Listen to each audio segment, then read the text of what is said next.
for chasing dirt, presents Nick Carter, famous for chasing crime.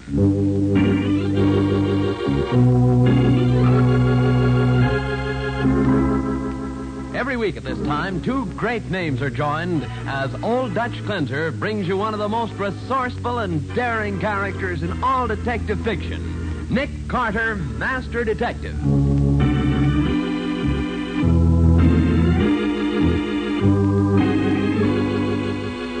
But, Nick, with the man you're chasing murdered and the stolen diamonds gone from their hiding place, how can you possibly hope to carry on? That's simple, Patsy. We just follow the clues. Clues? What clues do we have? The gold-headed cane, the angle from which the knife was thrown. And the ink spots on the bill. Of course. When we put them all together, they spell the end of our search. But there's no time to be lost. We dock in less than 2 days. Now, the case of the gold-headed cane.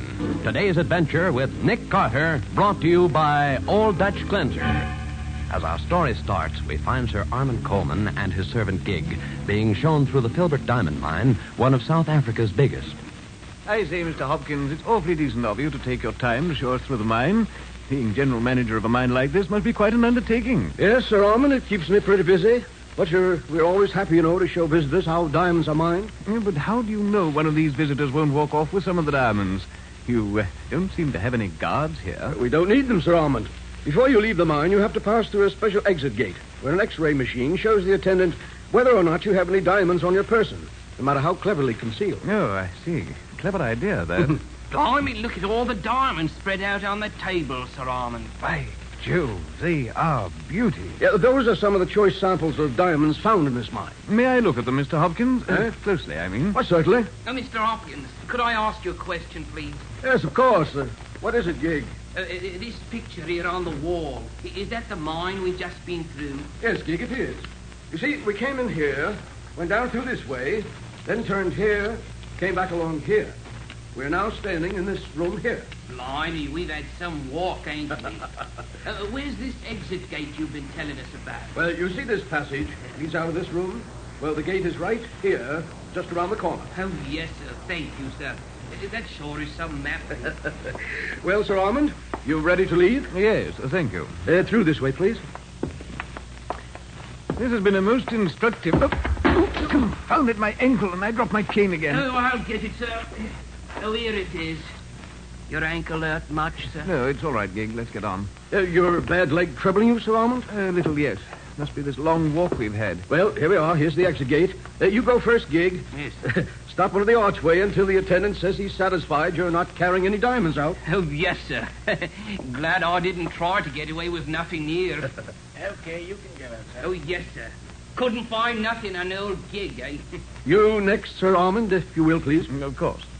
There's a queer sensation. Confounded my ankle again. Here, I've got the cane, Sir Armand. I'll keep it till you come out, eh? Very well, Gig. You're all right, sir. You may go. Thank you. You have to go through this too, Mr. Hopkins? Oh, yes, indeed. Everyone does from the owner down. Take no chances on anyone. Okay, Mr. Hopkins. Well, Sir Armand, that's about all. It's been very interesting, I assure you. Thanks no end, Mr. Hopkins. Been just fine, Mr. Hopkins. We go out this door here. That's right. You'll find your car just outside. Goodbye. Goodbye, and thanks again.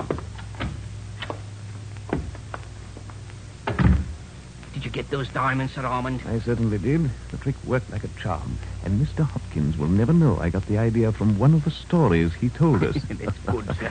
Come on, Gig. Let's get back to the hotel and pack. In 12 hours, we can be on the boat, headed for the States, and a life of luxury.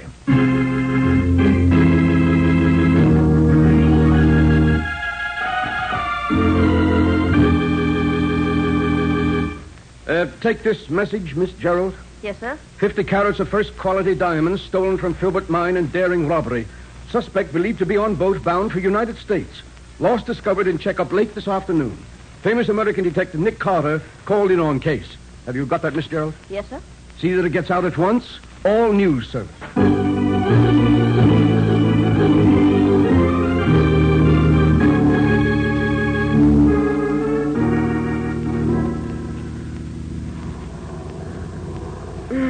This has been a wonderful trip, Nick. Except for this cold of mine. Oh.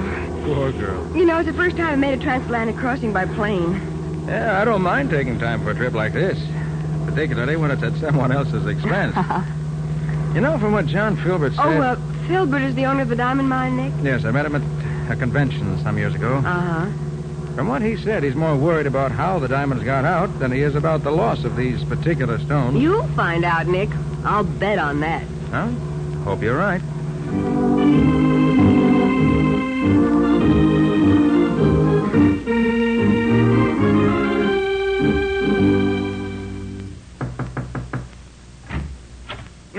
Come in, Hopkins. Yes, Mr. Filbert? Nick, this is Charles Hopkins, our general manager. Hopkins, how do you do? He was the one who showed this man Coleman through the mine the day the thefts occurred. Oh, yes. Mr. Hopkins, Mr. Filbert here tells me you're sure Coleman is the man who got away with the gems. He must be, Mr. Carter. Our display table is checked every night, you see. So when we missed the stones, we went back over every visitor for that day. Mm-hmm. The only one that presented anything out of the ordinary was Coleman, who dropped his cane as he went through the exit gate. So we figured the cane must have something to do with it. Very probably. Well, if Coleman secreted the stones in his cane, he must still have them with him. I think the best plan will be for Patsy and me to fly directly to the ship he's sailing on and see if we can find them. So if you'll radio the skipper that we're coming and give me a full description of the man and his servant, we'll be on our way. Before you go, Nick, I want to give you a small retainer to cover your expenses at least. You have the money, Hopkins? Yes, sir, right here. Two $500 bills. I have to apologize, Mr. Carter, but I accidentally spilled some red ink on the corner of them while they were on my desk. Oh, that doesn't matter, Mr. Hopkins. Thank you. Now, let's get on with the details. We have to reach Coleman's ship before it docks, and we haven't too much time.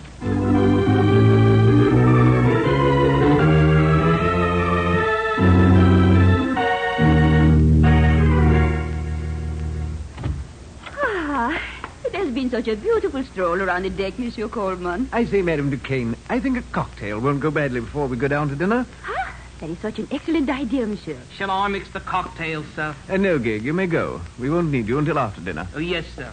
You'll find everything you need right there. Madame Duquesne, we've gotten to know each other quite well these last few days. Yes. Why don't we stop being so formal? You call me Armand, and I'll call you Sarita. Ah, that is another of your lovely ideas, Monsieur. Armand? Shall I mix the cocktail? I am very good at it. If you like. You'll find the things on that table. You would like a Manhattan, Armand? They are my favorite. Whatever you desire, Sarita. Huh? There's the roof. Oh, of course, Dick. Oh, shall I? No, I have it. Oh, Armand, I've spilled it all over my hands. Now I shall have to wash them. The wash basin's in the other room, Sarita. I'll mix the cocktails while you're gone. Hurry now, I shall return at once. Mixing drinks is a man's job anyway. A woman's job is to look pretty and feed a man's vanity. Do I feed your vanity, Armand? You do indeed, my pretty. And I'm happy that you do. I shouldn't... What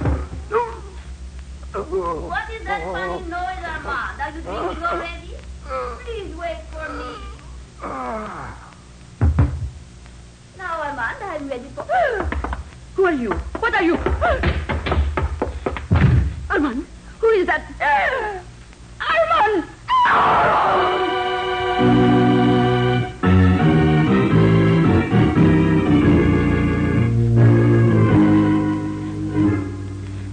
You made good time, Mr. Carter, but even so, you're too late. Too late? For what? To talk to Coleman. He was killed a half hour ago. Killed? How? A knife in his throat.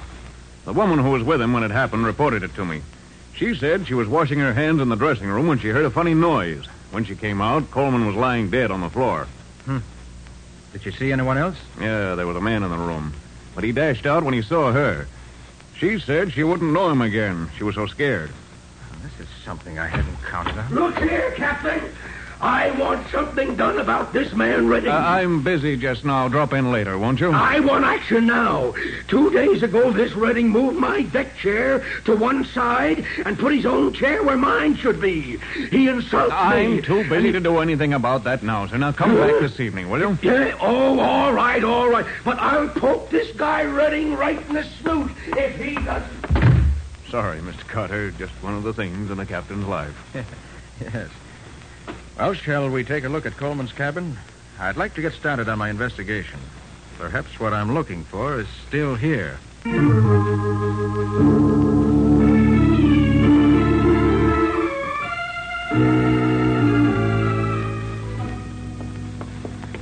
This is Coleman's stateroom, Mr. Carter. Dr. Samuels, this is Nick Carter and Miss Bowen. Mr. Carter, this is the ship's doctor. How do you do, sir? How do you do, Doctor? How do you do, Doctor? That's Gig, Coleman's servant. Is everything the way you found it, Doctor? Yes, Captain. You said Mr. Carter was coming, so I've made my inspection without moving anything. Oh, thank you. Doctor, would you say that this knife was stabbed into the throat or thrown? Well, I did think that it was a peculiar angle for a stabbing, but throwing hadn't occurred to me. You find anything on the knife, Nick? The handle seems to be clean. No prints. Gig, where were you when Coleman was killed? When Sir Armand and the lady came in after they'd been walking on deck, he told me he wouldn't need me till after dinner. So I went out and talked to a man I met yesterday. When I came back, the captain and the doctor was here. I verified that part of it, Mr. Carter. Looks as if Coleman was mixing a drink when he was killed, doesn't it? That's what Madame Duquesne told me when she was the one who was with him at the time. Oh, I see.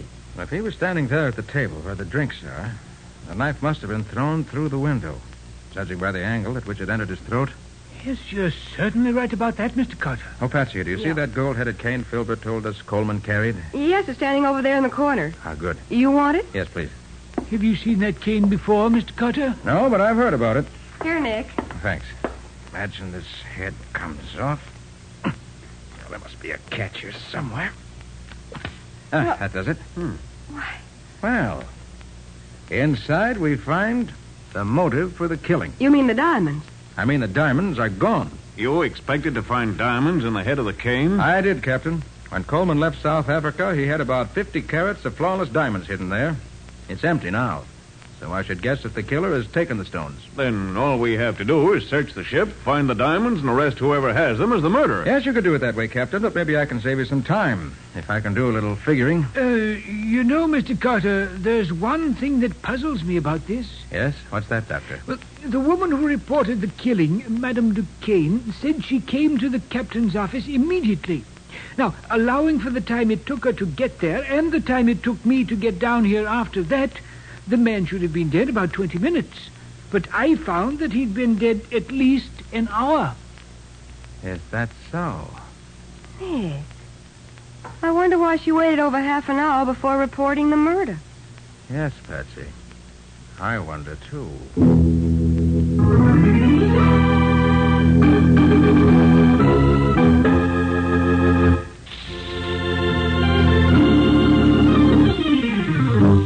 Now back to the case of the gold-headed cane.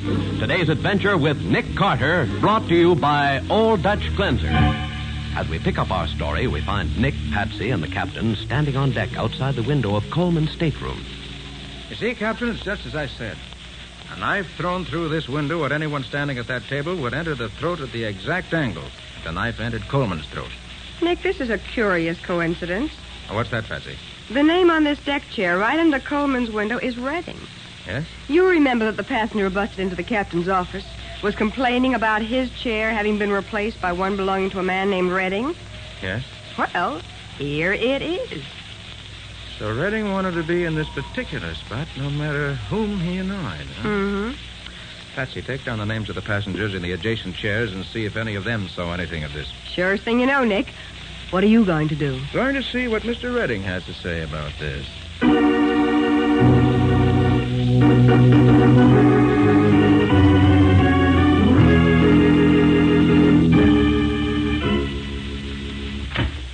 Well? Pardon my intrusion, Mr. Redding. Just curious to know why you changed your deck chair from wherever it was to the position it now occupies. They put my chair in the wrong place to begin with. What's it in your life? I'm acting on behalf of the captain. His chart doesn't show your chair in its present position. I can't help that. That's the spot I was promised. Mr. Redding, do you happen to know a man named Sir Armand Coleman? Coleman? Coleman? Yes. Never heard of him. Oh, I see you have a burn on the palm of your right hand, Mr. Redding. Been working recently? What I have on the palm of my hand is no concern of yours. Quite correct. I was just curious to know if you got it by practicing knife throwing. Knife? Get out of here. Get out. I've had enough of this. Very well, Mr. Redding. Oh, by the way, did you hear about the murder on board a while ago? Murder? Mm-hmm. I'd like to know what you're getting at with all these questions. You suspect me of the murder, perhaps? I was going to say, when you interrupted me, that I'm about to make a very interesting call. I'm going to call on a woman who saw the killer and says she can identify him. So long, Mr. Redding. See you later.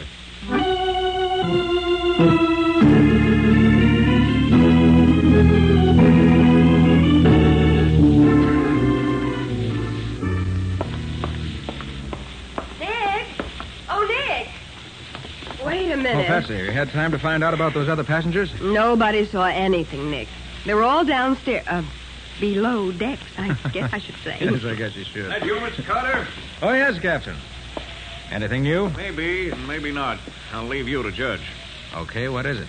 Well, as soon as Madame Duquesne, the murder witness, got back to her cabin, she called for a plumber. Said the drain in her wash basin was stopped up. As it happened, the plumber was free, so he went there at once. He cleaned out the drain and left. But when he got back to his quarters, he discovered one of his wrenches were missing. He asked Madame Duquesne about it, but she said she hadn't seen it, and he's sure he left it there. Well, very interesting indeed. I'm on my way to her stateroom now, Captain. You want to come along? Maybe we can find the answer.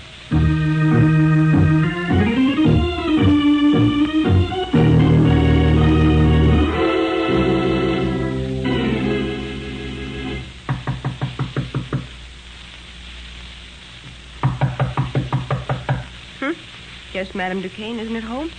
Well, I think we better get in and have a look at her room anyway. I have a key, Mr. Carter. I'll let you in. Thanks. All right, Patsy. See if you can find the wrench. I'm sure it's hidden somewhere here. Right. What makes you so sure Madame Duquesne has it, Mr. Carter? I believe she stole Coleman's diamonds. Then tried to find a safe place to hide them. She got the idea of putting him in the wash basin drain, so she sent for the plumber. Watched what he did, then stole one of his wrenches, and when he was gone, opened up the pipe again and hid the diamonds inside. Oh, why didn't she just put them down through the drain in the basin? Too big to go through the strainer, I should say. Nick, Oh. I found the wrench. Good. It was under the mattress. Now, suppose we have a look at that drain. Right. Well, hurry up, Nick. I can't wait. Oh, just a minute. There. Oh. And look at these, Captain. What? Well, magnificent stones, aren't they? Why, there's a fortune there. What are you doing in my room? Looking for diamonds, Madame Duquesne, and we found them. Madame Duquesne, you're under arrest for the murder of Sir Armand Coleman. No, I did not kill him. But you did steal the diamonds, didn't you? Yes, I admit I took the diamonds. When I came out of Coleman's dressing room, I saw a man standing there with Coleman's cane in his hand. When I spoke to him, he dropped the cane and disappeared. And you got curious, examined the cane, and found the diamonds. Yes. I could not resist them. I hid them here in my room. Then I reported the murder as if it had just happened. In heaven's name, why did you do that? I had to. Gid knew I was with Coleman. He knew we were to be together for dinner. If I had not reported it, I should have been blamed for the murder myself. Can you prove you didn't kill him? No, she didn't do it, Captain. But she knows who did. Don't you, madam? I believe I would recognize him if I saw him. Good. And I think I know who it is. Will you come with me and identify him? I will be glad to do that. If you let me get my... Madame Duquesne. That just came through the window. She's dead, Nick. Come on, Captain, after it. There he goes, up forward. Stop! Stop! Stop or I'll shoot! If you want me, come and get me. He's going over the rail. Don't jump, man. There he goes. You two can play at that game, Captain. Stand by to pick us up. Don't, Carter. You'll kill yourself. You fool. Man overboard! Man overboard! Man overboard!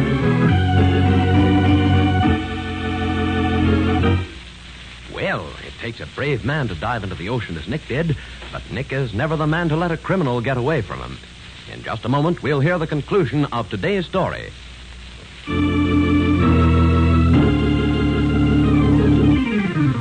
And now for the conclusion of the case of the gold-headed cane. Today's adventure with Nick Carter, brought to you by Old Dutch Cleanser.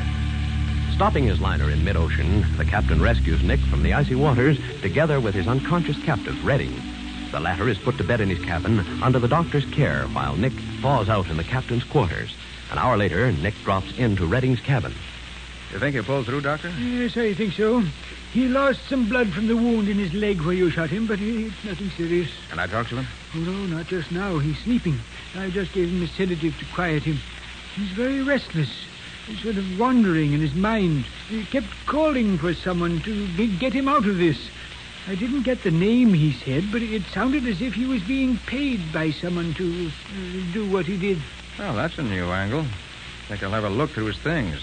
If there's anyone else mixed up in this, I'd like to know who it is.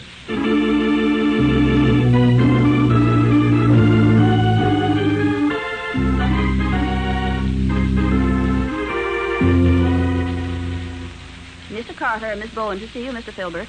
Well, Nick, glad to see you back. Glad to be back, John. Did you accomplish anything, Nick? Well, yes and no. I found the man who stole the diamonds, but he was dead when we found him. Oh, that's a tough break. But I got the diamonds back for you. Here. Excellent, excellent. You never seem to fail to get what you go after. In this particular case, John, I got more than I went after. Eh? Is Mr. Hopkins around? Well, yes. I'll ask him to come in. Yes, Mr. Filbert? Ask Mr. Hopkins to step in here. Yes, sir. I want him to hear the rest of this story. I think it'll interest him even more than it will you. Well, You want to see me, Mr. Filbert? Oh, hello, Mr. Carter. Have a successful trip? I did. Found the thief and recovered the diamond. And had a very pleasant plane ride in the bargain. Good. Mr. Hopkins, I'm puzzled about one thing. Yes, Mr. Carter. You said the diamonds on that display table near the exit gate were checked every night, didn't you? That's right. As I understand, these diamonds were stolen about noon. Correct, sir. And why wasn't the loss reported until late on the following day? Well, I thought that... It was to give the thief a chance to get safely aboard the boat that sailed for the States that evening, so he'd be out of the country before the loss was reported, wasn't it? See here, Carter. Are you accusing me of something? John? Yes, Nick. When I was here before, Hopkins gave me 2 new $500 bills as a retainer, remember? Yes, I recall that. And he apologized because he'd spilled red ink in the corner of them. Yes, I recall that, too. What would you gather when I show you these 5 new $1,000 bills that also have red ink spilled on them in precisely the same places? See here, Carter. Be quiet, Hopkins. Go on, Nick. Where did those 5 bills come from? I found them in the stateroom of the man named Redding, the man who killed the diamond thief, Coleman, and tried to steal the stones from him. I don't follow you, Nick. Well, here's what I think happened. Sit down, Hopkins, and be quiet. Why, John? I believe Hopkins allowed Coleman, who was really an international jewel thief, to steal the diamonds from the display table. Probably even suggested the idea to him in some way. And let him pass them through the X-ray machine by getting away with that phony cane trick. see here, Carter. And he hired Redding, another international crook, to kill Coleman and get the stones away from him. He paid him these bills, which I found in Redding's cabin. You can't prove a word of that, Carter. That is pretty complicated, Nick. What would Hopkins get out of it? He and Redding would undoubtedly split the proceeds. The $5,000 was advance expense money. Hopkins could have identified Coleman as the thief. But as Redding would have the jewels, they'd not be recovered. So Hopkins is in the clear, Redding is in the clear if he's not called for the killing, and Hopkins and Redding split the proceeds when they sell the gems. All that deduction based on a blot of red ink. It proves nothing. Your fingerprints on the bills will furnish all the additional proof necessary. Fingerprints. Yes. New bills take fingerprints excellently, Mr. Hopkins. All right, Carter. I admit it was all worked out, just as you figured it. Hopkins? You? But, Nick, you haven't accounted for that woman who actually took the diamonds away from Coleman. Where does she come in? She doesn't, Patsy. She just happened to run across the stones and, being an opportunist, took them. Oh. Well, Nick, I don't know how to thank you for what you've done. You've not only caught a thief and returned my jewels to me, you've also exposed another thief who might have gotten away with far more than this if he hadn't been found out. You know, Hopkins, this is just another illustration of the old adage. There's no such thing as a perfect crime. Crime doesn't pay. Ever.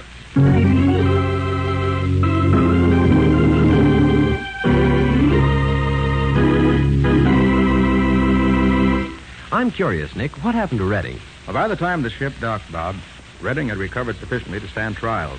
And later, he was executed for what he did. Well, he certainly deserved it. It was a cold-blooded murder. Nick, it's about time to look into the adventure that Old Dutch Cleanser is going to bring us next week. All right, Bob, here it is. It's the story of one of the most unusual rackets and crime I've ever encountered. Unusual is right. It terrorized a whole city. And Patsy speaks from first-hand experience. Uh-huh. But to go on, Bob. This case included a murder on a dark street, a deserted warehouse. The telltale marks of tires in an alley, a masked man whom they called the boss. And that's enough for now. What do you call this story, Nick? I call it a case of the persistent beggars. Nick Carter, Master Detective, is presented each week at this time and over these same stations by the Cudahy Packing Company, makers of Old Dutch Cleanser.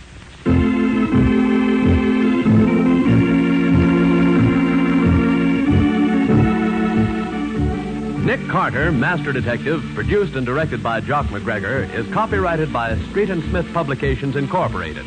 Lon Clark is starred as Nick, with Charlotte Manson featured as Patsy. Today's script was written by Jock McGregor, plot outlined by Peggy L. Mayer. Original music is played by George Wright. This program is fictional, and any resemblance to actual persons living or dead is purely coincidental. This is Bob Martin saying, when minutes count, use Old Dutch Cleanser.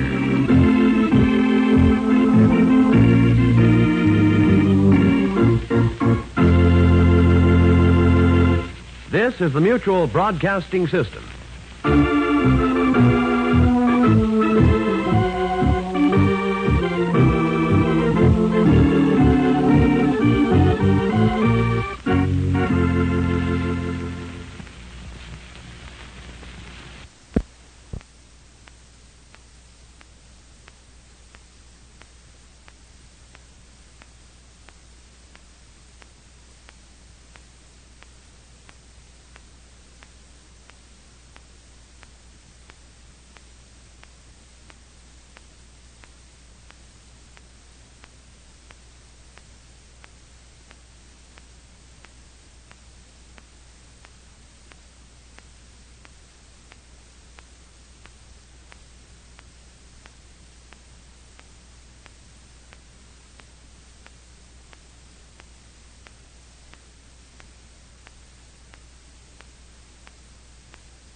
New post-war Old Dutch cleanser, famous for chasing dirt, presents Nick Carter, famous for chasing crime.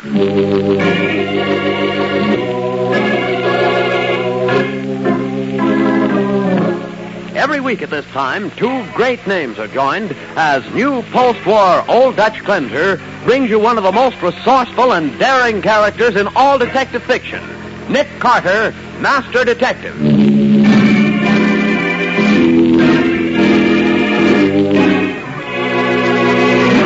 Careful crossing the street, Patsy. I'm watching, Nick. Hey, wait, look at that car come. Boy, is he traveling. Why, that crazy fool. Nick, he's driving on the wrong side of the street. What's the matter with the idiot? Nick, look out, he's headed right for us. Get back, Patsy. Get behind the car. Jump!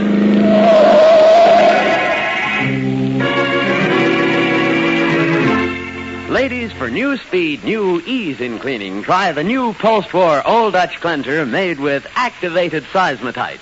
See how amazingly fast it cuts grease. Thrill to the almost effortless ease activated seismotite gives new post-war Old Dutch, for it cleans, polishes with a smooth, gliding action that means less work, less rubbing. You'll be amazed at the miracle-like speed with which activated seismotite, found only in new post-war Old Dutch, cleans away both dirt and stains. Snowy white new post-war Old Dutch rinses away quickly when cleaning is done. So try it, compare it. See if new post-war Old Dutch cleanser made with activated seismotite doesn't clean in less time with less rubbing than any other cleanser you've ever used. At your dealers now in the same familiar package. Now for the case of the Priceless Prose. Today's exciting adventure starring Lon Clark as Nick Carter, brought to you by new post-war Old Dutch cleanser. Our story opens in Bancroft Hall, the ancestral home of the great 19th century man of letters, Joshua Bancroft. An elderly woman, moaning in pain, drags herself across the old-fashioned library to the telephone and dials with a trembling and uncertain hand. Operator, get me the police. Hurry. Hello. This is Julia Bancroft of Bancroft Hall. We've been robbed. I've been beaten, and my sister Victoria, she's been killed. Say, have you seen the afternoon paper, Patsy? Not yet, Nick. Why? It was a nasty piece of business at Bancroft Hall last night. Victoria Bancroft was murdered. Her sister Julia badly beaten. Oh, Nick, how horrible. They're old Joshua Bancroft's granddaughters, aren't they? Great-granddaughters. They and their brother lived together at Bancroft Hall. But why would anyone want... Robbery, Patsy. The murderer stole the original manuscript of Joshua Bancroft's first book of essays. Oh, so that's it. Worth thousands of dollars. Probably just about as valuable as any of the original manuscripts of Emerson or Thoreau. Golly. Nick Carter's office, Patsy Bowen speaking. This is Arthur Haskell. Is Mr. Carter there, please? For just a moment. It's for you, Nick, and Mr. Arthur Haskell. Art Haskell? What?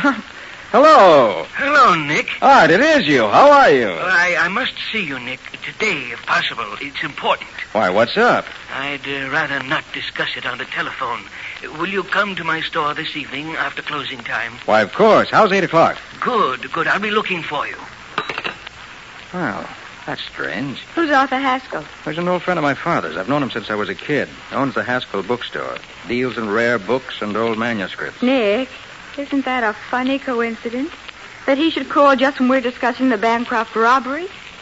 Oh, I wonder whether it is a coincidence.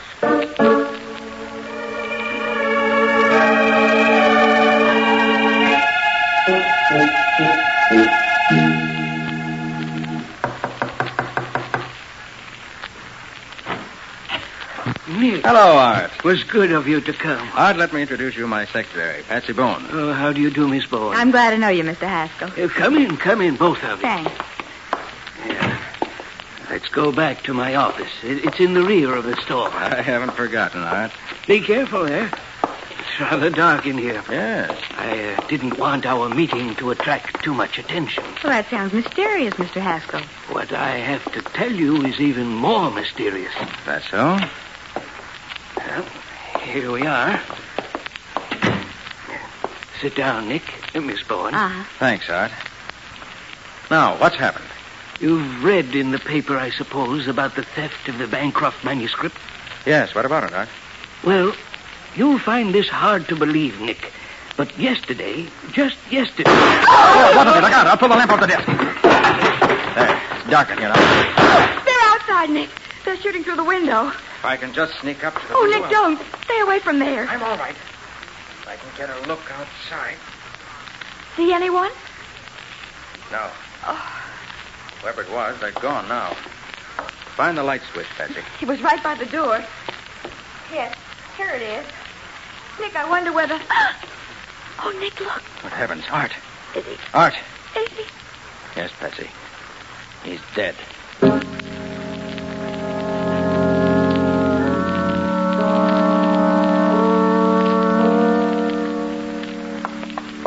Oh, everything's so old and musty here, Nick. Boy, I'll bet no one's even opened a window in Bancroft Hall since Dr. Bancroft died. Here's the library. Butler said we'd find Julia in here. Hope she can tell us if there's a connection between Haskell and the Bancroft manuscript. Charles? Miss Bancroft? Yes? And you're Mr. Carter and Miss Bowen. Yes.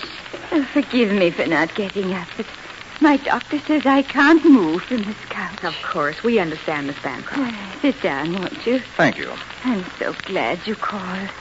I know if anyone can find the man who killed my sister and stole great-grandfather's manuscript, you can, Mr. Carter.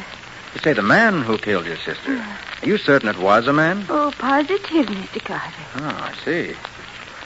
Now tell me, what time did the robbery take place, Miss Bancroft? It was about 10:30. I was in my room on the second floor when I heard Victoria scream.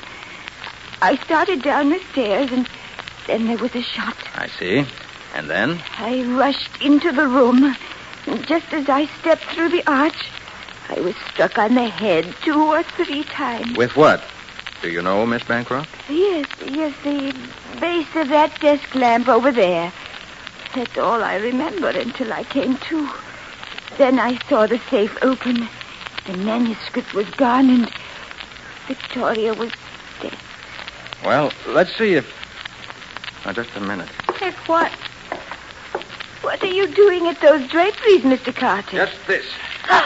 Taylor! How do you do, Mr. Carter? I don't know who you are, but the next time you hide behind draperies, be sure your feet don't show. Mr. Carter, this is my brother, Taylor Bancroft. I was just coming in to get a book. Were you? What book? What book? Why, Never mind. I have one more question to ask you, Miss Bancroft. Yes? Have you any idea who could have done this? Why, anyone might have done it. So many people knew of great-grandfather's manuscript. And nearly everyone knew that it was kept here. True enough, but no ordinary thief would steal a rare old manuscript. It's stolen by a person who knew how to dispose of it. Well, there are several people here in the city who know a great deal about old books. Do you happen to know the names of any particular individuals?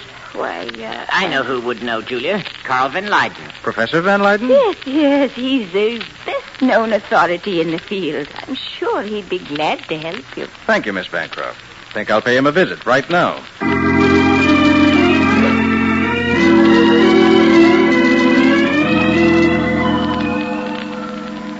So you think only someone who knows enough about rare books to dispose of the Bancroft manuscript would have stolen it, eh, Mr. Carter? Exactly, Professor Van Leyden. It was suggested that you could give me the names of a few such people to check on. Why, yes, I think I can. If you will excuse me, I go to my study now and write out a list for you. Oh, please make yourself at home. Gosh, look at all those books, Nick. Yes, Patsy, there it is. The famous Van Leyden Library. Thousands of books worth hundreds of thousands of dollars. Why, that's a Gutenberg Bible in that glass case there. Golly. And up here on this shelf, these are... That's funny. What is? You wouldn't think Professor Van Leyden would be so careless. Oh, a couple of volumes upside down, huh? Yeah. I wonder if he'd mind if I turn them right side up. I don't imagine he would. Nick, look. Oh, what is it? There's something stuck in behind these books. It looks like... Oh, let's see it, Patsy. Here. Great Scott, do you know what this is? What, Nick? This is what we're looking for. The Joshua Bancroft manuscript.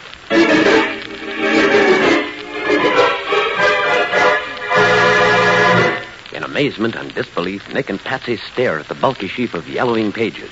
The precious manuscript has been found, but as Nick himself realizes, this serves only to deepen the mystery of Bancroft Hall. We'll see what happens in just a minute. Next time you get a household cleanser, remember this. The first major cleanser improvement since the introduction of Old Dutch's famous cleaning ingredient, seismotite, is activated seismotite.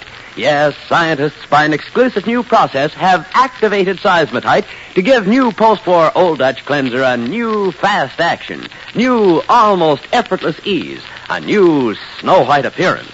So get new post-war Old Dutch cleanser made with activated seismotite and see if it doesn't clean in less time with less actual rubbing than any other cleanser you've ever used. New post-war Old Dutch cleanser in the same familiar package carries the Good Housekeeping seal of approval. And now back to the case of the Priceless Prose. Today's adventure with Nick Carter, brought to you by new post-war Old Dutch cleanser. As we pick up our story, a few minutes have passed since Nick and Patsy discovered the Joshua Bancroft manuscript hidden behind some books in Professor Van Leiden's library. The professor is just returning from his study. Here, Mr. Carter. I have made a list of a few people you might want to talk to. Right now, Professor, you're the only person I want to talk to. Yes, Professor. We found the Bancroft manuscript. I see. And you believe that it was I who broke into Bancroft Hall, stole the manuscript, killed Victoria Bancroft, and beat up her sister? Well, didn't you? Of course I didn't. I came by the manuscript quite innocently. I was about to buy it. From whom? From a friend of yours, Arthur Haskell. Arthur Haskell? I don't believe it. It's the truth, Miss Bourne. Haskell stopped by here only day before yesterday to let me examine it. I was about to call to arrange for the purchase when I heard that it had been stolen from Bancroft Hall the night before. Why didn't you notify the police that you had it? Well, frankly, I was frightened, Mr. Carter, particularly when I heard of Haskell's death. I realized that I had no proof of how the manuscript came into my possession. And Arthur didn't tell you how it had come into his possession? No. How much were you going to pay him for it? I was prepared to offer $73,000. 73,000. Ooh. Professor, why exactly 73,000? Well, I did considerable investigating in the matter about 6 weeks ago. And from the inquiries I made, I feel that 73,000 is about what a keen collector would pay for the manuscript today. Why were you so interested in the Bancroft manuscript 6 weeks ago? I wasn't. I appraised this as a favor to Mr. Arnold Gibson. Who's Arnold Gibson? A stockbroker here in the city, an old friend of the Bancroft family, or so he said. Did he say why he wanted it appraised? No, he did not, but he seemed to feel it was very urgent. Nick, something tells me it's urgent that we see this Arnold Gibson. Right, Patsy. Professor, with your permission, I'm taking this manuscript with me. It's evidence on one or perhaps two murder cases. I understand, Mr. Carter. Thank you. Now, Patsy, you go back to the office. I'm going to pay another visit to Bancroft Hall. But what am I going to do at the office, Nick? You're going to put the manuscript in our office safe and leave it there. We're not carrying $73,000 worth of prose around in our luggage compartment.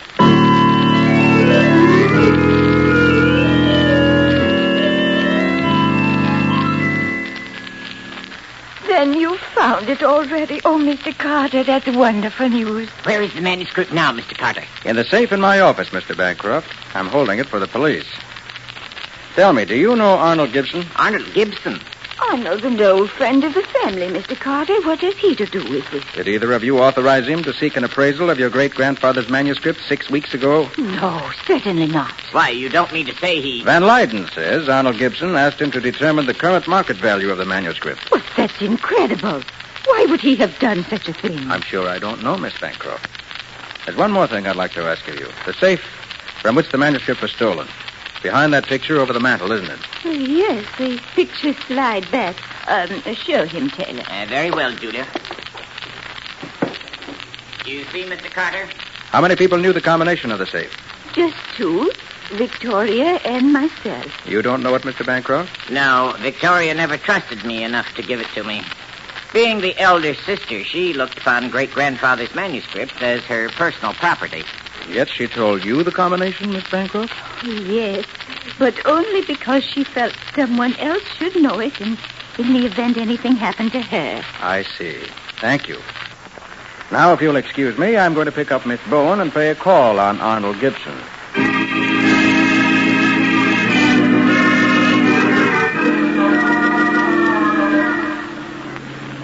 Uh-oh, slow down, Nick. Isn't that the Park View Arms up ahead where Arnold Gibson lives? Oh, yes, I think it is. Uh-huh. Oh, no use turning around here. We might as well park over here. Right.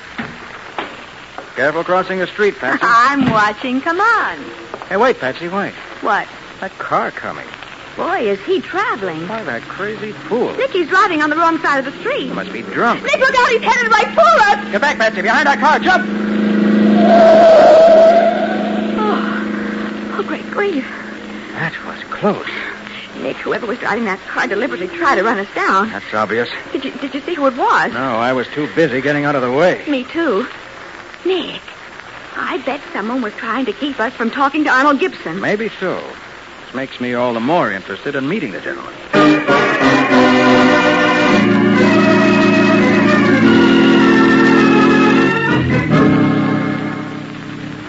Oh, sit down, Miss Bowen. Mr. Carter. Thank you, Mr. Gibson.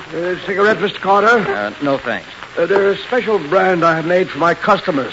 They're called Arcadias. Well, sorry, I don't use them. Oh, I see. Well, what can I do for you? Mr. Gibson, you can tell us why you asked Professor Van Leyden to ascertain the market price of the Bancroft manuscript. Boy, And just what business is it of yours? 2 murders make it my business, even though the manuscript has been recovered. Oh, you've got it back? I have, safely stowed away in my office safe. Oh. Are you going to tell me what I want to know? Carter, I had the Bancroft manuscript appraised because I was tired of waiting for the money Taylor Bancroft owes me. Bancroft owes you money? $55,000, sir. Whew, that's a lot of money. Taylor was playing the market. He lost, didn't have the money to cover. I advanced it for him. And you wanted to find out whether he could raise enough on the manuscript to pay you back. That's right, Mr. Carter. I see. Well, thank you, Mr. Gibson. Not at all. All right, Patsy, shall we go? Where now, Nick? I'm taking you home. I'm going over to the athletic club. The athletic club? What for? Think a good brisk rub down will do me good. And a good night's sleep, and I'll be ready for another busy day tomorrow.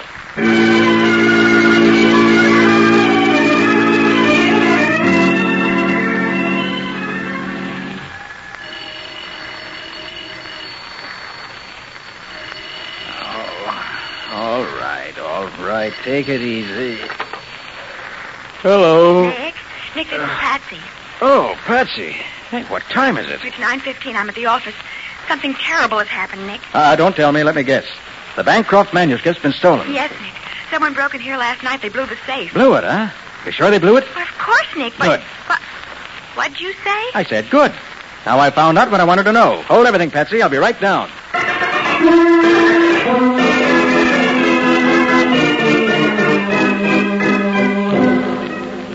Nick, how can you be so calm when the Bancroft manuscript has been stolen again? Well, for one thing, it hasn't been stolen. What? You look in the safe in my private office, that new burglar-proof one we put there last year, you'll see that it's still there. But, Nick, I put it in the old safe the way you told me to. Yes, I know. But after I left you last night, I came back here.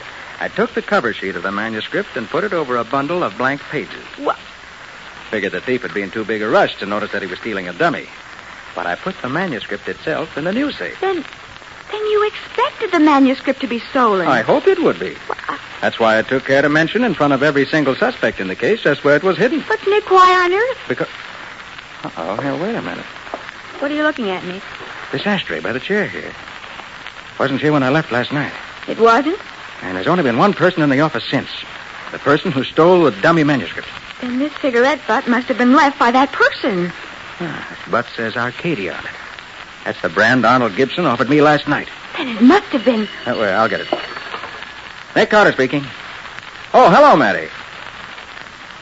What? What's that? Nick, what is it? I see. Yeah, it does, doesn't it? Well, okay, Matty. Thanks for calling. What do you say, Nick? He says the case of the Bancroft manuscript is solved. Solved? Police just found Arnold Gibson dead. Oh. Where? Out on Riverside Road. Apparently his car skidded and went over an embankment. But how does that solve the case? They also found the dummy manuscript. It was in the car with him. So that settles that. Not quite, Patsy. What do you mean? Get your hat. Well, where are we going? To the morgue. I want to take a look at Arnold Gibson's body.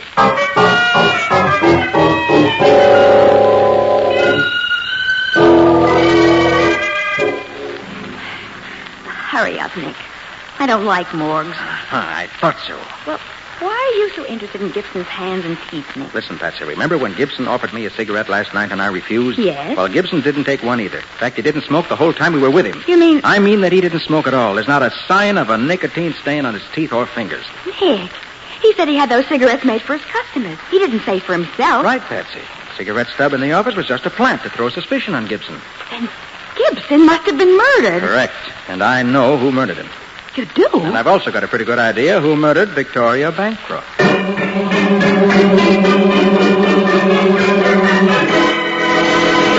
Confident that he has solved the mystery, Nick turns away from the body of Arnold Gibson. We'll bring you the conclusion of today's adventure in just a minute.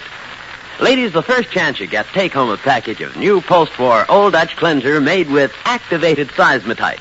Try it, then see if it doesn't clean in less time with less rubbing than any other cleanser you've ever used. Actually, you'll thrill to the new, almost effortless ease in cleaning with new post-war Old Dutch. Thanks to activated seismotite, it cleans, polishes with a smooth, gliding action that means less work, less rubbing. Notice the new miracle-like speed with which activated seismotite cuts grease and cleans away dirt and stains in both hard and soft water. Yes, a new post-war Old Dutch is now snowy white, rinses away quickly when cleaning is done. It's utterly different, so try it, compare it. Get new post-war Old Dutch cleanser made with activated seismotite for faster, easier cleaning. Now for the conclusion of the case of the Priceless Prose. Today's adventure with Nick Carter, brought to you by new post-war Old Dutch cleanser. After leaving the morgue, Nick and Patsy speed swiftly across town and stand now at the door of the old mansion known as Bancroft Hall. Ring the doorbell again, Patsy. I think I hear someone coming. Oh, good evening, Mr. Carter. Good evening, Miss Bancroft. Is your brother at home? Taylor? Why, yes, he's in the library. Won't you step in? Thank you. Taylor? Yes, Julia? Did you want to see me? I want to see you, Bancroft. Oh, of course. What about? About murder. Mr. Carter, you aren't accusing Taylor? I'm accusing him of the murder of Arthur Haskell and Arnold Gibson. But that's fantastic. Is it? From the look on your brother's face, I'd say he doesn't agree with you. Bancroft, you made your big mistake when you blew my safe and left that cigarette stub in my office to frame Gibson. Did I, Carter? You did, because Gibson had those cigarettes made for his customers, and of all the people involved in this case, you were the only one who was a customer of his. You're wrong, Carter. My mistake was in not running you and Miss Bowen down in front of Gibson's apartment. Nick. But I can undo that mistake right now. Oh, Taylor, put away that pistol. Well, I didn't think you'd crack so easily, Bancroft. Sit down on that couch, Carter. You too, Miss Bowen. Very well. You realize, of course, you can't go on killing people indefinitely. I've killed 3 people, Mr. Carter. A couple more will make little difference. 3? I didn't accuse you of killing 3, Bancroft. Well, I did, nonetheless. You killed Victoria Taylor? Yes, Julia. Oh. I killed her. She came into the library just as I was opening the safe to get the manuscript. Then you came in, and I struck you. And you had to kill Haskell to keep him from telling me from whom he brought the manuscript. And last night, after you stole the manuscript from my office, you met Gibson and gave him the manuscript in place of the money you owed him. After he gave you a receipt for it, you slugged him and wrecked his car to make it look as if he'd been killed in an accident. Right, on all counts, Carter. Now, if you'll excuse me... I'm afraid I can't excuse you yet, Bancroft. Nick. Put down that sofa, fella. Sorry. It hit the gun. You ruined his aim. Get his gun, Patsy. I got it. Good. Oh, Taylor, are you hurt? Just a minute, Miss Bancroft. I'm going to ask your brother to do me a favor. What do you mean, Carter? Open that safe above the mantel, just the way you say you did it the night of the robbery. Go on, open it. I can't, Carter. Why not? I don't know the combination. That's what I thought. It was you who killed Haskell and Gibson, all right, but you didn't steal the manuscript from this safe. Well, then who did, Mr. Carter? Who did? Yes. Why, you, Miss Bancroft. And it was you who murdered your sister, Victoria.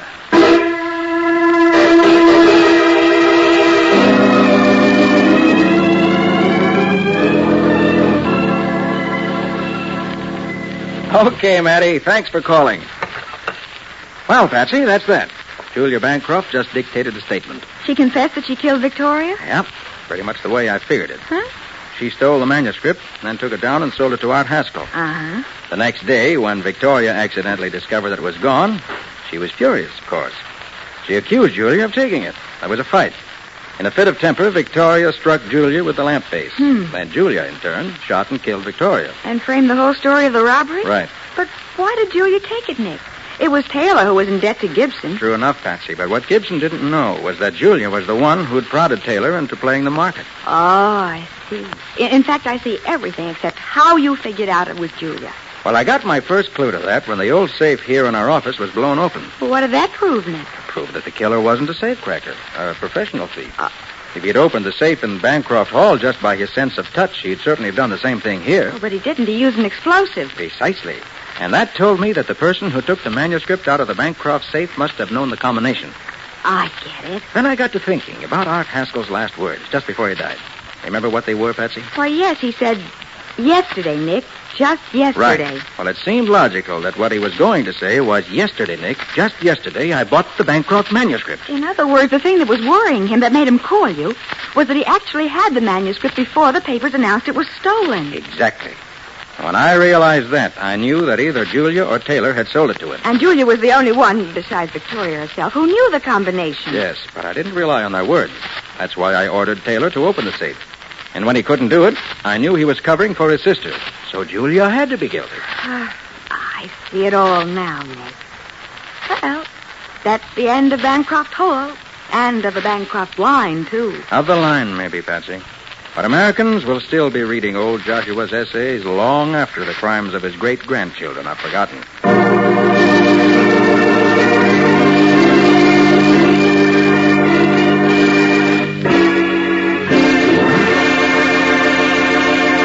Friends, this is Nick Carter again, asking you all to help in the great campaign to stamp out tuberculosis.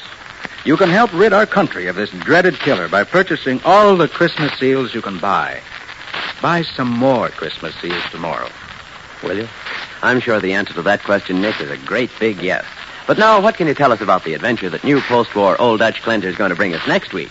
Next week's story, Bob, concerns a man who went driving with his fiancée. And drove right into murder. There was also some blackmail. Yes, and I might mention that room on the top floor with a sealed window. And that room in the cellar without a window. Gee, that really sounds intriguing. What do you call this story? I call it The Case of the Policymakers.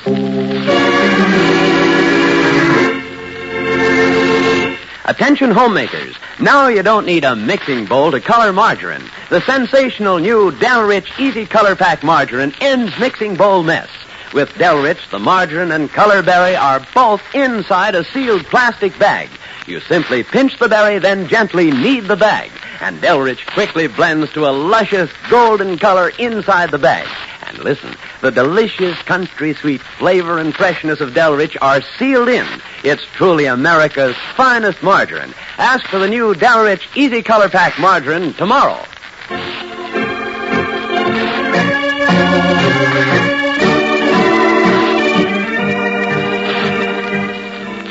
Nick Carter, Master Detective, presented each week at this time, is produced and directed by Jock McGregor and copyrighted by Street and Smith Publications Incorporated. Charlotte Manson is featured as Patsy. Today's script was written by Ken Pettis and Lou Schofield. Original music is played by Henry Silverne. This program is fictional, and any resemblance to actual persons living or dead is purely coincidental. This is Bob Martin saying, when minutes count, use new post-war Old Dutch Cleanser.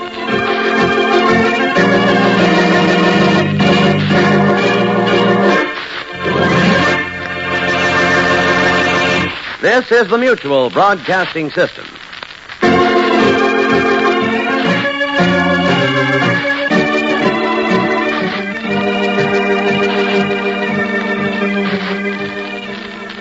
Fiction. Nick Carter, Master Detective.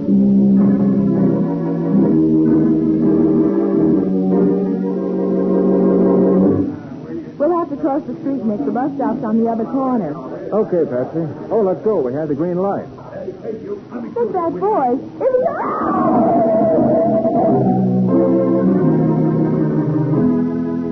Now, the case of the invisible treasure. Today's adventure starring Lon Clark as Nick Carter, brought to you by new post-war Old Dutch Cleanser. Patsy has gone shopping with Nick in order to help him choose the right gift for an elderly friend who has a birthday next week. They finally made a selection at Madame Helene's gown shop on Fifth Avenue and are now working their way through the crowds of shoppers toward the street door. Patsy, do you really think she'll like it? She'll love it, Nick. But she's 73. Isn't that a little old for a black lace nightgown? That's exactly why she'll love it. From now on, I'll bet you're her favorite person. Well, either that or she'll never speak to me again. Oh, Nick, would you mind if I took just a minute to... Oh, I'm sorry. That's all right. I bumped into you and I... Why, it's Miss Bowen. Oh, well, you're Al Harper, aren't you? Sure, that's right. And here's Mr. Carter. Why, hello, Al. What are you doing out of the pen? I thought your sentence still had a couple of years to run. Good behavior. And believe me, it's going to be good from now on. I'm glad to hear it, Al. Yes, sir. I'm strictly legit now. I did a lot of thinking in the pen, and it started me on the right track. No hard feelings, then? Not a bit, Nick. I'm grateful to you. Fine. Well, I got to run. I got a date. See you around, huh? Sure. So long. Goodbye. So long. Well, imagine that. Al Harper going straight. Must be doing all right, too. He looks prosperous. Well, I just hope it lasts. Come on, Nick. It's over this way. What's over that way? Well, didn't I tell you? I want to stop at the perfume counter.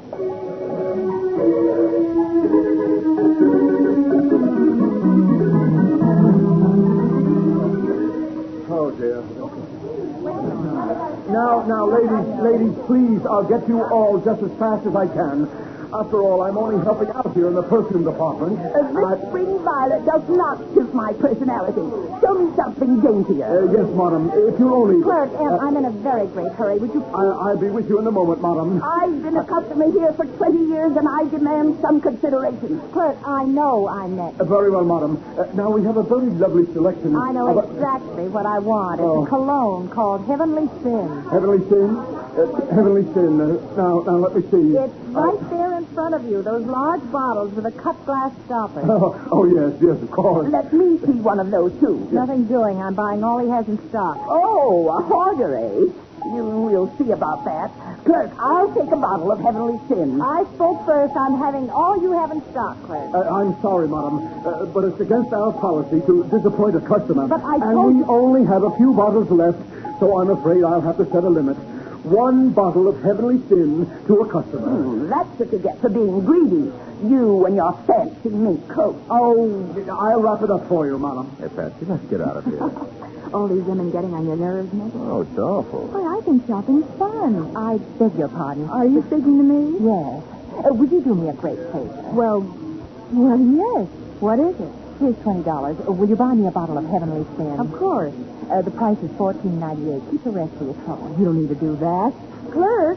Just a moment, madam. You can wrap up a bottle of that for me, too. Yeah, of course, madam. Hey, what is this stuff anyway, Patsy? I never heard of it before. Hey, you. I beg your pardon? Yeah, you. Snap it up. I'm in a hurry. I'll be right with you, sir. Now, madam, that will be $14.98 plus tax. Look, let them dames wait. You got any Heavenly Sin? I'll be with you in a minute, sir. You'll be with me right now. How many bottles you got left? Only two. I'll take them both. I'm sorry, one bottle to a customer. Nuts to that. I said I'd take them both. Yes, but Do you want me to get tough about it? Oh, I'll wrap them up for you immediately, sir. Yeah. Nick, what is it? I don't know, but I'm getting interested. Here's your money, Clerk. Oh, thank you, madam. I'll have your change in a moment. Well, how about my bottle of Heavenly Sin? Oh, here it is, madam. That will be 14. Hey, wait a minute. I said I'm buying all you got. Give me that. Oh, no, you don't. Get your hands off that Look, bottle. I'll pay you for it, lady. Now let go. I said get your hands off. But I'm going to pay you. I'll show you. Hey, what are you doing?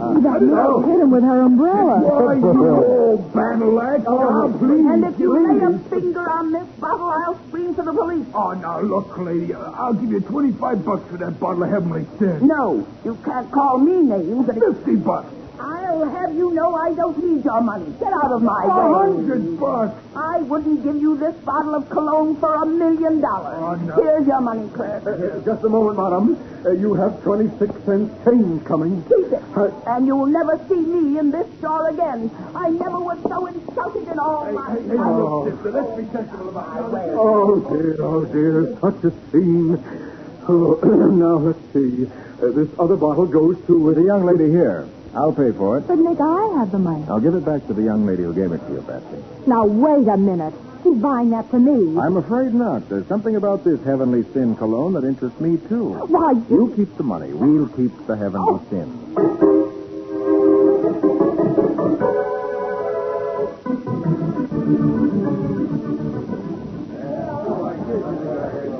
We'll have to cross the street, Nick. I get the bus on the opposite corner. Yes, I know, but wait till the light changes. Yeah. Nick, why in the world did you buy that cologne? Because I'm curious to know why everyone wanted a corner of the market on it. That girl in the mink coat could have murdered us both.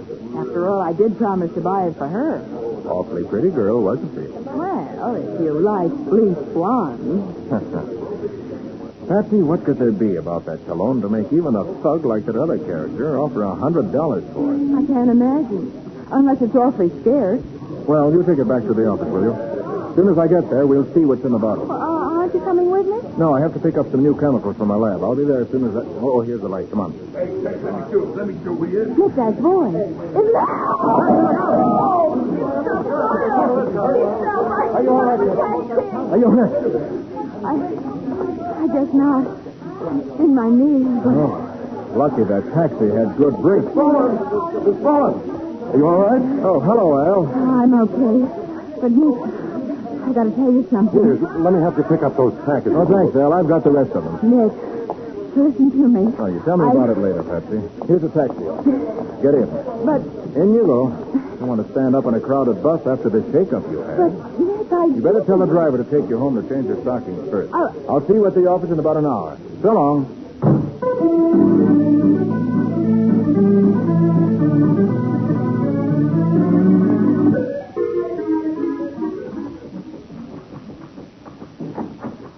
Any calls for me, Patsy? Not a thing. How do you feel after your accident? I tried to tell you, Nick, it was no accident. What? Someone pushed me in front of that taxi. Pushed you? Are you sure? Of course I am. I distinctly felt a hand in the middle of my back. Wow.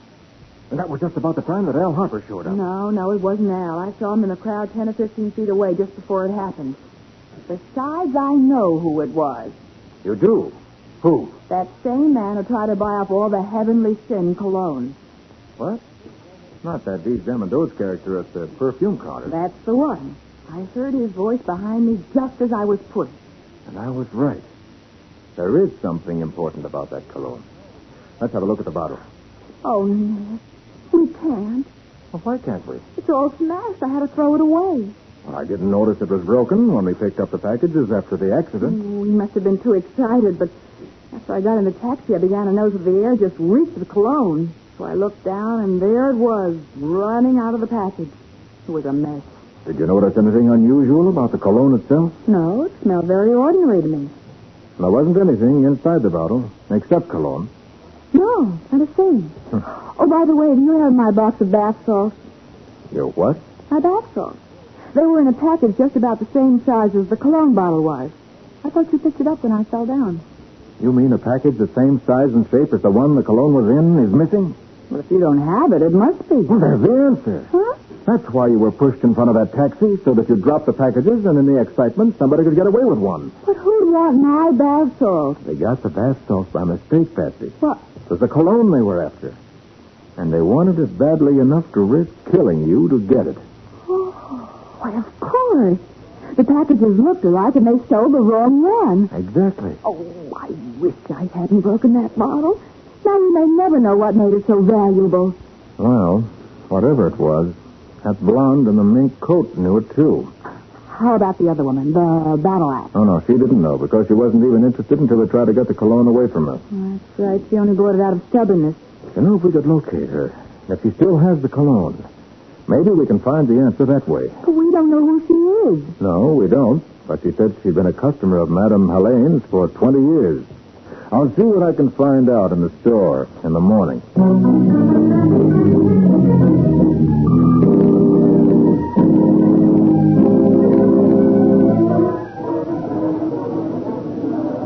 I'm sorry, sir, but I never saw the lady before. I see.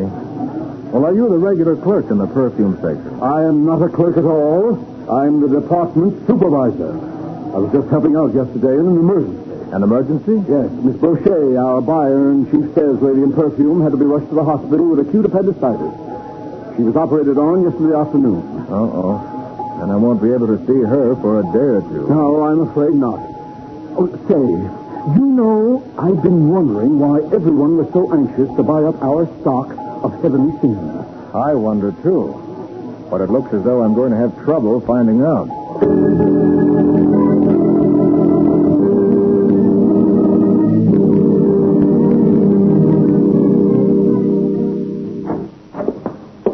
How'd you make out, Nick? Oh, I didn't. Nobody at the store has any idea who that woman is. Well, I think I know. You do?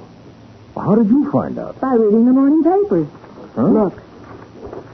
Widow slain in West Side rooming house. Body of Mrs. Eldora Telford, 47, was discovered this morning. Not there. The next paragraph. In a shabby room reeking of strong cologne. That's what I mean. Yeah, it does tie in. Oh, but even so. Go on. Start reading there. Mrs. Telford evidently put up a determined fight for her life. Grasped in her right hand was a broken cologne bottle of heavy cut glass. The label reading, ironically enough, Heavenly Sin. Now tell me I'm wrong. No, Patsy, you're right. But we've found what we were looking for too late.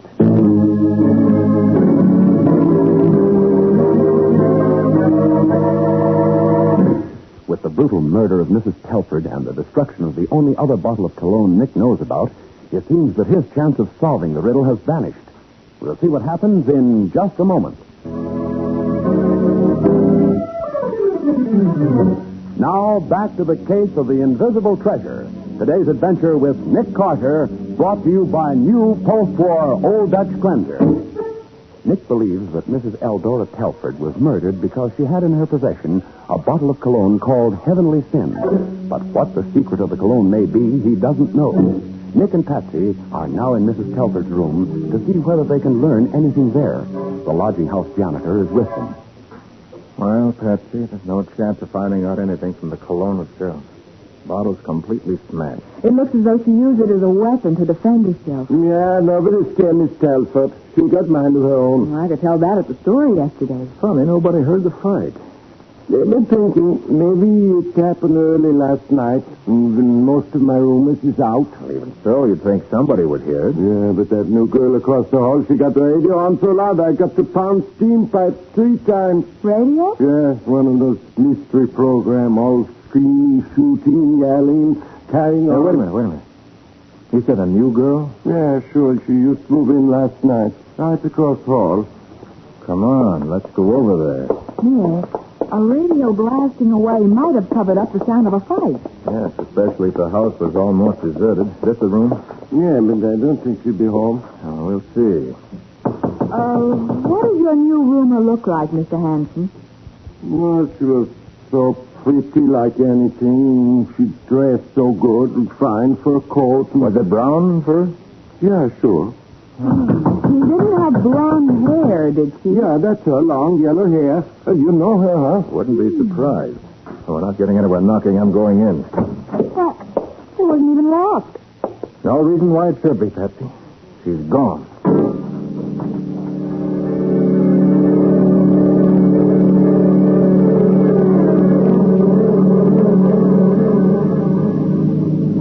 Why do you want to go to Madame Helene's gown shop again? There's one more thing I want to check.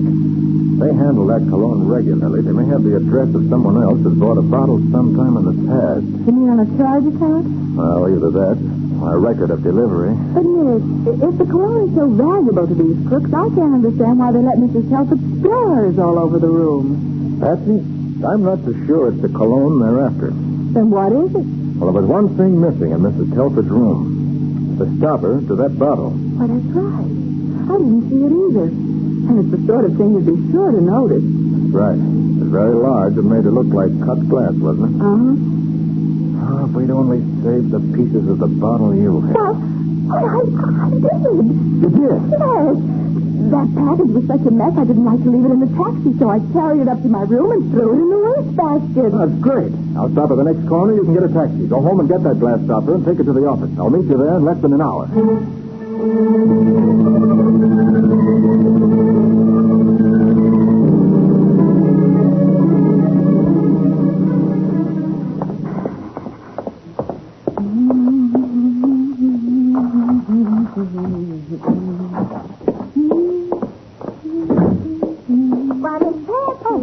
home early. Yes, but I'm going right out again, Ruby. Oh, you're sure a busy girl. I'll say that. No time to be lazy on my job, Ruby.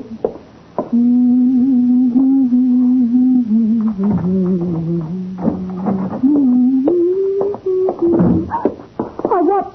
Come on in, sister, and make yourself at home. Yeah, we've been waiting for you.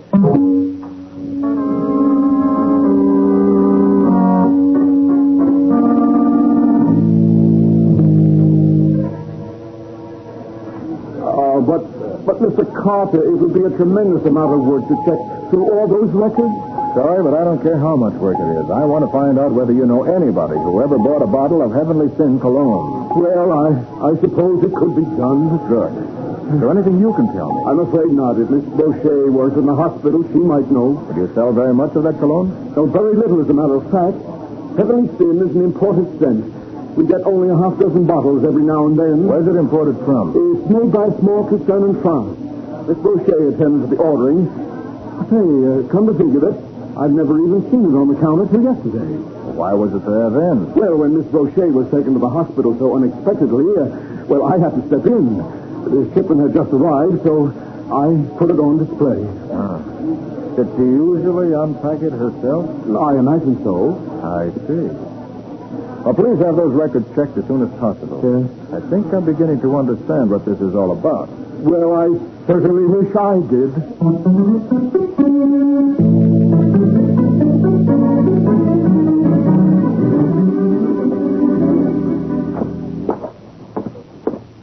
I know Miss Patsy ain't in her room, Mr. Carter. When I seen her about 2 hours ago, she said she'd going right out again. I know. She was supposed to meet me at my office. Oh, this here's her room. Thanks. Holy smoke. Well, would you look at that? What struck this place anyway? This room has been searched. And thoroughly. And after me cleaning it all up only this morning. Confound it. The wastebasket's empty. I told you I made up the room, Mr. Carter. I dumped all that stuff out of the wastebasket in the incinerator. You did?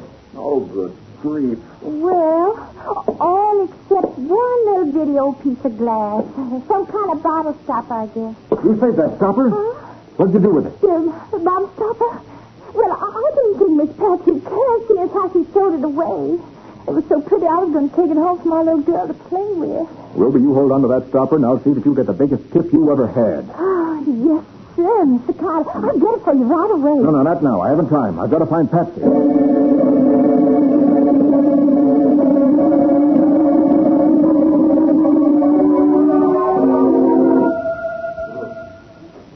Mr. Biggs, this is Nick Carter. Oh? Did you find out anything about the people who bought that cologne? Yes, Mr. Carter. And it's rather surprising, too. Well, what did you find? Well, Miss Ricochet must have stopped it just for a few special customers. Because each shipment contained only 6 bottles. Do you know who got them? I'm coming to that. I suppose it's why she never put them on display. What do you mean? All 6 bottles went out on the delivery truck every time. And always to the same customers. The same customers? Yes. You have their names? Yes, the list is right here.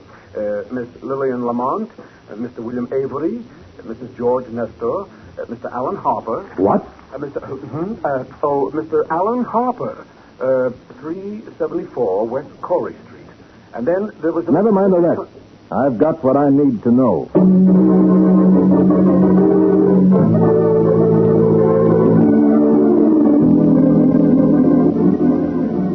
I'm asking you for the last time, sister.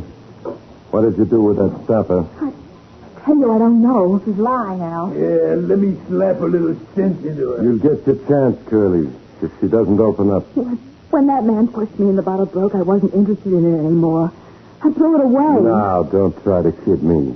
I saw you get into that taxi with it, and Lil trade you all the way home in another cab. She didn't throw anything out of that cab, Al. I'll swear to that. So you had it when you went into your house. Now, where is it? I don't know. No? Maybe that'll teach you I'm not fooling. What did you do with that stopper? I threw it in the wastebasket. She's stalling again, Al. Curly and I tore that room apart. It wasn't there. Give me a chance, Al. I'll make that same talk. You're going to get your chance in just a minute. Now, sister, for the last time, Are you going to tell me? I don't know where it is. I don't know. Okay, you're asking for it. Curly, you can take over. Yeah, let's do that. Lil? What? Turn on the radio and turn it up good and loud. We don't want nobody to hear this.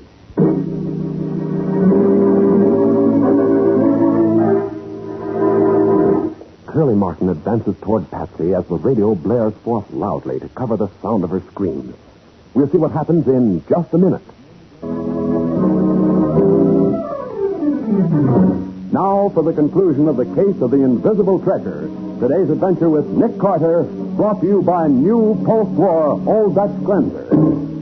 The cut glass stopper of a cologne bottle is so important to Al Harper and his gang that they've committed murder to get possession of one. Now they've taken Patsy to Harper's home to force her to reveal where the stopper she had is hidden. Turn that radio up louder, Lil. Okay, Curly. Yeah, that's better. Now I'll just start by... Oh, no, please. I tell you I don't know. Go on, Curly. Pound some sense into her head. No, please. No. Hey, open up in there. Shut up, you. Shut up. Open up or I'll break that door down. Al, it's the law. Move aside, Lil. I'm going to shoot right through you. My arm. Stay right where you are, Harper. If there's any more shooting to be done, I'll do it. You're through.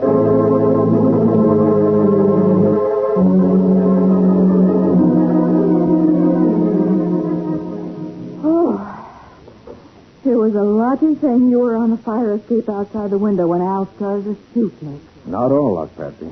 When I learned that Al Harper was one of the people to whom those bottles of cologne were delivered, I felt pretty sure they'd take you to his place. So you brought the police with you? That's right. They went up inside the house while I came up the fire escape. Uh-huh. But, Nick, have you found out what's so important about that cut glass bottle stopper? Mm-hmm. And here it is. I'll show you. Oh, it is pretty. Look how it sparkles. Here, wait a minute, and I'll show you some real sparkle. Oh, Nick, what are you going to do with that hammer? Oh, you broke it. I certainly did. Why, it was full of water. Mm-hmm. Sealed in. And that's not all. Look. Diamonds. Why, there must be... About $20,000 worth in every bottle of that cologne. You see, Patsy, in water, diamonds are almost invisible. And inside that cut glass stopper, they were completely so. And Al and his gang were smugglers? You guessed it. That heavenly thin cologne was bottled in France by a company which was really only the front for a gang of crooks. Oh. And the perfume buyer at Madame Helene's gown shop was the receiver on this end? That's right. Madame Helene didn't know anything about it. The buyer, Marie Boucher, unpacked every shipment personally and sent it out on the delivery truck to the members of the gang. So when she was suddenly taken to the hospital with appendicitis, it upset all their plans. I'll say it did. The big shipment was due that day. She knew that if she wasn't there, it'd be put on the counter. Uh-huh. So from the hospital, she managed to get word to Al and the others. And they all came down to buy it up before anyone else had a chance. Right. And if it hadn't been for Mrs. Telford's stubbornness, they'd have got away with it. Golly. Nick, was it Lil who murdered Mrs. Telford? No, Curly. Lil took that room across the hall to keep an eye on Mrs. Telford, so she could let Curly into the house when nobody else was there. I see. By the way, doesn't the Customs Bureau pay a reward for turning in smugglers? It does, and you'll get your share of it.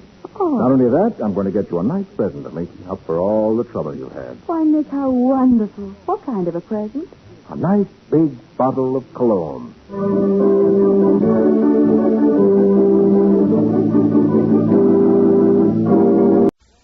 New post-war Old Dutch Cleanser, famous for chasing dirt, presents Nick Carter, famous for chasing crime.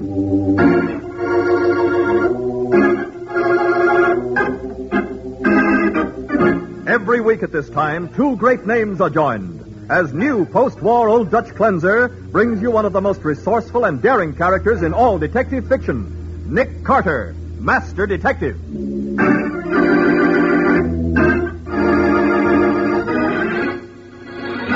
Johnny, I know how you feel. No, you don't, Mr. Carter. Nobody knows how I feel. A couple of guys named Ford and Bisbee are going to find out. And soon. Now, wait a minute. They framed me. They stole 3 years out of my life. They killed my mom. Now I'm going to do something about it. Johnny, Nick's your friend. Listen to I him. don't want any friends that work with the cops. Because I got a job to do that the cops ain't going to like.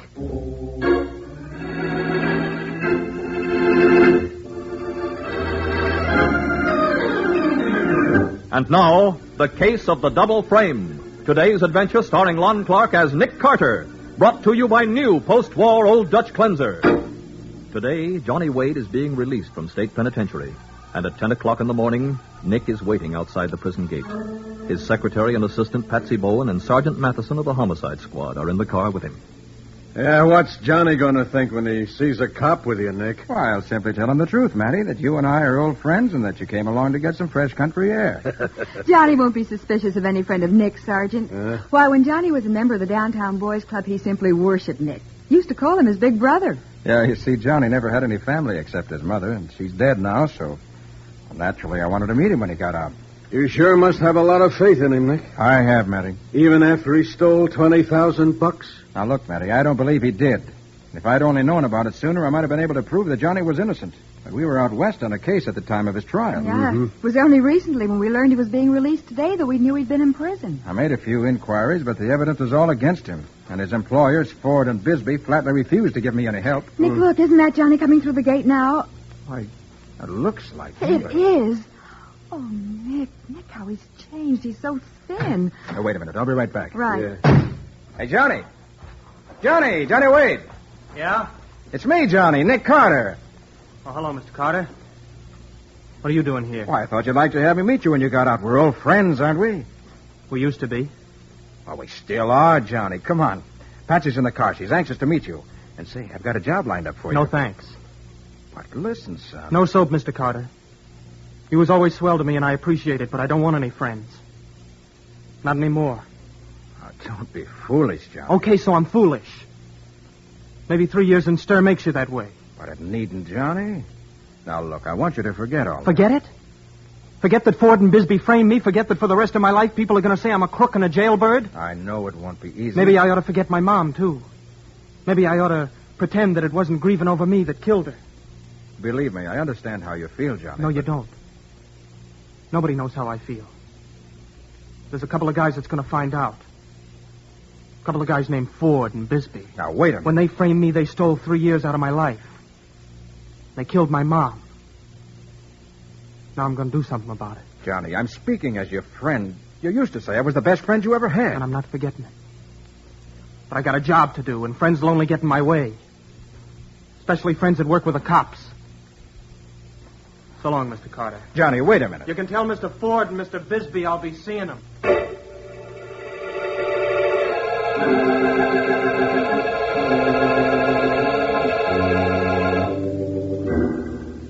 Johnny's in a dangerous mood, Mr. Bisbee, and I think both you and Mr. Ford should be prepared for trouble. If you're such a friend of his, Carter, why did you come here to warn us? Because he's had trouble enough. I don't want him making any more for himself. I see.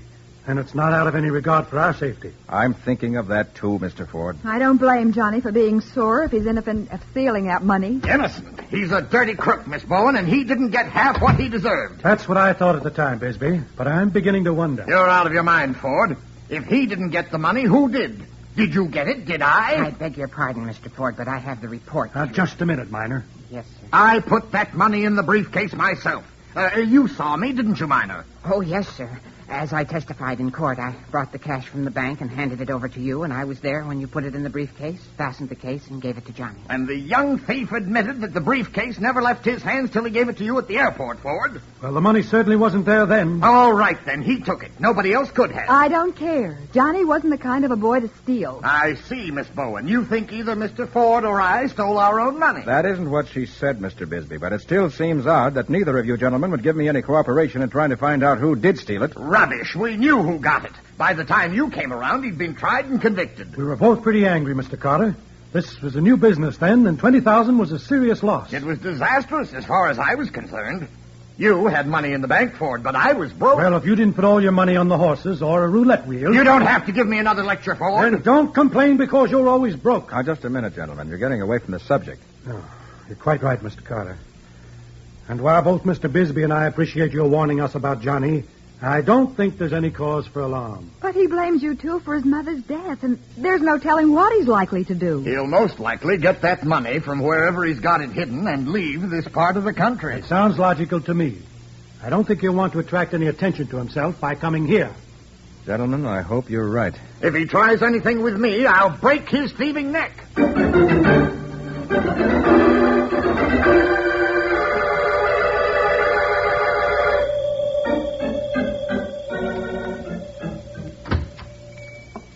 Yes? What can I do for you, laddie? You Daddy Greer? What if I am, huh? My name's Johnny Wade. Link Garson told me to look you up when I got out. Link Garson, eh? Well. Link said that if I come to you, you'd take care of me. So? Well, I guess any friend of Link's is all right. So, what do you want from Daddy Greer? Just one thing. A gun.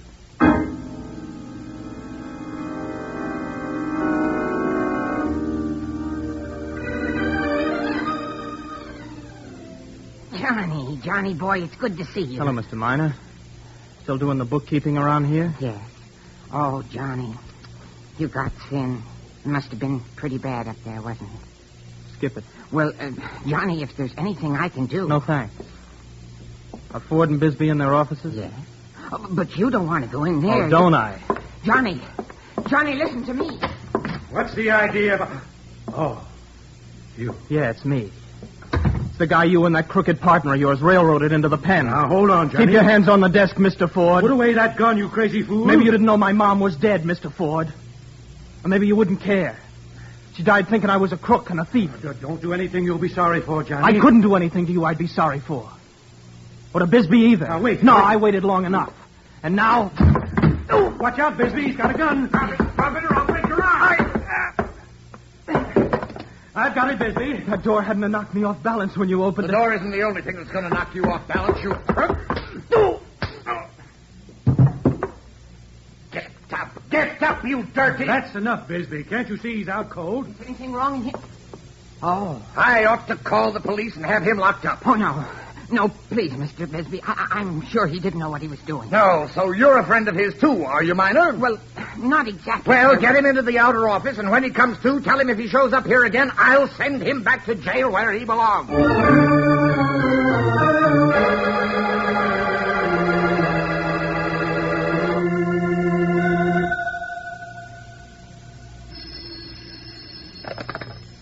Nick Carter speaking. This is Adam Ford, Carter. Oh, what's the matter, Ford? Did Johnny show up? Yes, he did. Came to the office early this afternoon, threatened me with a revolver. Fortunately, Bisbee got it away From him. Well, I'm glad to hear nobody was hurt. What did you do? Have him arrested? No. Bisbee was going to, but he changed his mind. And I'm glad he did. So am I. Sending him back to jail might be the worst thing in the world for him right now. You saw how bad he looks. I know. He was talking pretty wildly, too. Evidently, he's been brooding over his mother's death. That's what I mean, Mr. Ford. If I can get hold of Johnny, I'm sure I can straighten him out.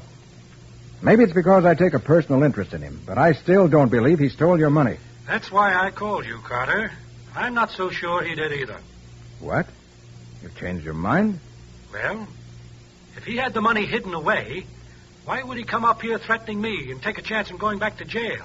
It doesn't make sense. No, it doesn't. A guilty man would go get the money and leave town as quietly as possible. That's what I think. But if he didn't take the money, I'd like to know who did. Are you asking me to make an investigation?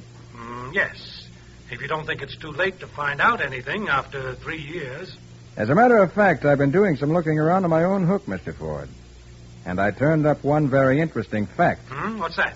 It may not mean anything, but in August of 1945, your partner, J.T. Bisbee, bought $28,000 worth of stock in an East Texas oil company. He couldn't have. In 1945, Bisbee didn't have a dime. So he said, but he paid $28,000 for oil stock just the same. August 1945? That was less than 2 months after that $20,000 disappeared. I wonder... Of course, there's an $8,000 difference between the amount that was stolen and the amount Bisbee invested in oil stock, but it still Bisbee was in charge of the office that year, Carter. I was on the road all the time. Well? Everybody will be leaving the office in a few minutes. But I think I'll stay down here and look over the books for 1945. Maybe I can discover where that extra $8,000 came from. Do you know enough about bookkeeping to recognize something wrong if you found it? I think so. And if anything does look suspicious, I'll have Miner come down and check with me on it. Good idea. Let me know how you come out. I'll do that. I'll give you a ring first thing in the morning.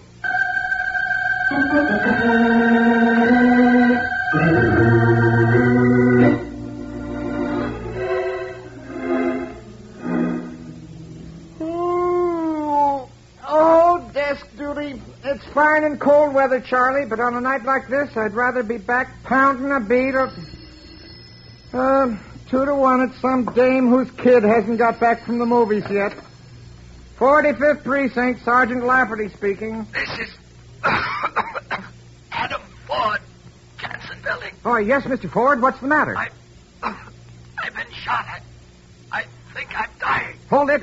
Charlie, get an ambulance over to the Jansen Building on the double. Guy's been shot. Right, Sarge. You still there, Mr. Ford? Yes, Just hold on. We got an ambulance on the way. Do you know who shot you? It was John Wade. You're sure of that, Mr. Ford? Yes, I saw him. Johnny Wade. Johnny. Mr. Ford! Mr. Ford! Snap it up, Charlie. I think he's croaked already, but I got the name of the guy that did it.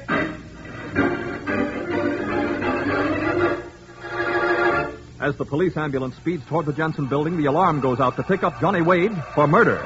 We'll see what happens in just a moment.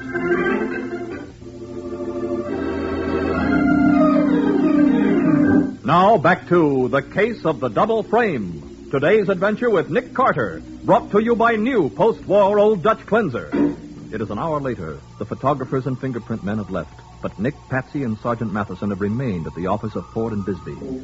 The body of Adam Ford still lies beside the desk, his dead hand clutching the telephone with which his last call was made to police headquarters. Wish we could get hold of Bisbee, but his housekeeper says he's been out all evening. Have you found any trace of Johnny yet? No, Patsy, but every cop in town is on the lookout for him. I see. We found out he's registered at a little hotel called the Meckley. Uh-huh. I got a couple of boys stationed there, too. Oh, not that he'll be crazy enough to come back. Matty, I have a hunch Johnny didn't do this. Oh, Nick, use your head. Now, I know you like the boy, and I'm sorry, but we've got Ford's dying statement that Johnny Wade shot him. Yes, I know, but I think the killer himself made that call to police headquarters after Ford was dead. Oh, for Pete's sake, And then Nick. put the phone in Ford's hand to make the story look good. Well, if that's the best idea you can dream up. I'm not dreaming. Look at that phone. It's in Ford's hand backwards.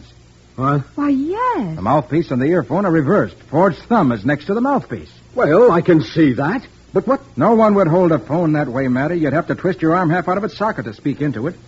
Hey, you're right, Nick. Now, how in...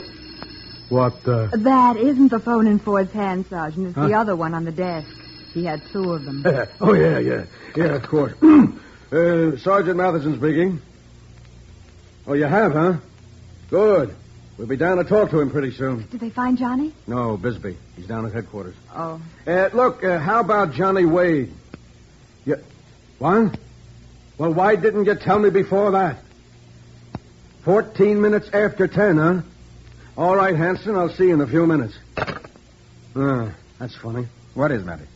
Nick Hanson says Ford called Johnny's hotel tonight, left a message that Johnny should come here to the office right away, no matter what time he got in. What was that, about 14 minutes after 10? That was the time on the message to the hotel, Patsy. They always mark it down when a guest isn't in. Hey, Matty. Yeah? Thought you said Ford died at 8 minutes after 10.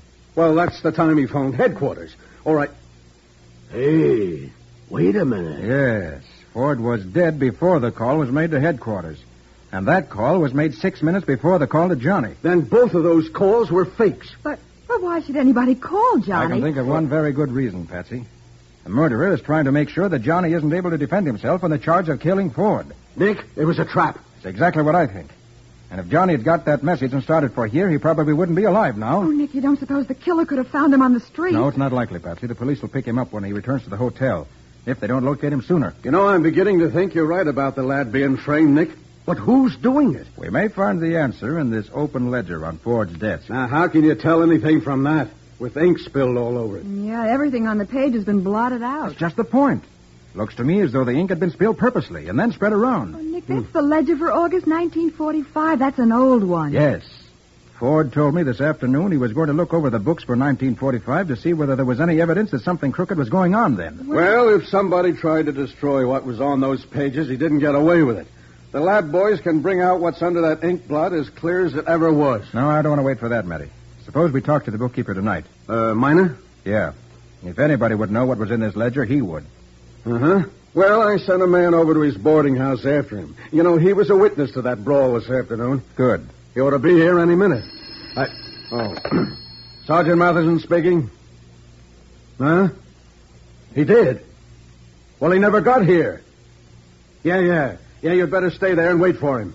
Right. What was that, Matty? Minor isn't at his boarding house, Nick. He left for here quite a while ago. What? Yeah. It seems someone who said he was Adam Ford called and asked him to come to the office right away. Why, that's exactly the message that was left at the hotel for Johnny. Yeah. Only Minor got his message and started out. And he isn't here yet. But why should anyone... Well, maybe he did know something about that ledger, Nick. Maybe he knew too much. Perhaps you're right, Matty. Let's go down to headquarters and see whether Mr. Bisbee thinks so, too.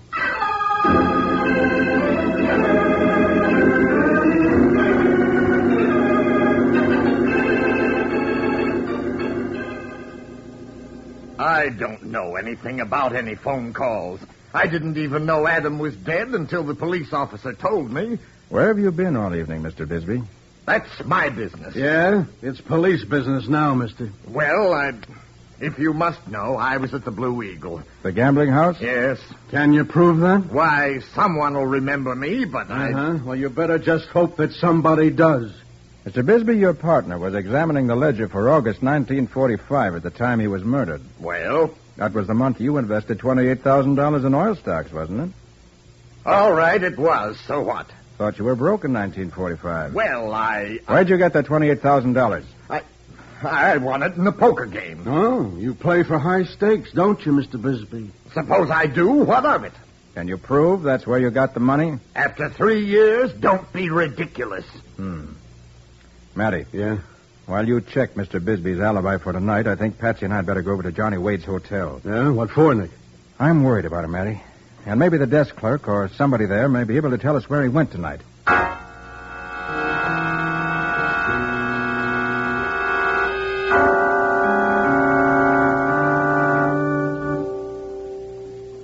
I'm sorry, Mr. Carter, but Mr. Wade checked out. He left no forwarding address. Checked out? When? Not more than 5 minutes ago. You mean he was here in the hotel and the police didn't... Police? Oh, you mean those cops across the lobby are waiting for Mr. Wade? Didn't you know? I know, sir. I just came on duty. All right. But how did he get out of here without their seeing him? Oh, Mr. Wade wasn't here. He phoned and said we could release the room.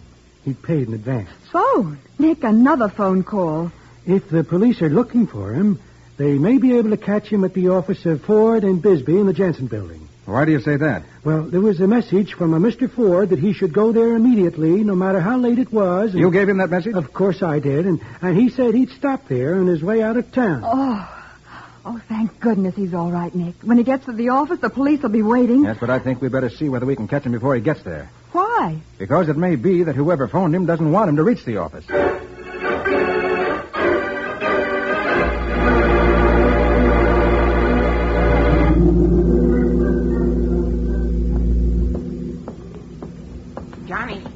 Johnny Wade. Huh? Oh, Mr. Minor, what are you doing here? Ford went home, Johnny, but he asked me to wait here and drive you to his house. Come on, get in.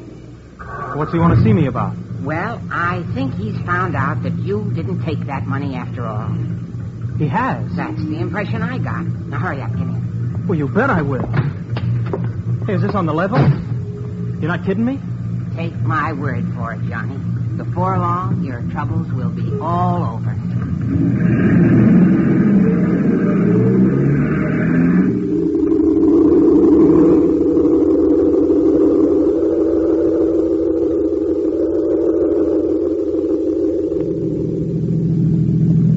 What are we doing out here, Mr. Minor? You said we were going to Mr. Ford's house. He's at his country place, Johnny. Sure out at the end of nowhere. Don't look like there's 3 cars a year come over this road. It is lonely, isn't it? Well, here we are, Johnny. What do you mean, here we are? Where's the house? The isn't any house, Johnny. Only an old stone quarry about half full of water. But it's very, very deep, Johnny. I don't get it. You will. Get out. Hey, what's the idea of the gun? Get out, Johnny. You're going to join Mr. Ford. Right here.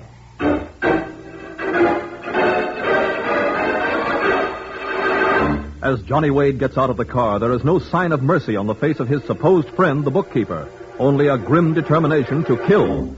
We'll see what happens in just a moment.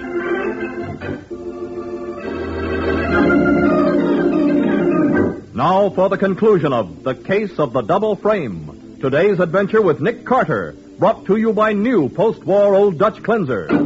Beside a lonely country road, the headlights of a parked car shine upon the figure of an elderly man with a revolver in his hand and a young man standing helplessly at the edge of an abandoned rock quarry half filled with water. You're the one that took that 20 grand 3 years ago. You're the one that framed me. It was so easy, Johnny. After Bisbee put the money in the briefcase, he turned his back to get some papers off the desk, and I took the money out again. That's all. You put that ticket for Montreal in my pocket, too. Of course I did. It made the police think you were planning to run away. It was a very efficient plan, Johnny. Yeah, you're a smart guy, you are. So you bring me out here. Make me carry all this scrap iron over from your car. They make excellent weights, Johnny. Excellent. Now, I want you to take that roll of wire and fasten the scrap iron securely around your ankle. Huh? Go on. Take a piece of that scrap iron. Okay, I'll take it. And give it right back to you. Why, you young... Oh! Keep away, Johnny. I don't want to kill you. Just yet. Okay. What do you want to bump me off for? You framed me, you got away with it. You have to disappear, Johnny. You see, you murdered Mr. Ford tonight. I did what? I needed that money 3 years ago to cover a shortage in my accounts. And tonight the old fool started looking over the books. He found you'd faked him, huh? Unfortunately for him, yes. He phoned me to come down to the office to accuse me.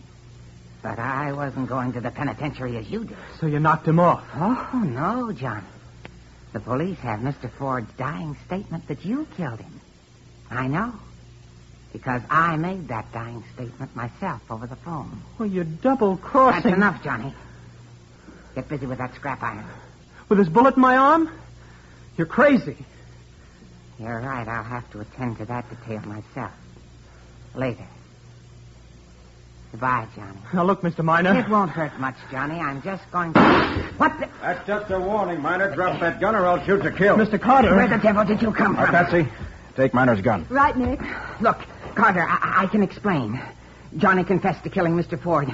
He was going to kill me. Save your breath, Miner. For you, the highway back to town is going to be a one-way road to the electric chair.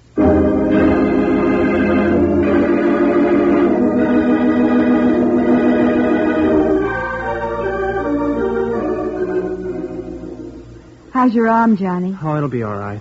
It's just a flesh wound. Oh, gee, you're lucky, Johnny. We were on our way to Ford's office when Nick saw you getting into Miner's car. And you followed us all the way out from town? Yeah. If we had to drive without lights and stay quite a distance behind, our Miner would have noticed us. I still don't know why he wanted to bump me off. After the way he framed me, I never could have proved I didn't kill Mr. Ford. Well, they couldn't take any chances on you having an alibi. Nick, how did Bisbee get that $28,000? Did he really win it in a poker game? There's no reason to doubt it now, Patsy. Oh, Johnny, here's something Bisbee asked me to give you. Oh? Probably a nice little apology for sending you to the penitentiary for something you didn't do. I just don't like that man. Well, what is it, Mr. Carter? Here. Gee, it's a check. For $1,000. Oh. Mm-hmm. He thought it might make up for at least part of what you've been through. Oh, Johnny, that's wonderful. Now you can make a real start in life. Yeah. Yeah, gee, $1,000. I wish Mom could be here to see this. And he has a job for you, too. A much better job than you had before. Gosh, Mr. Carter. That just goes to show you how wrong a fella can be sometimes. Mr. Bisbee ain't a bad guy at all when you get to know what he's really like. You know, Johnny, that's generally true. Very few people are really bad when you get to know them. I'm glad you found that out while you're still young. It'll make your life a whole lot easier sometimes.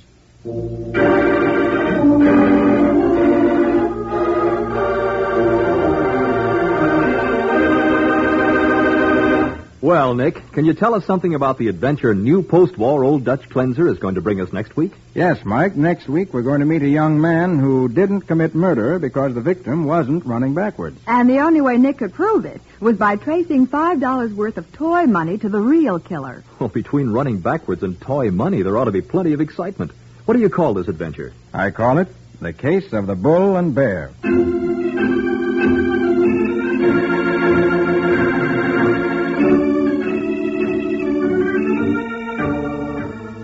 Nick Carter, Master Detective, is presented each week at this time by the Cudahy Packing Company.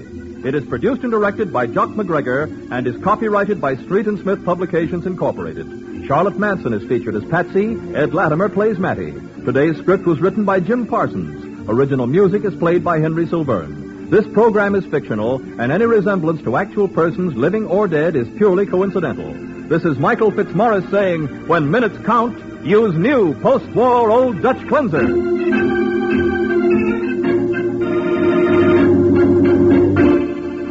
This is the Mutual Broadcasting System. Post-war Old Dutch Cleanser, famous for chasing dirt, presents Nick Carter, famous for chasing crime.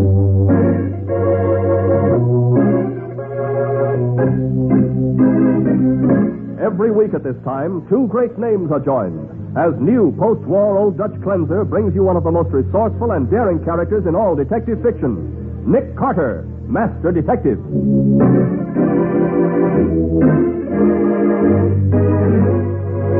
Nick, are you going to break into this apartment? I don't have to, Patsy. Sally gave me her key. Oh, gee, you think of everything, don't you? I try to. Okay, come on in. Uh-huh.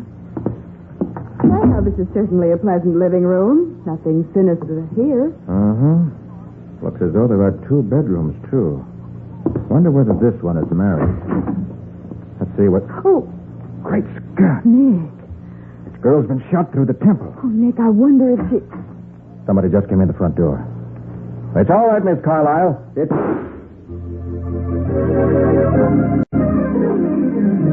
And now, the case of the quiet roommate. Today's adventure starring Lon Clark as Nick Carter. Brought to you by new post-war Old Dutch Cleanser. It's late in the afternoon, and Nick and Patsy are in the lavish office of John Fenruss, president of the Fenruss Department Store. I'm glad you brought Miss Bowen to the store with you, Mr. Carter. She'll understand this business. You said you were being annoyed by a blackmailer, Mr. Fenruss. Precisely. The girl who worked here until last Saturday night is trying to shake me down for a lot of money. You were involved with her? Of course not. Nothing of the sort. Then what's the trouble? Our fashion designs are being stolen. Oh, you mean that the clothes sold in the Fenruss store are exclusive? A great many of them are, Miss Bowen. 2 years ago, I hired Jerry Bartlett, one of the best dressed designers in the business, to create designs exclusively for the Fenruss store. Well, I knew Fenruss models couldn't be bought anywhere else in town. Yeah, but that's the point. They can be now. Oh? The cut-rate stores have our exclusive styles at marked-down prices before we even put them on sale here. That can't be very profitable. Profitable? We've lost a fortune. And this girl says she knows how our fashions are being pirated and who's responsible for it. And she won't tell you who it is? Tell me. She has the gall to ask $2,500 for the information. Then you want me to find out who's stealing your design? No. I want you to force Mary Danville to give me that information. Without paying for it, you mean? I have a right to know. And it's her duty to tell me without blackmailing me. I want you to scare her. Scaring girls is out of my line, Mr. Fenruss. You want me to investigate your problem? Oh, so you want to run up a lot of investigating fees, do you? Well, I won't fall for it. I'm not asking you to fall for anything. I'm responsible to the board of directors for every dollar I spend. It isn't my money. It's your store, isn't it? Well, it was my father's store. Now it belongs to a great many people. And they expect me to show a profit. I can't throw money away on detectives. Well, it's probably just as well, Mr. Fenruss. I don't think I'd enjoy working for you anyway. Mr. Carter, if my secretary were here, I'd have her show you out. Oh, we can find our way out. Come on, Patsy. With pleasure. Mr. Fenruss. Miss Carlyle, do you think my office is a public waiting room? Miss Drake isn't at her desk, and I have to see you. Just the same. What you do to Mary Danville is none of my business. But when you start ransacking my apartment, just because... Control yourself, Miss Carlyle. I've done no such thing. Then if you didn't do it, you hired someone to. Your accusations are in particularly bad taste in front of outsiders, Miss Carlyle. Oh, don't worry about us, Mr. Fenruss. This young lady's outburst hasn't changed my opinion of you a bit. I think I'd like to talk to Miss Carlyle privately, though. I forbid it. Oh, you do? I certainly do. This man's a detective, Miss Carlyle. Fine. Mr. Detective, if you'll come down to the Fenris exclusive shop, I'd like very much to talk to you. Privately.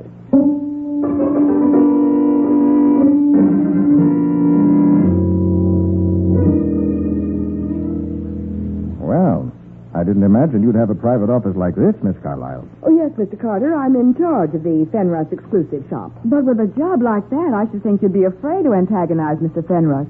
Wouldn't you hate to be fired? He won't fire me, Miss Bowen. What makes you so sure? Because Mr. Fenris is the only person in the world who would have any reason for ransacking the apartment that Mary and I share. He wants the information Mary has. Do you have it too, Miss Carlyle? No. But if I did, I'd do exactly what she's doing. I'd make him pay for it. Was the lock on your apartment door broken? No, it wasn't. But somebody had been there because Mary's wardrobe trunk had been turned inside out and my room had been all torn up, too. Was anything stolen? Nothing of mine, and Mary says Fenris didn't find what he was after. I see. Miss Carlyle, you said Mary Danville hasn't told you what she knows about the fashion theft. Are you and your roommate on friendly terms? Yes, of course. I got the store to hire her, and I also saw to it that she was pushed ahead. But she still doesn't trust you enough to tell you. That is not the point. She said I'd be better off not knowing. That what she'd discovered was dynamite. Look, Miss Carlyle, I don't want to alarm you, but can you get a room for yourself and Mary Danville at a hotel for a few nights? Why, I suppose so. Then I'd do it if I were you. And I wouldn't let anybody know where I was staying. But everything's happened while I've been here at the store. Nobody would dare to try anything while Mary and I were at home. I'm not too sure of that. Is Mary at your apartment now? I think so. Why? I want to talk to her, and I'd also like to examine your apartment. Do you want me to take you there now? No, I want you to line up a hotel room. Besides, Patsy and I may do better talking to Mary alone. If you think... I don't think anything yet, Miss Carlyle, except that you may not find it healthy to stay in your apartment. All right, Mr. Carter, I'll do whatever you say.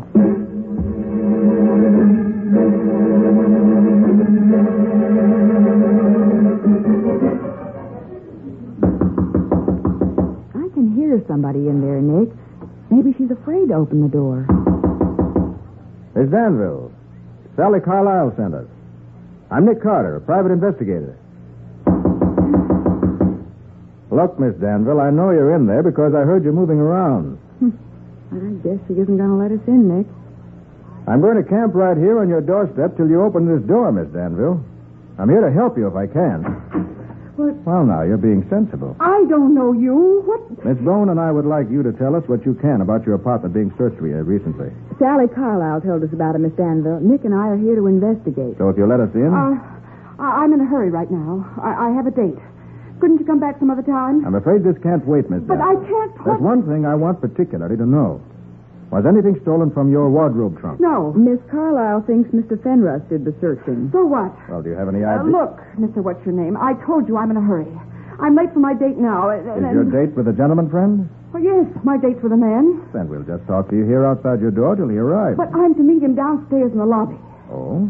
Your callers meet you in the lobby, do they? Look, I don't know you. Maybe you're a detective and maybe you're not. But until Sally's here to say you're okay, I'm not going to talk to you. I'm ready to leave and I'm going right now. You're making a mistake, Miss Danville. Maybe not. But don't try to follow me down to the lobby. If you do, I'll call the police. Very well. We won't even go down in the same elevator with you. Go right ahead. That's what I intend to do. Nick, aren't you going to follow her? No. Going to wait here and see what she does. Well, what do you expect her to do? Patsy, if you were Miss Danville, would you leave two strangers standing in front of your door after a conversation like the one we've just had? Well, that all depends. Depends nothing. You'd meet your boyfriend in the lobby and then get right back up here to see what's going on. Well, if you ask me, I don't think she has a date. You don't? No. And if she did, it wasn't with a man. Well, why do you say that? Well, she didn't powder her nose and it was shiny. And her lipstick wasn't on straight. No, Nick. I have a feeling she just wanted to get away from this apartment as fast as she could. Hey, maybe you're right. Come on, let's get inside and see what was bothering her. What? Oh, Nick, you aren't going to break into that apartment, are you? Don't have to. Sally Carlyle gave me her key. Oh, gee, you think of everything, don't you? That's right, dear. All right, come on. Right. Well, it's certainly a pleasant living room. Nothing sinister here. Mm-hmm. Looks as though there are two bedrooms. I wonder which one is Mary Danville. Well, not this one. At least I wouldn't think so. Why not? Because the picture's on the vanity, and you'd hardly have your own picture in your room. Good girl. So Mary Danville's room must be the other one. Of course. Well, let's see what's there. Great Scott. Nick. No wonder Mary wanted to get away. This girl on the floor. She's been shot through the temple. Nick, do you suppose... Quiet. Somebody just came in the front door. Let's listen. Maybe we can hear something. Okay. Who's that? Who is it? You wait here, Sally. No, Jerry, don't. Let's get out of here and call the police. Nonsense. Whoever you are, come on out or I'll shoot. It's all right, Miss Carlyle. It's... Oh, Jerry, you fool. That's the detective. Oh, Mr. Carter, are you hurt? Not a bit, Miss Carlyle, but tell your trigger-happy friend to quit pointing that revolver at me. Oh, I'm sorry, old fellow, but I was nervous. After what's been happening here, It's good most people can't hit anything with a revolver. This is Jerry Bartlett, our fashion designer, Nick Carter, and his secretary, Miss Bowen. How do you do? I'm awfully sorry I frightened you, but I was... I thought I told you not to come back here, Miss Carlyle. I know, but I got to thinking about Mary Danville, and... Well, if it was dangerous for me to be here, it was dangerous for her, too. So I came up to get her. Well, she just left a few minutes ago. Oh, I see. Oh, well, in that case, Jerry, I suppose we might as well leave, too. Right. Just a minute, Miss Carlyle. Did you see your roommate in the lobby just now? In the lobby? No. Well, there's somebody else in this apartment. In one of the bedrooms. You mean you've caught our mysterious visitor? Oh, that's wonderful. But who is... Suppose you take a look. That's a good idea. Oh, no. No. Recognize her, Miss Carlyle? Of course we recognize her. But that's Mary Danville. What? You mean this murdered girl is your roommate? Yes. Oh, but why would anyone... Mr. Carter, you've got to catch her murderer. You've got to. I think I did catch her murderer, Miss Carlyle. But I let her get away.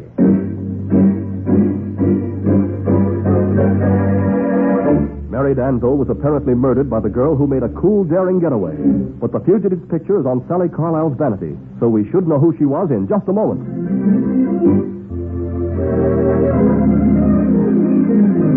Now back to The Case of the Quiet Roommate. Today's adventure with Nick Carter, brought to you by new post-war Old Dutch Cleanser. The scene is Sally Carlyle's bedroom, and Nick stares grimly at the photograph he's removed from Sally's dressing table. This is a picture of the girl who left your apartment just as we arrived. Who is she, Miss Carlyle? Well, that's Dorothy Drake. She a particularly good friend of yours? Well, she gave me the picture, and she stops in to see me once in a while, that's all. She's Fenris's secretary, so everybody in the store tries to get in solid with her. Oh, I see. Oh, I think she can give him a boost with Fenris. She really have that much influence with him? Well, if I think I'll have trouble getting Fenris to okay one of my fashion designs, I try to sell Dorothy on it first. If it's okay with her, he'll take it. Oh, then she gets to see your designs before they're approved? Well, sure she does. Uh-huh. Who else sees them? Well, Fenris, of course, and Sally. Oh, yes, I see them, too. Do you think this Dorothy Drake would commit murder to help Fenris? You said she was here in this apartment when you got here, didn't you? Yes, she was. Well, I don't see why you let her get away. Well, she told us she was Mary Danville. We had no reason to doubt her. But she doesn't look the least bit like Mary. Don't forget, Miss Carlyle, I never saw Mary Danville before. And we didn't find Mary's body until after Dorothy Drake had left. She must have killed Mary. All you have to do is find her. You know where she lives? Well, sure, there's no secret about that. Over on Prince Street. But she won't be there. Mary must have known that she was the fashion thief. Oh, just a minute, Miss Carlyle. We can't assume that she's guilty of Mary's murder or of the fashion thefts either. You and Mr. Bartlett and Mr. Fenris all had access to the fashion designs. But if she isn't guilty, why did she run away? We don't know that she has run away. If she's smart, we'll find her at home. Let's see if she is smart.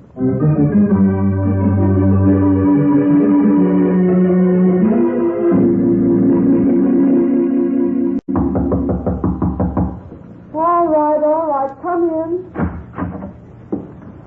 You don't seem surprised to see us, Miss Drake. I knew you'd be here after me. Well, are you coming in? Thanks. We are. I suppose you found Mary's body? We did. And I suppose you expect me to say I didn't kill her? Naturally. And I suppose you won't believe me when I do. Well, you lied to us at Sally Carlyle's apartment. Of course I lied. I was frightened. I just found Mary's body. You mean she was dead when you went into her apartment? Yes, she was. And how did you get in? I had a key. Where'd you get it? That's none of your business. Solving murders is my business, Miss Drake, and unless you give me some straight answers, I'm going to escort you down to headquarters. I wouldn't try that if I were you. Why not? I'll sue you for false arrest, and I'll collect. You seem pretty sure of yourself. You'll find out how sure I am if you try to make trouble for me. You think Mr. Fenris will back you up, huh? I wouldn't count on that if I were you. No? Look, if you're going to take that attitude, Miss Drake, I'll have to show you I'm not bluffing. Come on. Come on where? To headquarters. Where do you think? Now, look, you can't... I certainly can. And if you won't come willingly with me, I'll have Sergeant Matheson of the homicide squad here within 10 minutes. You just try it and see what'll happen. Very well. Where's the telephone, Miss Drake? It's in the hall, Nick. Fine. Call Mattie, will Right. you? No! Don't you dare! Walter! Mr. Carter, Well, if I were you, I wouldn't make any phone calls until I knew what I was doing. Why, Mr. Fenris. I won't have my secretary, myself, or the store mixed up in a murder scandal, Carter. And if you do it, I'll run you right out of business. what are you doing here, Fenris? He came because I called him as soon as I got away from Mary Danville's apartment. Okay, now that we're back to that, Miss Drake, I still want to know why you went there. She was following orders, Carter. Your orders? Naturally. I was entitled to the information the Danville girl said she had, and I was going to get it. Even if you had to steal it. Her attempt to extort money from me was outside the law. You have to fight fire with fire. So you gave Miss Drake the key to Miss Danville's apartment? I did. Why did you get it? We have a key shop in the basement of our store. I borrowed Sally Carlisle's key from her locker long enough to have a duplicate made. Did you borrow it with Sally's permission? I told you. You have to I fight... know, you have to fight fire with fire. Okay, so you had Miss Drake sneak into Miss Danville's apartment. What was she supposed to steal? Mary Danville claimed she had a package of correspondence that proved the identity of the fashion thief. I wanted it. Hey, wait a minute. Wait a minute. You say you sent your secretary to get the letters Mary Danville had? I did. But before she'd had any chance to let you know whether she got them or not, you called me and asked me to get them. Does that make sense? It makes a lot of sense. I had no intention of hiring you. From what I'd heard about you, I was quite sure you wouldn't take the job. Suppose I'd said I would. I'd have found some excuse for not hiring you. Then why did you call me? That's really very simple, Carter. If Miss Drake had been successful in getting those letters, Mary Danville would have immediately accused me of having her apartment burglarized. But I would have been in a position to deny it. How? I could have proved that I was trying to hire a detective to get the letters for me at the very time somebody else was actually getting them. Very clever, Fenris. And now you put your secretary right on the spot. He has not. You were in the apartment with Mary Danville's body when we found you, Miss Drake, and you admit why you were there. But that doesn't mean By the that way, did you get the letters? No. When I saw Mary's body, I didn't even stop to look for them. I think perhaps you did. What? I think perhaps you found them and didn't want Mr. Fenris to know you found them. You're accusing Miss Drake of being the fashion thief, and that's preposterous. Mary Danville's murder is preposterous too, Fenris.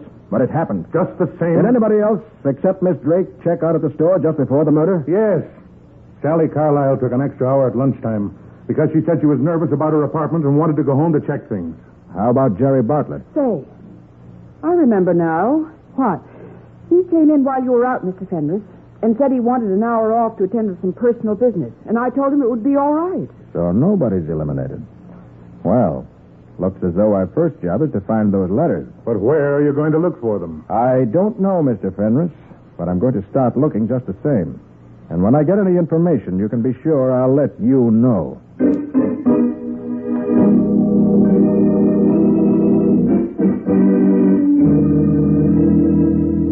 Miss Bowen, what's the idea of summoning all of us here to Carter's office in this high-handed manner? He has some information for you. He isn't even here. He said he'd be delayed a bit, Mr. Fenris. Delayed? Doesn't he know my time's valuable? Should we go back to the store, Mr. Fenris? You can go back if you like, but I'm staying right here. Oh, you are you? We'll see about that. I'm staying, too.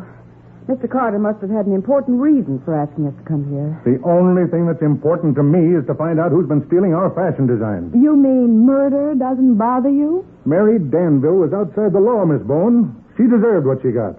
Did Carter say how soon he'd be here? I'm sorry. He didn't. Just the same, we'll wait until he gets here. All of us.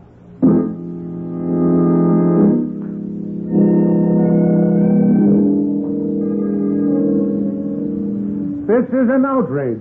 We've been here nearly 2 hours, and I refuse to submit to such treatment any longer. Where is Carter, anyway? I'm sure I don't know, Mr. Fenris. All he said over the phone the last time he called was... I know. He said to tell us to wait. Well, I'm not going to wait any longer. I'll bet you are. Your curiosity wouldn't let you do anything else. What the devil's he up to, anyway? Oh, Miss Ford wouldn't tell, even if she knew, Jerry. Ours not to reason why. Ours just to wait. Hi, everybody. Well, it's about time, Carter. Do you realize you kept us waiting here? Yes, Mr. Fenris, I've kept you waiting about 2 hours. Well, your explanation better be good. I'm a busy man. My explanation's very good. I intended to keep you people waiting here when I called you. Why, of all the colossal nerve. I had to get you here so I could search your homes without being disturbed. You mean you... I mean I've made a thorough search, Miss Drake, with the full approval of the police department. I'll have you thrown into jail. Calm down, Mr. Fenris. You said the proper way to fight fire was with fire, remember? I confound you. You were interested in results, Fenris. Well, I've got results right here in this package. What's in it? The letters that cost Mary Danville her life, all ready to be turned over to the police. Have you read them? I haven't even examined them. I thought I'd prefer to do that with everyone present. Well, why wait any longer, then? I don't intend to wait. No, I'll take care of this. Nobody's going to frame me. Nick has got a gun. So I see. Has anyone accused you of anything, Mr. Bartlett? No, and nobody's going to. Well, as long as you have that gun in your hand, I suppose you're right. You just keep away from me if you don't want this gun to go off. Now, let's see these letters. Why, they aren't the letters at all. Carter's trying to trick us. Quite right, Mr. Fenris. They're fakes. I didn't even look for the letters. What? You didn't look for them? No, I didn't. Mr. Fenris, how did you know these letters are fakes? Why? You said you'd never seen the letters, and yet you know at once these aren't genuine. How about that? Carter, are you accusing me of something? Yes. I'm accusing you of Mary Danville's murder. That's utterly ridiculous. You don't think I'd steal my own fashions, do you? They aren't your fashions. That's just the point, Fenris. They aren't your fashion. Now, see here. You're president of the store because of your name, because your father founded the business. The money you made stealing those fashions and selling them was probably more than your salary. So Fenris murdered Mary, then deliberately sent me to her apartment so that if anything went wrong, I'd be the suspect. Miss Drake, don't be a fool. I'm not anymore. I'm getting smart. The rest of us had to check out before we could leave the store, but you didn't. And I'm the only one who knows you weren't around the store at the time of the murder. Nick, that's right. She said Mr. Fenris was out, so she told Jerry Bartlett it would be all right for him to leave. Look, Carter, it may be news to you, but there aren't any letters. There aren't? No. Mary and I worked out that scheme because I thought Fenris suspected me. What scheme? Well, you see, it was like this. I paid Mary to quit her job and make Fenris that proposition. My professional reputation was at stake, and I thought I could get the fashion thief to show his hand that way. If you knew there weren't any letters, why did you pull that gun? Well, I got excited, I guess. I knew there weren't any letters, and then when you showed up with a whole bundle of them, I figured I was being framed with fake letters. I wasn't going to stand for that. Oh, you've all lost your senses. Believing that fantastic story about hiring Mary Danville. Look at him with his gun in his hand. Jerry, look out! Not quick enough, Bartlett. Don't try to get your gun back, not unless you want a slug in the heart. And that goes for all of you.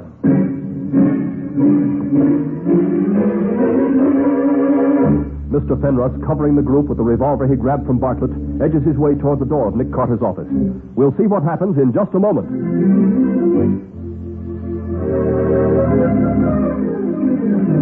And now for the conclusion of The Case of the Quiet Roommate. Today's adventure with Nick Carter, brought to you by new post-war Old Dutch Cleanser. Mr. Fenris, revolver in one hand, reaches for the door of Nick's office with the other. So you thought Mary Danville knew you'd been selling those fashion designs, Fenris? And that's why you killed her. Yes. I thought she was all set to blackmail me for the rest of my life. It's Bartlett's fault that I killed her. Why, you can't hang the blame on me, Fenris. And you can't leave this office either. Try to stop me. See what happens to you. I have a trick lock on the door to prevent just that thing. But, Nick... I snapped the secret catch when I came into the room. You will never be able to find it, Fenris. Thanks for telling me, Carter. In that case, I'll let you find it for me. Oh, no dice. You don't have any choice. Get over here and open this door, or I'll blow your head off. Well. I mean it. Okay. I guess you got me. Get it open. And be quick about it. All right. Take it easy, Fenris. I can't be quick about it. First you twist the door handle slightly to the left like this. And a full turn to the right like this. Don't try any funny business, Carter. I'm right behind you. And I'm ready to pull the trigger if I have to. I'm sure you are. Now you turn the doorknob to the left again. And... Open it! Wait, give me the gun, Fenner. Give it to me before I break your arm. Trick me. You slam the door into me. And I'm going to slam my left fist right into your face if you don't drop that gun. You... All right. I've got it, Carter. All right, good. Hold on to it this time. I didn't want to kill Mary Danville. I thought I had to do it. I'm sorry I can't sympathize with you. You tricked me, Carter. How did you know? I didn't know, Fenris. Didn't have any idea of who was guilty. But you remember what I said about guilty people running away? But... That's why I arranged this meeting, to give the murderer a chance to try to run away. And it worked. But if there weren't any letters, Nick, if Mary Danville didn't have any letters... There were letters, Patsy, but she didn't have them. The letters were from Fenris to the people who bought the fashion designs from him. Yes. They wouldn't buy unless I gave them something to put them in the clear in case the store ever brought any suits against them. I thought you got hold of those letters in some way. But you acted as though you thought I was double-crossing you. Why, you had me half crazy. I had to accuse someone, didn't I? And you're still trying to justify yourself, aren't you? The store should have been mine. I only got a small part of what I deserved. Well, starting right now, Fenris, you're going to get more than a small part of what you deserve. You're going to get the works.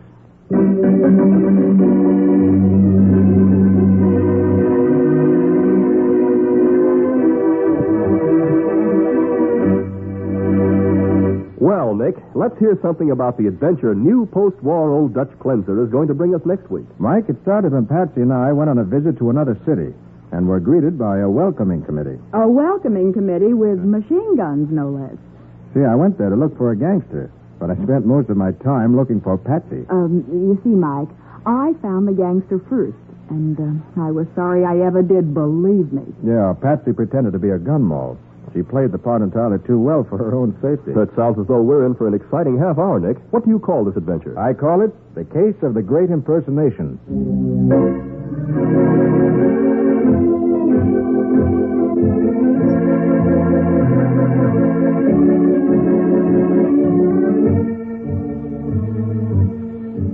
Nick Carter, Master Detective, is presented each week at this time by the Cudahy Packing Company. It is produced and directed by Jock McGregor and is copyrighted by Street & Smith Publications, Incorporated. Charlotte Manson is featured as Patsy. Today's script was written by George B. Anderson. Original music is played by Henry Silverne. This program is fictional, and any resemblance to actual persons, living or dead, is purely coincidental. With millions of additional children entering our schools during the next few years, the nation faces serious educational handicaps. Inferior education for our boys and girls may damage our prosperity, our traditions of freedom, our security. That's why we urge every adult to work with local civic groups and school boards to help improve educational conditions. Show by your interest and friendliness that you appreciate the importance of your children's teachers. They mold our nation's future. This is Michael Fitzmaurice saying, when minutes count, use new post-war Old Dutch Cleanser.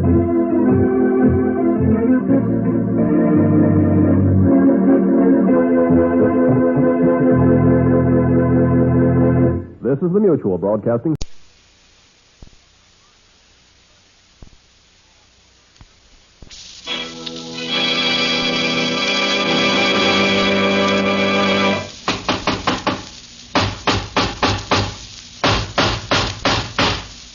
What's the matter? What is it? Another case for Nick Carter, Master Detective. Yes, it's another case for that most famous of all manhunters, the detective whose ability at solving crime is unequaled in the history of detective fiction. Nick Carter, Master Detective, presented by the three great Linux home brighteners. Linux Clear Gloss, Linux Cream Polish, and Linux Self-Polishing Wax. Created by Acme, America's great producer of Acme quality paints.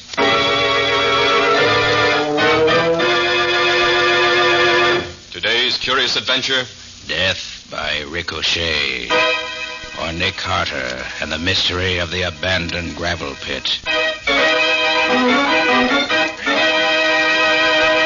In just a moment, we'll hear how Nick solves the mystery of how the bullet from the abandoned gravel pit killed the heir to the Marquis' fortune. But first, here's something you should know. Millions have found what wonders Chemtone, the miracle wall finish, can do for walls. Now, millions more are learning what amazing new beauty the three great Linux home brighteners bring to floors, woodwork, and furniture. Linux Clear Gloss Varnish, the durable super varnish that dries to an elastic transparent surface which protects all wood and linoleum in your home. Linux Cream Polish, which cleans as it polishes, leaving no oily film on your furniture. And Linux Self-Polishing Wax, which beautifies your floors with a satiny yet tough non-skid finish that resists wear, water, and dirt. You'll find the three great Linux home brighteners at your hardware, paint, or department store. Your headquarters also for Chemtone, the miracle wall finish.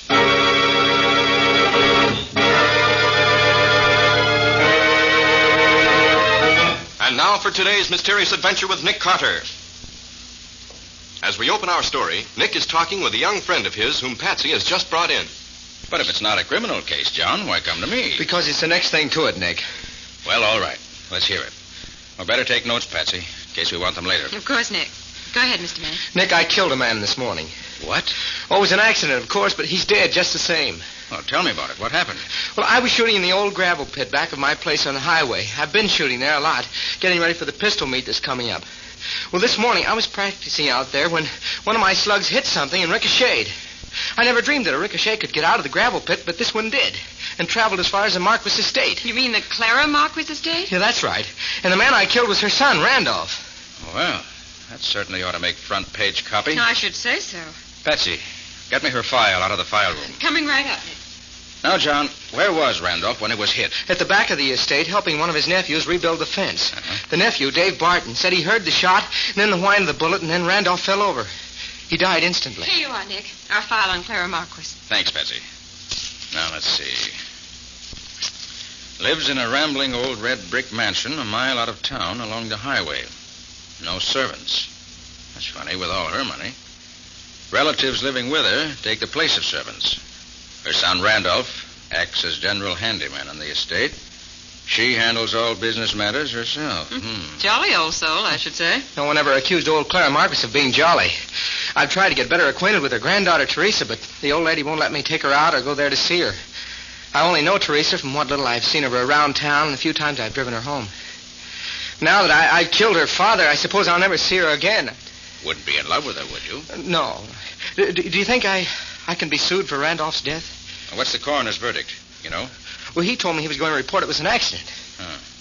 Now, John, how far is it from the gravel pit to where Randolph was killed? About a quarter mile. The Brundage place is in between. Old man Brundage was out picking berries in the back of his place. He says he heard the bullet whine over his head. I suppose there's no doubt about the time? No, the sheriff checked on that. Randolph was killed while I was shooting in the pit. No mistake about that. I see. Was the bullet identified as coming from your gun? Well, not exactly. It was too badly mutilated, the sheriff said, to be identified as having come from any particular gun. It was all flattened and twisted. Well, from what you tell me, John, it looks as if you're responsible, all right. For the funeral expenses and so on, at least. Well, I know that, Nick. I just want to be sure I don't get hooked for what money I've got saved by a damage suit later on. That's why I want you to investigate this for me right away. I want to have it proved an accident so that nothing can come up later to put me in the wrong more than I am now. Yes, I see what you mean, John. You want me to be sure that we know now all there is to know. Then we file that information away and hope we never need it, right? That's it exactly, Nick. Will you do it? Why, certainly, John. If nothing else on my hands for the moment, shouldn't be a long job nor a difficult one. Now, first, I want to have a look at your gravel pit. All right. I won't be there, but Mother will let you in. I don't suppose there's any chance I didn't fire the shot that got Randolph. Now, the chances are you did, John. I want to determine the degree of negligence involved. If there's none on your part, you can hardly be held liable for the accident. Okay, Nick. I'll leave it to you. I'll be seeing you. Right, John. And don't worry. I think I can clean this up for you.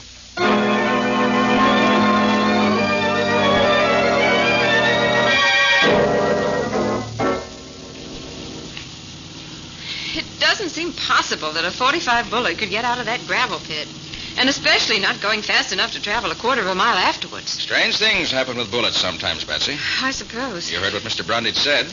Yes, according to him, about as many bullets come out of the gravel pit as stay in. He said he's heard them whizzing over his head many a time. Well, he was probably exaggerating. But there's no question but what he heard the one that killed Randolph Marquis this morning. Said it went only about a foot or so over his head. Is that possible, Nick? Oh, yes, indeed. Perfectly possible. And from the way John May's target is set up in the pit, a bullet that did get loose might very well come right across Brundage's berry patch. Well, I certainly hope you find some way to prove Mr. May didn't do it. He's such a nice fellow. I don't expect to prove that, Patsy. You don't? By the way, how well do you know Teresa Marquis? Not too well. Think you could use her name to get us in to look over the grounds, in case the old lady objects? Oh, gosh, Nick, that's a big order. Nobody has any say around there but old Clara herself, so I understand. I'll try it. What can we lose? Atta girl. Let's attack them from all sides at once.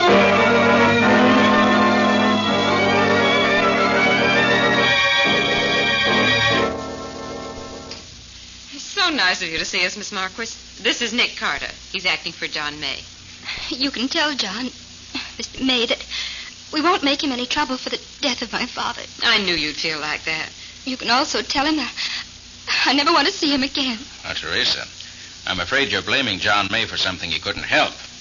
We've just been to look over his gravel pit, and it seems utterly impossible that a bullet could get out of there and travel so far after getting out. I'm sure If you're trying to tell her what happened wasn't May's fault, you can get going. And right now. How do you do?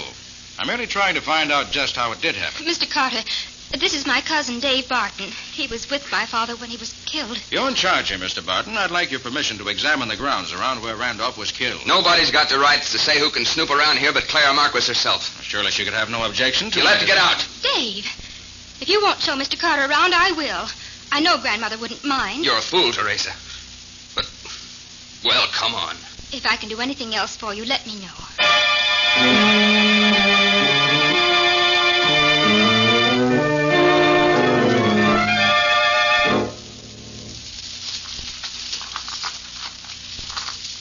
We were putting up a new fence here, Brandy and I. We've been working out here for several days. We could hear young May shooting down in that pit of his all the time. This morning it was different. The shot sounded the same, only this time I heard the whine of the bullet right after it. Now there, here's where Randy was standing. I was down there. The time I got to him was deader than a doornail. If I could get my hands on that young May... Mr. Barton, is that fence over there about 30 feet? The edge of your property? Yes. The bushes there on Brundage's side. He was picking berries out there somewhere this morning when Randy was killed. Nick, would you hear the shot before you heard the whine of the bullet going by? Certainly, Patsy. You would with an Army 45, which John was using.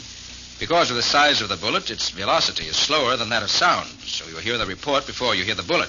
Somewhat... Mr. Carter, Grandmother's very ill. We sent for the doctor, but she heard that you were here and for some strange reason wants to see you right now. Mrs. Marquis wants to see me? You sure? Very sure, Mr. Carter. She insisted. Can you come right away, please?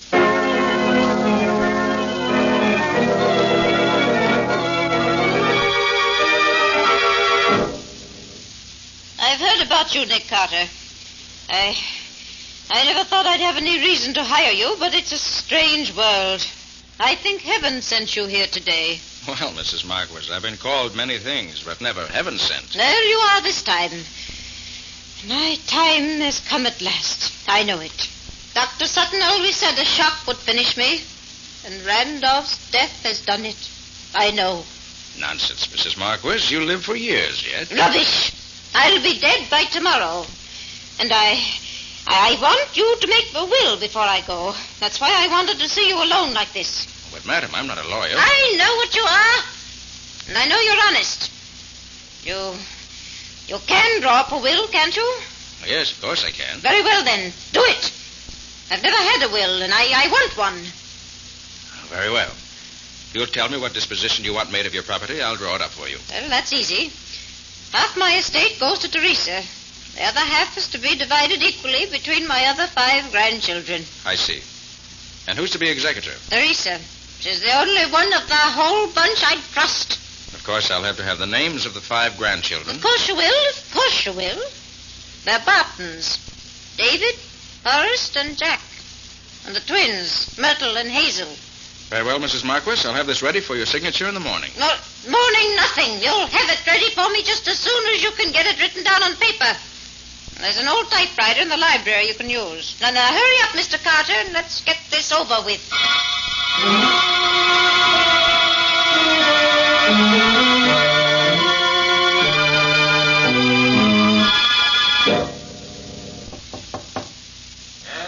May I come in, Nick? Oh, yes, Patsy. I've finished what I'm doing. You've been writing out the old lady's will? Ah, what makes you think that? I can't think of any other reason why you should lock yourself up in this musty old library and spend an hour pounding on a typewriter. You're quite right, Patsy. But keep it to yourself. Does she take good care of Teresa? None of your business, my inquisitive young assistant. All right, suit yourself. I came to tell you the doctor's here. He says you'll have to wait before you can see Clara. She's lapsed into a coma. What? Says she may come out and she may not. But if she does, her mind will be clear enough to sign the will, in case that was what you wanted. Oh, what a bunch of mind readers around here. Okay, I'll wait. Oh, by the way, Nick, we're invited to dine with the Bartons tonight. Oh, good. I'm getting hungry. You haven't seen the rest of them yet. Maybe you won't be so happy about it when you do. Why? You seen them? I'll say I have. Besides Dave Barton, the man we met when we first got here, there's Forrest. He's sort of a dope, apparently. And there's Jack, a rather good-looking kid of about 20. And, last but not least, there are the twins, Myrtle and Hazel. They cute? Cute. They're 30 if they're a day. They look 40 and act 50. They're a pair, no mistake. And incidentally, we're eating in the kitchen, if it interests you. Where we eat is secondary, Patsy. It's the eating part of it that really interests me. That kitchen is something, too. I just saw it. It's the most home-like part of the whole house. Cozy and comfortable.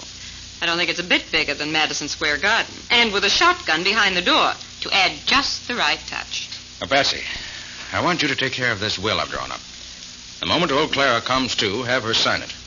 And if you're fond of Teresa, pray that the old lady does come to before she dies. All right, Nick, I'll take care of it. Good. Now I'm going to call John May and tell him to come here to the Marquis estate about 8 o'clock. Well, why do that, Nick? You may start something. Maybe, but I think it's the wise thing to do. I want you to find Teresa and persuade her to go and meet him in the drive when he blows his horn twice. Now, that's important. Okay, Nick. She's to meet him in the drive when he blows his horn twice.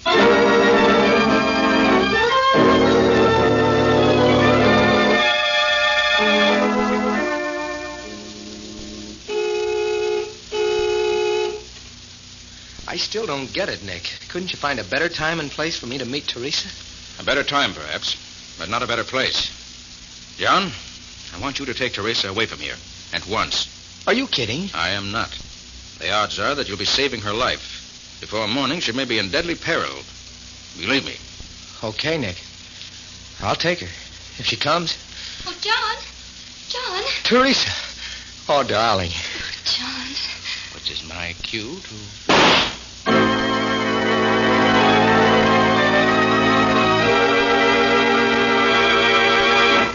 Early this morning, a shot rang out and Randolph Marquis fell dead. Once again, a shot has startled the Marquis household. Who is dead this time? And what will be its effect on Nick Carter and his attempts to learn the real facts behind Randolph's death? We'll see in just a moment. If you're having difficulty keeping your floors spick and span these slushy winter days, here's the answer. You needn't have track-in trouble at your house, not when you use Linex Clear Gloss Varnish to protect your floors. You see, Linex Clear Gloss Varnish resists both water and dirt so that they're easily wiped away. And Linex Clear Gloss provides an elastic, durable finish that really wears, retaining its lustrous, transparent beauty for a long, long time. Yet it's easily brushed on, and it lessens your housework amazingly. Linex Clear Gloss even resists damage by hot grease, boiling water, fruit acids, perfume, and alcohol, making it the ideal protection for every wood and linoleum surface in your home. Yes, Linex Clear Gloss Varnish is the finest household protective finish you can buy. Depend on it, as so many wise homemakers do. Ask your dealer now for Linex, Lin-X, Linex Clear Gloss Varnish. You'll find all three great Linex home brighteners and Chemtone, the miracle wall finish, at hardware, paint, and department stores everywhere.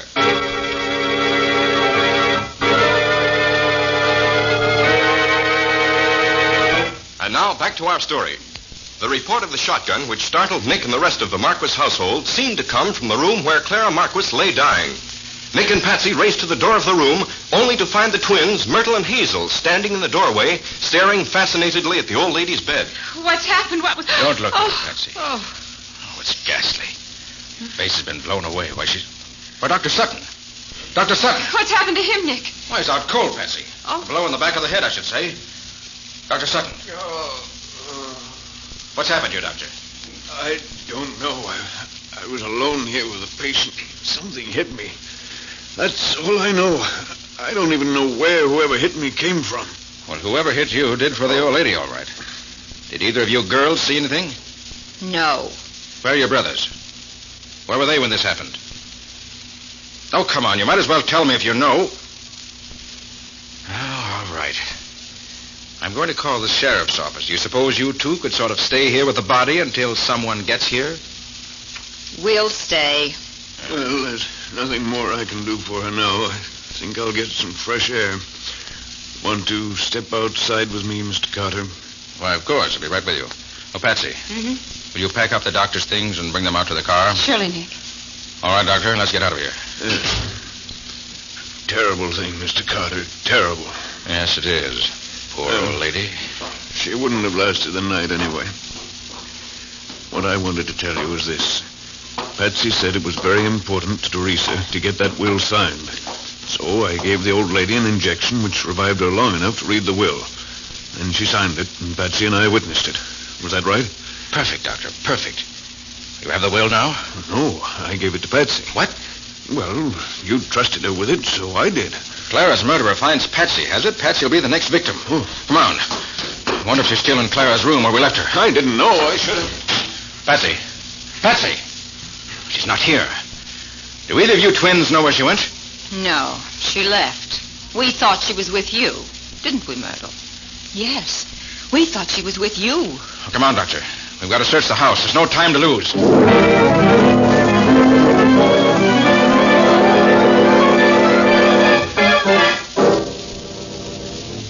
Well, Doctor, we've been through this house from cellar to attic. She's not here anywhere. I don't like it. How about the carriage house?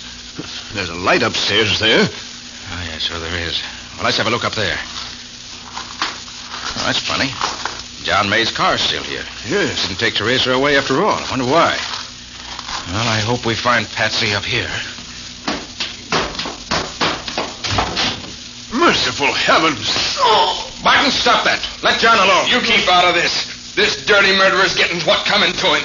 The law won't do nothing to John May, but we will. Barton, if you touch him again, I'll shoot to kill. You wouldn't have the nerve. I've plenty of nerve for cowards like you. All right. You're on top for now. But we'll get him later. See if we don't. Now, you two.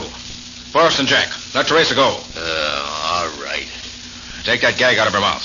Be quick about it. Oh, Mr. Carter. Oh, thank heaven you've come. Oh, Doctor, you better have a look at May. He's pretty badly beaten up. Only thing holding him up are the ropes tying him to that post. Yes. He's in a pretty bad way. Dave must have hit John at least 20 times. What happened, Teresa? Well, they got John right after you left and made me come with them. They brought us up here and tied John to the post so that he couldn't defend himself. Then they gagged me. Hold on. You mean that all three of them, Forrest, Jake, and Dave, have been with you since right after I left you with John? Why, yes. Why? Has anything happened? I'll say there has. Take care of things, Doctor. I've got a job to do.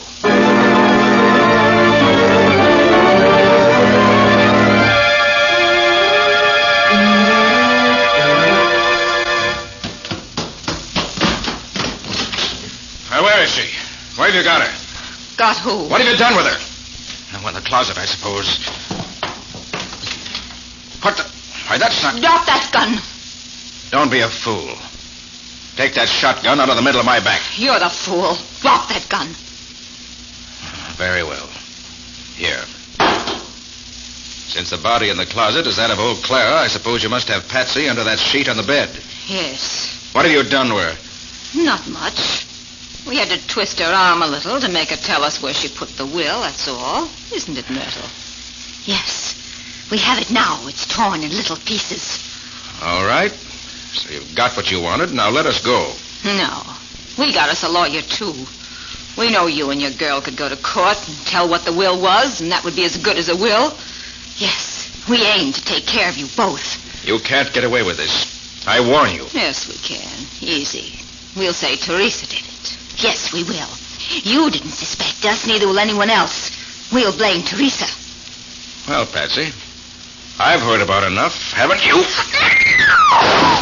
Oh, you don't? Sorry to hit a woman, but... All right, Patsy. That takes care of the twins for now. Now, let's see what you look like under that sheet. Wait a minute. Here, wait till I get this gag out of your mouth. There. Oh, Nick, I thought you'd never get here. How'd you ever get away from that gun she was holding in your back? I've studied commando tactics, Patsy. One thing I learned was that if someone is holding a gun at your back, you can twist away from the gun faster than if someone can pull the trigger. Oh. Try it sometime. Thanks. I'll take your word for it, gladly. So, with Hazel, or Myrtle, knocked cold from the recoil of that 10-gauge shotgun, and Myrtle, or Hazel, out cold from the sock on the jaw I was forced to give her, we have peace. Temporarily. Peace, blessed peace. Even temporary peace. I hope the sheriff gets here pretty soon now. I'd like to get rid of these two vipers. Viperesses, Nick. Viperesses. Before they try biting someone else.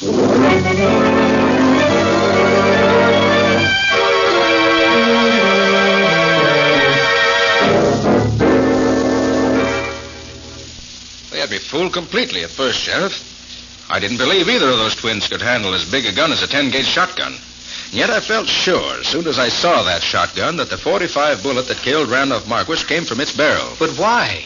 Old man Brundage said he heard it whine over his head. Well, the whine of a ricocheting bullet, John, is one of the most deceptive sounds in the world. You can't tell really where it comes from. But I was right with Randy. I didn't hear any gun fired close. It was fired from the gravel pit, and the bullet came whining. Of course it did, Barton. The twins were clever enough to pick a mutilated bullet out of the gravel pit where John May shoots. They loaded it into a 10-gauge shell and fired it from behind the bushes on Brundage's property. The bushes acted as a silencer, probably. Both Brundage and Dave heard the whine it set up and assumed it was a ricochet from the pit. Who'd ever think a woman would figure out a way to load a 10-gauge with a banged-up bullet and then lay for a guy and shoot when somebody else shoots a quarter-mile away? Why did they do it, Mr. Carter? Money, Teresa. Money they'd inherit from your grandmother, Clara Marquis. But I don't get it, Nick. How would Randolph being dead benefit the twins? His daughter would get his share, wouldn't she? Not if Clara didn't leave a will. That's the point around which everything else revolves, Patsy. But how does that work out, Nick? According to the law of the state, if the old lady left no will, Randolph would inherit 1/2 the estate.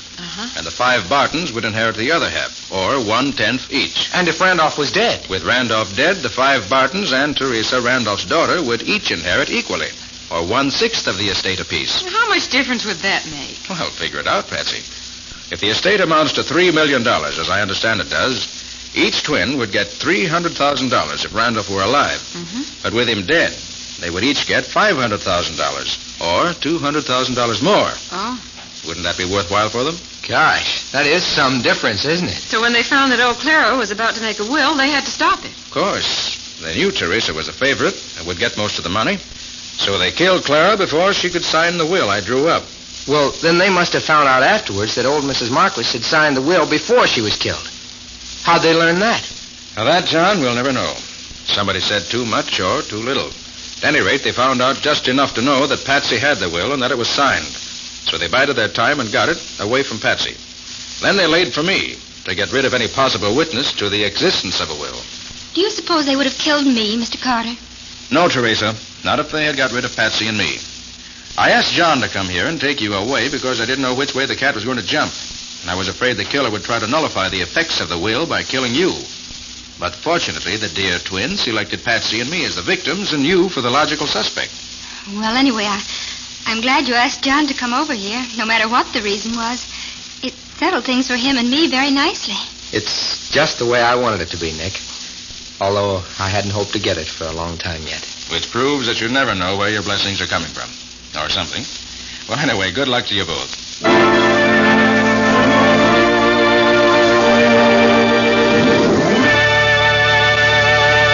In just a moment, Nick and Patsy will bring you a preview of next week's exciting case. But first, here's a suggestion. On a winter night, as the family gathers cozily at home for an evening of fun together, every moment is more enjoyable when home looks its inviting best.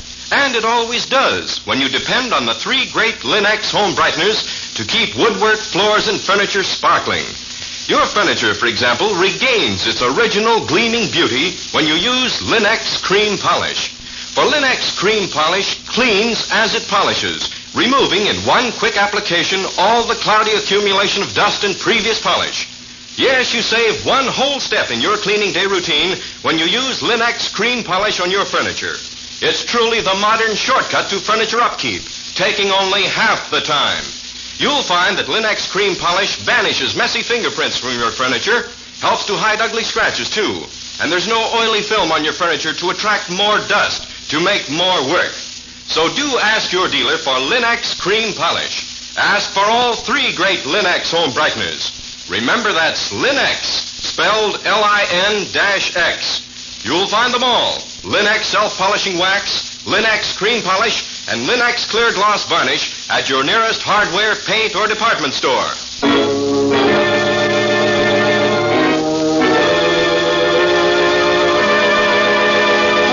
And now let's hear from Nick Carter himself. What about it, Nick? Have you an exciting story for next week? Well, next week, Ken, I want to tell you what happened when I stopped off in a little town upstate to tell a rookie cop's family how sorry we were that he'd been killed in line of duty. Well, that doesn't sound very exciting to me. It was what happened after Nick stopped off there that makes the story. He found a household ruled by fear. Fear and hate. With a mad old woman at the head of it who was convinced that she had been divinely appointed to set the world right. Oh, that's very different, Nick. Where did you come into it? Nick stopped a well-laid plan to commit wholesale murder and save the daughter of the house a fortune running into the millions. Just because the killer forgot to quote the right Bible verse at the right time. What do you call it? An eye for an eye. Or the mystery of the upstate murders. And that's all for now. So long. So long, everybody. So long to you both, Nick and Patsy. We'll be seeing you again next week.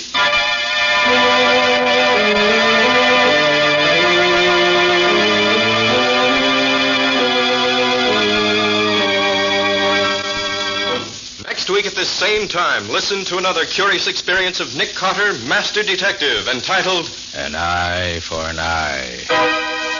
Or Nick Carter and the Mystery of the Upstate Murders.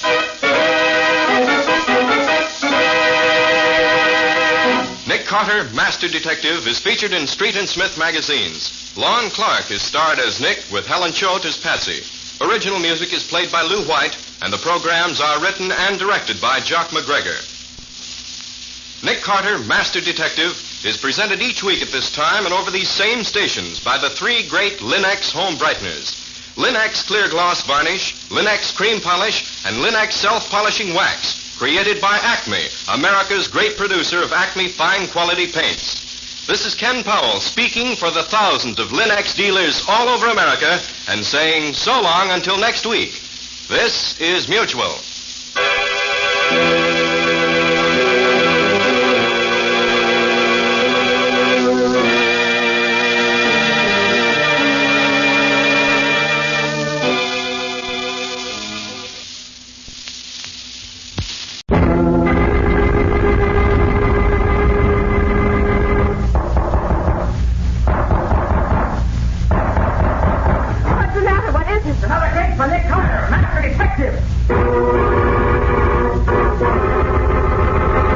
Yes, it's another case for that most famous of all manhunters, the detective whose ability at solving crime is unequaled in the history of detective fiction. Nick Carter, Master Detective.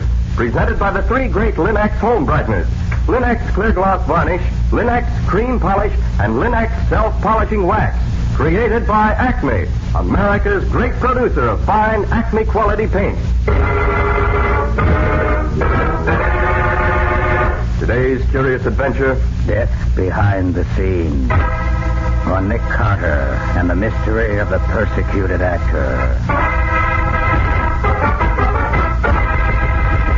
In just a moment, we'll hear how Nick Carter solved the mystery of the persecuted actor and prevented death behind the scenes from becoming a grim reality. But now, a word to the women.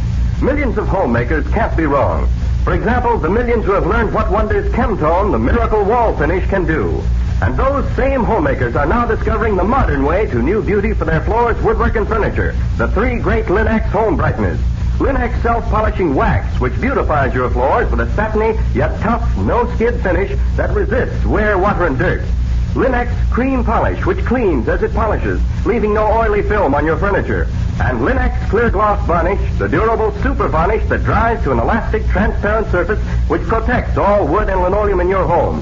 You'll find the three great Linex home brighteners at your hardware, paint, or department store. Your headquarters also for Chemtone, the miracle wall finish.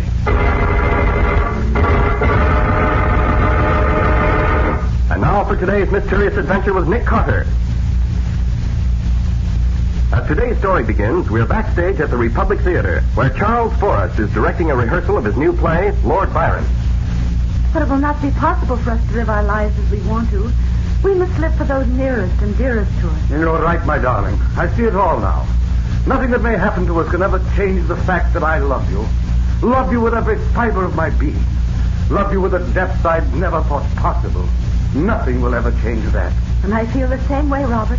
And I always, Well, go on, Miss Davis. She can't go on, Mr. Forrest. That's Weimar's cue to enter. And as usual, he isn't here. Paul, that's your cue. I don't see why we always have to wait until Paul Weimar condescends to honor us with his presence. We spend more time waiting for him to pick up his cues than we do rehearsing. Take it easy, Dick. You don't have to go griping about Weimar all the time. Paul, on stage, please. We're waiting for you. Coming, Mr. Forrest. Just a moment. Coming, Mr. Forrest. Why can't he stay here the way the rest of us do? You forget it. Mr. Paul Weimar is a great foreign star. Hooey, you coming, Paul? We're sorry to keep you waiting, Mr. Forrest. Oh, Paul, what happened? It's happened again. It's happened again. I can't go on. What did it, Paul? Another accident. Again, someone tried to kill me. This time it's a sandbag that drops almost on my head. Bradley, what's going on up there? Sorry, Mr. Forrest. Line holding the sandbag must have come untied. I'll take care of it. I'm through. I give up. Things break when I sit in them. Things fall over on me, and now this bag drops on my head. I'm sure it was an accident, Paul. Come on, let's get on with this scene. We open in 3 days. Oh, I do not open in 3 days or ever. I'm through. Look, Paul, you can't quit on me now. It's too late. We're almost ready to open. We'll not stay here and get killed. Paul, suppose I get Nick Carter to come down here and find out what's going on. He can stop all these accidents you've been having. Will that satisfy you? You will get the great Nick Carter to make an investigation? I will if you'll stay with me. He'll see that nothing more happens to you. Yes, Mr. Weimar. Mr. Carter will protect... Oh, shut up, Dick. This is serious. Will you get to work if I get Carter down here, Paul? Oh, very well. I will try it once more. But if there are any more of these accidents that nearly kill me, I shall go home and stay there, Carter or no Carter. All right. Daddy, take over the rehearsal. I'm going to get Nick Carter right now.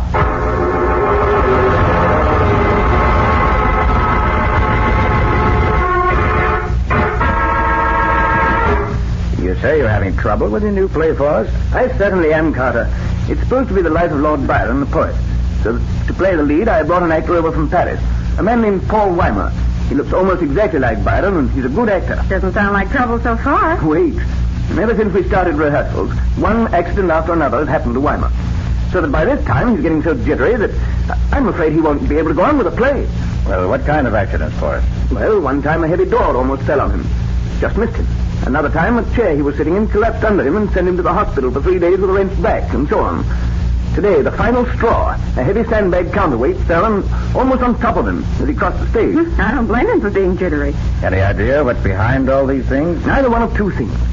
Either somebody's trying to kill Paul, or they're trying to scare him out of the show. And there's only one person, as far as I know, who'd profit by getting rid of Paul. And who's that?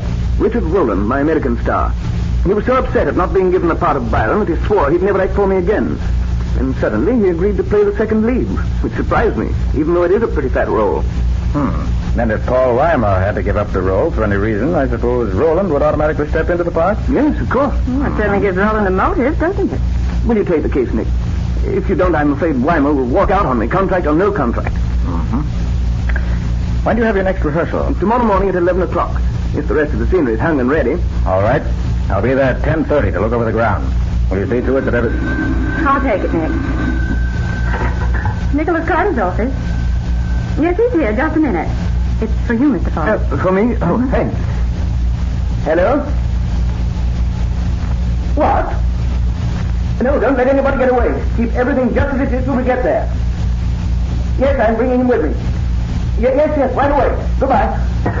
That was Barry, my assistant stage manager. Rowland is supposed to fire a shot at Paul in the second act. But when he fired just now, it wasn't a blank. It was real. Was Weimar hurt? No, fortunately, the bullet missed him. Another accident, huh? Yes, another one. Heaven only knows what Weimar will do now. Let's get down there immediately. I want to start working on this before it's too late.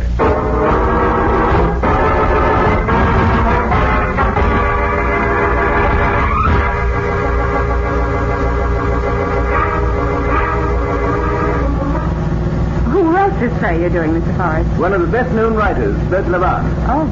A very rich man, and a successful playwright. Writes for his own amusement. Didn't I read somewhere that he doesn't smoke or drink and that he never married? That's right. He's a peculiar duck. What? No weaknesses? No. There's a reason for that, Carter. He had a younger brother who went to Paris for training in art. He met a wild crew there, got to drinking and carrying on, and ended up in an insane asylum, where he died a year or two later. Levan has never touched liquor or tobacco from that day to this. Well, I've enjoyed life for many years without smoking or drinking. Now, this is Ada? Yes, and there's Fred Nydorman waiting for us. Fred, this is Mr. Carter. He's in charge now. Hello. Hello, Fred. Has anybody left here since the shooting? No, Mr. Carter. Nobody been out or in. Through this way, Mr. Carter. Quiet, please, everybody. Ladies and gentlemen, this is Mr. Nick Carter. He's in charge here now, and whatever he says goes. That's Paul Weimer over there, Mr. Carter, and Richard Rowland next to him. How do you do? Now, first, let me get the facts. Well, Rowland, suppose you tell me what happened. Well, in the second scene in the second act, Lord Byron is threatened by the husband of a lady to whom Byron's making love. I play the husband, and I'm supposed to shoot him. Instead of the old-fashioned pistol we'll actually use in the play, we've been using a small automatic with blanks. But when I fired it just now, it wasn't a blank, but a real bullet. Fortunately, it missed Weimar, but I'm sorry to say it struck a stagehand who just happened to be in the line of fire. Was he badly hurt? No, it just scratched his cheek. Where's the gun you used? Oh, right here on the table. 32 Colt. Only one shell in it, and that's been fired.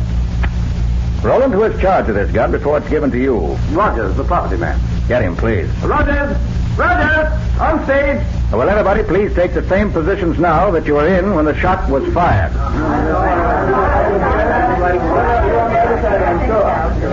This is about the way we were, Mr. Carter. Good. Is everybody here now? Where's Batty? Batty, right here. I was off stage making a phone call when Roland fired, so I'm staying out of sight now. Okay, stay there for now. Where's the property man? Rogers, where are you? Here I am. Rogers, where were you when the gun was fired? In my property room. What can you tell us about this? Nothing. I loaded the gun same as usual with a blank. Anybody see you do it? Sure, Brady, the stagehand, was with me. Then I left the gun on the table and went out to talk to Fred, the doorman. And while you were gone, someone took out the blank and put in a real bullet. Could be. I wouldn't know. Anybody see anyone near the property room while Rogers was not there? Oh, come on, speak up. Did you see anyone near the gun after it was loaded? Now listen, if you know something, speak up. This isn't acting, it's murder. Mr. Carter. Did you see anyone near the property room after the gun was loaded? Well, yes, I did. My girlfriend and I were having a smoke behind one of the wings, and we saw...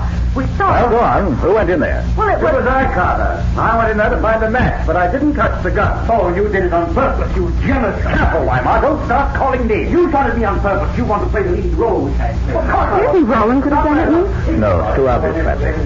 Right now, I'd like to have a look at the bullet that was fired from the gun. How could you find it? It could be anywhere in here. Oh, no, it couldn't. Look here. It started from where Roland is standing. Went across the stage to where the stagehand is standing. Must have gone through those two flats behind him and into the wall. Come on. Okay. Now, if we line up Roland with the holes in these flats, we should find... Sure, Nick, there it is. In that big wooden post. Ah, yes. Right, let me get my tweezers. I'll have that bullet out of there before you can see. That was easy, wasn't it? Patsy, look here. This bullet is a 38. The stage gun is a 32. You mean that bullet didn't come from Roland's gun? No, Patsy. Whoever fired this bullet stood off stage and used the sound of Roland's gun to cover his own shot. But that would be murder. Yes, Patsy. Cold-blooded, deliberate murder. How much longer do you want these people, Mr. Carter? Oh, let them go. I'm through with them for now. That's all for today, everyone. Tomorrow morning at 11 sharp. Mr. Carter, do you think I'll be safe now? Yes, you're safe enough for now, Weimar. But I suggest you go to your hotel. I'll see you there later. I shall do it. Thank you very much, Mr. Carter. Before you go, Carter, I'd like to have you meet our author. All right, Forrest. There's either one in the stage box on the other side. Yes, come on over. You'll like him. Mr. Levant, yes? I'd like you to meet Mr. Nick Carter. Mr. Carter, Mr. Levant. How do you do? Glad to know you. Have you learned anything, Mr. Carter? Yes. The gun Roland used was not the gun that fired the bullet. That I know definitely. What? That means the shooting wasn't an accident? It means if the one who did the shooting had been a better marksman, Weimar would be dead right now. What's your next step, Mr. Carter? I think I'll go back to the office for a while and do a little thinking. Then I'll drop in on Paul Weimar and see what his side of the story is. Shall we have dinner first? An excellent idea, Carter. I'll pick up my coat and hat and be right with you. I left my things in the box I was sitting in. I'll get them and join you in just a minute. I'll see you outside, Nick. I want to powder my nose. All right, Patsy. Just have a look around while I wait.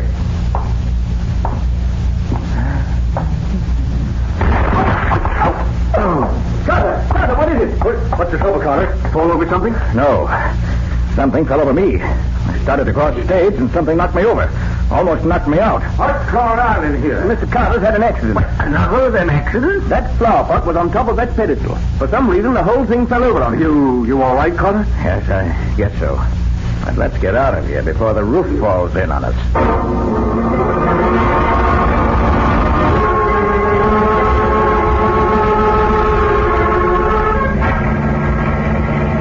So you see, Patsy, it has to be that way. You say every member of the cast was on stage when the shot was fired. Yes, and they're all in plain sight of each other. That leaves only 4 persons, as far as we know, who were backstage and who could have fired the offstage gun.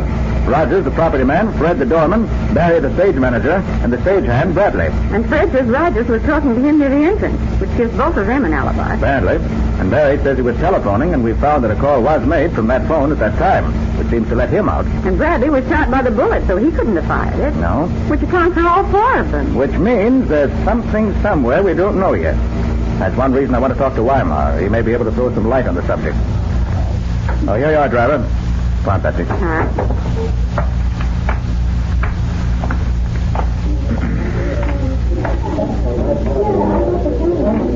Clerk. Paul Weimar is in 279, isn't he? Yes, sir. Who shall I say is calling? Oh, never mind announcing it.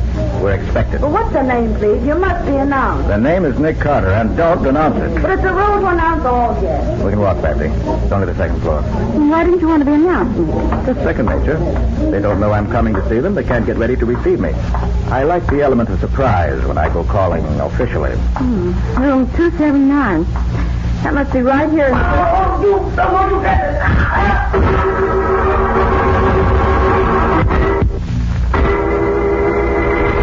Well, Paul Weimar seems to attract trouble as honey attracts the bee. What has happened now?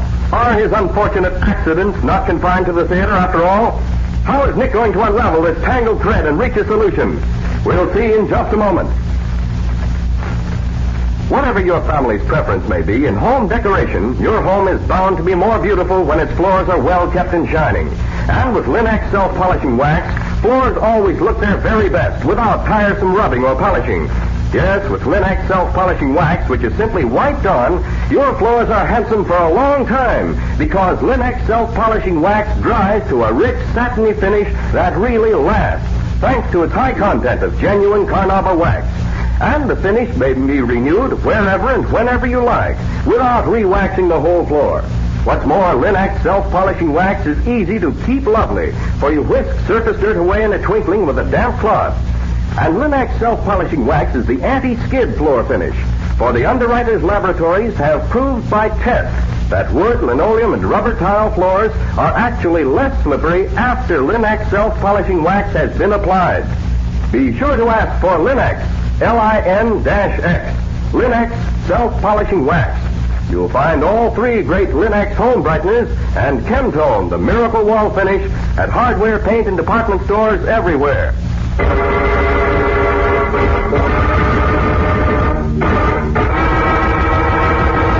And now back to our story. We left Nick and Patsy racing toward Paul Weimar's hotel room, from which are coming cries for help. Oh, Nick, we've got to get in there. He's in trouble. I know. See if I can open this door. Oh, hurry, Nick, hurry. You told me I wouldn't be safe here. What's happened? A man broke in through the window. Tried to strangle me. Where is he now? He heard you at the door. He ran into the bedroom window outside the fire escape. In here? No, there's no one in here now. Oh, fine thing. Even in my hotel, I'm not safe. You ever seen him before? Can you describe him? No, it was all too sudden. How long is this going on? I can stand it no more. Every day there's something. You say you never saw the man who... What's that? That's only the telephone, Mr. Weimar. I won't answer it. I won't. It might be trouble. You better answer, Patsy. Take the message. Certainly, Nick. Hello, Mr. Weimar's room. Is Mr. Weimar there? Yes, but he can't answer the phone just now. May I take a message? Yes. Tell him Mr. Forrest called and wants Mr. Weimar to meet him in Mr. Weimar's dressing room at the theater at 8:30 tonight. Tonight? Are you sure of that? Yes, he was very specific. Said something about some revisions in the play that had to be made tonight to be ready for rehearsal tomorrow. All right, I'll tell him. Thank you. Oh, was it bad news quick? Oh, not at all, Mr. Weimar. That was the clerk downstairs. Oh. She said Mr. Forrest wants to see you in your dressing room tonight at 8:30. Something to do with revisions in the play. And it must be tonight. Oh, that is a relief. I must prepare myself to leave. You will excuse me. That's quite all right, Mr. Weimar. Patsy and I must be running along anyway. See you tomorrow at rehearsal. Good night. Good night, and thank you. Good night. Oh, splendid, splendid. I couldn't have arranged it better myself. Nick, are you feeling all right? Oh, never better, Patsy, never better. But why all the unconcealed joy? I'd expected this case would come to a head faster now that I was in it, but I hadn't hoped it would come quite so fast. The end is now in sight, Patsy. You go back to the office and wait for me. Where are you going? To the theater. And I must get there before Weimar does, if his life is to be safeguarded.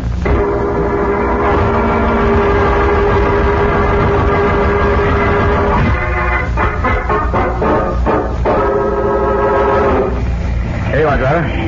Get the change. Good evening, Mr. Carter. Why, Fred, what are you doing here at this time of night? You have to guard the door 24 hours a day? Well, no, sir. Mr. Forrest said he was expecting some clerks about supper time, but they ain't come yet. Told me to wait for them, and I'm waiting. I see. Good. Oh, has anybody been here recently? Why, no. Brad was here about a half hour ago, but he only stayed a couple of minutes, long enough to get something he forgot, that's all. Mr. Forrest hasn't come down yet? No, he hasn't. Was he coming back tonight? I understood so, but I may be wrong. Oh, is it okay to go in? I want to have a look at something. Oh, sure thing. You want some light? No, thanks. I have my flash. Okay, watch yourself, though.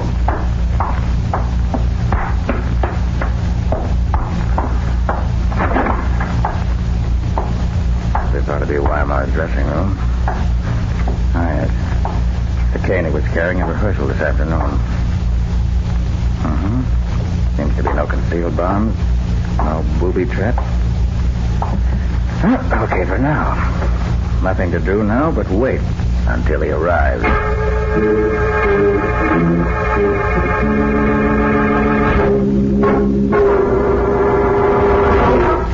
Oh, Mr. Carter, what are you doing here? I'm here protecting your life, Mr. Weimar, whether you know it or not. But Mr. Forrest was... Mr. Forrest knows nothing about this. The call you got came from the would-be murderer. He wanted to get you down here so he could finish his job tonight. Finish his job? How? What do you mean? That's what I want you to tell me. Oh, before you touch anything or sit down, look around this dressing room. What do you see that doesn't look natural in here? Not look natural? What do you mean? Oh, anything out of place. Something here that shouldn't be here. Something missing. Oh, I see. Now, yes. Someone has been smoking my cigarettes. I left nearly a fresh pack here, I remember. Now, look, there are only 2 cigarettes left. Yes. I might have expected that. Will you have one? No, neither will you. Unless you want to die fast. I don't understand. Wait. Yes. These cigarettes have been treated with a deadly drug. One so rare that he could only get enough for 2 cigarettes. That's why the rest of the pack is missing, so you'd be sure to be killed almost at once. That, Mr. Weimar, was why you received the message to meet Mr. Forrest in your dressing room. You'd smoke at least 1 cigarette while you waited. And that one would be your finish. But who wants to do this to me, and why? I know the answer now, but I'd rather not say until I can produce the killer himself. As soon as I can, I... You interfering meddler, you'll never... Sorry, I had to shoot out the lights, but I didn't want him to hit you. Mr. Carter, are you there? What is it that has happened? Here, Weimar. You're safe for the moment. I want to stop that man who just ran off. Your life's in danger as long as he's... Where are you going, Mr. Carter? That's right. I'll be right back. Fred! Yes, Mr. Carter, did I hear from you? You did. Who was it that ran out here? Well, nobody. But he went out some way. I heard him slam the door. He must have gone out that little back door up behind the dressing room. You mean this isn't the only way out of this theater backstage? Oh, no, there's that other little door, but that's supposed to be kept locked all the time. Now, that leads out to the other street. Oh, I see. Well, where's your telephone? Right there in the office, Mr. Carter. Good. Let me make one phone call, and I'll show you a would-be killer.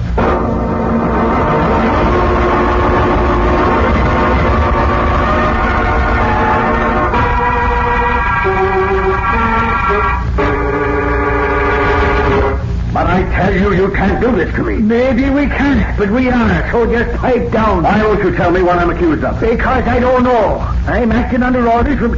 That is, I'm doing what Nick Carter suggests. And Nick's a pretty clever guy if I do say so. Well, so you get those kind words, Riley. Well, where the deuce have you been? We've been waiting here in my office since... Yes, I know. I came as soon as I could. I got in a little traffic jam. Well, there he is. We picked him up just as he came in his hotel lobby, just like you said. Now, what do we do with him? He's the man who's been trying to kill Paul Weimar, and who almost succeeded tonight. That's a lie. Is it? What did he have in his pockets, Riley? Oh, well, here it is, Nick. It's the usual stuff. Ah, yes. The usual stuff. but not with the usual implication. Now, never mind those $2 words here. What do you see there that's so interesting? These loose cigarettes, for instance. There must be about 10 or 12 there, about half a pack. Mm-hmm. And they're Paul Weimer's brand. So what? And this little box, Riley. Mm-hmm. If you'll have your chemist examine these 2 cigarettes that were left in Weimer's dressing room, I believe you'll find them full of the same drug that was in this box. You'll undoubtedly find traces of it there now. So, well, now you begin to make sense. This is all a pack of lies, a frame-up. It isn't either, and you know it. I am willing to bet that your fingerprints are on the doorknob of the little back door where you made your hasty exit from the theater tonight. What's that? Together with a few prints belonging to your assistant Bradley, the stagehand. And I imagine that Bradley will be very willing to talk when he finds he's up on an attempted murder charge. All right, Carter. You win. I did it. I hate that man, Weimar. But why should you hate him so, Mr. Levant? Because he was the leader of the gang in Paris who helped my brother drink himself into the insane asylum in the grave. He was more to blame than my poor brother, who knew no better. I wrote this play, Lord Byron, just to get him over here where I could work on him. I suggested him to Forrest as the man for the part, and Forrest fell for it. Why didn't you kill him and be done with it? I wanted him to suffer as my brother suffered. But when you got into the case, Carter, I knew I had to finish it up quick or be caught. Bradley let you into the theater tonight through the little back door, didn't he? Yes. And it was Bradley who phoned the message to Weimer to get him to come down to the theater tonight, wasn't it? Yes. And it was Bradley who worked the backstage accidents after you had planned them, wasn't it? Yes. But he thought it was all part of a practical joke. He didn't know I intended to kill him. All right. Watch your language now. There's a lady present here. I thought everybody'd forgotten about me being over here in the corner. I was just sitting here listening. You fired that shot during the rehearsal, didn't you, Levant? Yes, and I wished I had aimed straighter. How come you hit the stagehand? Pure accident. I didn't even see him until after I'd fired. Well, in a way, it saved us from suspecting he had a hand in these things because it didn't make sense that he should get shot if he was in it. But after a while, when I began to see things the way they were going, I saw it could be nobody but you working with his help. Hi, Nick. Yes, Patsy? May I ask a question? Yes, Patsy. One little one. Did you see who shot at Weimar in the theater tonight? No, it was all too fast. Then how did you know it was Mr. Levan? Well, even before I got to Weimar's dressing room tonight, I felt quite sure that Levan was guilty. And then when I entered the room and found that it smelled very strongly of that highly scented eau de cologne that Levan uses, I was positive. By golly, you're right there, Nick. Sure, he smells like a perfume counter at the 5 and dime. Decidedly. That was the first thing I noticed about him when I met him earlier today. That was his only weakness, wasn't it? His excessive use of that scented eau de cologne. Well, maybe so, Patsy, but as far as I'm concerned, attempted murder is also a weakness. One that has to be punished.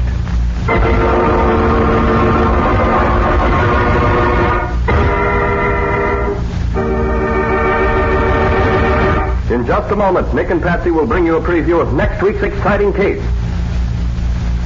You want to take it a little easier? Then listen. Everybody's days are busy. We've all filled our daily schedules full to overflowing, doing our own home front jobs and helping with the all-out effort toward victory in every way we know how.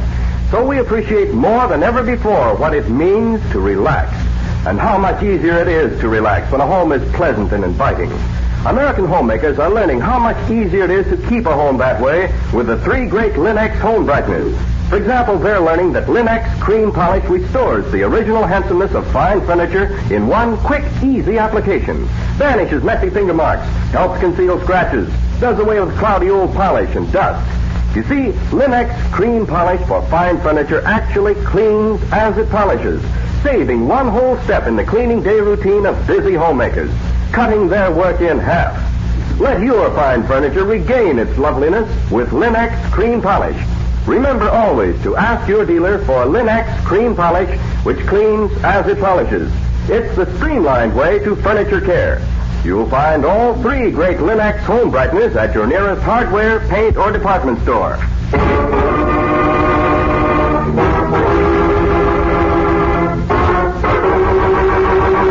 And now let's hear from Nick Carter himself. Well, Nick, what's your story about next week?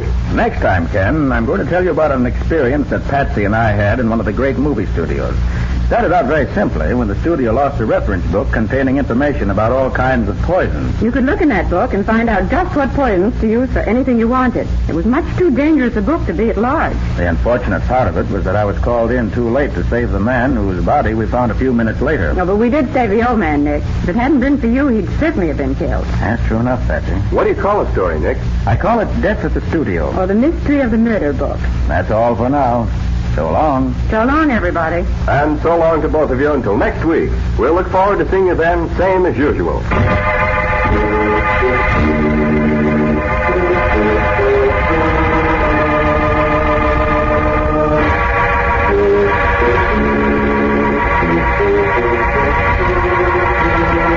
Next week at this same time, listen to another curious experience of Nick Carter, Master Detective, entitled Death at the Studio. Or Nick Carter and the Mystery of the Murder Book. Nick Carter, Master Detective, is featured in Street and Smith magazines. Lon Clark is starred as Nick with Helen Choate as Patsy. Original music is played by Lou White, and the programs are written and directed by Jock McGregor. Nick Carter, Master Detective, is presented at this time and over these same stations each week by the three great Linx home brighteners. Linx Clear Gloss Varnish, Linx Cream Polish, and Linx Self-Polishing Wax. Created by Acme, America's great producer of Acme fine quality paints. This is Ken Powell speaking for the thousands of Linx dealers all over America and saying so long until next week. Time, two great names are joined as new post-war Old Dutch Cleanser brings you one of the most resourceful and daring characters in all detective fiction, Nick Carter, Master Detective.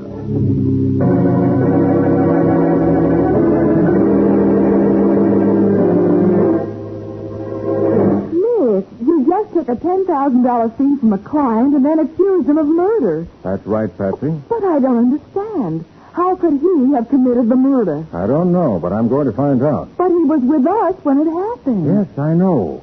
You and I, Patsy, are his alibi. And yet I'm positive he killed William Lasher.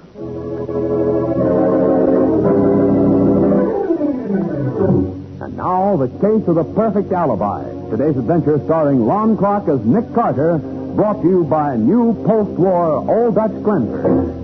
It is almost 8 o'clock in the evening, and Nick Carter and his assistant Patsy Bowen are bound for the theater. It's one of those rare evenings when Nick is not working, and Patsy is happy enough to sing. Oh, Nick. First the theater, then supper and dancing. Oh, we won't get home until morning. Well, get home Patsy, until we're morning. taking an evening off to see you so happy. Oh, I am happy, Nick. There'll just be us tonight. No policemen, no crooks, no anything. Hey, look at that fool. But he's driving like us. Patsy, brace yourself. Why, that... Oh, that driver must be drunk. Crazy fool. He's not injured. I'll tell him a thing or two. Are you in there? You hurt? No, I'm okay. Now get out and let's have a look at you. It was my fault entirely. I'll be glad to pay all the damage. What's wrong with you? Plenty of light on this street. You must have seen us coming. I know. I said it was my fault. Here's my license and my registration. I'll call my attorney in the morning, and he'll get in touch with you. You're Paul Sanders? Yes. Now, you must have just started out. The radiator of your car isn't even warm. I was traveling slowly. I was just driving. Your eyes shut. Well, my name is Nick Carter. You'll need that in your accident report. You're Nick Carter? Really? He certainly is, really. Mr. Carter, I need your help desperately. For what? Mr. Carter, a man is going to be murdered tonight, and I'm the man with the strongest motive in the world for killing him. You have the strongest motive? Yes, I have. Mr. Carter, you may be the means of saving my life and the life of William Lasher as well. William Lasher? Yes. Not the man who used to be district attorney. That's right. He represents certain clients who are after my scalp. Naturally, that makes him my enemy, too. So what? I phoned him just a little while ago. I argued and pleaded with him, but it was no use. He can ruin me, and he's going to do it, if he lives. You don't make sense yet. Go on. While I was talking to him on the phone, he received a letter by messenger. He read it to me and accused me of sending it. It said that Lasher was going to be killed tonight. Nick, isn't Lasher that DA who was so tough they refused to let his name go up for re-election? Yes, Patsy. Stepped on too many toes. I must have a reliable person who will swear that I couldn't have killed Lasher. Will you take the job, Mr. Carter? You know, Mr. Sanders, I think maybe I will. I'll pay you any fee you ask, anything. The fee will be $10,000, Mr. Sanders. $10,000? Well, that's pretty steep, but okay, I'll pay it. All right. First thing to do is to establish the fact that Lasher's alive right this minute. Suppose we use my car, Mr. Sanders. Mine will run. Yours doesn't look as if it would. Very well. I don't like this, Nick. Neither do I. Why do you think I accepted this case? Well, come on, Mr. Sanders. Let's look into this murder you say is going to happen.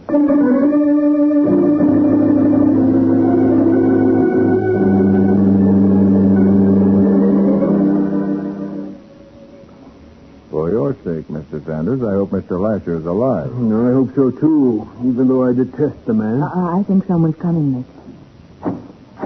Yes? I'd like to see Mr. Lasher. I'm Nick Carter. You're Nick Carter, the detective? Yes, may I see him, please? Well, gee, I'm sorry, but he left strict orders that he wasn't to be disturbed under any circumstances. In spite of his orders, I want to see him whether he's all right. We have reason to believe he might be murdered tonight. Murdered? Why, all right. I'll knock on the study door. He gets awful sore when I disobey him, but, well, I'll try it. Who's he, Mr. Sanders? His name's Joey Wilkins. Nice boy. Lasher's his guardian. Oh. Mr. Lasher? Mr. Lasher? Go away. I told you I don't want to be disturbed. You see? Yeah, let me try. Mr. Lasher, this is Nick Carter. I want to talk to you. I said go away. I'll see no one tonight. Well, I'm afraid you're going to see me because I want to see you. Confound you. Get out of here. Oh, what happened, Nick? Well, he threw a book at me. Fortunately, his aim was bad. Then he's still alive. Yes, Sanders. Luckily for you, he's very much alive. Oh, Joey, do you know Mr. Sanders here? Why, yes, sir. He comes to see Mr. Lasher sometimes. When was the last time he came to this house? Let me see. He hasn't been here in a long time. At least for 2 months. Yes, at least that. I see. Well, now 8:32. Remember that, all of you. Lasher is alive now. What's more, Sanders? Yes, Mr. Carter? We're going to take further precautions to see that he stays alive, at least as far as you're concerned. Come on.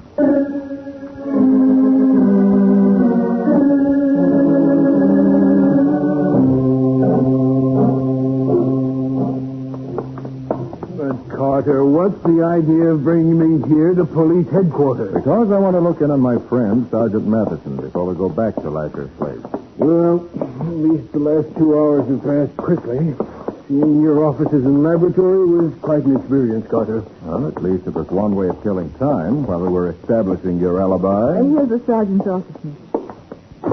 Hi, Matty. Oh, hi, Nick. Patsy. Hello. This is Mr. Sanders, Sergeant Matheson. Hiya, Sanders. And you. Any further word from Lasher, Nick? No, Matty. I called Joey half hour ago. He reported Lasher was still very much alive. Good. I sent 4 men up there, as you suggested, just to cover the house and sort of keep a watch over Lasher. Thanks, Matty.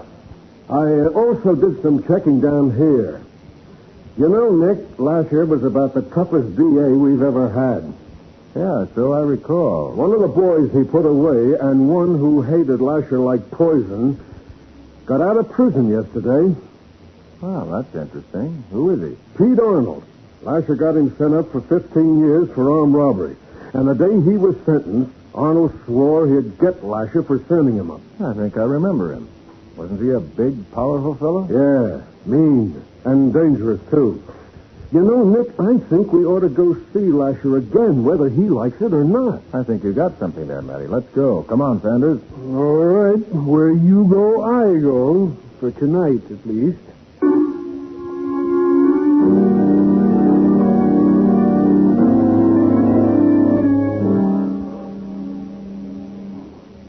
You got your men well hidden, Matty. Didn't see one anywhere. Here, all right, Nick. Don't worry about that. Hello. Oh, it's you again, Mr. Carter. Yes, Joey, and this time we're going to talk to Mr. Lasher, orders or no orders. Well, it's at your own risk, Mr. Carter. I know, Joey. Mr. Lasher, I'm coming in. I want to... He's dead. Oh, no, he can't be.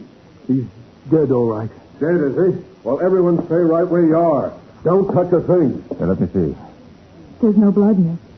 No.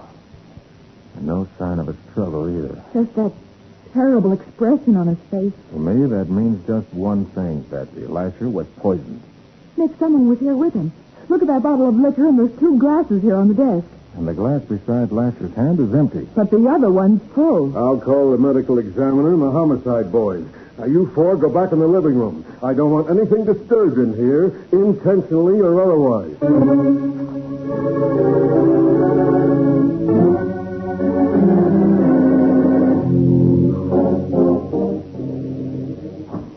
Hey, Nick, A little while ago, two of the men I got outside saw someone peering through the window of the study where we found Lasher's body. They catch him? No, they lost him in the darkness. They said he resembled Pete Arnold in size. So the window's being dusted for prints, and so are the bottle and glasses. Oh, those glasses are hobnailed, Matty. They're too rough to take an impression. Yeah, I'm afraid you're right. Well, I'm going back in the study, Nick. You carry on, huh? Okay, Matty. Joey, why did Mr. Lasher insist upon being alone tonight? I don't know. All I know is that every once in a while he'd clear everybody out of the house except me.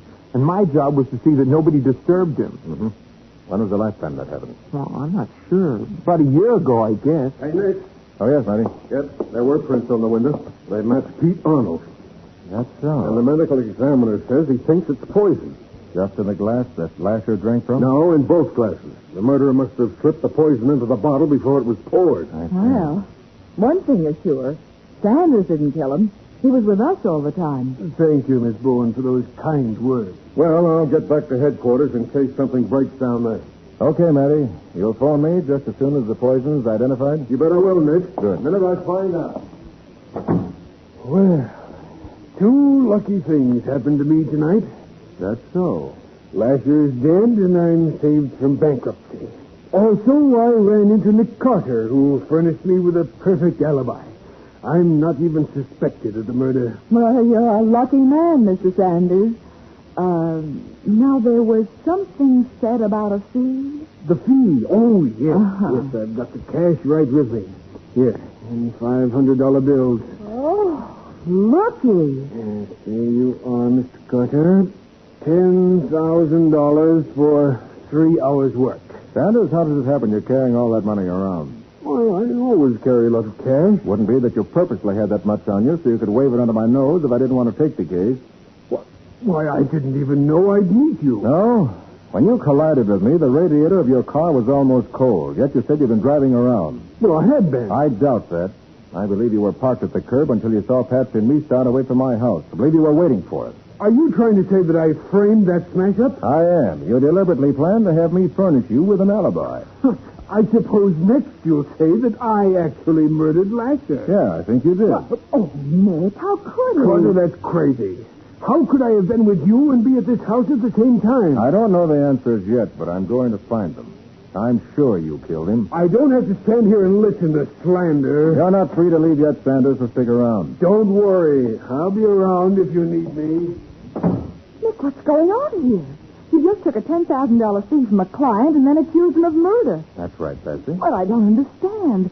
He was with us when it happened. You and I are his alibi. Yes, I know. But in spite of that, I'm positive Sanders killed William Lasher.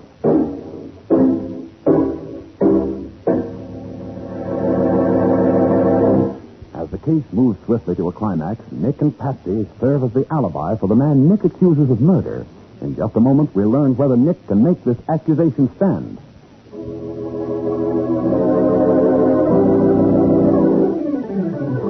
Now back to the case of the perfect alibi. Today's adventure with Nick Carter, brought to you by new post-war Old Dutch Cleanser. It is a short time later. The police are gone. Nick and Patsy are upstairs investigating Lasher's bedroom. Well, nothing here that gives us any clue. You really think he murdered Lasher? I do. What about Pete Arnold? He swore he'd kill Lasher someday. Pete Arnold didn't do this job. So how can you be so sure about that? Look, Patsy, Lasher knew Arnold was dangerous. Would he have invited him in for a drink? No, I don't suppose so. Besides, men like Arnold don't use poison when they kill. Yes? It's me, Joe. Oh, come on in. Yes, Joey? I thought I'd see if there was anything I could do. Oh, yes, perhaps there is, Joey. Lasher was obviously a hot-tempered man. Was he always that way? Oh, no, sir. That was just on the surface. Underneath, he was a swell guy. Oh, that's so. Why, he built a new wing on the hospital, and it cost him $250,000. That's the Blystone wing. Why'd he use that name? Because he didn't want his own name on it. He didn't even want anybody to know he paid for it. Well, who was Blystone? Anyone special? Oh, yes. Mr. Blystone saved Mr. Lasher's life in the First World War, and he was nearly killed doing it. Oh. He used to come here every year to talk about the war and old times and stuff. And it was sort of an anniversary. You know where Blystone is now? Oh, he died 5 years ago. Must be Matty calling about the poison, Patsy. I'll get it. Okay, thanks. About this light. I'm coming. Oh, drat dog. He always like that. Are you all right, Patsy? Oh, Nick. Nick, I tripped. Never mind. Are you all right? Are you hurt, boy? No, I don't think so. There was something stretched across the stairway. I felt it hit my ankle, and then I lost my balance. Gee, that's too bad. Sanders did that. Huh? He's scared.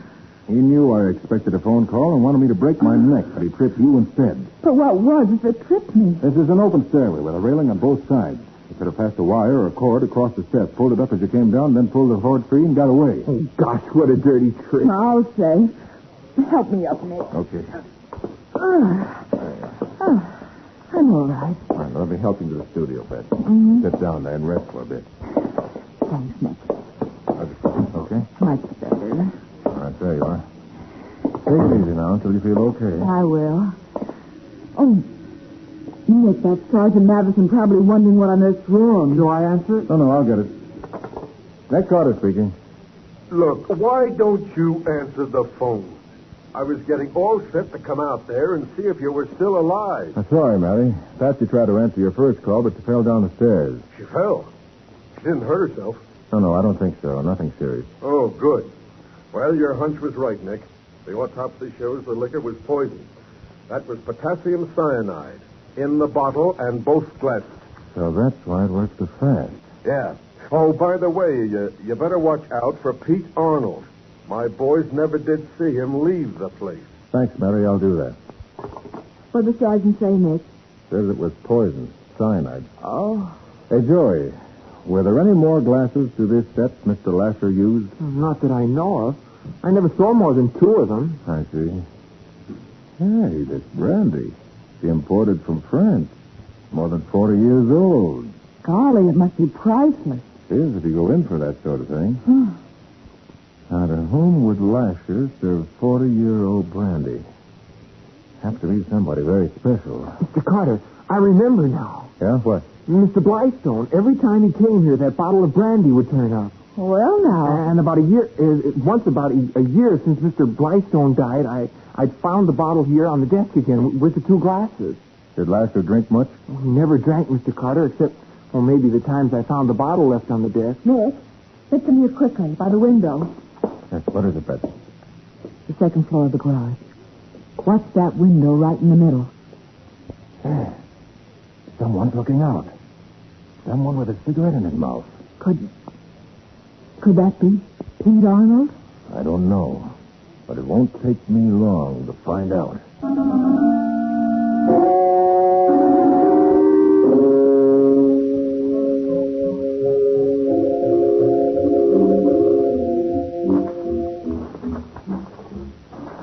Watch it now, Patsy. You may... Get down. Look, you stay right here. Don't move. But what are you going to do? I'm going around the other side. He's out of the garage now and around the west corner. I saw the gun flash. Oh, Nick, please be careful. I'll be careful. Now, if I can just make it to the... Still shooting over the other way. Now, if I jump in fast... Stop that! No, why, you... That'll hold you. Nick, did you get him? I did. He'll be with us as soon as he wakes up. Having trouble, Mr. Carter? Mr. Sanders.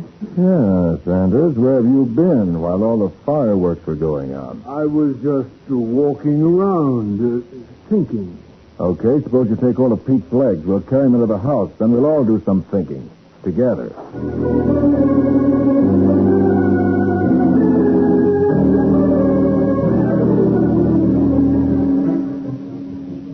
Okay, one handcuff around this wrist, the chain behind the steam pipe, and the second cuff on his other wrist. Which takes care of Pete Arnold for the time being. Carter, why did you bring Arnold upstairs? Why not just turn him over to the police? Because there are no police here at the moment, Sanders. Matty took his men away. Figured that whoever had been prowling around had gone by now. He's waking up, Nick.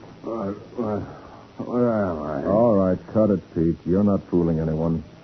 I'm Nick Carter. Try to kill Patsy and me. Oh, what a sap I've been. What a sap. Pete? Did you kill Lasher? No. I was going to, but when I looked in the window, he was sitting there, dead. Then what happened? I heard the cops moving around, so I hid in the garage. Why? Because I had to. If the cops seen me here, they'd have framed me for the job. Nobody's framing you, Pete. But the police are going to ask you a lot of questions. Well, I guess I'll be here when they come.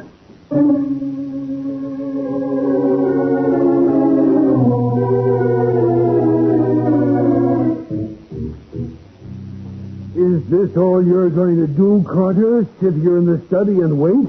Aren't you going to send for the police? I'll be glad to, Sanders. You decided to confess? You're crazy, Carter. Here you have a man who swore he'd murder Lasher, who even tried to shoot you. Don't you know when you've caught a killer? Sanders, there's an old photograph hanging on the wall here behind Lasher's desk. Huh? Looks like some of the men from Lasher's old infantry company. Yes, that's what it is, Mr. Carter. Oh, I know that picture. You got a copy of it. Uh-huh. You're the third one from the left, aren't you? Yes. Who are the others? Can you name them? Yes, most of them. Brown, Myerson, Kelly, Blystone. And you knew Blystone? Of course I did. He's my sergeant. But if you're trying to tie him into this, you're wrong. He's been dead for 5 years. Yeah, so Joey told me. Oh, Patsy. Huh? Come into the living room a minute, will you? Of course, Nick. You too, Joey. Sure, Mr. Carter.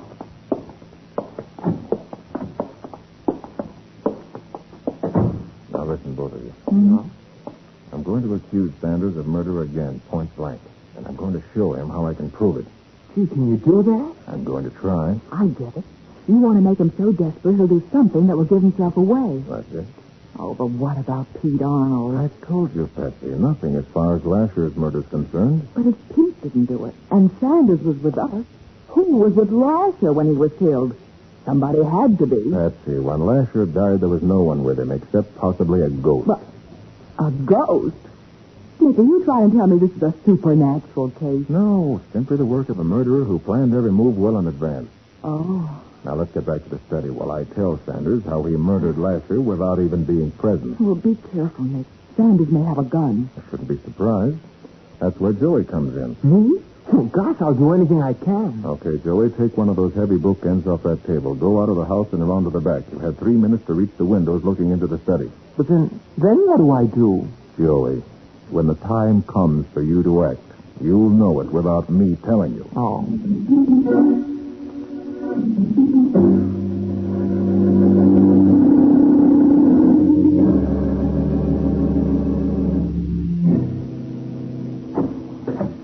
Well, you back again, Carter? Yes, Sanders. Want to establish some facts. Oh?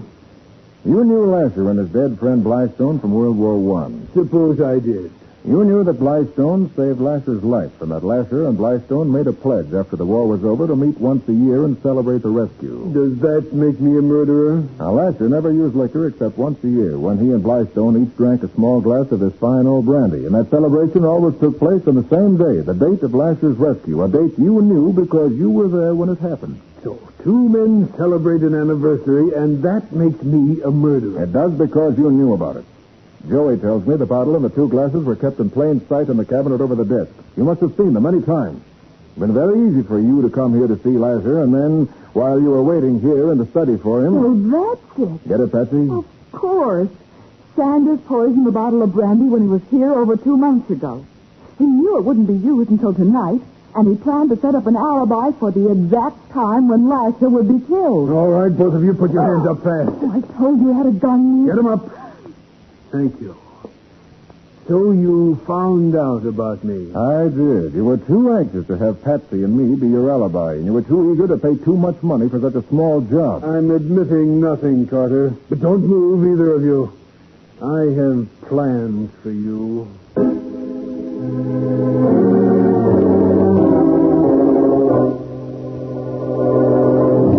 Sanders backs away, his finger tightening against the trigger. We'll see what Nick does about this in just a moment.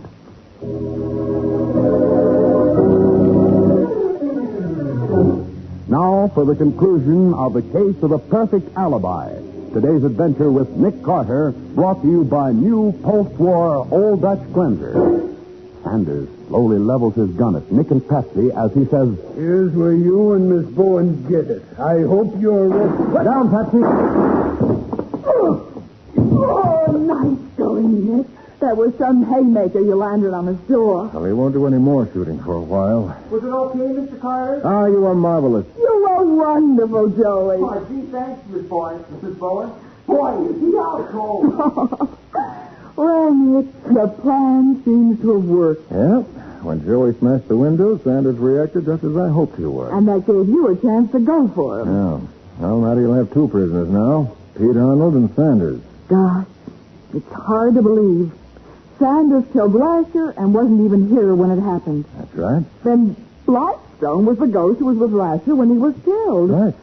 Oh, gosh, Nick, that was a clever scheme. Yes, and safe, too. The brandy was never used for anything else. He simply set a murder trap and waited for the reunion to set it off. Right. Which is murder in the first degree, as you'll find out very shortly.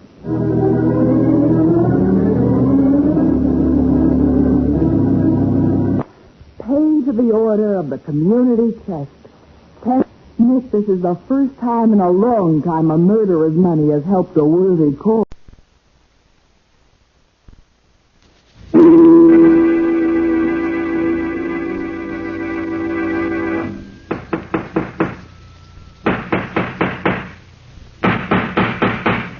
What's the matter? What is it? Another case for Nick Carter, master detective.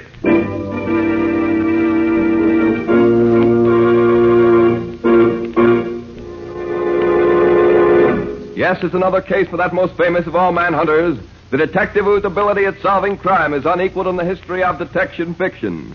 Nick Carter, Master Detective. Today's strange adventure, The Professor's Secret, or Nick Carter and the Mystery of the Z-Rays.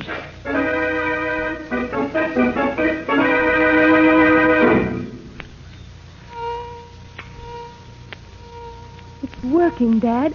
Why, that wound in the guinea pig's shoulder is healing. Why, it's only about half the size as it was before. Yes, Jean. It looks as if my new invention was a success. All that I need to do now is build a full-scale model, and I shall be ready to bring a new era of healing to the entire world. Don't move either. Yeah, what is it? Just stand where you are and put your hands in the air. What do you want? We have no money. We don't want money. We want that Z-ray machine of yours. Shut it off. But you can't. Shut it off, I said. All right. Now fix that machine so we can take it with us. And no funny business either. Pack it up good, Pop. Better do it, Dad. These men mean business. Very well, Jean. Just as you say. Hurry up, Pop. We got a long way to go. How did you know how to find this place? That's our business, lady. Ready, Pop? Yes, it's ready. But be careful of it. Don't worry. We'll take good care of it. All right, Bill, you and Jake take it out to the car. And treat it gentle. Okay, come on, Jake. What are you going to do with it? That machine heals cuts and bruises and things, don't it? Yes. If it'll do that, it'll heal holes made by guns, too. Save a lot of wear and tear on the boys. You mean you're going to use that wonderful machine to help your gangsters? Sure thing, kid. Now you two get your hats and coats. You're going with us. But that's kidnapping. You can't do that. Get your hat, Pop. I ain't got all day. Come on, Dad. It's no use arguing. All right, Jean. Get your hands up. You're surrounded. Tony, I got Jake. But I got one of them, Tony. Any more of them, Bill? I don't know. Maybe that guy was just bluffing. We gotta get out of here. We'll leave Jake here. A dead man's no good to us. All right, in the car, you two. Hurry it up. All right, in there. Make it. Come on. Get going. Let's go.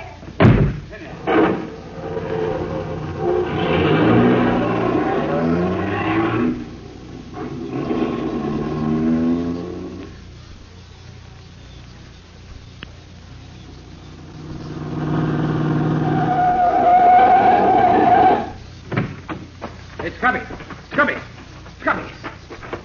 Oh, there he is. Not dead, thank heaven. Nasty gash in his head, though. Come on, Scubby. Wake up, will you? Come on, Scubby. Oh. That you, Nick? Yes, Scubby, it's Nick. What happened? Oh. Well, you said to meet you here. You didn't get here. The gang started off with the machine and the prof and his daughter. I tried to stop them. One of them shot me. And I got one of them first, I think. Yes, you sure did, Scubby. They left his body here. You all right now? Yeah, I guess so. Good. Come on. Let's see if this dead gangster has any identifications on him. Probably not, but he might have. Let's see. No, doesn't seem to be a thing. Here. Wait a minute. He's wearing a money belt. Specially made. Made by Weaver Manufacturing Company, Brooklyn. Well, it's a special kind of belt. Maybe they know who they made it for. Yes, maybe. We'll find out anyway. Oh, another thing, Nick. I got a good look at one of the gang just before I went down. Good. His face was all covered with those peculiar dark-colored splotches that you told me about last winter, remember?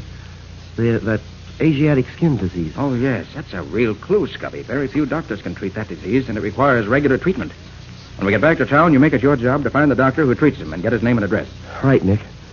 But how did you know this robbery was going to take place right here and at this time? A very peculiar thing, Scubby. As you know, I've been on the trail of this gang for weeks. Yeah. Well, I finally found a restaurant where several of the gang eat. Had lunch there this noon. 2 of the gang were there. I couldn't hear what they said, but I could read their lips enough to find out about their plan to rob the professor. So I called you back from your vacation in Connecticut, hoping that we could warn the professor and maybe block their plans and capture them. But what happened to you? You were late getting here. Oh, some drunken fool ran into me and locked his car into mine. So it took a wrecking crew to separate us. Just bad luck, that's all. Yeah, we might have had them if you'd been here, too. Well, too late for that. Let's get back to town and work on what clues we have.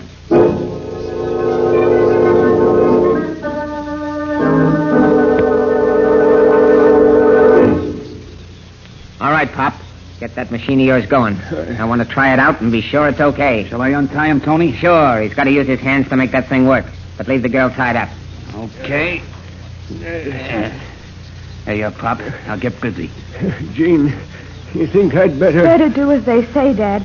If you don't, they may kill us. The kid's right, Pop. Better do as we say and make it fast. Very well. Give me the machine. Here you are, Pop. Make it work. Why, I can't make it work. Huh? The main adjuster coil is missing. You mean it won't work without something that ain't there? As long as that coil is missing, I can't demonstrate it for you. It won't work. Look here, Pop. Are you trying to kid us? No, I assure you, I'm quite serious. That machine won't work without the coil. You still brought that thing down here just the way you gave it to him. You must have left it up there yourself. Perhaps I did. I was very nervous. Why, you old son of a dried-up mummy. I believe you did this on purpose. I believe you've tricked us. What's the diff, Tony? If he's got to have the coil, he's got to have the coil. If it ain't here, we got to get it. Yeah, you're right, I guess. What does it look like, you old goat? It's a small coil of green-covered wire, about 4 inches across. The last time I saw it was lying on the bench near where the machine was. Take a couple of the boys, Bill, and get it. First thing in the morning. And, Pop, you better pray they find it.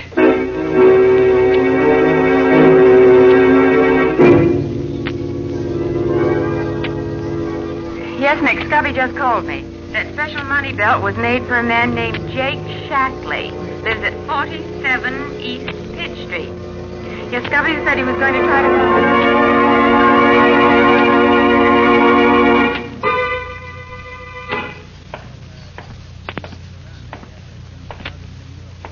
Here it is.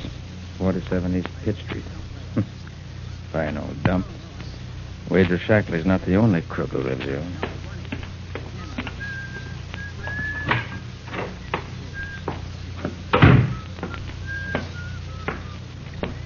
Oh, clerk. Yes, sir. What room's Jake Shackley in? Shackley? Oh, I don't know anybody by that See name. this, do you? Oh, yes, sir. Shackley lives in number 42, but he's out just now. Yes, I expect he is. I just want to look over his room.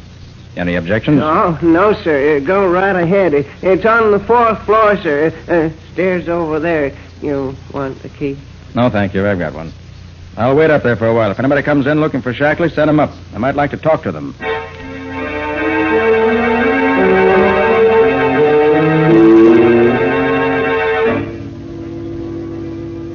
Yes, the man you describe is one of my patients. He comes here twice a week for X-ray treatment. If you have the proper authority, I can give you his name and address. yes. Yes, I see. That is quite satisfactory. Now here you are. James Duane, 47 East Peach Street. Glad to help you. Good name.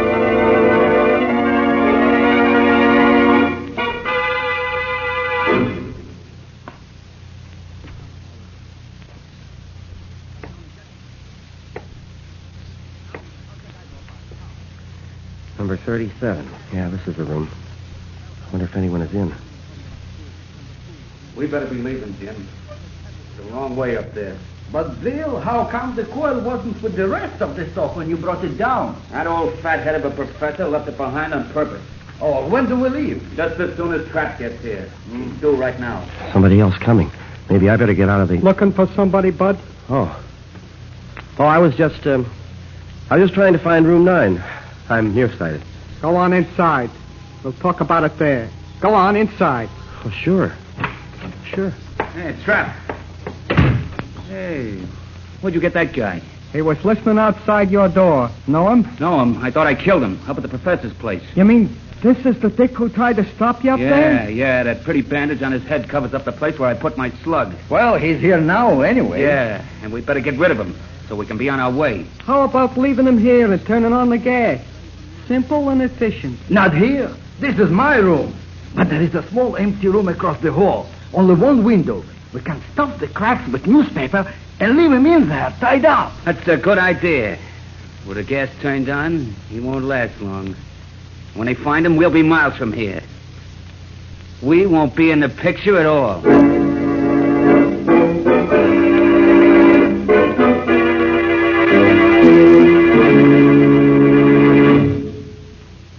Well, Nick, this clue certainly turned out to be a total loss. Not a thing in the room that's of use. Nobody dropped in. Well, Mr. Jake Shackley must have lived a very lonely and uninteresting life. Nick, you better try another lead. Let's start by walking down those 3 flights of stairs. I would pick a clue that leads me to a place without an elevator. Hey, wait. A strong smell of gas on this floor. Better look into this. It must be down this way. The smell's stronger here. Yeah, this must be the room. Number 36. Didn't even lock the door when they left. Hope they don't take me for one of the uninvited. Might not like me. Scubby! Scubby, what in the... Hey, where's that gas jet? There. Now for the window. Hey, Scubby. Scubby, come on. Come on, Scubby. Now he's out cold. Come on. Oh, he's all tied up. What's been going on here anyway? I'll have to get him out of this. You're heavier than I thought, old boy. There. This ought to be all right. Now for artificial respiration. 1, 2, 3. Relax. Rest. 1, 2, 3. Hey, what's going on here? I smell gas. Any trouble, Mr. Man overcome. Gas. Turns out to be a friend of mine. Oh, dear. Don't know what happened. I just got here. I think he's coming around now. Yeah. He's opening his eyes. Scubby, can you hear me? Scubby. Nick. Nick. Gang going back. Left something. Professor's house. Machine no good without it. Nick, hurry. Hurry, Nick. They can't get away. Passed out again. Clerk, is our doctor around here? Yes, right in the next room. Get him. Oh, Doc, hey, Doc, come on out. You wanted Doc. All right, he'll be all right now. You and the doc take care of him. When he's okay, send him to my office at 3rd and 5th. I'll get back there as soon as I can. I've got a job to do that can't wait.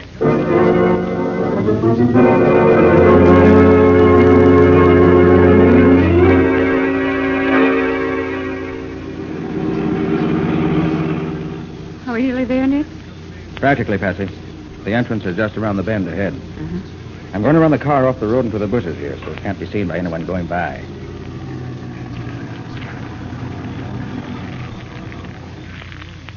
How far is the professor's house from here? About 100 yards through the woods there. You going to wait here? No. I'm cutting across to see if the gang's car's there yet. Where's that kit of mine? Now, put it in the back, Nick. What's in it? Oh, a little gadget. You wait here for me. I'll be back as soon as I can. Oh, but, Nick, you're not going to try to catch the gang single-handed, are you? No, Patsy, I don't expect you, but you never can tell.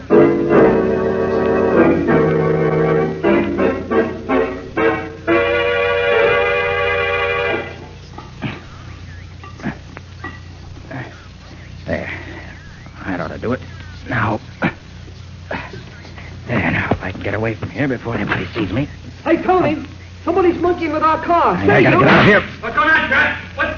Oh, here. Two can play at this game. There, I got him. I can see you. Okay, here. If I can get behind this bush. Oh, got me. That's all I did. You get him, Bill? I think so, but he got trapped first. Trap's dead. Want me to finish off the dick? No, we got the coil we come after. Nothing to keep us here any longer. I don't want to waste time hunting for a copper who's probably dead already. What about Trap? Leave him there. It's a long way back to town. I ain't particular about making the trip with a corpse.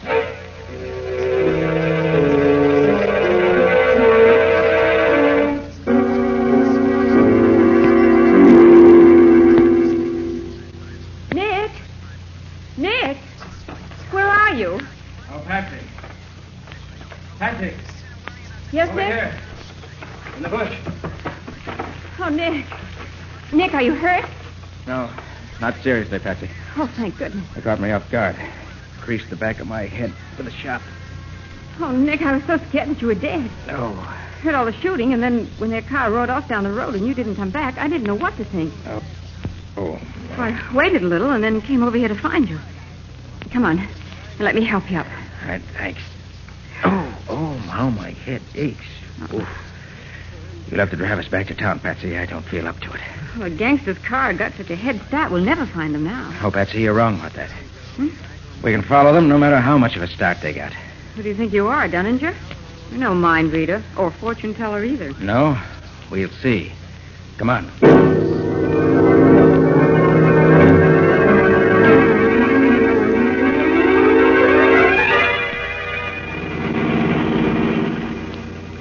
Sure we're on the trail of the other car, Patsy? Don't be funny, Nick. Of course we are. There hasn't been any crossroad or side road yet where they could have turned off. Well, that's a great weight off my mind. Nick, how can you be so sure we can follow them no matter what roads they take? Wait until we get to a place where there's another road they might have taken. Then I'll answer your question. Oh, you. I think I better call Scubby on the short wave and give him some instructions. I left word for him to wait till he heard from me. KR calling YN. KR calling YN. Come in. YN to KR. Ready here. Go ahead. KR to YN. Pick up reinforcements according to plan previously arranged. Have men and machines ready in 1 hour. Stand by for further orders. We'll call you again 1 hour from now.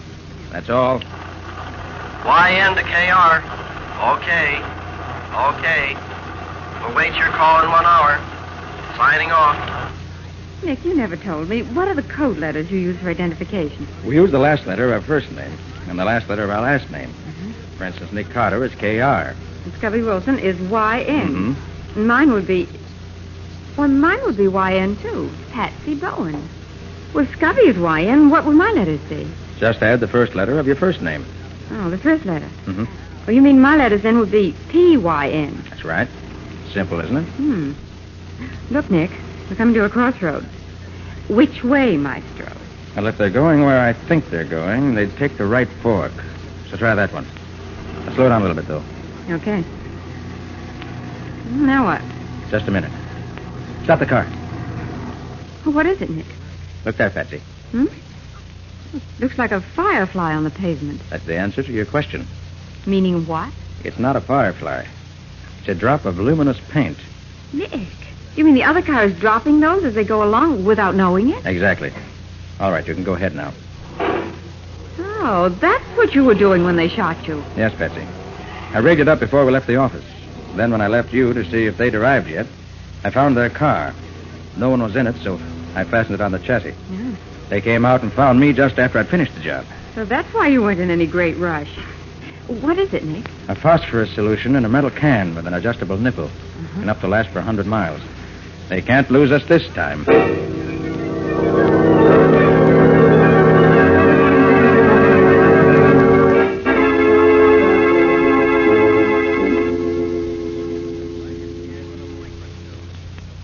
How much longer are you going to keep us here, tied up this way? Until my men bring back the missing coil, and it works.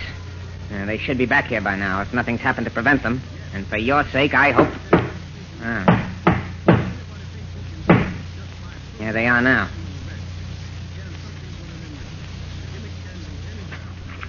Well, we got it. Where's Trap? We left him there. You had a fight? Yeah. Dick tried to put our car out of commission while we was in the lab. Trap spotted him. They shot it out. Trap lost. And the Dick? He's still up there, too. Dead as a doornail. You fool! Bunglers! Can't you do anything without having trouble? We got the coil, Tony. Is that what you wanted? Of course, of course. But trouble always spells danger. Where is the coil? Here. Pop, take a look at this. Is it the right one? Yes. Yes, that is the coil. Do you have to have anything else to make that machine of yours work? No, it's all here now. All right. There's the rest of it on the table there. Get it going. I want to see it work. Very well. But it'll take time. It better not take too long. Otherwise, your daughter might find things happening to us she wouldn't like. Don't worry about me, Father. I can't help worrying about you, my dear. I'll work as fast as I can. It's just 9:30 now. I'll give you 15 minutes to get that thing working. But that won't be... Better not stop to talk.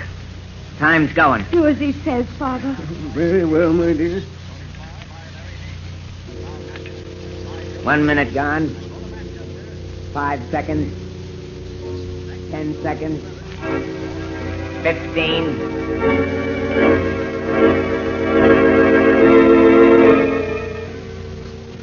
KR to YN. KR to YN. Come in. YN to KR. Ready. Go ahead. KR to YN. I am now parked near Hideout. It's center one of 3 old tenement houses, East Haviland Road. Come at once. Bring men as previously planned. The roundhouse. We'll wait for you to arrive if possible. Come at once. That is all. YN to KR. Understood. Leaving immediately. Should be there in 20 minutes. Signing off.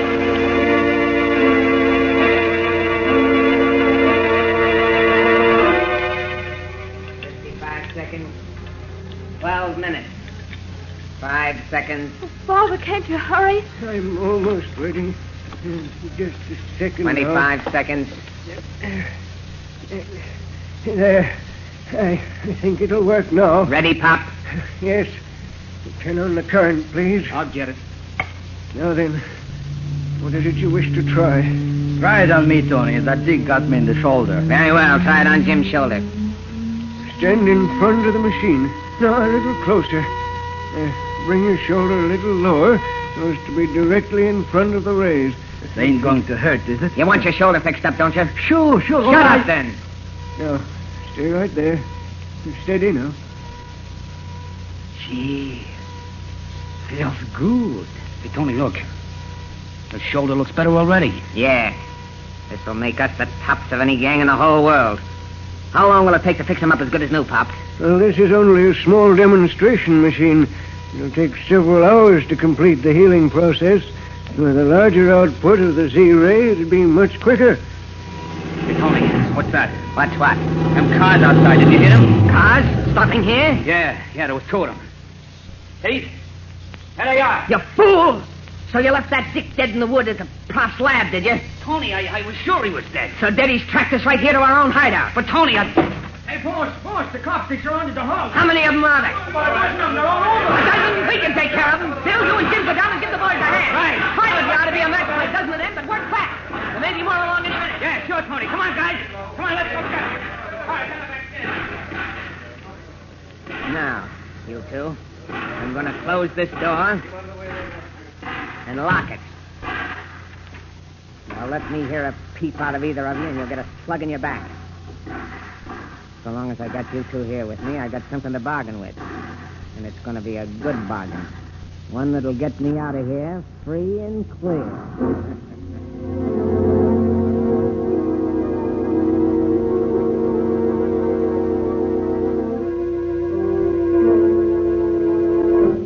They all accounted for, Scubby?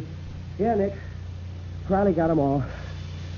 1 dead and 4 wounded. Oh, what fools they are. So busy defending the front and back doors that they forgot that little side window. Yeah. Once we got a man in there, it was easy. Were they surprised to be attacked from the rear? Did you find out where the head of the gang is? No, Nick. We searched every room in the house except this one. He and the old man and his daughter must be in here. Well, I know they haven't gotten away. I watched the house from the time I called you until they got here. I'm positive nobody left the house. Now, let's find out. All right, you in there. You might as well come out. You can't get away. You think so, Mr. Carter? So you know me, do you? Yes, I know you. And you know that you can't get away. I think you're wrong about that, Carter. What do you mean? I have a proposition to make you. All right, what is it? If you let me go free and give me a half-hour start without trying to stop me, I won't harm either the old man or his daughter. But if you refuse, if you try to break down the door to get me, they'll both die before you can save them. Are they all right now? They are. How long they stay that way depends on you. Hey, what can we do, Nick? We can't let him kill the old man and the girl. I have a plan, Scubby. Yeah? Miss Pender, are you all right? I told you she was okay. I want to hear it from her own lips. Miss Pender, are you all right? Go ahead, kid. Tell him. Yes, Mr. Carter. We're all right. Professor Pender, are you all right? Well, what's the idea of all the talk, Nick? Let's do something. Quiet, Scubby. I'm running it. Oh, okay, Nick, just as you say. Professor Pender, are you all right? Yes, Mr. Carter. Nothing's happened to me. Your invention perfectly safe? Yes, it's quite safe at present. If you try to do anything except let me go, you'll find the machine wrecked and both of them dead. Is your father all right, Miss Pender? Nick, what in heaven's name are you trying to... Quiet. Miss Pender, is your father all right? Yes, he's all right. Well, Carter, now that you're sure everything's all right, are you going to accept my proposition or not? No, I'm not going to accept it. Then I'm afraid I'm going to have to kill both of you.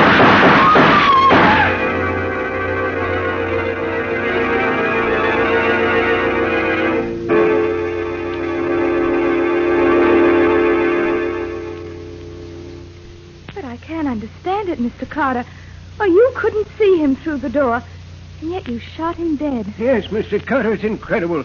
You killed him without even knowing where to shoot. That's where you're wrong, Professor. I did know where to shoot. Oh, Nick, you're not going to tell me that you have X-ray eyes or something. No, Scubby, I won't tell you that. But how in the name of all that's wonderful could you know where to shoot? Use my ears, Scubby.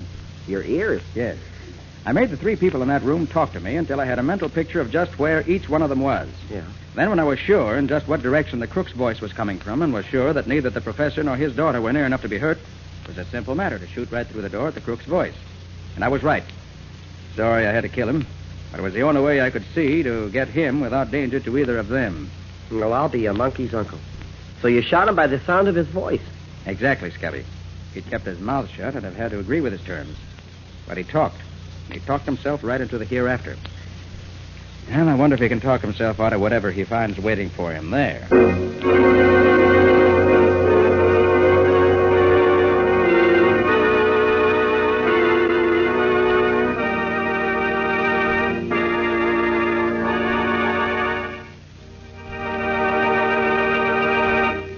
This has been another of the strange adventures of Nick Carter, Master Detective, which are brought to you regularly at the same time by WOR Mutual. And now, let's ask Nick for a hint or two about a story for next week. How about it, Nick? Okay. Well, next week's strange adventure was strange indeed. Scubby started for Philadelphia to get some information I wanted.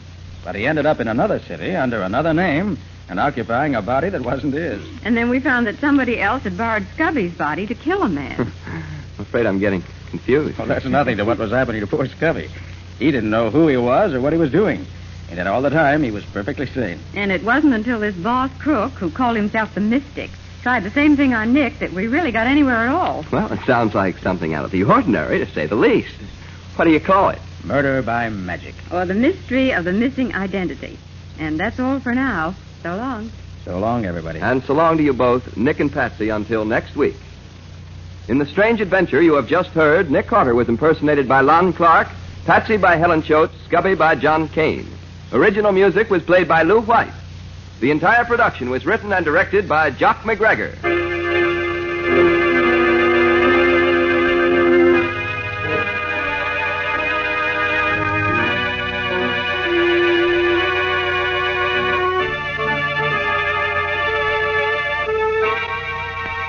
Next week at the same time, listen to another curious experience of Nick Carter entitled Murder by Magic, or Nick Carter and the Mystery of the Missing Identity.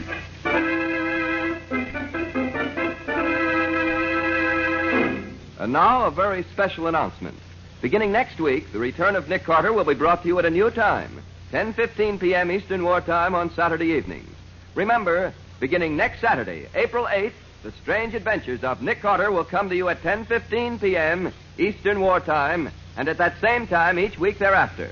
And don't forget that the adventures of Nick's adopted son, Chick Carter, are broadcast over most of these stations Mondays through Fridays at 5:30 p.m.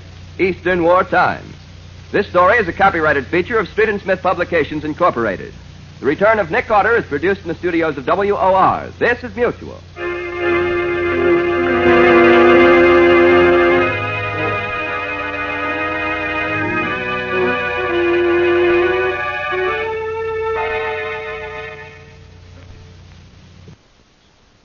New post-war Old Dutch cleanser, famous for chasing dirt, presents Nick Carter, famous for chasing crime.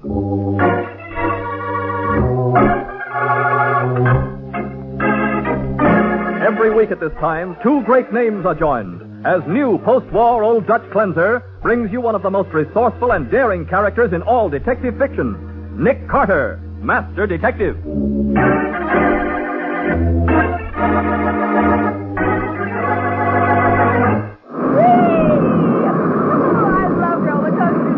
Okay, Patsy, but let go of my neck. It is wonderful. You're choking me. Oh, I'm sorry, Nick. Yeah, that's better. Look behind you. You can see all the way down to... Nick. What? That's George. All alone in that car behind us. Great Scott, and he's hanging half out of the car. What's the matter with that guy? Nick is leading way out. Look out, Patsy. Where are you going? I've got to get back there before we go around the next turn. It's too late, Nick. You'll be killed. He's gone. Thrown right out of the car. Now, the case of the Midway murders. Today's adventure starring Lon Clark as Nick Carter. Brought to you by new post-war Old Dutch cleanser. It's a warm summer evening at the Idle Hour Amusement Park, and business is even better than usual. Hiya. It's the sticky straight over here to ride the whirlwind. The biggest, the fastest, the wildest roller coaster in the park. Excitement, chills, and mile-a-minute thrills. A scenic railway you'll never forget. Here they come again. It's only 20 pence for the flight of your life. That's the beauty and the beast. That's what we call the show, folks, the Beauty and the Beast. And it's starting right away. You'll see this lovely, delicate little lady, alone and single-handed, subdue the ferocious, man-killing gorilla from the jungles of far-off Borneo. It's starting right away, so get your tickets now. Bongo, the most ferocious gorilla in captivity, and Lily Latour, the little lady who, alone and single-handed...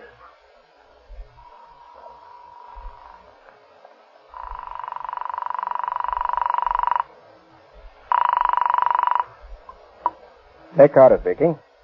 Nick, this is George Haley. Hey, where in the world are you, George? I thought you were coming down to my place for dinner. I'm in a phone booth at the Idle Hour Amusement Park, and I've got to talk fast. Nick, can you get out here right away? Why, yes, but what's up? I'm no detective, Nick. I've got to have help. I've been following this guy ever since I recognized him on the bus on the way to your house. But I have to... Hey, wait a minute, George. Who are you following? Joe Lester. At least that was his name when he was in Bayside Penitentiary 12 years ago. I think he's working here at the park now. He's not a customer, that's for sure. Hold on, George. You're going too fast. What's this all about? I want you to find out if he's the man I think he is and what he's doing now. It's terribly important to me, Nick. Okay, I'll get there as fast as I can. How'll I find you at the park? Wait for me by the whirlwind. The what? The roller coaster. I may be late, Nick, but I'll be there. I'll be there for sure.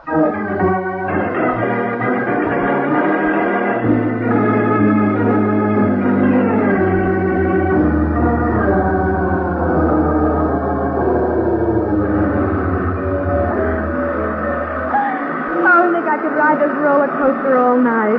Well, this is our last ride, Patsy. 5 times is enough. After this one, we'll wait for George out front. Oh, Nick, it's so nice and dark in this tunnel. No, it's too dark for my money. I like to see things. The tunnel only lasts a minute. See? We're out of it already. Well, here we go up the first incline.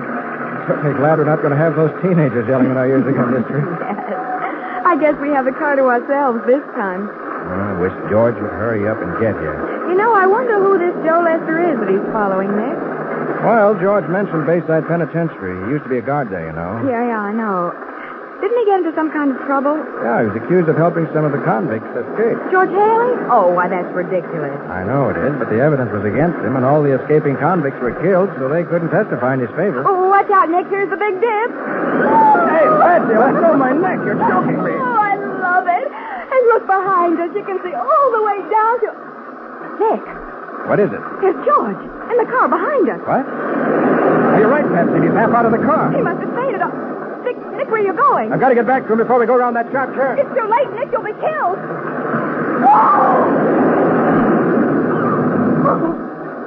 Oh, it's gone, Nick. Thrown right out of the car.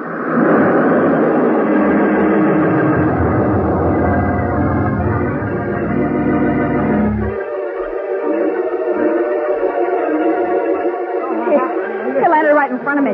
He was out on the valley platform. Yeah, I saw it, too. It's a wonder he didn't hit somebody and kill him. That thing is 100 foot high. Keep back, everybody, please. Let me through here. Is there anything we can do, Nick? No, Patsy. He must have been killed instantly. Looks like every bone in his body broken. Golly. What happened here?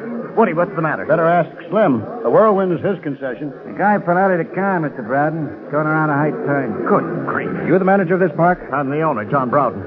Are you the police? I'm a private investigator. My name's Nick Carter. The dead man was a friend of mine. Oh, nothing like this has ever happened before, Mr. Carter. Your friend must have been standing up in the car. No, he wasn't standing up. Can I talk to you and can I talk to the concession manager in your office? Why, certainly, of course. And you two. Didn't you say you saw what happened? Yeah, I run the Beauty and Beast show right next to the Whirlwind. Lil, Miss Latour here, we was out on the valley platform. And you two come along to the office, please. All right. The park police can take care of things here until someone arrives from homicide. Homicide? Yes, Mr. Broughton. I've called Sergeant Matheson. This was no accident. It was murder.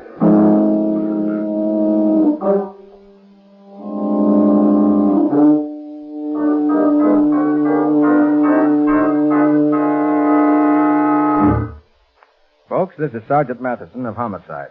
Mr. Broughton, the owner of the park, Matty. Mr. Broughton. How do you do, Sergeant? Slim Watson, who operates the roller coaster. Hi. Miss Lillian Latour, an animal trainer in the show next door. Miss Latour. Pleased to make your acquaintance. And Woody Reeves, who operates the show in which Miss Latour appears. Howdy. Hello, Reeves. Now, first of all, Matty, I'll tell you what I know. Patsy and I were in the same string of cars as the dead man when he was thrown off the roller coaster. Yeah. He's George Haley, a friend of my father's. Were you together when it happened, Nick? No, we were trying to find George. He was following a man who came out to the park on a bus about 8 o'clock. Someone George had known when he was a guard at Bayside State Penitentiary. How do you know that? Well, George phoned to ask Nick for help in finding out about the man. All George knew was that he was probably a park employee. You see, Patsy and I were supposed to meet him in front of the roller coaster, so we killed time by taking a few rides. Uh-huh. And then I looked back and saw George in the car behind us. The man must have been standing up, Sergeant. I tell you, we saw him, Mr. Broughton, and he wasn't standing up. Okay, Nick, but what makes you think it was murder? Well, Matty, the body was badly smashed up. And? But not the back of the head. And I found blood there. Well, naturally, after such a fall as that... It was dried blood, Mr. Broughton, from a blow that had been struck some time before he fell out of the roller coaster. Now, wait a minute, Nick. The guy might have had some accident you didn't know about. No, Matty, that was the blow that killed him. Otherwise, it would have raised a lump the size of a hen's egg. And there was no swelling at all. What are you talking about? A medical fact, Mr. Broughton. Swelling does not take place after death. Right. Then he must have been riding around in that thing dead ever since he was slugged. Oh, no, he wasn't, Sarge. I collect tickets before every ride. And I'm sure I certainly wouldn't miss seeing a dead guy. Then how in Sam Hill did he get in there? I have an idea, Sergeant. Yeah? At the beginning of the ride, there's a dark tunnel. If the murderer had been hiding in there with the body... Now, that's impossible. Huh? Oh, there's only 3 inches clearance on each side of that tunnel. One man couldn't possibly hide there, let alone 2 of them. Yeah. Well, then somebody must have dumped him in there from someplace else along the route. With every inch of that track lit up bright as day, he'd sure need plenty of knives. Besides, Matty, from the time the car leaves the top of the first incline, it's going at breakneck speed. Well, let's forget about how he got in the car for a minute and try to find the guy he was after. I'll bet he caught this Joe Lester. Joe Lester? You recognize the name, huh, Mr. Broughton? Why, no. No, there's never been any park employee named Joe Lester. I'll swear to that. Joe Lester. I've heard that name before. Now, look, Sarge, can you get through with Lil and me as quick as possible? The gorilla of mine has been over there for almost an hour without any water in his cage, and he just... You better stay here, Woody. Somebody else can take care of Bongo. Mr. Broughton, you know there ain't nobody but Woody and me can get near him. Anybody else try to walk into that cage and Bongo tear him apart. Lester. Huh? But look, Nick, how about it? You need these folks any longer? I just want to ask them one question. We found a ticket stub from your show in Haley's pocket, Woody. So he must have followed Lester in there. Did you happen to notice anybody come in just before Haley? I didn't even notice him. Miss Latour? No, I didn't see the guy either. Joe Lester. By golly, I've got it. You know him, Matty? I don't know him, but I remember who he is. And if you think Joe Lester murdered Haley, you're out of luck, Nick. What do you mean? Joe Lester's been dead for 12 years. Dead? Sure, drowned while he was trying to break out of Bayside Penitentiary. His body was swept out to sea.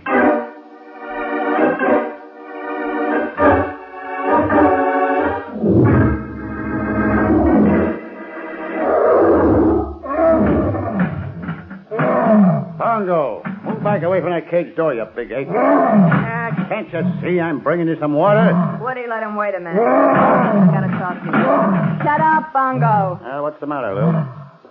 You killed him, didn't you, Woody? Me? You're nuts. Don't lie to me, Woody. You know I'm too crazy about you to ever tell, but I gotta know the truth. Whatever put a crazy idea like that in your head? Because you're the guy he's after.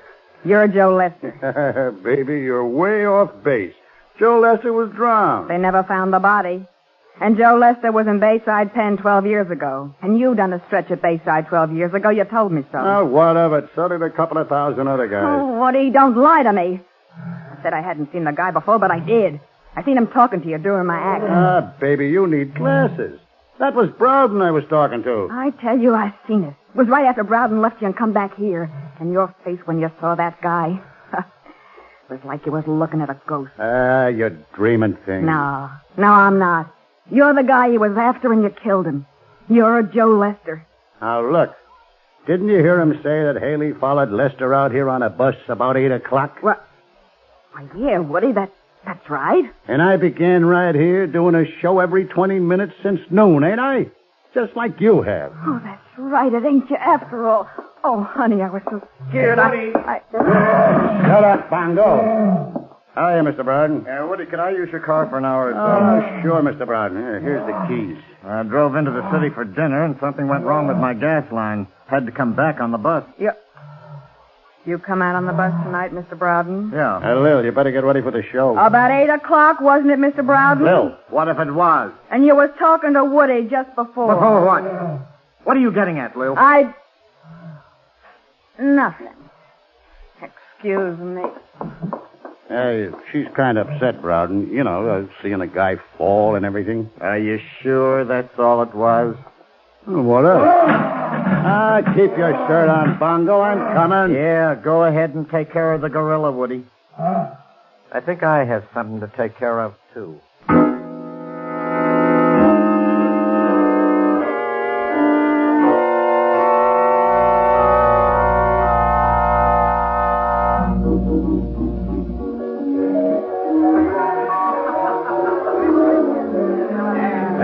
Nick, do you really think it was Joe Lester that Haley was following? Well, Matty, you say yourself there was no real proof that Lester died in that prison break. The body was never recovered. Well, you know, Sergeant, Haley was accused of helping that engineer escape. And he must have thought that by finding Lester, he could prove his innocence. Yeah, but Lester saw Haley first and killed him to keep from being turned in. Yeah, it figures. Yeah, but how in the world did Haley's body ever get into that roller coaster? Maybe we'll find out when we catch the killer. Well, I wired Bayside Pen for Joe Lester's description and fingerprint classifications. Good. I should be here in a couple of hours. Yeah, and once we get our hands on Lester... Mr. Carter! Nick, it's that girl from the sideshow, the gorilla trainer. She looks excited. I wonder what's up. I don't know. Carter. Mr. Carter. Yes? What is it? I know who he is. Joe Lester? Yeah.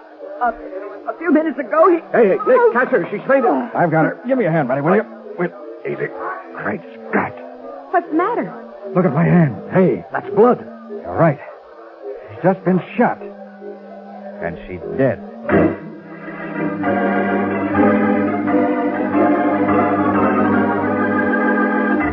As Nick gently lowers the body of Lillian Latour to the ground, a curious, excited crowd begins to gather around the murdered girl. We'll see what happens in just a moment.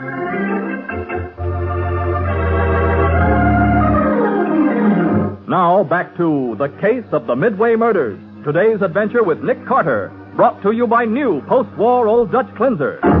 In the office of John Browden, the park manager, Nick and Matty have been investigating the death of Lillian Latour. Confound it, Matty. Thanks to the noise of the rides in the shooting gallery nearby, we haven't found anyone who even heard the shot. I still can't believe it really happened. Lil and me, we was going to be married. All right, take it easy, Woody. We'll get this Joe Lester, don't worry. And when we Why do... do you always come back to Joe Lester? You said yourself the man was dead. No, Mr. Browden. Sergeant Matheson said he was reported dead. But I have a hunch we'll find him very much alive. You said it, Nick. Miss Latour knew who he was. That's why he killed her. But she couldn't have known. She'd have said something to me if she did. Why, me and Mr. Browden was talking to her not 5 minutes before... before it happened. Well, that's very interesting. Because Miss Latour's last words were that she had just learned who Joe Lester was. Well, then she must have found it out after she left us. Because there was no mention of him while we were talking, was there, Woody?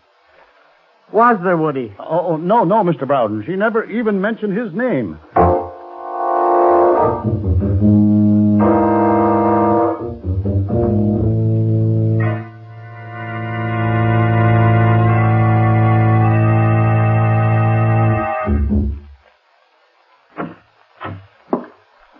Hey, Broughton, I want to talk to you. I'm busy now, Woody. Now, that's what I want to talk to you about. You ain't going to be so busy from now on.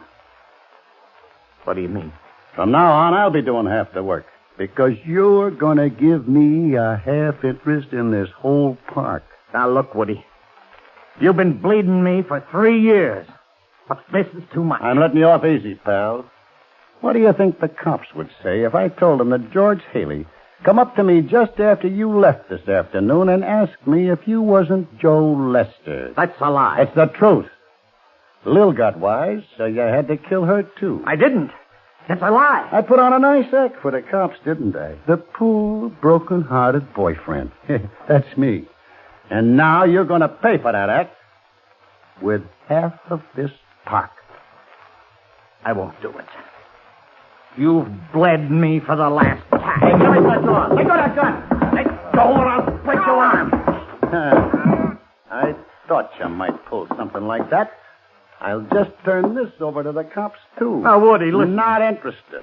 All I want to know is, do I get half of the park? Or do I tell the cops that you're Joe Lester? Okay. You win, Woody. I'll have the papers drawn up tomorrow morning.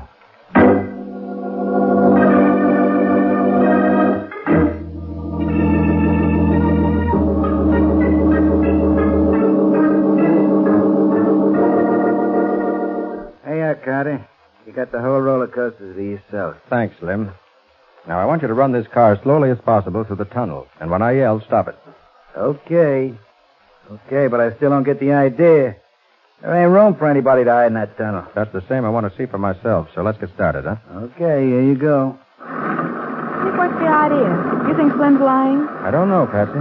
But since Haley's body couldn't have been put in the roller coaster from outside, I can't see where else it could have been done but in the tunnel. Well, here it is. Now, slower, Slim. You have the flashlight, Patsy? Uh-huh. Here. But I'll bet while we're fooling around here, Sergeant Matheson has already caught Joe Lester. Could be. The description and fingerprint classifications got here from the Bayside Pen. And Matty said he was going to round up every park employee to see whether any of them resembled the description in any way. Then why in the world... Oh, hold it, Slim. Okay. See, Nick? It's just as Slim said. This tunnel is much too narrow for anyone to hide in. Especially if he were carrying a dead body. Patsy. Uh-huh. The walls of this tunnel are boards. Well? Look at the two boards right beside us, where I'm holding the flashlight. But, why, they look as if they'd been taken out and put back again. And they're going to be taken out a second time. Give me the crowbar. Yeah. Here. Oh, for heaven's sake. Oh, what's that? Sounds like the gorilla. Oh. Woody's concession is next door to the coaster, you know. Yeah. There. Well, you didn't accomplish much by taking those boards off. Look what's on the other side. Iron bars. Yeah. That does sort of upset my theory. What? Nick, we must be right up against the gorilla's cage. Let me put these boards down. Nick, it is the gorilla. There he is on the other side of the cage. Don't worry, Patsy. He's chained, see? Oh. Must be an exercise cage. Too big for anything else. Well, Haley's body couldn't have come through there. The bars are too close together. Mm-hmm. Unless... Huh? Look, Patsy. This bar's loose. Oh, Nick, don't take that bar out. The gorilla. He's chained 20 feet away from us, Patsy. Hey, Bar's out. what's the matter with I'm going in the cage, Patsy. Maybe you better stay out here. That's exactly what I think. But I'm going with you just the same. All right, come on, then. Hey, cut it out, or else... Hello, Woody. Just the person I wanted to see. Hey, how did you two get in there? Come inside the cage and I'll show you. Get away from that door, Bongo. Get away. Oh, I wish he wouldn't do Move that. away from that door, I told you. That's better. Now, stay there. Now, what's the idea, Carter? I found out how you got George Haley's body into that roller coaster car. How what? No, you're wrong, Carter. I didn't kill him. Oh, yes, you did, Woody. When he came into your show, you lured him backstage and killed him with a blow on the head. Then when the roller coaster went through the dark tunnel, you turned out the lights in here and dumped the body into one of the cars through the same opening we just came through. Well, maybe that's the way it happened, but it wasn't me that done it. It was Browden. He's Joe Lester. Browden? How do you know? Him and me was at Bayside Pen at the same time.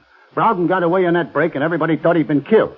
He came here, got his hands on some money, and started the spark. Go on. Well, Haley spotted him today. He asked me about him, and Browden brought him back here to talk it over. That must have been when he done it. How about Miss Latour? Lil seen Haley come in. She thought it was me he was after. And when I proved that I couldn't have been Lester, she knew Browden was. And when he learned that she knew, he had to kill her, too. Bongo, shut up. Woody, if you're lying, it won't do you any good. Joe Lester's description and fingerprints were sent here from Bayside Penitentiary. Okay, so let him take me and Browden down to headquarters. Them fingerprints will prove he's the guy. One thing more, Woody. Why haven't you said this before? Even after you thought Browden killed your girlfriend, you kept quiet. I didn't know that he'd done it, did I? And besides, keeping quiet has paid off pretty good for me. You mean you've been blackmailing Browden? Yeah, I've been shaking him down for plenty. But I sure ain't going to go to the chair for him. No, you're not. You're going to the chair for your own crimes, not his. Huh? You've just supplied the one thing that was lacking, Woody. A motive. You killed Haley and Miss Latour because if either of them had exposed Browden, it would have put an end to your little blackmail racket. That's crazy. You can't prove nothing like that. I think I can. Miss Latour said that no one could go near Bongo but you and her. Oh, what's that got to do with it? The killer had to bring Haley's body through this cage. But Bongo was chained up. Where he could reach the door and anybody who came through it. You had to drive him away yourself a minute ago to get in here. It's a cinch that Miss Latour didn't kill Haley and then murder herself. So that leaves only you. Okay, smart guy. So you think Bongo would have torn anybody apart that came here near except me and Lil, huh? Well, I'm going to show you that you're right. Mickey's unfastening the gorilla. Get behind me, Betsy. Get him, Bongo.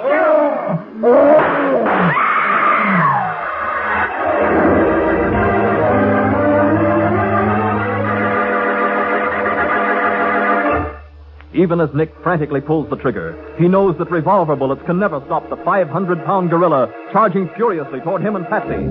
We'll see what happens in just a moment.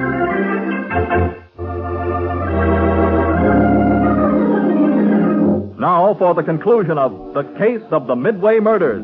Today's adventure with Nick Carter, brought to you by new post-war Old Dutch Cleanser. In the gorilla's cage at the Idle Hour amusement park, Nick and Patsy realize that revolver bullets may slow up the attacking monster, but never stop him. Get through that hole in the cage where the bar's missing. Hurry!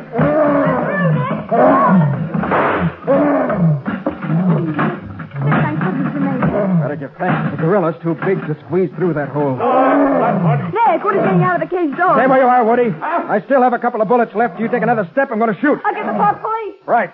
And tell him we've got Mr. Woody Reeves where he'll be for some time to come. Behind bars.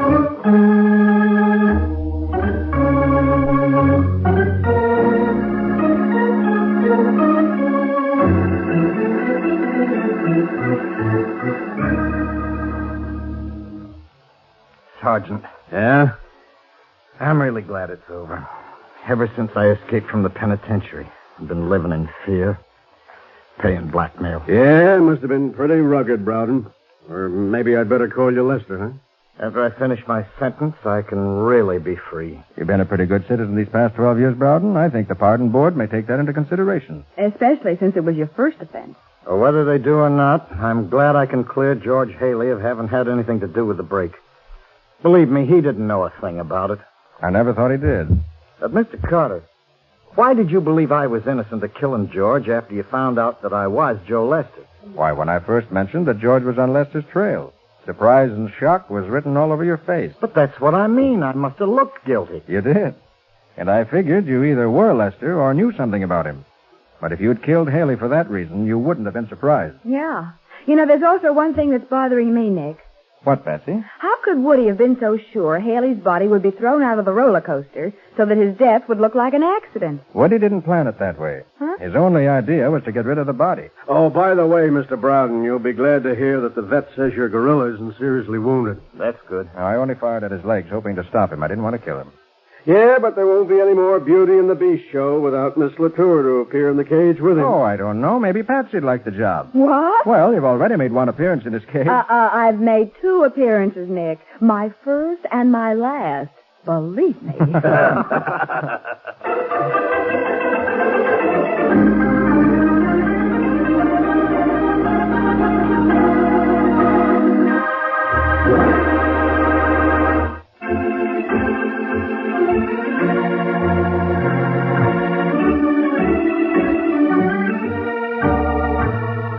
Nick Carter, Master Detective, is presented each week at this same time by the Cudahy Packing Company. It is produced by Jock McGregor and is copyrighted by Street and Smith Publications, Incorporated. Charlotte Manson is featured as Patsy. Ed Latimer plays Matty. Today's script was written by Jim Parsons and directed by Charles Schenck. Original music is played by Henry Silverne. This program is fictional, and any resemblance to actual persons, living or dead, is purely coincidental.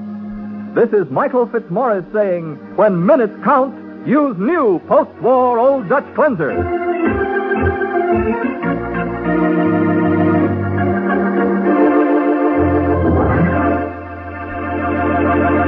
This is the Mutual. New post-war Old Dutch cleanser, famous for chasing dirt, presents Nick Carter, famous for chasing crime.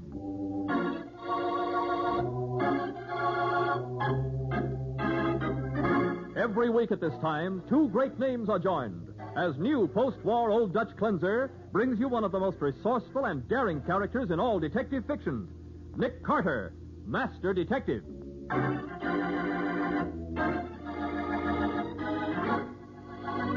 Oh, Joe, darling, you can't die. You can't. You're all I have. Oh, Joe. Please, Edna, you've got to get hold of yourself.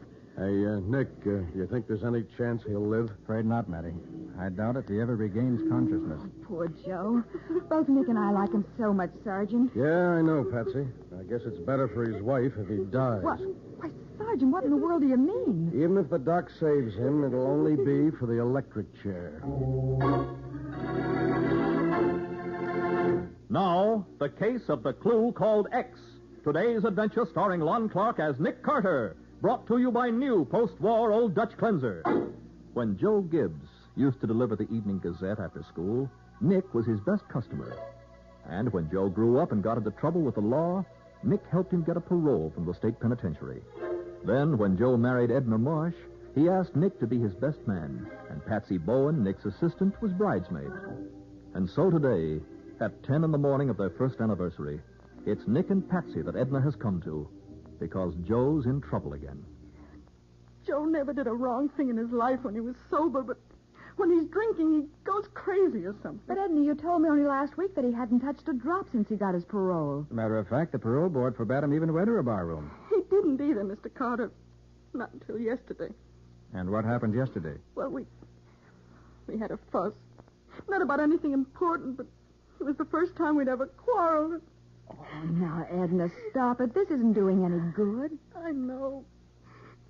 Well, Joe got all upset and he slammed out of the house. That was about 2 o'clock. Uh-huh. He didn't come home until early this morning. Where'd he been all that time?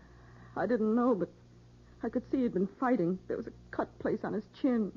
His new suit was all dirty and wrinkled. He was a pretty unhappy guy. Edna, honey, I'm sorry. Oh, I'd give 10 years out of my life if I hadn't gone into Barney's place yesterday. Oh, don't worry about it, Joe. I know you won't do it again. I was to blame anyway for nagging at you. Oh, you're not to blame for anything, not for anything. The cops come here. I want you to remember that. Cops?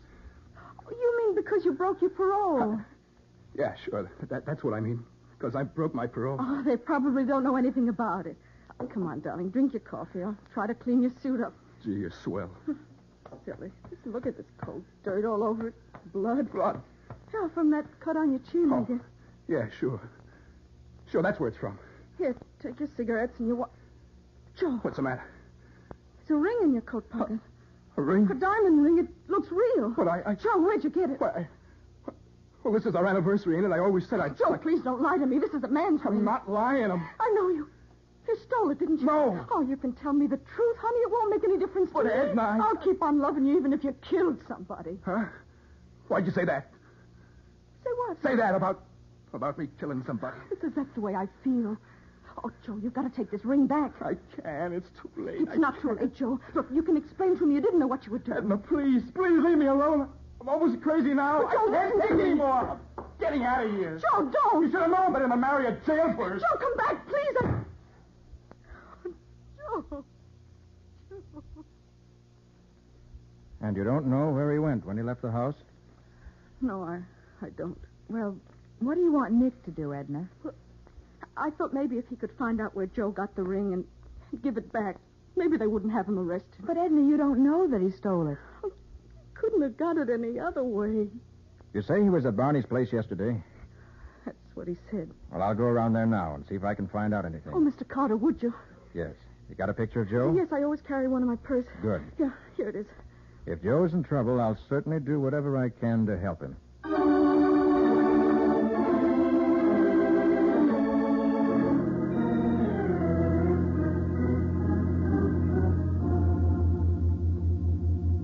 What'll it be, folks? Just some information, thanks. You, Barney? Yeah. What can I do for you? Here, Nick. Here's the picture. Show it to Barney. Right. Can you tell me if that fellow was in here last night? Let's see. Oh, sure. That's Joe Gibbs. Then you know him. Yeah, he works for the company that's been putting in my new sprinkler system. Sprinkler system? You know, one of them automatic things that puts out a fire before it even gets started. Oh. Turns in the alarm and everything. And Joe installed it, is that right? Yeah. Took him about 10 days, so we got to know each other pretty good. Did he ever take a drink while he was working here? No. I never seen him take a drink till last night, but he sure made up for lost time then.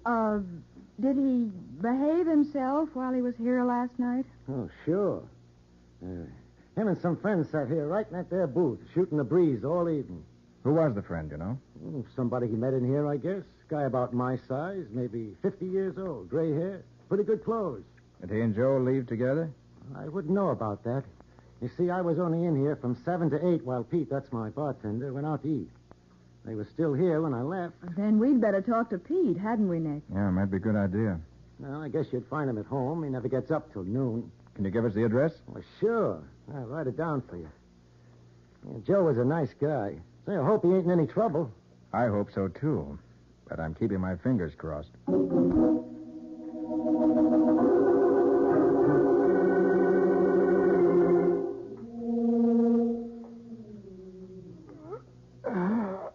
Well, let me see.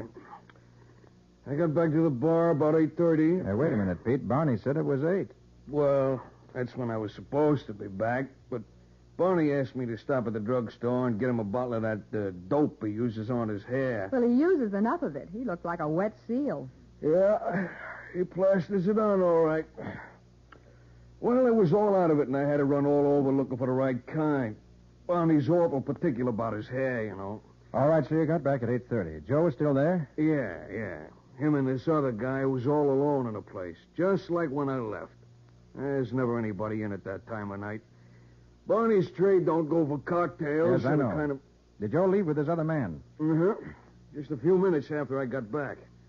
By that time, they'd both had too many.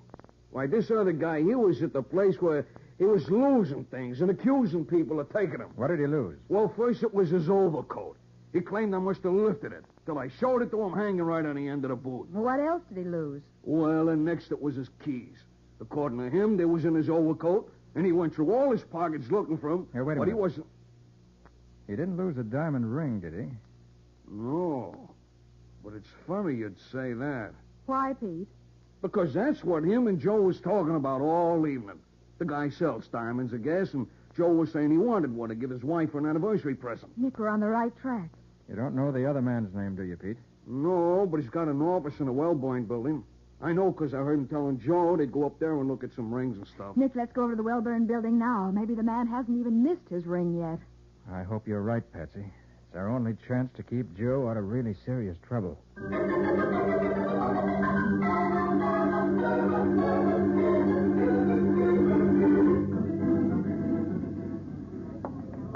Why, Nick, isn't that Sergeant Matheson over there talking to that man? Yes, it is. I wonder what the devil he's here for. Well, I'll be doggone. Nick and Patsy. Say, Patsy, you're looking great. Oh, thanks. Where'd you get that dress? I like it. This is the first time I've worn it, and Nick didn't even notice. It's swell, but Isn't it a little bit too long? That's the new look, Sergeant. Oh, yeah. Look, Sergeant, if you got any more questions, let's have them, will you? You got me out of bed to come down here, and I'm losing a lot of sleep. Oh, yeah, sure. Nick, this is the night elevator operator. I was just asking him a few questions. Don't let us stop you. Now, look, young fella, you say Mr. Foster and this young guy came in about 9 o'clock, huh? Yes, sir. I remember because Mr. Foster had lost his key, and I had to let him in his office with my pass key. Lost his key? see. Nick, it must be the same man. Let's hear the rest of it. That safe in Foster's office, was that where he kept his diamonds? Yes, sir. He had the safe installed when he moved here 3 years ago. And Mr. Foster was a private dealer in diamonds, you know. Yeah. Now, look, give me the description of the fellow with him. Well, I'd say he was about 23 or 24. Yeah? Close to 6 feet tall. Rather poorly dressed. Nick, it was Joe. Yeah, I know his first name was Joe, but... Hey, do you two know the guy? I think so, Matty. It's probably Joe Gibbs, a friend of ours. Great, then you can help me find him. I can take you to where he lives, but... Hey, what's Joe done, Matty? You wouldn't be here if it were only a robbery. Well, it was robbery, Nick. Your friend Joe got away with everything in Foster's safe. Maybe $20,000, $30,000 worth of diamonds. But, Sergeant, you're on the homicide squad. Sure, Patsy. That's why I'm here. What? Because Foster put up a fight and this Joe Gibbs beat him to death with a bookend.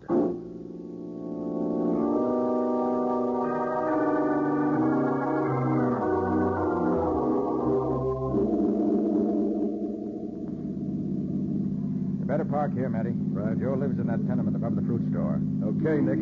Not that I expect him to be sitting home waiting for us. Nick, I just can't believe that Joe would ever have done a thing like that. Oh, no? What did he get sent up for the other time? Well, he got mixed up with bad companions, and they talked him into driving the getaway car while they stuck up a nightclub. But I don't think Joe even knew what they were doing. Neither do I. That's why I helped him get his parole. We've both known Joe ever since he was a kid, Sergeant. And we both like him so much. Now, hold it, Patty. Back in this doorway. You too, Matty. Yeah. What's the matter, Nick? There's Joe now, coming across the street. Oh. Let me talk to him first, will you? Yeah, sure, but... Wait, what? Here he is. Hello, Joe. Huh? Oh, Mr. Carter. Miss Bowen. Joe, this is Sergeant Matheson. A cop? What'd you bring a cop here for? He wants to talk with you, Joe. What about? About murder. Huh? Okay. So you got me. But you ain't gonna keep me. Joe, wait. Stop. Stop, we're on fire. Joe, look out, that truck!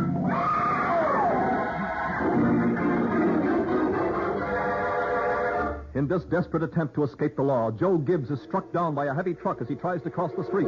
We'll see what happens in just a moment.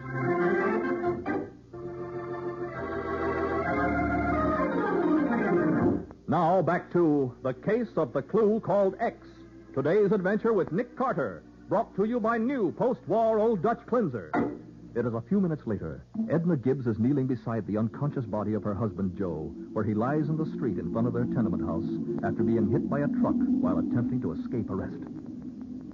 He's dead. Oh, Mr. Carter, Joe's dead. No, Edna, he's still alive. The ambulance will be here in a few minutes, and we'll know what his chances are then. Oh, Edna, don't. Joe's going to be all right. I know he is. I don't care what he did. Oh, Joe. Hey, Nick. Yes, Matty? Come over here a minute, will you? Okay. What's on your mind? You think there's any chance for him? You'll have to ask the doctor about that. I doubt if he ever regains consciousness. Better if he don't, I guess, for his wife's sake. If the doc can save him, it'll only be for the electric chair.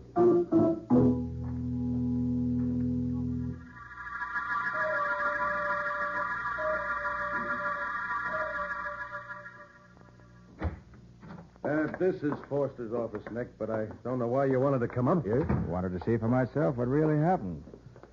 Is everything just the way you found it, Matty? Yeah, nothing's been touched, except that the body's been taken to the morgue, of course. There must have been some fight here the way all these chairs and things are knocked over. Yeah, it must have been quite a battle. Didn't the elevator operator hear it? No, Nick, he said he didn't hear a thing. Did he take Joe down again later? He says not. After Joe killed Foster, he must have walked down the stairs. I see. And the medical examiner says Foster was killed within an hour of the time Joe and Foster came up to the office. Right, yeah. Here's the pictures of the body. Let's see. Now, this one is the whole room. Here's a couple of full-length views of the body from different angles. And this one is a close-up of the face. You can see where the bookend... Yeah, wait a minute, Matty. What are those marks on Foster's face? Oh, those little cuts like an X? Yeah. The medical examiner said they might have been made by a ring when Foster was hit. But Joe wasn't wearing a ring. Well, they came up here to look at rings, didn't they, Patsy? Yeah. He might have been trying one of them on. Oh, that's possible, but... Hey, look at that. What is it, Nick? This wall safe. It's one of the old-fashioned kind that opens with a key. Yeah, that's where the diamonds were, but you can see it's empty now. What I'm getting at, Matty, is that the keys are still in the lock. Several of them on this one ring, including the door key. Well, what about it? Foster said he lost his keys, remember? That's right. Yeah. The elevator operator had let him in with his pass key. Oh, Nick, look, the guy was drunk. The keys were probably in his pocket all the time. Or, well, maybe he left them in the office when he went out. This door has an automatic lock. Yes, Matty, there's an explanation for everything, I know, but it seems odd that so many things would have to be explained. Oh, Nick, stop it. This case is closed. Maybe. What does this door lead? That's a closet where he keeps supplies, I suppose. Imagine you think that you... Hey, that's funny. What is, Nick? Stuff in this closet. It's all crowded together in a jumble on both sides. But the center is clear. And here on the floor, just inside the closet door, there's a spot of blood. Well, so what? They probably fought all over the room. Yeah. This closet's been painted recently, too. Even the underside of this shelf. Nick, what are you twisting your neck like that for? Trying to see the bottom of the shelf. Uh-huh. There's a greasy spot on it. Well? And here's another one on the back wall directly opposite. I think I'm beginning to figure this thing out. Now, look, Nick, if you're off on some wild idea of proving Joe Gibbs is innocent just because of a couple of grease spots... That's exactly what I'm trying to do, Matty. Oh. What's the latest report from the hospital? Well, Joe's still unconscious, but the doc said he thought he was going to pull through. Be a long, hard fight, but... Can we talk to him? Well, the doc said he could give him a shot or something to bring him around long enough for a few questions, if it was really necessary. Good. I think it is necessary. Let's go. Oh, Nick, gotta wait till Joe's stronger. No, Patsy. I'm sure now Joe isn't guilty, and I want to hear what happened from his own lips. Maybe that'll tell us who really did kill Foster.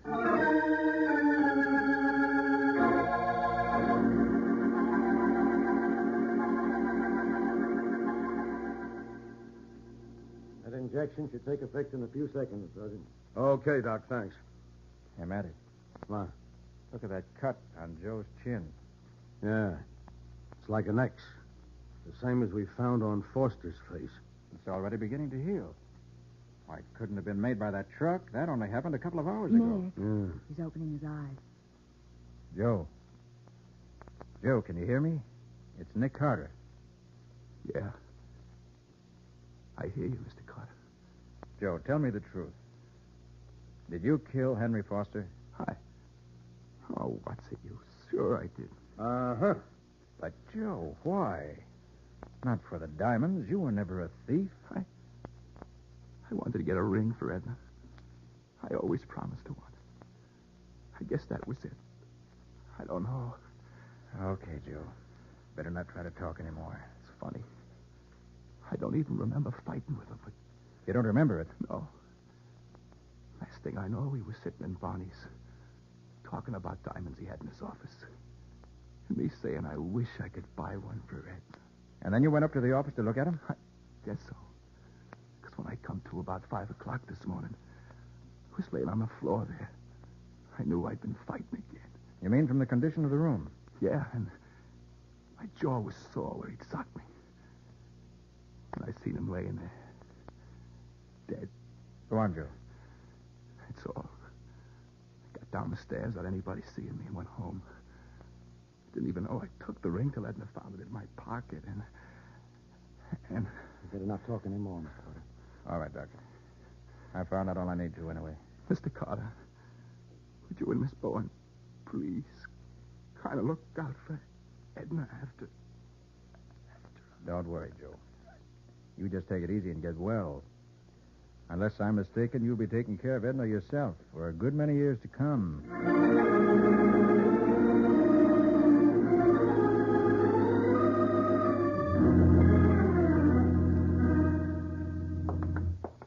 Oh, Barney. Hi, folks. Business seems a little dull this afternoon. Yeah, there's never anyone in this time of day. Hey, what'd you find out about Joe? I think everything's going to be all right for Joe. Hey, that's swell. You see, Nick thinks that somebody stole Mr. Foster's keys when he was here yesterday. Huh? Wouldn't have been hard to do, Barney. Foster's coat was hanging outside the booth, wasn't it? Sure, but... And someone might have overheard him telling Joe about all the diamonds he had in his office. And that someone could have decided to take the keys and go up there and get those diamonds for himself. Ah, that's crazy. Nobody was here except them two. The joint was empty, just like now. You were here, weren't you, Barney? What are you getting at? Why aren't you wearing your ring, Barney? What ring? The one that left a mark on the second finger of your right hand. Oh, that. Why, it got too tight. Why? You have the ring here at the bar? Well, sure, it's back in my office. I'd like to see it if you don't mind. Why should I? Come on, back this way. The ring doesn't have a big X on it, does it, Barney? No, it's one of them signet rings. Gold with the initials BG.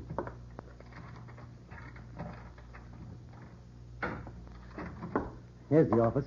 Step in. Okay. No. Inside for you, too, sister.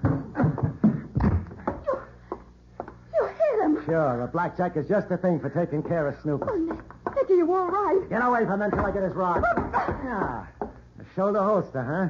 So you're the one who killed Foster. Maybe that'll learn you to keep your trap shut. Well, how do you like my office? Office? Why, this is a... It's a storage room, sister. Nice thick walls and no windows. You'd stay here forever and nobody'd ever know. You aren't going to keep us here. No, I ain't going to keep you here long. But first I'm going out in the bar and put a few nickels in a jukebox. And turn it up loud, just to be sure nobody hears the shooting. That's right, baby. Because I'm coming right back to take care of you and your nosy friend. For good. As Barney leaves the storeroom, locking the door behind him, Nick lies unconscious and unarmed, helpless to protect himself or Patsy from the coming attack. We'll see what happens in just a moment.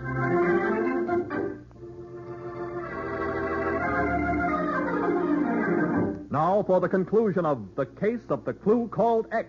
Today's adventure with Nick Carter, brought to you by new post-war Old Dutch Cleanser. Locked in the almost soundproof storeroom of a tavern called Barney's Igloo, Patsy frantically tries to rouse Nick before Barney can return and kill them both. Oh, Nick, open your eyes. Please, Nick. Oh, thank you. what happened? When you turned your back, Bonnie hit you with a blackjack. Here, let me help you up. Oh, my head. Oh. Hey, what happened to my gun? Barney took it. He's coming back to kill us, Nick. We better get out of here. Oh, we can't, Nick. The door's locked and there's no window. Yeah. He said he'd be right back, and that was almost 5 minutes ago. Maybe a customer came in and he's waiting till the place is empty again. Oh, Nick, don't just stare at the ceiling. You gotta think of something. That's what I'm doing, Patsy. I think I've got it. Oh, good. Here. Yeah. Help me pile some of these beer cases under that little metal rosette. The what? Up there in the middle of the ceiling. It's an automatic water sprinkler, the kind that goes into action when the temperature reaches a certain point. Oh, Nick, this is no fun. Hurry up, Patsy. If Barney gets back before we're through, we'll be... There. I think that's enough. Now let me hold onto your shoulder while I climb on top of these cases. All right, but... Oh, careful, Nick. I'm all right. Okay. Now, if I only have a match... Yeah, here's one. Oh, Nick, I don't know what you're doing, but... I'm getting ready to give us both a shower bath. A what? Holding this match under this sprinkler outlet should provide enough heat to... Nick, it worked! And the alarm bell's ringing! That ought to attract plenty of attention. In a few minutes, this place will be swarming with firemen. Oh, Nick, you're wonderful. Barney won't dare try anything now. You bet he won't. Ooh, that wood is cold. I'm freezing. Sorry, Patsy, but just remember, we're making it plenty hot for Barney.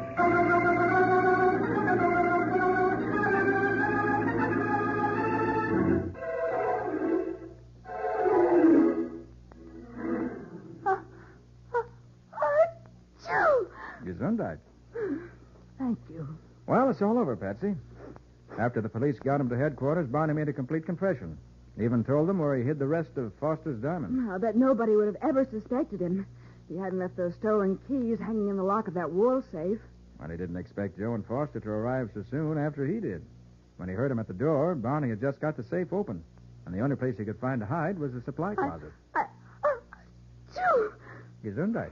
Thanks. So that's why the stuff in the closet had been shoved over to the side. Sure, Barney pushed them aside to make room for himself. And those grease spots under the closet shelf and on the back wall were from Barney's hair? That's right. Barney says when Joe opened the closet door to hang up Foster's coat, he hit him on the jaw, and Joe passed out without even seeing who hit him. So it was Joe's blood on the floor of the closet. Mm-hmm. Foster saw him do it, though, and that's why Barney killed him. Then he planted one of the rings in Joe's pocket to make Joe look guilty. Well, that reminds me, what kind of a... Gesundheit? Never mind. I skipped that one. Excuse me. What kind of a ring was Barney wearing that made those X-shaped cuts on both Foster's and Joe's faces? A skull and crossbones. It was the crossbones that made the X. How very appropriate. Yeah. Well, I figured that the chances were that only someone in the bar could have stolen those keys from Foster's pocket. And only someone with greasy hair could have left those spots inside the closet. So you suspected Barney, especially considering that Pete said there wasn't anyone else in the bar at that time. And when I saw that mark on his finger where the ring had been, I was practically certain. Nick, will Joe have to go back to jail for violating his parole? No, I don't think so, considering all that's happened to him. And he's going to get well? He'll be as good as ever in a few weeks. And this time he's going on the water wagon for good. Then I guess the only permanent damage was that done to my new look. Your what? My beautiful new dress. Oh. After being soaked by that sprinkler, that dress looks like a bathing suit. It's not funny. Well, maybe not, but... Nick, what's the matter? I think that sprinkler system gave me a cold, too.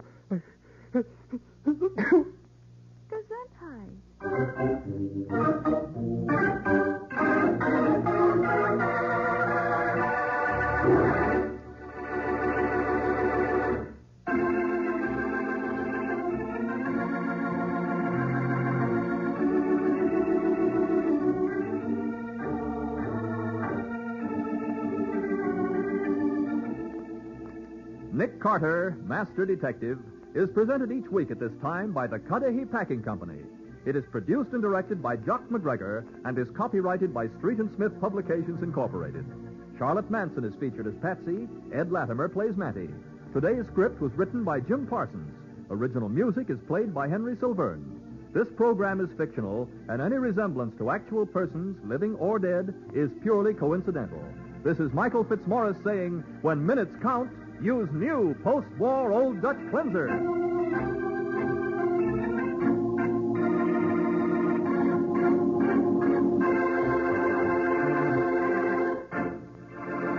This is the Mutual Broadcasting System.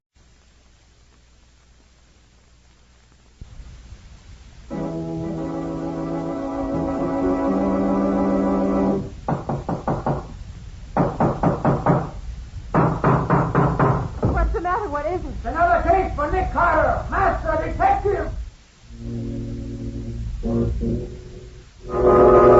Yes, it's another case for that most famous of all manhunters, the detective whose ability at solving crime is unequaled in the history of detective fiction, Nick Carter, Master Detective, presented by the three great Linux home brighteners, Linux Clear Gloss Varnish, Linux Cream Polish, and Linux Self-Polishing Wax, created by Acme, America's great producer of fine Acme quality paint.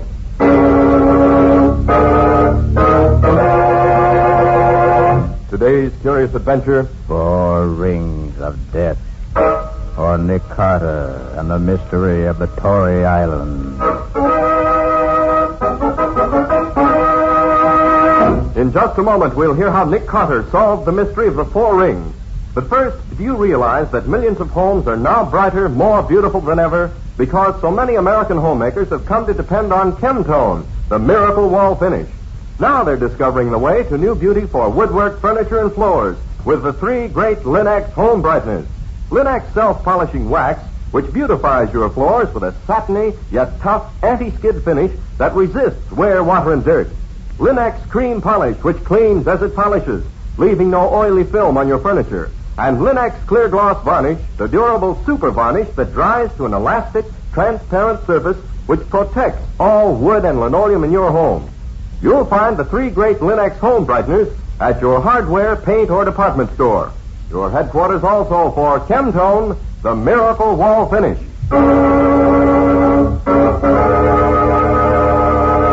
And now for today's mysterious adventure with Nick Carter.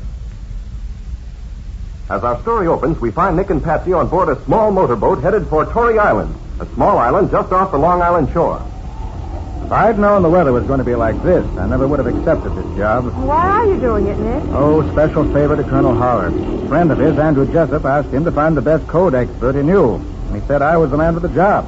So when the colonel called me, I agreed to do it. Just what is it you're going to do? Well, it seems that back in 1776, 4 wealthy Tories who were afraid that Washington was going to capture Manhattan Island got all their valuables together and went to this little island where we're going now. Uh-huh. They buried everything somewhere on the island and recorded the burial place in a secret code or cipher. They lived there for a while, and later were all lost in a storm while trying to get back to the mainland. That sounds pretty fantastic, Nick. Is there any real truth in it? And his lawyer, Andrew Jessup, recently came across something that convinced him the story's true. So he rounded up the heirs of the 4 original Tories and arranged for them to meet on the island this afternoon. If I can decipher the code, they'll dig up the treasure and divide it. It's a some night to dig up anything, I'd say.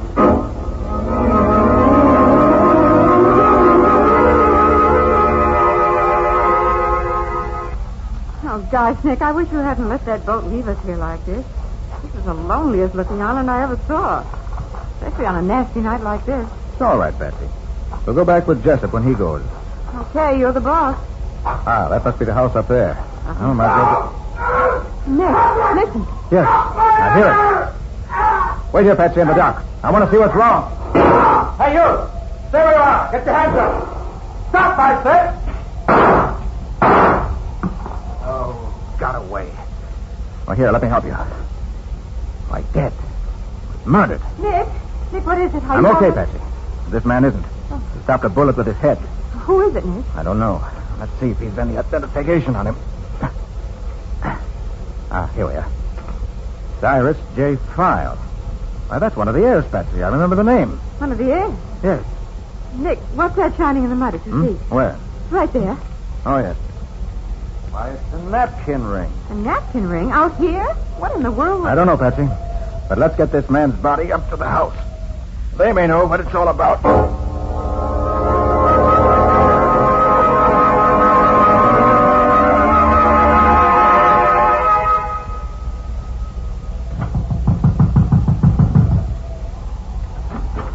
What in heaven's name? Are you Jessup? Yes. Who are you? Nick Carter. Oh, come in, come in. Do you know this man? Great heavens, that's File. Put him down here. What happened? Well, I heard him call out. And then I heard a shot. I found him dead. Are all your people here with you? Why, yes. File was here a few minutes ago, but discovered he'd left his glasses on my boat and went down to get them. Anyone else on the island? Only Matt Odell, the caretaker for the fishing company that owns the island. We're expecting Peter Brady, the personal representative of the owners, to arrive shortly, but he hasn't come yet. Well, where are the others? In the living room. You're sure File was murdered? You don't get a shot through the head the way he was, accidentally. You ever see this ring before? That's File's ring. It's his part of the clue to the treasure. How could a napkin ring be a clue to a treasure? I can't tell you that. I simply know that each of the 4 heirs has a napkin ring like this. And that the 4 rings together give the key to the hiding place of the treasure. Ah. And it's possible that whoever killed this man wanted to get hold of the ring for himself. Oh, who'd want to do that? Where does this Matt Odell stay? He has a shack just below here where he lives. Why? I think I'll have a talk with him. I'll be right back.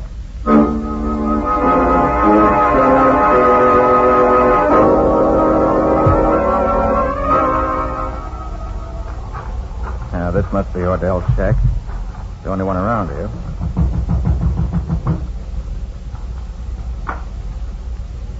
Oh, not here. You'd think it'd stay home on a night like this. Well, no one's... Who's there? That...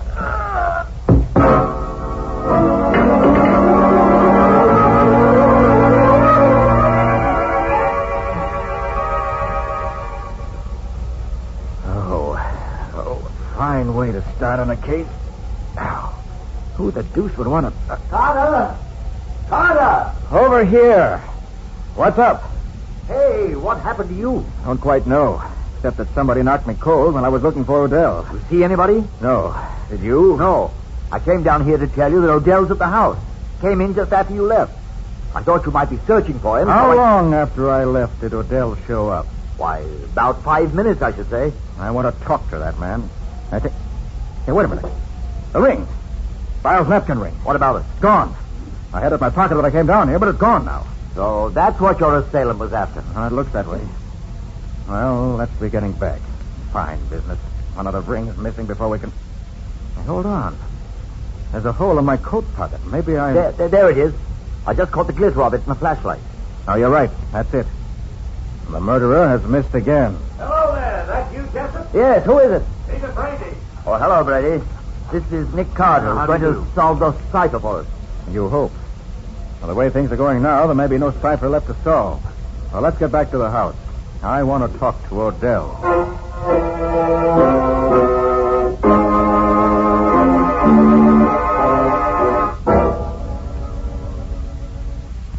Well, Carter, did you learn anything from Odell? No.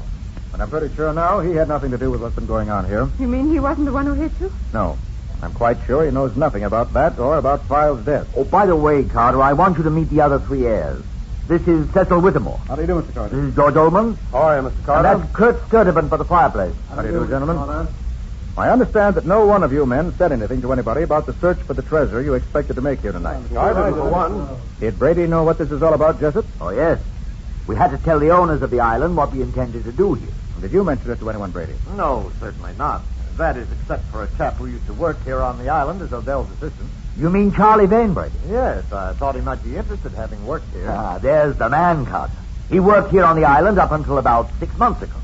He was a fanatic on the subject of the Tory treasure. Hunted for it every spare moment he had. He got so he felt the treasure was his because he spent so much time looking for it. You think he'd be crazy enough to come out here and start a private war to get hold of it? He might. He's practically cracked on the subject. All right, we'll see. But first, where are the other napkin rings? Each man has his own ring, Carter. Right. I have mine. And there's no doubt at all, but the treasure is still here on the island? This island hasn't been tenanted for nearly 100 years, except for the caretakers. It's used as a tie-up and stop-over for the boats working for the fishing company who owns it. Brady can tell you that. Well, that's right, Mr. Carter. There's every reason to believe the stuff is right where the original owners buried it. How much is it worth? Any idea? Oh, something over $2 million, as far as I can gather. Gosh, if it's worth all that, how come the whole island hasn't been dug up before this? That's a lot of money. The whole island's practically one big rock, and without some idea of where to look, it'd be an impossible job. I see. Well, whether the killer is Charlie Vane or someone else, he's probably on this island right now. First thing to do is to see that he doesn't get off the island. Then we can catch him. Sounds logical. How can we do it? Odell. Yes, sir? Will you come in here, please? Yes. What do you want? I want you to go down to the dock and take the spark plugs out of each of the company boats. Then no one can use them. Yes, sir. Jessup, you and Brady do the same with the boats you came in. All right. Come on, Brady. Right. I'm going to make a tour of the island to be sure there are no other boats here. And we can sit tight until morning and catch whoever's behind us. I'll go with you, Nick. It's a nasty night outside, Patsy. It's very dangerous. I don't care. I'll feel safer where you are than I would anywhere else. So let's go. And no arguing.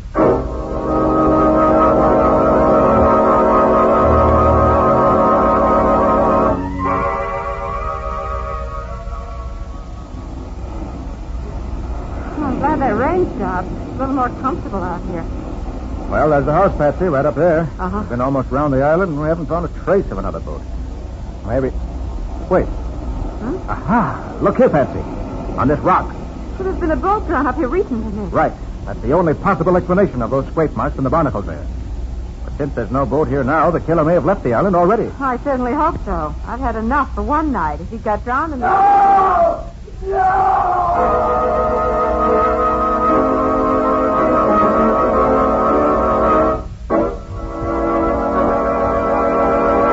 Well, what's happened now? A killer loose on the island on a black stormy night promised more trouble, and that scream sounded as if the promise has been fulfilled. How is Nick going to find the murderer of one and possibly two men before he does any more killing? And what's the riddle of the old Tory's treasure? We'll see in just a moment. Whatever your family's preference may be in home decoration, your home is bound to be more beautiful when its floors are well kept and shining. And with Linex self-polishing wax, floors always look their very best without tiresome rubbing or polishing. Yes, with Linex self-polishing wax, which is simply wiped on, your floors are handsome for a long time because Linex self-polishing wax dries to a rich, satiny, long-lasting finish that really wears, thanks to its high content of genuine carnauba wax. And the finish may be renewed wherever you like without re-waxing the whole floor. What's more, Linex self-polishing wax is easy to keep lovely, for you whisk surface dirt away in a twinkling with a damp cloth. And Linex self-polishing wax is the anti-skid floor finish. For the underwriters' laboratories have proved by tests that wood, linoleum, and rubber tile floors are actually less slippery after Linex self-polishing wax has been applied. Be sure to ask for Linex, Lin-X, Linex self-polishing wax. You'll find all three great Linex home brighteners and Chemtone, the miracle wall finish, at hardware, paint, and department stores everywhere.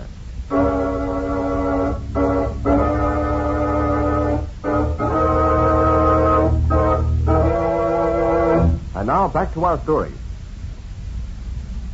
We left Nick and Patsy on the beach near the house hunting for the mysterious killer. Suddenly... No! No! Come on. That came from the house. That you, Carter? Yes. You hear that scream, Jessup? Yes, I was just leaving my bowl tonight. Here, help. He fell off the roof. Coming, Brady. Yes. He landed on his head. Yes, he's dead, all right. By Sturtevant. Sturtevant dead, too. What's going on here? Quiet, everybody. How can we find out what happened when you all try to talk at once? Quiet, please. Now, Brady, what do you know about this? I was just coming back from my boat when I heard a scream. I looked up and silhouetted against the sky were two men on the roof. One of them pushed the other over the edge and screamed again as he fell. It was awful. You see anything else? I was looking at the body when I heard the back door slam. Then it sounded as if somebody ran off through the brush. Well, why didn't you go after him? I chased after a murderer in the dark, unarmed. Do you think I'm crazy? I don't know. Whittemore, what do you know about Sturtevant's death? Why, Sturtevant, Ullman, and I were waiting in the living room for you and Jessup and Brady to come back. Sturtevant got the bright idea that he'd go up to the roof and see if he could see anything. A little later, we heard him yell, and we started up the stairs to see what was wrong. You hear anything after he was killed? Why, we thought we heard someone dash down the back stairs and out the back door. Well, you better get Sturtevant's body inside. I'm going to have a look at the roof, see what I can find there. Come on, Patsy. Right with you, Nick.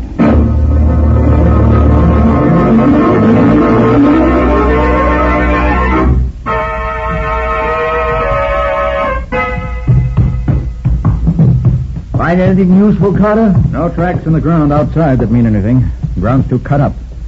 There's a sort of stone platform, though, up there on the roof that the Tories must have used as a lookout platform. The faint marks of two men up there. But still not good enough to help us any. There's no question, though, that Sturtevant was thrown from there. Well, what do we do now? If we had more guns, I'd suggest we all get out and try to find whoever's doing this killing. With only one gun, mine is hopeless. Nick, are you going to try to solve the cipher? I'm afraid we can't, Patsy. Because the killer got away with Sturtevant's ring. No, he didn't, Carter. Sturtevant gave it to me to keep for him. Oh, well, we still have all four rings. Our murdering friend is having all this trouble for nothing. Then let's get started. All right, let me have the rings. Here you are, Carter. All four of them. Good. Now, let's see. Each of these rings has a different inscription. Excuse me, dear. Mind if I go back and eat my supper? I ain't had time to eat yet, and I'm getting a mite hungry. No, Adele. Go right ahead. We'll let you know if we need you. Thank you. The only answer to this is that the inscriptions on the rings constitute the cipher itself. The only question is how to arrange the rings to get the correct interpretation. Nick, did you notice that there are little notches filed in the edges of the rings? Mm-hmm. Two of the rings have the notches on both the top and bottom, and these other two have them only on one edge. Yes, Patsy. I believe that if the rings are put together with the notches matching up, we'll be heading in the right direction. You mean stack them one on top of the other? Exactly. Uh-huh. With the notches matching up in each case. The rings with the single notches will go on the top and the bottom, respectively. I see. Like this. That's it. Now what? You notice, Patsy? There are two lines of inscription on each ring. That's right. And from the uneven way the letters on the inscriptions are engraved, I feel sure it was done so that with the rings stacked on top of each other, the way you have them, certain of the letters in the inscriptions will come directly under each other. There are only 3 or 4 places where they do that, Nick. As a matter of fact, Patsy, there's only one place, if you look closely, where the letters are really directly under each other. Yes, you're right. Write these letters down as I read them. Okay, go ahead. H-A-E-T-M-L-I 3. Did you say 3? Yes, one of the rings has the date 1730 on the second line. Oh, yes, of course. Hey, wait a minute. Right under the 3 on the bottom ring is another number. Looks like... Yes, there's 251. Write that down, too. You think that's part of it? I believe it is. Now, what have you got there? Nothing that makes sense. HAETMLI 3-251. Maybe that's in cipher, too, Betsy. Maybe... No. We've got the right ring on the top and the right ring on the bottom. The knot has proved that. But we've got the two rings in the center in the wrong order. We just transpose them, Why, of course. You're way ahead of me, Nick. It refers to a book. A book just as well known to those old Tories as it is to us. Now, where can I find a copy of it here? Matt Odell. He has quite a collection of books in his shack. He must have a copy there. Oh, but Nick, do you think... I'll be back in a minute, Patsy. Just long enough to get the book.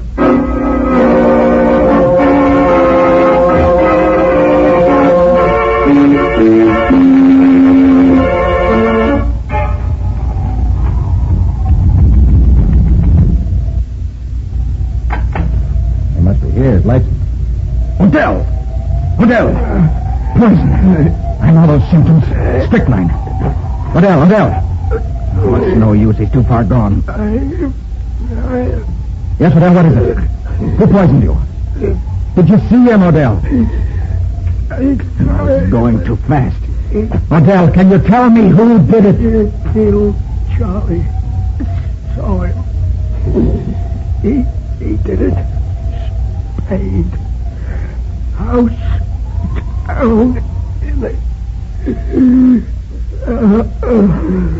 Oh, poor fellow.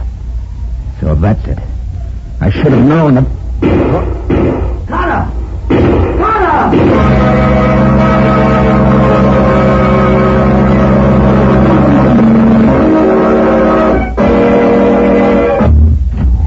Jessup, what's happened? Why'd you call me? Upstairs! Come, wait! He went out this way. Through the window. Who did? What happened? The killer. Oh, no, I surprised him. He came up here. We followed him. Must have waited for us in here. Shot Altman. As I'll say he did. Must have killed him instantly. Go on. Then he shot me through the arm. Went out the window. Climbed down that big tree outside and ran off into the woods. Carter! Come here, hurry! More trouble? I just found it. In the room where the rings were. The rings were? Patsy, are you hurt? Oh, Patsy. my head. Oh. What happened, Patsy? Well, I was sitting here waiting for you when suddenly the ceiling fell in on me. Somebody hit you? I guess so. I didn't see anybody or hear them. Oh, Nick, the ring. They're gone. But it makes no difference. I have the notes we made. I took them with me to be sure. I guess whoever hit me wanted the rings for himself. Did I hear some shooting? Yes, you did. Baldwin is dead, and Brady shot through the arm. Oh, did you get back in time to catch the murderer? No. Brady says he went out the window and down a tree. I'm going outside to see if I can find anything that might be a clue.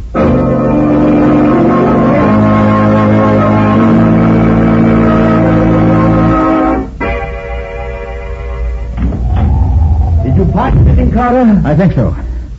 Now tell me what happened here. Well, we were all sitting in the living room when Brady heard something outside in the hall. He went out to look, and a moment later we heard him call out to someone to stop. Ullman ran out, and they both dashed up the stairs. There were several shots, and I called to you. You know the rest. I see. Brady, did you get a look at his face? Why, no, I didn't. It was dark in the hall, and I couldn't see. All right, never mind. Let's get finished with this cipher. But, Carter, shouldn't we do something about this Plenty now? of time for that, plenty of time. Cipher comes first. Oh, by the way, I found Matt Odell dead in his shack. Poisoned. What?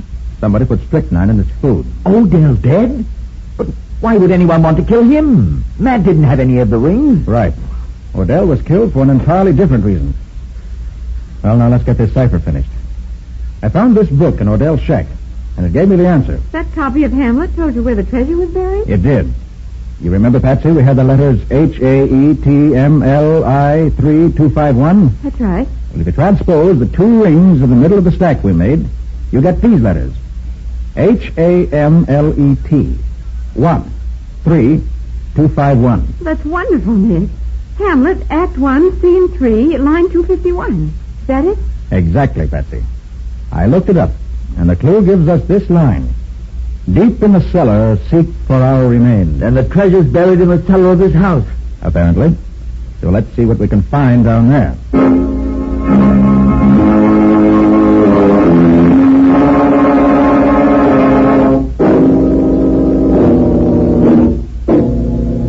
probably have some hunting to do around here. And it shouldn't take too long to... Hey, don't shine that light in my eyes. I can't see. Oh, sorry, Brady. Now we'll see... Look out, Nick! No, you don't, Brady. Oh, Carter, why did you knock Brady out? he was trying to kill Nick. He was afraid I was getting too close to his secret. His secret? Brady is the murderer we've been looking for. Brady? But what about Charlie Vane? Vane existed only in Brady's imagination.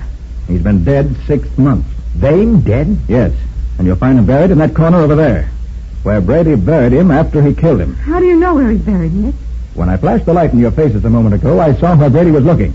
Naturally, he'd looked toward the spot which held his secret. He was afraid I might accidentally stumble on the body if we started digging down here. But how in the world did you know that Vane was dead and buried there? Odell lived long enough to give me a clue to that. And with what I already had figured out, it all made sense. That's why Brady killed Odell, to keep him from talking. Absolutely incredible, Carter. It's like a nightmare. Except that it makes sense. Vane and Brady together found the treasure when they were working here 6 months ago. Brady killed Vane so he could have the treasure for himself. Then when you, Jessup, organized this trip to solve the napkin ring cipher code, he determined to kill you all off so as to prevent your discovering it. Before you knew he was here on the island, he killed File, then went out again and came into dock. It was Brady who threw Stevenett off the roof, and later knocked Patsy out and killed Ullman. And he also shot himself. The powder marks on his sleeve prove that. Incredible.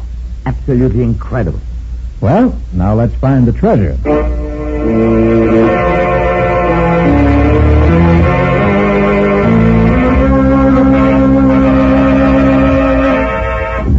But if the treasure's buried in the cellar, Nick, what are we looking up here on the roof for? Oh, didn't I tell you, Patsy? The treasure isn't buried down there. It's up here. What?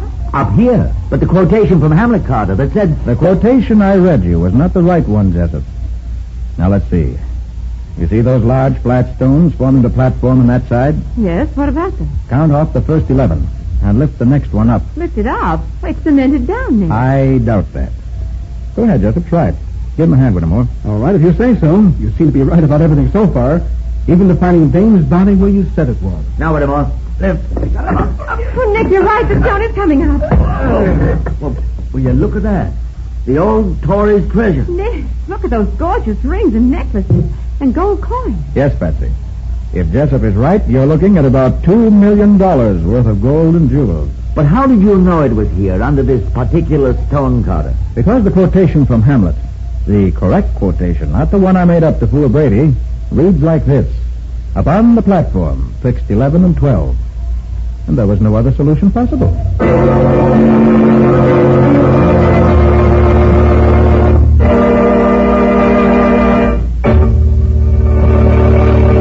In just a moment, Nick and Patsy will bring you a preview of next week's exciting case. But first, let's face the facts. Everybody's days are busy. We've all filled our daily schedules full to overflowing, doing our home front jobs and helping with the all-out effort toward victory in every way we know how. So we appreciate more than ever before what it means to relax, and how much easier it is to relax when a home is pleasant and inviting. American homemakers are learning how much easier it is to keep a home that way with the 3 great Linex home brighteners. For example, they're learning that Linex cream polish restores the original handsomeness of fine furniture in one quick, easy application. Banishes messy fingerprints, helps conceal ugly scratches, does away with cloudy old polish and dust. You see, Linex cream polish for fine furniture actually cleans as it polishes, saving one whole step in the cleaning day routine of busy homemakers, cutting their work in half. Let your fine furniture regain its loveliness with Linex cream polish. Remember always to ask your dealer for Linex cream polish, which cleans as it polishes. It's the streamlined way to furniture care. You'll find all 3 great Linex home brighteners at your nearest hardware, paint, or department store.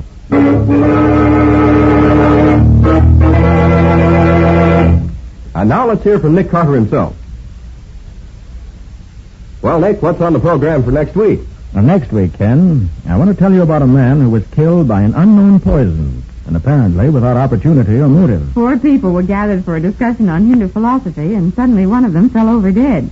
None of the others had any idea what had happened. Sounds pretty blind to me. How did it work out? Well, what clues there were uncovered accidentally and unexpectedly. And it wasn't until the second murder that things became clear. And even then, nobody but Nick could figure out what anything meant. But he got the right answer. And the murderer. What's the name of the story, Nick? I call it Poison with a Past. Or the mystery of the Vedanta killings. And that's all about that for now. So long. So long, everybody. And so long to you both, Nick and Patsy. We'll be looking forward to seeing you again next week.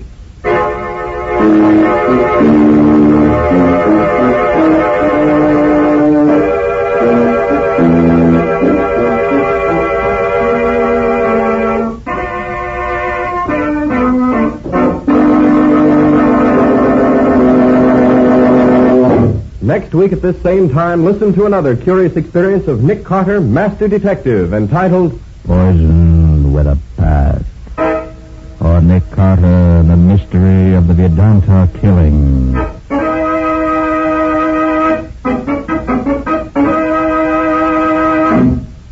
Nick Carter, Master Detective, is featured in Street and Smith magazine.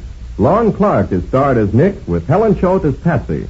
Original music is played by Lou White, and the programs are written and directed by Jock McGregor. Nick Carter, Master Detective, is presented at this time and over these same stations each week by the three great Linex home brighteners: Linex Clear Gloss Varnish, Linex Cream Polish, and Linex Self-Polishing Wax, created by Acme, America's great producer of Acme fine quality paint. This is Ken Powell speaking for the thousands of Linex dealers all over America and saying so long until next week. This is Mutual.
New post-war Old Dutch cleanser, famous for chasing dirt, presents Nick Carter, famous for chasing crime.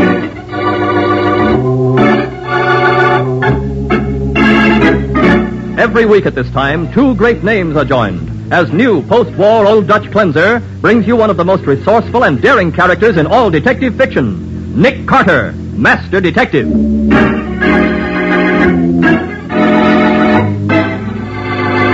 Nick, look out! Quick, Patsy, down on the floor. Come back here. Come out back, Nick, you they dirty pushed us lousy. to the curb deliberately. I saw them. Crazy fools, they could have killed us. You're not kidding, driver. Look at those windows. Hey, those ain't... Oh, yes, they are. They're bullet holes.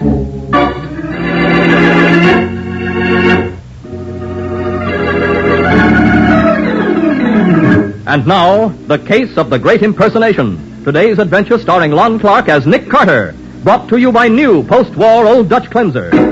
When Jack Blaney was police reporter on the Morning Blade, he and Nick saw a lot of each other. But they lost touch when Jack moved to Center City as city editor of the Daily Crusader there. And then, late one night, Nick received a long-distance call. Hey, where are you calling from, Jack? Center City? Yes, I'm still at the newspaper office. Everybody else went home hours ago, but I'll be here until morning, except that I'll probably have to run out for cigarettes in a little while. Big story coming up? Oh, plenty big. I'm going through the morgue, checking every crime story here for the past 10 years. Well, what's the big idea? Nick, there's a gang in this town that the local cops haven't been able to touch. They don't even know who's at the head of it, but I know. Anybody I ever heard of? I don't want to mention names over the phone, but they're mixed up in everything. Gambling, stolen cars, black market building materials, and now counterfeiting. Well, look, Jack, you better get in touch with the Treasury Department then. Counterfeiting's their job. No, I want to get the evidence myself first. This is really big stuff, Nick. And if I swing it, it'll give me a national reputation as a newspaper man. But, Jack, if you know so much about their operations and plans and you know who's at the head of the outfit, you're I haven't any proof, Nick. I just happened to overhear a scrap of conversation between a couple of drunken mobsters in one of our local gin mills. They mentioned their boss's name, and then I heard something about Arlie Grinner, and then... Arlie Grinner? Yeah. He's going to supply the counterfeit money, and the mob here will distribute it. Look, Jack, take my advice, will you? Call the Treasury Department. I'll make a bargain with you, Nick. If you'll come out here for a few days and help me get proof to back up what I know, I will call them before I take any action. Now, wait a Oh, minute. it means a lot to me, Nick. Breaking this story will put me ahead 10 years in the newspaper game. I'll have offers from... Okay. Patsy and I'll catch the next train. Oh, swell. Well, now I'll get back to work. So long, Nick. Goodbye. See you tomorrow. Right. Shut off the recorder, Benny. That's all there is. They hung up. That sneaking rat Blaney, hiring a private eye from the big town. Oh, when the boss hears this record, he'll blow his top. Well, the boss must have figured something was up, or he wouldn't have had us tap Blaney's phone wire. Hey, I hope he thinks of some way to keep this Carter guy from coming here. I heard about him. Don't worry about Carter. When his train pulls in tomorrow, we'll be ready for him. But tonight, we're going to take care of Mr. Blaney.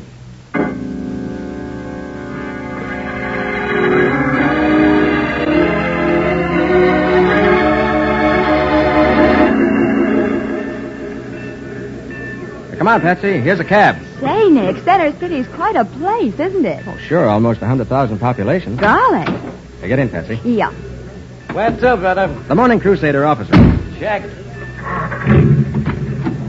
Hey, there's another cab around. I'm in a hurry to get to the Hotel Bradford. Be all right with you if I... Oh, well, that's all right. We don't mind sharing the ride. Never mind. I think I see another cab coming now. Thanks. If she can see a cab coming, she has better eyes than I have. I think she changed her mind when she saw us, Patsy. What's the matter? Do we have leprosy or something? You know who that was? No, who? Ollie Grinner's girl. Ollie. Her name's Connie Mills. Oh, well, no wonder she didn't want to ride with us if she recognized you. She probably did. I've run into her several times around New York. I wonder what was in that bag she was carrying. Hey, buddy, you know many people in New York? Yes, quite a few. Why? Any theatrical producers? Oh, yes, couple. How about give me a letter of introduction, huh? Well, I don't know. I'm talent, see? Undiscovered talent. One of them stars of tomorrow. Yeah? Listen. Am I mortified? Am I burned up? I'm standing on the street corner with Umbriago by my side. In person, when up comes this discourteous individual. He steps up on my toes, puts a penny in my mouth, and tries to weigh himself. Ha-cha-cha-cha. I got 1 million of them. That was Jimmy Durante, see? Oh, yes, we see. How about this? Now, you listen to me, young Dr. Killjoy. I'm an old man. Maybe I'm not the surgeon I used to be. But at the same time... Hey, watch out for that truck. Get that hackle weapon on! Yeah, shut up. That was Lionel Barrymore. Driving the truck, you mean? Nah, that's the impersonation I was doing. I can impersonate anybody. Maybe you'd like to hear Edward G. Robinson. No, not while we're in this heavy traffic. I can drive this hack with my eyes closed. Oh, don't argue with him, Nick. He'll try to prove it to you. From now on, I'm running this mob, see? Yeah, me, little squeezer. You're taking orders from me, see? Yeah. If I have to put a hole in somebody's head... Quick, Patsy, down to the floor. Come back here. Come on back, you Nick, they dirty... pushed it to the curb deliberately. I saw them. The crazy fools, they could have killed us. You're not kidding, driver. Look at those windows. Hey, those ain't... Yes, they are. Bullet holes from a machine gun.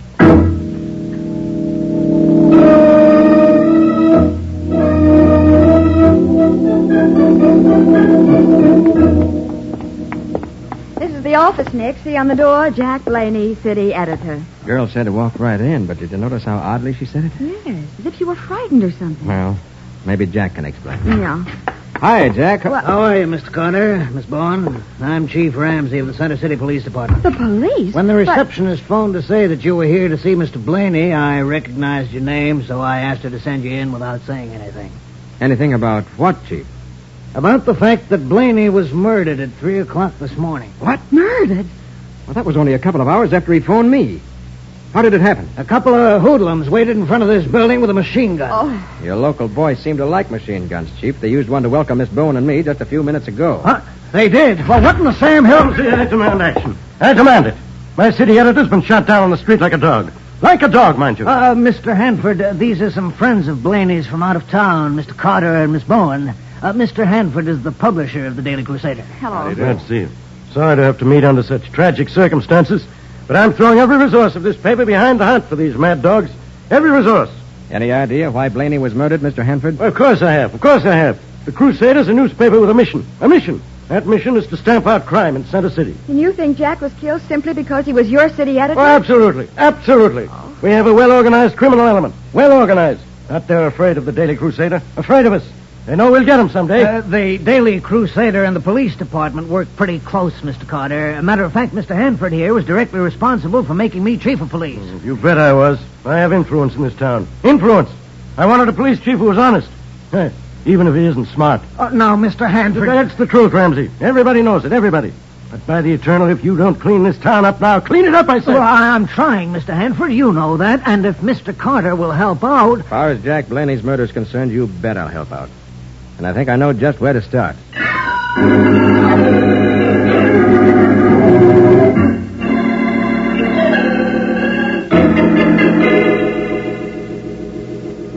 I'm sorry, sir. There's no Connie Mills registered at this hotel.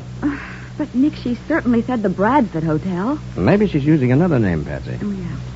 Look, clerk, the young lady I mean probably came in about an hour ago. She has red hair. Hennaed red hair. Was wearing a green dress, a green and white hat, and... Oh, I remember her. But she checked in under the name of Turner. Wait till I look at the card. Oh, using an alias, huh? Here it is. Miss Jean Turner, New York City. That's probably the one. You'll find her in room 1018. Thanks. Come on, Chief.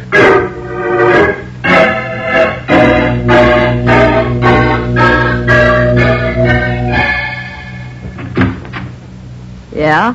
Hello, Connie. What's the idea? What is this, a pinch? Is it, Mr. Carter? No, Connie. We'd just like to look around and ask you a few questions. Well, just a minute. Nick, if she locks that door... She won't get it locked. There. Now, look, Connie. Watch her. She's trying to get a gun out of that suitcase. No, it's a package of something. Keep between her and that window, Chief. I'll head her up on this one. Let go. Come on, Connie. Let's see what you're so anxious to throw out the window. If I had a rod, I'd teach you to rifle the lake. There. Here, Patsy, see what's inside this package. All right, Nick. Hold still, Connie. Be a good girl. Good gravy, it's money. Why, there must be a couple of $100,000 here. And I'll bet every dollar of it's counterfeit. Connie here is associated with a counterfeiter named Ollie Grenner, Chief. Huh? Treasury men have been trying to prove something on him for months. And Grenner had a deal on with the head of the gang here in Center City. Jack Blaney told Nick about it not 2 hours before he was killed. The way I figure it, this gang leader found out that Jack knew about him, and that's why Jack was killed. Come on, sister. Who are you bringing this stuff to? I don't know. You don't know? How could you deliver it if you didn't know who it was going to? I won't say another word till I see my lawyer. Okay, Connie. Lock her up, Chief. And keep her arrest quiet as long as you can. Now, see! Shut up, sister! Mr. Carter, I'd appreciate it if you'd come along to headquarters with us and bring that phony money. Sure, glad to, Chief. Patsy, you better stay here. And if there's a phone call, pretend you're Connie and stall until I get back. Right. Now, don't let anyone in but me. I'll be back in 30 minutes.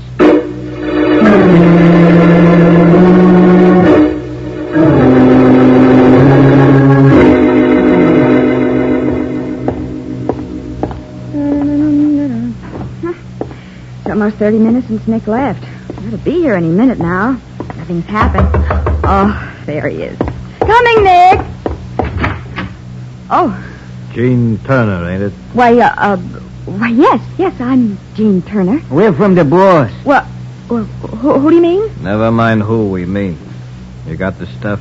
The stuff? Oh, you... funny money, baby, Yeah. funny money. We're Oh. ready to pay off in real dough. Yeah, 50 grand. Show us, Slim. Here. Does that convince you that you're talking to the right guys? Well, you see, boys, there's been a little hitch. Have you got the stuff arranged yet? Well, not right now, but if you'll come back in half an hour... What kind of a runaround is this? You knew we'd be here for it at 9 o'clock tonight? Oh, yes, but, look, come back in half an hour and I'll explain. Explain sooner than that, baby. Get your hat. But my hat? Yeah, you're going to explain to the boss in person.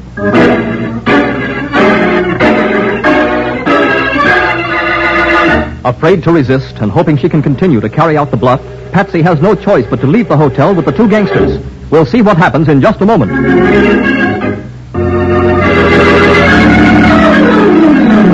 Now back to The Case of the Great Impersonation. Today's adventure with Nick Carter, brought to you by new post-war Old Dutch Cleanser. After sending a telegram to the nearest office of the Treasury Department, informing them of the counterfeit money found in Connie Mills' luggage, Nick returns to the Hotel Bradford, expecting to find Patsy waiting in Connie's room. Finding the room empty, he goes to the hotel desk. Miss Bowen? Yes, Miss Bowen. Oh, the young lady who came in with you? Yes. Have you seen her? Why, she just this minute left with two men. With two men? Well, they must have been coming down the elevator as you went up, Mr. Carter. What did they look like? Well, they were rather hard-looking, flashily Which way they go? Through the street door. Perhaps you can still catch them. It hasn't been more than a minute since they left.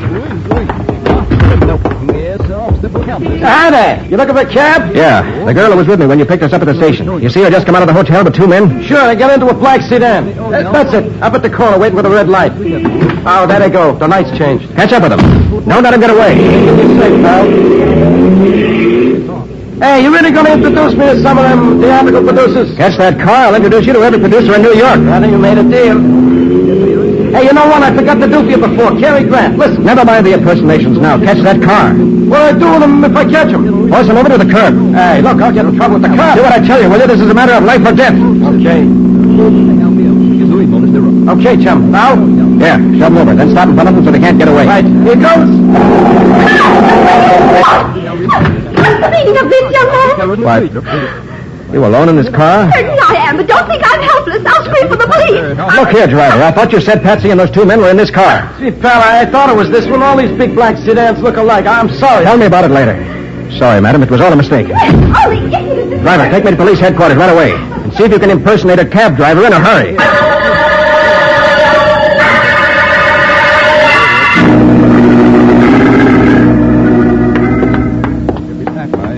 Keep moving, sister. Boss is going to be mighty interested in why you ain't got that dough. And whatever your reason is, it had better be good. But I told you that... Save it for the boss. Yeah, right through this door.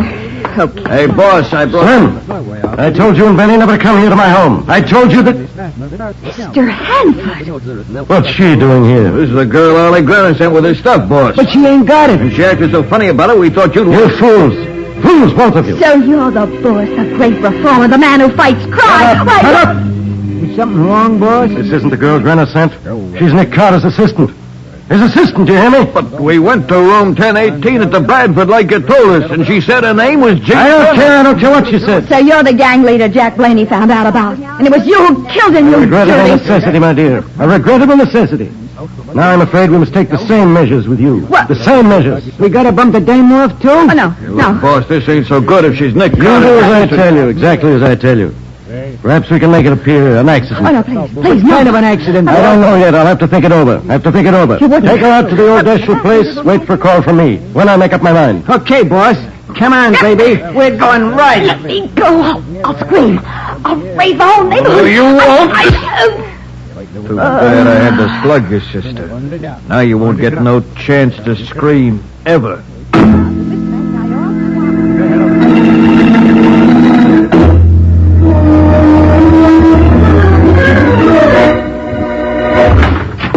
Huh? They've got Patsy. How do you know? The desk clerk said she left the hotel with two hard-looking characters. She wouldn't have stirred out of that room until I got back unless she'd been forced to. Maybe we'd better go see Mr. Hanford. Who's chief of police in this town? You or Hanford? Why, I am, but him and me always work together, and I kind of depend on him. This time, let's depend on the police force. I want to talk to the men who know the districts where this gang might have a hideout. Oh, sure, Mr. Carter. Anything you say. Allenby, send Myerson and Dunphy in here on the double.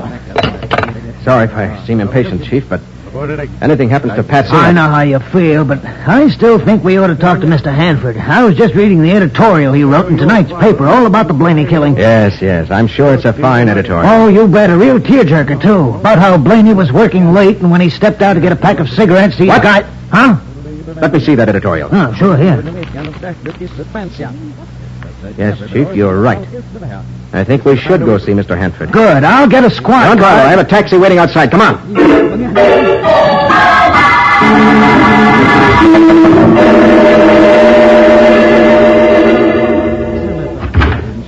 See, what's the meaning of breaking... Look here, Hanford, I'm going to give you just 2 minutes to tell me where your thugs have taken Miss Bone. And if you don't tell me, I'll wring your scrawny old neck. What? No. Look, Mr. Carter, I know you're excited. Excited? I've gone way past that, Chief. The gang leader you weren't able to find is a man who's been your unofficial advisor, Mr. Cyrus Hanford. You're out of your mind. Out of your mind. You listened in on Blaney's phone call to me last night, Hanford. You heard him tell me he knew who was behind the gang, so you had him killed before I could get him. That's a lie. I didn't even know he made such a call. Take a look at this editorial you wrote in tonight's Daily Crusader.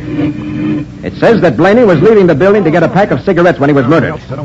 There wasn't anybody else in the building. He could have told that, too. So how did you know his reason for going out at that time? I was only guessing. Mighty good guessing, Mr. Hanford, because Jack told me over the phone that he was going out for cigarettes soon. What about it? Listening in on that phone conversation was the only way you could have known about those cigarettes. And when you wrote the editorial, you unconsciously proved your own guilt. Hey, I never even thought of Mr. Hanford. But it is kind of funny that every time we'd plan a raid on one of the mob's gambling houses, they seem to know about it ahead of time. You think you can go into court with any such ridiculous, trumped-up evidence? They'll laugh in your face. Laugh in your face. Your 2 minutes are up, Hanford. You going to tell me where Patsy is, or do I... Let him lay a hand on me. He said he was going to break your neck, and I hope he does. Where is she? I don't know. Where? He killed me. That's swell by me. Don't hit me, Carter. Don't. I'll talk fast, man. I'll tell you. She hasn't been hurt at all. Not hurt at all. Let me use the phone. I'll have her here in a few minutes. Okay, go ahead. And to think that old Buzzards is making a sap out of me all the time. Hello, Slim. This is the boss. Yes, the boss. You know what I said about the girl?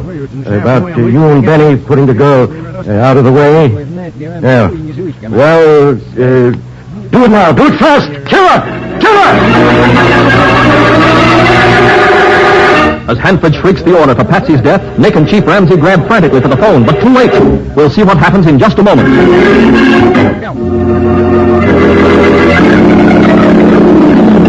Now for the conclusion of The Case of the Great Impersonation. Today's adventure with Nick Carter, brought to you by new post-war Old Dutch Cleanser. Pretending he is phoning his thugs to bring Patsy back unharmed, Cyrus Hanford gives orders for her to be killed. Kill her! Kill her! Why, you dirty! Save her now if you can. You murdering old devil! Maybe you can prove I gave the orders to kill Blaney, Carter. Maybe you can. But they can only hang me once. And I'll have the satisfaction knowing I paid you for your meddling. Oh, gosh, Mr. Carter, if we only knew where they are, I could call out the radio cars. Take her to a farm, 15 miles out of town. By the time your radio cars get there, it'll be too late. Go ahead and call out your men, Chief. I'll be right back. Where are you going? Want to see a taxi about a man.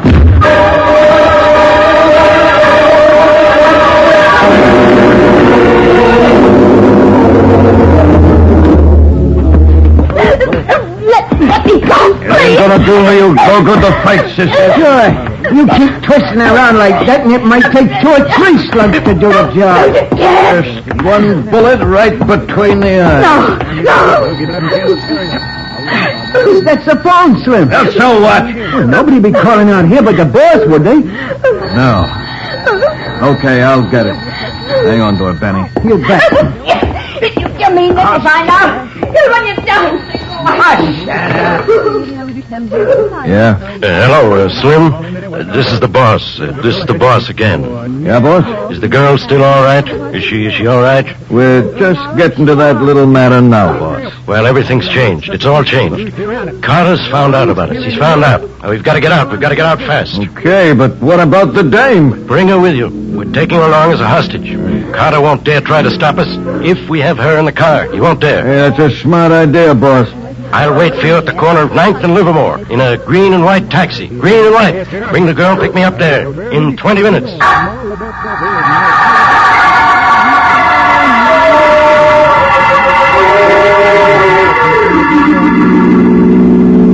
There's the green and white cab, Benny. Pull over and stop. Okay. As long as you're making a getaway, why not let me go? Quiet, you. Is that you? Is that you, Slim? Yeah, boss. And we got the girl with us. You'll have to get out and help me. Have to help me, both of you. Come on, Penny. Something's wrong with the boss. What do you mean wrong? Is he hurt? Well, I don't know, but... Hey, boss. What?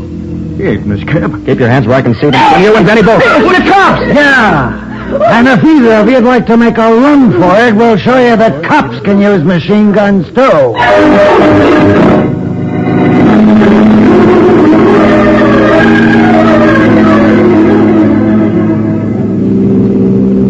Better drive a little faster, Chris. We don't want to miss our train. I'll get you that, pal. Nick, Hanford had an almost perfect setup, didn't he? Just about, Betsy. Of course, no one ever suspected the city's most fanatical reformer. Well, not only that, Hanford actually helped plan the campaigns against himself, so that he knew every move the police would make before they made it. Yeah, but there were some arrests and some gambling houses were closed. Ah, but never any of Hanford's. He used the police to wipe out his competitors only. Well, I guess he knew what he was talking about when he said Chief Ramsey wasn't very smart. Well, it was ideal for Hanford's purpose. Yeah. Everyone knew the chief was strictly honest, and yet it was easy for Hanford to make a fool of him. Tell me, Nick, how did you ever induce Hanford to put through that second phone call? The one that made Slim and Benny bring me to the place where you and the officers were waiting. Oh, that. I couldn't make him do that, Betsy. But he did it. Oh, no, he didn't. That was Chris, our impersonating cab driver here. He was? Yes, that was me, in the flesh. But if it was Chris, how did you know what number to call? I listened very carefully to Hanford's dialing when he made his phone call. Oh, and you counted the clicks so you knew what the number was. Right, so while the chief called out his men, I dashed down and got Chris, who was waiting in his cab at the entrance to the building. I told him what number to call, and then he made the call, in Hanford's voice. Well, I'll be darned. And don't forget them producers, pal. I won't, Chris. They'll listen to you if I have to tie them down. That's a promise. Gee, thanks. I'll do the same for you sometime. The same for you. Oh, Nick, that really sounded a lot like Hanford. Over the phone, it was close enough. It was the only thing I could think of that'd be fast enough. And believe me, Chris gave a star performance. It was a cinch. Everybody in Center City knows that funny way old man Hanford talks. I told you I could impersonate anybody. Chris, you're wonderful. Hey, I got another one I want you to hear. Margaret O'Brien. Margaret Oh, no.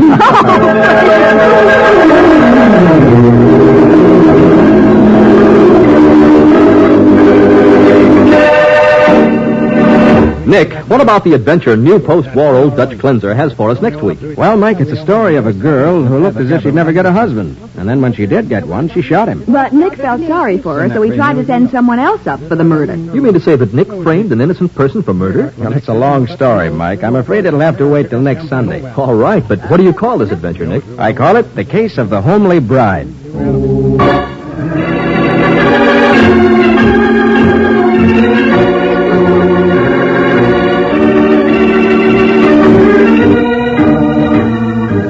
Nick Carter, Master Detective, is presented each week at this time by the Cudahy Packing Company.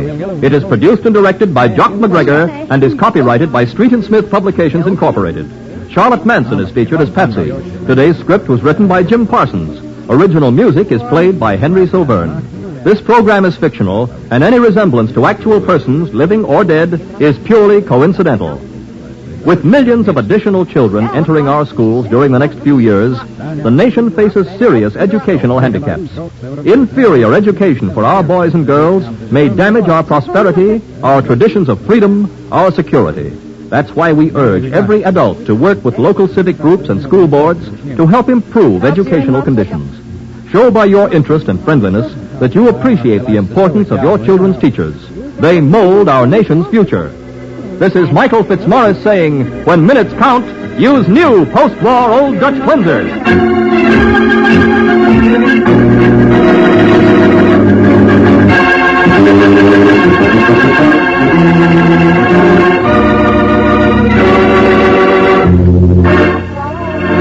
This is the Mutual Broadcasting System.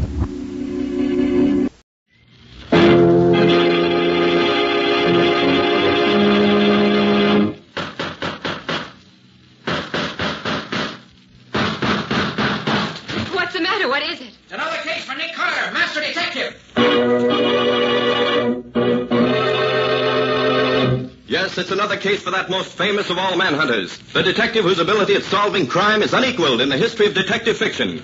Nick Carter, Master Detective. presented by the three great Linex home brighteners, Linex Clear Gloss, Linex Cream Polish, and Linex Self-Polishing Wax, created by Acme, America's great producer of Acme quality paints.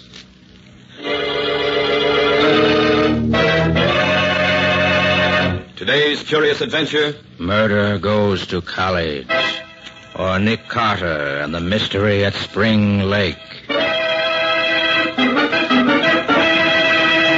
In just a moment, we'll hear how Nick Carter solved the mystery at Spring Lake.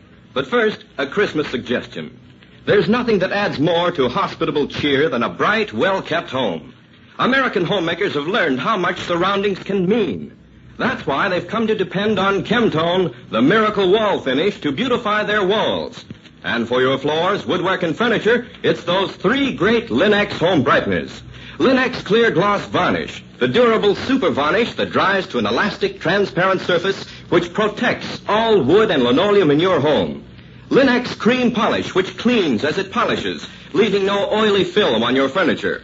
And Linex Self-Polishing Wax, which beautifies your floors with a satiny yet tough, non-skid finish that resists wear, water, and dirt. Get the three great Linex home brighteners at your hardware, paint, or department store. Your headquarters also for Chemtone, the miracle wall finish. And now for today's mysterious adventure with Nick Carter. As we start our story today, we find Nick and his assistant Patsy in Nick's car racing toward Mount Albans College for Girls in response to a hurried phone call from the dean of the school.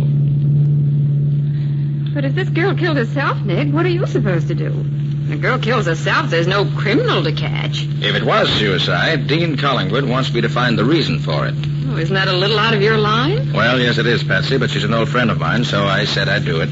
But why does she care why the girl killed herself? Oh, she thinks that if some of the parents felt that the girl disliked the school enough to kill herself to get out of it, they'll take their own daughters out of Mount Albans in droves. Huh? The school will be ruined. How did she die, Nick? Well, the dean said she found a box of sleeping capsules on the table beside the girl's bed, together with an empty water glass. She thought they might be the cause. Well, when Nicholas Carter gets on the scene, everything will be all straightened out. We'll all know exactly what happened and why.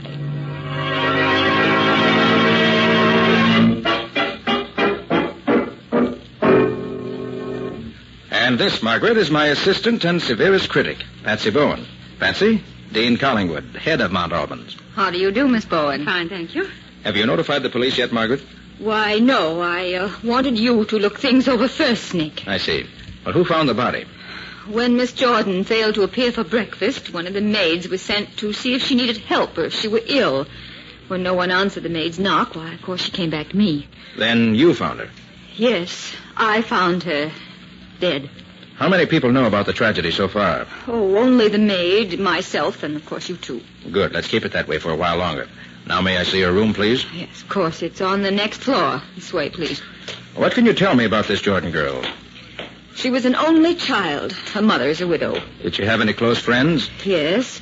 She and three other girls were together quite a lot. They were Miss O'Hare, Miss Grinnell, and Miss Brown. They all interested in the same things? My three friends were interested primarily in young men and good times.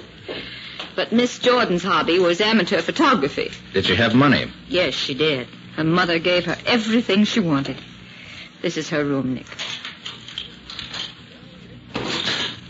I'll say she had money, Nick. You don't get rugs like these with cigar coupons. Are these the sleeping capsules, Margaret? Yes. You can't buy these in this state without a prescription. She had a prescription, the number of it, and the physician's name on the box. So I see. And I'll check with him later. Well, Patsy, suppose you look over the things on that side of the room while I go through her desk here. See if you can find anything that might help us learn what's happened. Right, Nick. Any letters, bills, notes, and so on, you know. Yes, I know. Oh, you really shouldn't read her letters, Nick. They're private. Well, if any reporters happen to get hold of them, they'll be as public as Central Park. Reporters? What have they to do with this? Everything. You can't hide suicide or murder. Nick, please, this mustn't be murder. Well, I hope not, Margaret, for your sake. Well, this is interesting. Letter to her mother. Started but never finished. Darling Mother, I hope you will remember always how close we have been and how much happiness we've had together. You've been so good to me. And that's as far as she got. I wonder why she didn't finish it. That sounds like a farewell letter. It was a farewell note, of course. Well, why wasn't it finished then? Well, she was probably overcome with emotion. I don't think so. She hadn't been crying. Her eyelids aren't red or swollen. Good girl, Patsy. Oh, Margaret, will you ask your chemistry professor to analyze one of these sleeping capsules? Very well, Nick. Although I still think that this is all nonsense. Also, I'd like to use your study. I want to talk to this Jordan girl's 3 friends, one at a time. Very well. But don't tell them anything about the Jordan girls being dead. All right, Nick. I'll send the first girl in to you in a few minutes.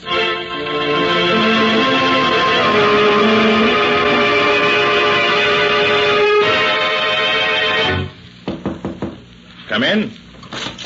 You wanted to see me, sir? I'm Mary Grinnell. Yes, Miss Grinnell. Come in, won't you? Yes, sir. Miss Grinnell, I'm afraid I have a shock for you. Your friend Edith Jordan has just killed herself. Oh, no. Edith wouldn't do that. She just wouldn't. No? Well, at any rate, she's dead, I'm sorry to say. Can you shed any light on the situation? I'm afraid not. I'm sorry. Well, do you know anything about her actions last night? We studied together for our mid-year exams. In your room or hers? In mine. She went back to her room early, though. Said she wanted to write a letter and then turn in early. That must have been the letter we found there, Nick. Probably. Can you tell me anything else, Miss Grinnell? No, sir. Nothing. All right, then, run along. And please don't mention what I've told you to anyone.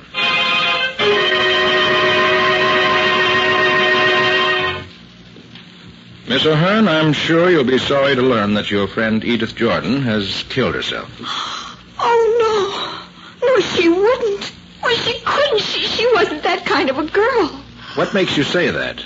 Oh, lots of things. And especially because we planned to go to a matinee together on Saturday. She even got the tickets for us.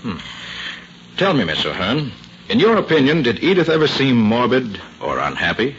Oh, no, never. Except... Except what? Well, when Edith first came here, she was very gay. Lately, she's been very quiet. I don't know why, though. Well, thanks very much, Miss O'Hearn. Ask Miss Brown to come in, will you? Yes, sir. You can go in now, Alice. All right. You wanted to see me? Miss Brown, Edith Jordan killed herself last night. Killed herself? Oh, no, you couldn't make me believe that. Why do you say that? Edith wasn't that kind. And besides, lately she's been afraid of something. Afraid? Afraid of what? I don't know, but for the last month she's lived in fear of something. That might account for the sleeping capsules, Nick. Possibly. How do you know she was afraid, Miss Brown? Well, we girls never lock our doors here in the dormitory, but she did. Perhaps she was just timid. She wasn't timid when she first came here. No? Well, do you know when she first began locking her door? Yes. It was right after someone took a shot at her in the woods. What's that? Someone shot at her. Are you sure?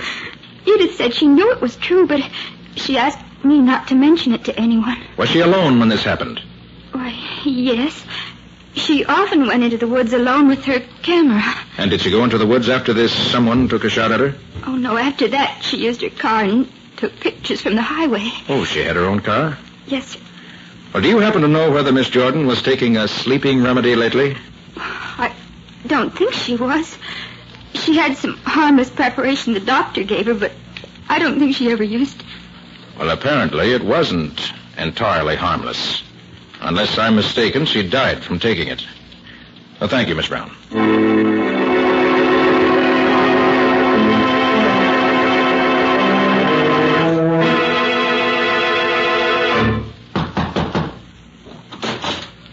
Yes? Mr. Carter, Dean Collingwood asked me to let you know what I found out when I analyzed the sleeping capsule she gave me. Oh, yes. What was it? I found nothing unusual about it. Just a sleeping remedy that's in common use. Would they be enough to kill anybody? Oh, no, indeed.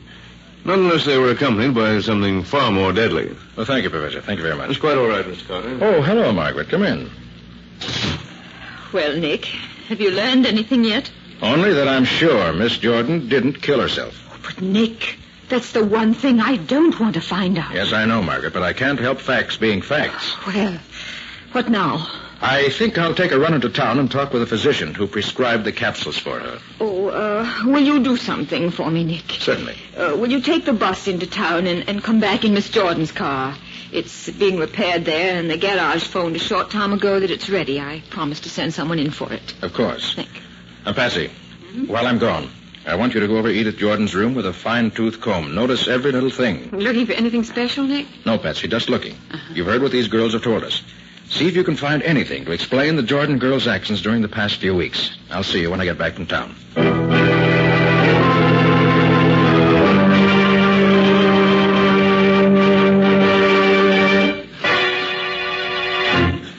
Dr. Steele, according to the label on the package, you prescribed some sleeping capsules for Miss Edith Jordan. Edith Jordan? Oh, yes, I remember her now. Plucky kid. Not a whimper out of her when I set her collarbone. Even refused an anesthetic. Did you say she broke her collarbone? Why, yes, it was, about 2 months ago, I should say, but there were no complications and the injury healed rapidly. Do you remember how it happened? Oh, yes, an automobile accident. That was when I prescribed the sleeping remedy for her, just as a precaution. I don't suppose she needed a very strong dose. No, it was a very small one. 1 3/4 grain capsule and, a second one an hour later, if required. What would be a deadly dose, Doctor? Oh, from 40 to 50 times that much, probably. Did you give her the prescription? No, I phoned it into the drugstore, and he had it ready for her when she got there. I often do that. I see. Well, thank you very much, Doctor. You've been very kind. Now, if you'll tell me which way the drugstore is, I won't bother you any longer.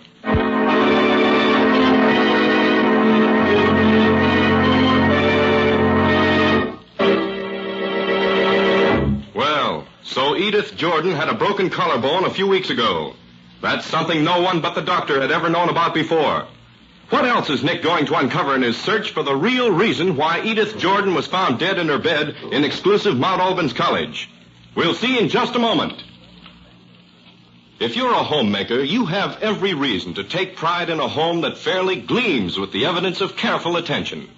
And every wood and linoleum surface in your home will gleam when you use Linex Clear Gloss Varnish. Because Linex Clear Gloss lends a lustrous finish that keeps its beauty a long, long time. It lessens your housework amazingly, too, for it's so easy to keep clean. Dirt stays on the surface where you can wipe it away in a jiffy. And Linex Clear Gloss is so simple to apply. You just brush it on, and it dries without brush marks to an elastic, transparent finish that wears and wears. A finish which protects every surface to which it's applied. Yes, it's a fact. Linex Clear Gloss protects all the wood and linoleum surfaces in your home against damage by boiling water, hot grease, fruit acids, perfume, even alcohol. In every way, it's truly the super varnish. Ask for it by name at your dealers. Linex, L-I-N-X, Linex Clear Gloss Varnish. You'll find all 3 great Linex home brighteners and Chemtone, the miracle wall finish, at hardware, paint, and department stores everywhere.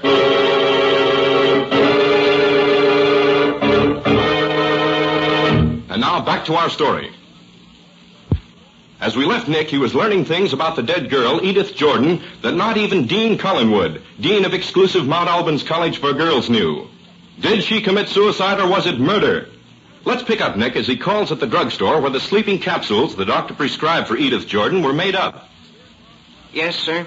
I'm sorry to bother you, but would you be good enough to allow me to see the prescription for a sleeping remedy prescribed for Miss Edith Jordan by Dr. Steele about 2 months ago? I'm sorry, sir, but our records are available only to the police or the doctor.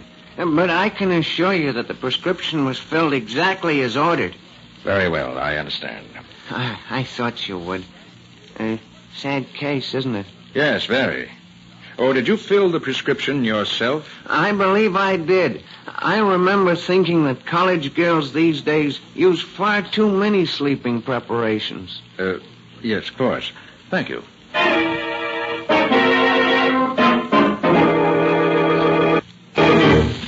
This is her car, Mr. Carter. Well, I should have expected a girl with her money to have a more expensive car. No, she wasn't no show-off. Yeah, too bad her luck ran out finally. Luck ran out? What do you mean by that? Her accident? Look, Bud, that was no accident. How do you mean? Why, someone sawed the gadget on the steering wheel almost through. First time the car went around a sharp curve at high speed, it gave way. Only, as luck would have it, instead of going over the embankment, the car just turned into a hill of dirt along the road and buried its nose in the dirt. Mrs. Jordan got off with just a broken collarbone instead of being killed altogether. Did you tell Miss Jordan what you just told me? You bet I did. It didn't worry her at all. I'd have told the cops, too, only the boss said it was none of our business if she didn't want to report it. I see. Well, thanks very much. Be seeing you.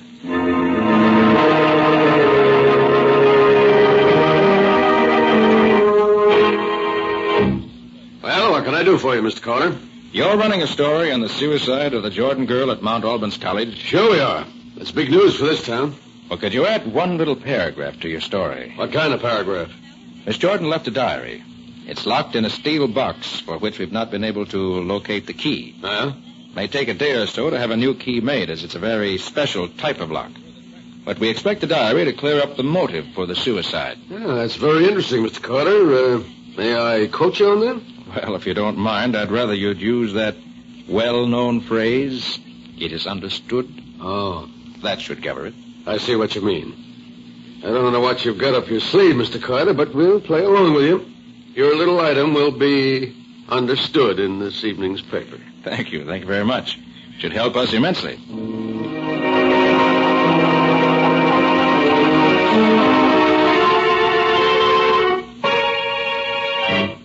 Well, Patsy? Find anything in Edith Jordan's room? I don't expect it amounts to much, Nick, but here it is. Exhibit A, a hat with what looks like a bullet hole through the crown. Yes. So Miss Brown was right. Someone did shoot at her. Anything else? The only other thing I found was this, Exhibit B, a picture that Edith Jordan took just before she was shot at. What? She didn't have any enlarging apparatus, so she gave it to Alice Brown, who does have an enlarger. She wanted it blown up. But why? Look, Nick, it's a picture of Spring Lake. That's just north of here. Here in the center of the background's a figure. Neither Edith nor Alice knew who or what it was, so Alice made an enlargement of it to see if they could recognize it. But beyond the fact that it seems to be the figure of a man, it doesn't mean much. You can't see who he is. Patsy, where did you get this? Alice Brown gave it to me. She had it in her room. She and Edith thought there might be some connection between the shooting and this picture, but they couldn't seem to find any. Doesn't mean much, does it? Mm-mm. And yet... Did you find out anything in town? Well, yes and no. The way things look now, this is the situation. Edith Jordan, perhaps unknown to herself, knew something that placed her life in danger. What? She was shot at, and she was in a phony auto accident in which she got a broken collarbone. I don't think she ever used the sleeping capsule she got from Dr. Steele until very recently. No? She'd probably been getting more and more nervous about things until at last she felt she had to have something to put her to sleep. So last night, she took one or more of the capsules, and they killed her. And yet the physician who prescribed them is a reputable man. And the drugstore where they were made up also has a good reputation. So far, that's as far as... Hey, mind if I come in and bother you a few minutes, Mr. Carter? Of course not, Sheriff. Come right on in. Thank you. Howdy, man. Hello. Hey, look, Mr. Carter, you got some theory about this kid committing suicide? Only one theory, Sheriff. She didn't kill herself. Can you prove that? Expect to be able to. When? In the next 24 hours. 24 hours, huh? Will you give me that long without interfering? Yeah. Yep, you got it. You know, that picture of Spring Lake there in your desk reminds me, we came across a murder out there at the lake just yesterday. What was the murder? Why do you ask? Thought maybe there might be some connection between the two killings, that's all. Oh, heck no. No, this college girl and the woman we found out at the lake are two different kinds of people. No connection at all. Well, what was it you found at the lake? Young woman. Been dead a couple of months. Was a waitress at the roadhouse near the lake. And what happened to her? Oh, slugged in the back of the head, skull crushed, then almost buried in the brush. Hunter found her yesterday. Too bad. By the way, Mr. Carter, what's the idea of withholding evidence? What evidence? That there diary. Oh, the diary. Yeah. You know, I'm going to break somebody for overlooking that this morning when they searched that girl's room. Wait 24 hours, Sheriff. Remember, you gave me 24 hours. Yeah. Yeah, I remember. Why I let you wind me around your finger this way, I don't know. It couldn't be because you haven't any clues and you think that I might have one, could it? Huh? Well, could be, Carter. Could be. Did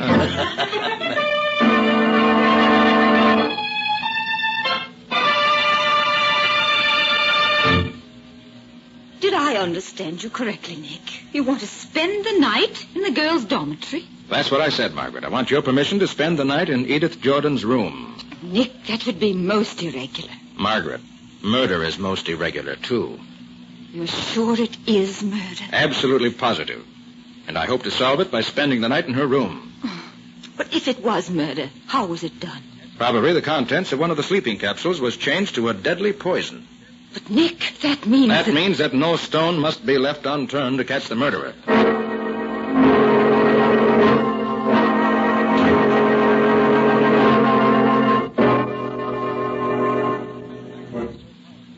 It's time for lights out, Nick. I just wanted to see if you needed anything you don't have before I leave you. No, Patsy, I'm all set. Well, what are you going to do, Nick? Just sit here and wait? That's it exactly. Just wait. I have all the evidence I need for a conviction, except the name of the killer. I could guess at that, but I couldn't prove it. I expect the killer to prove it for me. Why do you suppose Edith Jordan never told anyone about her fears? Probably she didn't want to worry anyone. She'd only suspicions, no matter how strong those suspicions were. And if I guessed correctly the kind of girl she was, she wouldn't want to burden anyone else with her troubles. It's too bad, isn't it? She might have been alive now if she'd only told somebody. True enough, Patsy. And hindsight is always better than foresight. Well, Nick, I'll say goodnight. Happy hunting to you. Thanks, Patsy. I'll just sit here in the dark and wait.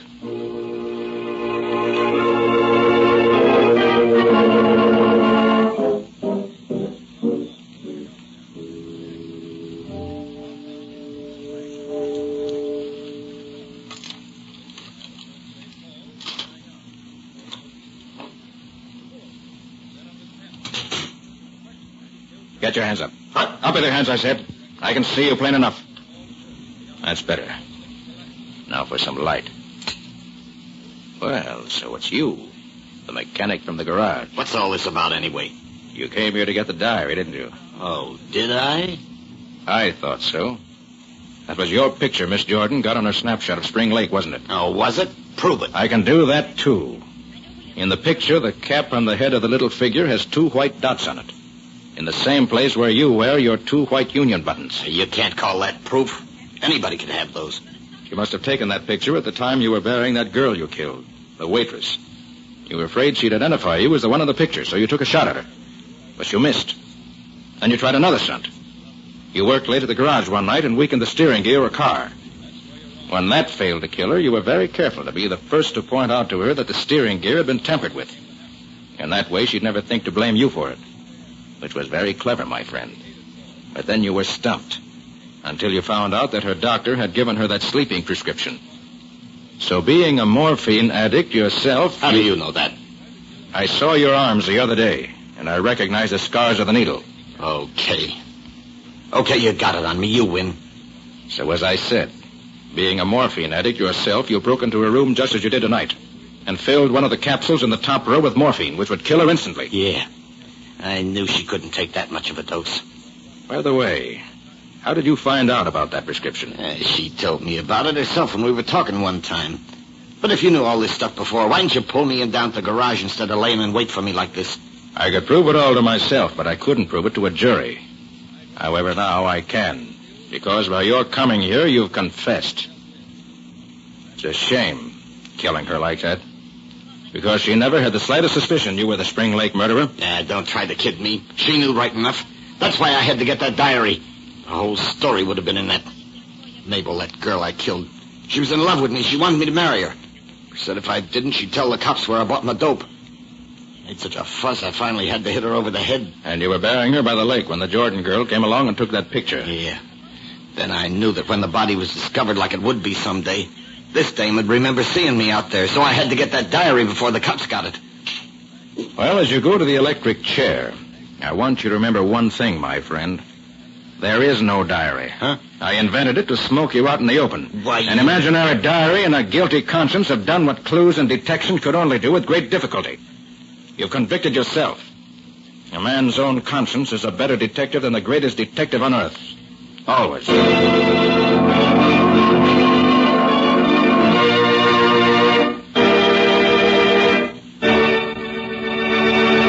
In just a moment, Nick and Patsy will bring you a preview of next week's exciting case. But now, a thought for this holiday season. Holiday time is hospitality time, and nothing reflects more clearly your hospitable feeling than the sparkling holiday look of your home. The look it has when you depend on the 3 great Linex home brighteners. Take Linex cream polish, for instance. In one easy application, it gives your fine furniture a lovely luster, leaving no oily film to attract more dust and make more work. And Linex cream polish is so quick to use, for it cleans as it polishes, cutting out one whole step in your cleaning day routine. You see, Linex cream polish removes the cloudy accumulation of previous dust and polish, banishes messy fingerprints, and helps conceal ugly scratches all at once. Here is your real shortcut to furniture beauty. Get Linex cream polish now at your dealers. Get all 3 great Linex home brighteners. Linex clear gloss varnish, Linex cream polish, and Linex self-polishing wax. Remember, Linex is spelled L-I-N-X. Linex. So ask for these fine homemaking products now at your hardware, paint, or department store.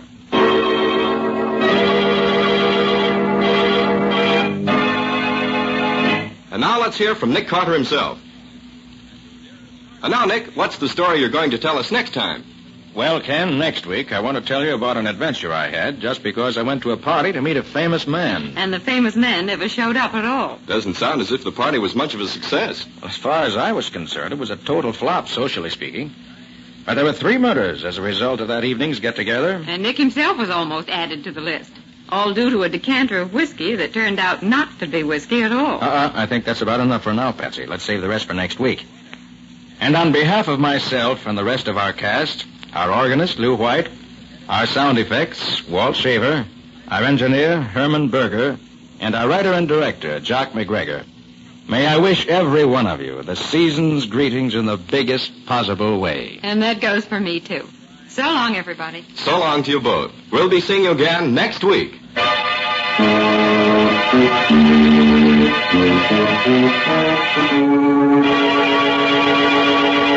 Next week at the same time, listen to another curious experience of Nick Carter, Master Detective, entitled Death in a Decanter. Or Nick Carter and the Mystery of the Missing Brother.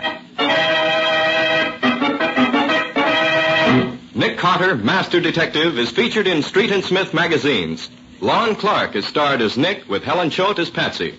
Original music is played by Lou White, and the programs are written and directed by Jock McGregor. And now Acme, creator of the 3 great Linex home brighteners, Linex clear gloss varnish, Linex cream polish, and Linex self-polishing wax, wishes you the heartiest greetings of the holiday season and invites you to be listening next week when Acme will again present Nick Carter, Master Detective, over these same stations. Ken Powell speaking. This is Mutual.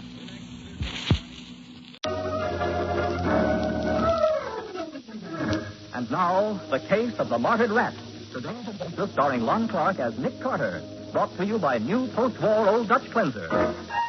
It's past midnight, and beside a dark highway 50 miles west of the city, a young man stands in the driving rain, swaying weakly as he tries to flag down a passing car. His left arm hangs useless, the hand red with blood that drips steadily from under the... Hey, buddy. Hey. You want a ride? Hop in. Gee, thought there wasn't anybody ever going to stop. Oh, Nicky's hurt. Look at his hand. Hey, let me help you. What's the matter, fella? You've been in a wreck? We'll get you to a doctor right away. No. Never mind the doctor. Get me to the nearest police station. Police? What happened? Were you held up? Yeah. 3 guys. They hijacked my truck. Shot me. Oh, Nicky. He passed out.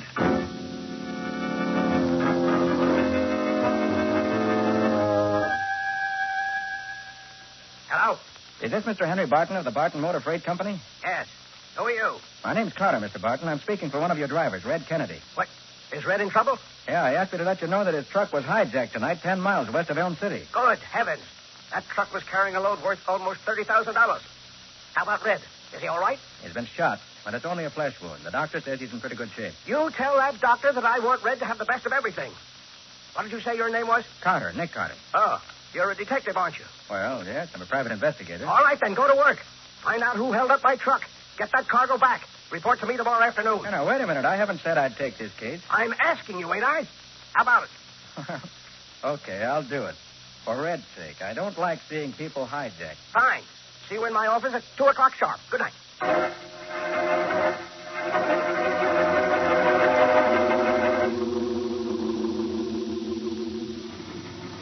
on back, Liz. You're okay. Easy now. Hold it. That's it. Hey, Red, what the dickens are you doing back on the job today? Oh, hi, Miss Carter. Good afternoon, Miss Bowen. Well, how's the arm, Red? Ah, it's okay. Well, you can't drive with it, can you? I'm no driver, lady. I'm the superintendent. Last night was an emergency. Oh. Shall I check the load on this crate? Yeah. Oh, Les, I want you to meet Mr. Carter and Miss Bowen. This is Les Gone. Oh, how do you do? Hello, Les. This is a guy that ought to have this hole in his arm instead of me. Hmm? That was supposed to be his run last night. Oh, how come it wasn't? Well, I was sick, and the boss asked Red to take over for me. I see. Lucky for you. Yeah. Come on, folks. I'll take you to the boss's office. He's waiting for you.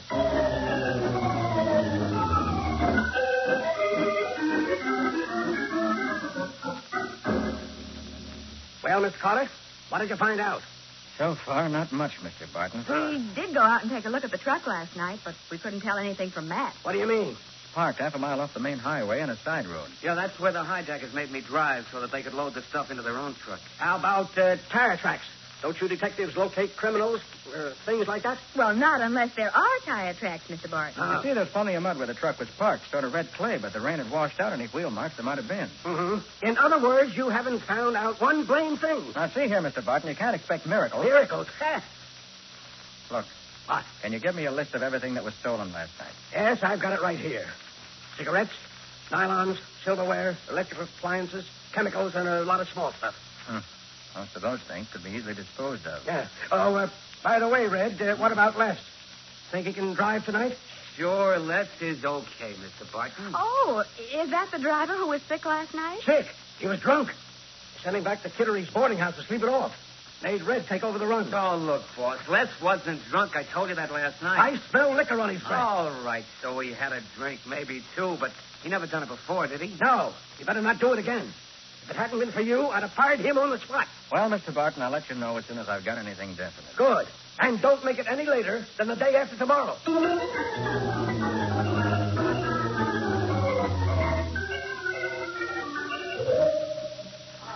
But why bother starting the car, Nick? That truck's blocking the driveway. I know. We can't get out until someone moves it. Maybe half an hour. I'll try this other driveway. Okay, but... I notice it goes around the building. Ought to come out on the opposite side. Golly, this is a big old place. There used to be a brewery in the old days. Makes an ideal warehouse and truck garage. Well, I hope this drive doesn't come to a dead end in the back of the building. Well, we'll know as soon as I make this turn. It's okay, see? Road goes right on out. Oh, Nick, that was a shot. Hey, didn't hit you, did I? Oh. No, but what's the big idea? I was just shooting at rats. Oh, a big game hunter, huh? Look, lady, this place is swarming with rats. They come out of that big drain from the old part of the building, the part they don't use no more. And you shoot them as they come out? Is that the idea? You betcha. Mr. Barton pays me a dime apiece for them. Sometimes you get 10 or 12 one afternoon. How much does Mr. Barton pay for innocent bystanders? Hey, I'm real sorry if I scared you, ma'am, but, maybe I better introduce myself. I'm Amos Kittery. I'm kind of caretaker around here. Kittery? Yeah. Any connection with Kittery's boarding house? You betcha. My daughter-in-law runs it. Then I bet you know Les Garner, one of Mr. Barton's drivers. You betcha. Rooms with us. Oh, lucky for Les, he wasn't making his regular run last night, wasn't it? I suppose you heard that his truck was hijacked. Yeah, you betcha. funny thing, too. Les must have had a feeling something was going to happen on that run. Well, why do you say that? Oh, 'cause he was nervous and jumpy all day long. Oh? Like as if he was dreading something. Dreading something? Yeah. He even started to drink in the middle of the afternoon. Les never done that since I know him. That's so. Yep, you betcha. Acted like he had to work up his courage and go to work. He got so drunk the boss wouldn't let him drive. So he stayed home safe and fed, huh? Yeah, not so as you'd notice it. Went right back to the saloon and started slugging him down again. Then all of a sudden he jumped in his car and lit out. Lit out for where? No telling. Didn't get back till almost daylight. And was that car a mess? Let's give me $1 to wash it off for him today. Doggone this red clay you ever did see. Red clay? You betcha. Like to never got it off. Nick, that road last night. Yes, Betsy, I know what you mean. Mr. Kittery, where is your daughter's boarding house? When you get on the street, just down the driveway there, it's about a half mile straight ahead on the left-hand side. There's this sign out in front. Why? Because if any of that red clay is still stuck under the fenders of Les's car, I want to compare it with some I took off a truck. It ain't likely they'd be the same. Maybe not, but if they are, Les Garner is going to have to do some pretty heavy explaining.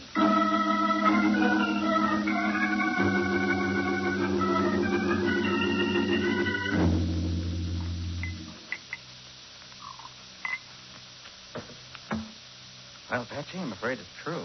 Finished your analysis, Nick? Yeah.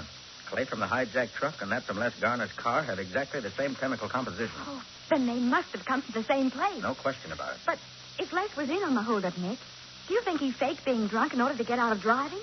Look, Patsy, suppose Les was approached by the hijackers and agreed to let them know when he'd be carrying a valuable load. Yeah. Well, they might have arranged a fake holdup. Why, yes. That could account for his nervousness that day. Right.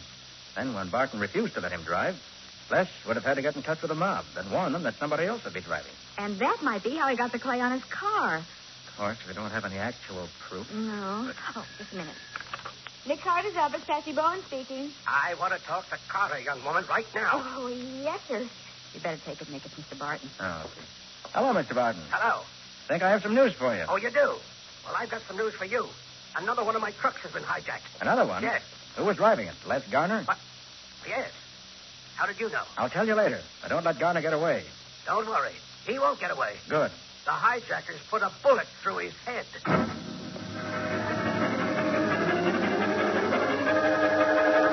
So Les Garner, the man Nick counted on to lead him to the hijackers, has been killed. We'll see what happens in just a moment.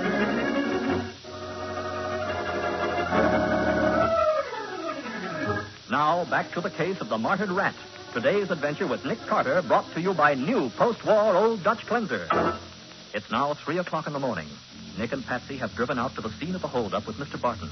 State police are detouring traffic around the big truck, still parked beside the highway. The body of Les Garner slumped over the wheel. From the angle of the wound, Patsy, it looks as though whoever killed Garner stood here on the running board. Yes, and it must have happened without any warning. Otherwise, Les wouldn't have just sat there behind the wheel. Ah, you're right. It wasn't any fight. Plain cold-blooded murder.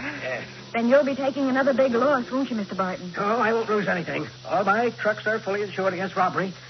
This cargo wasn't worth much anyway. Oh, it wasn't? No. The whole shipment consisted of tin kitchenware, toys, rat poison, cheap lampshades, dried fish. Nothing valuable. Well, I hope the hijackers were plenty disappointed. They weren't, though. At least they went to the trouble of unloading this stuff, even after they saw what it was. Well, they must have been pretty dangerous, too, right on a busy highway like this. Maybe they took the truck off on a side road to unload it and then brought it back here. No, Mr. Barton. Les was killed here. The bloodstains show that his body hasn't been moved from behind the wheel. If you're all through, Mr. Carter, we'd like to take the body into town. Okay, officer. Thanks for your help. That's what we're here for, Mr. Carter. Okay, Doc, you can take over now. Oh, by the way, officer. Yeah? Exactly what time was the body found? Let me see. Got it down here.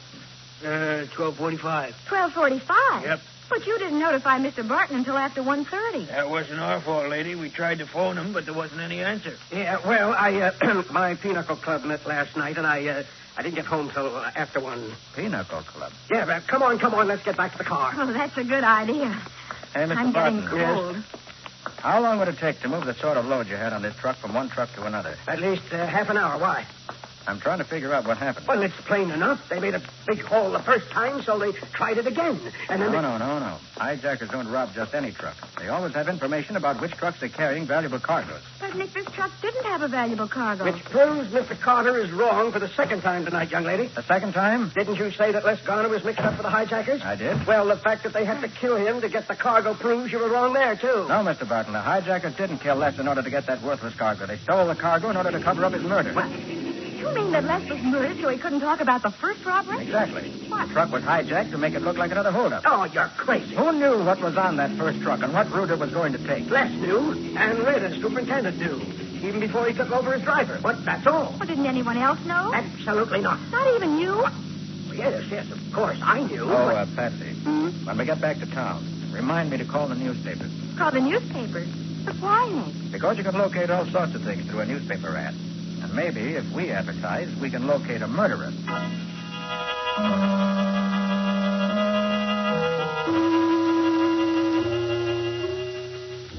Hey, Mabel, listen to this in the personal column.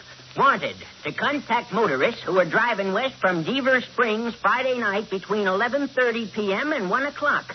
Call Surrey 905. Herbert, we were on that road about there. Yeah, let me write that number down. Maybe I can help this guy out.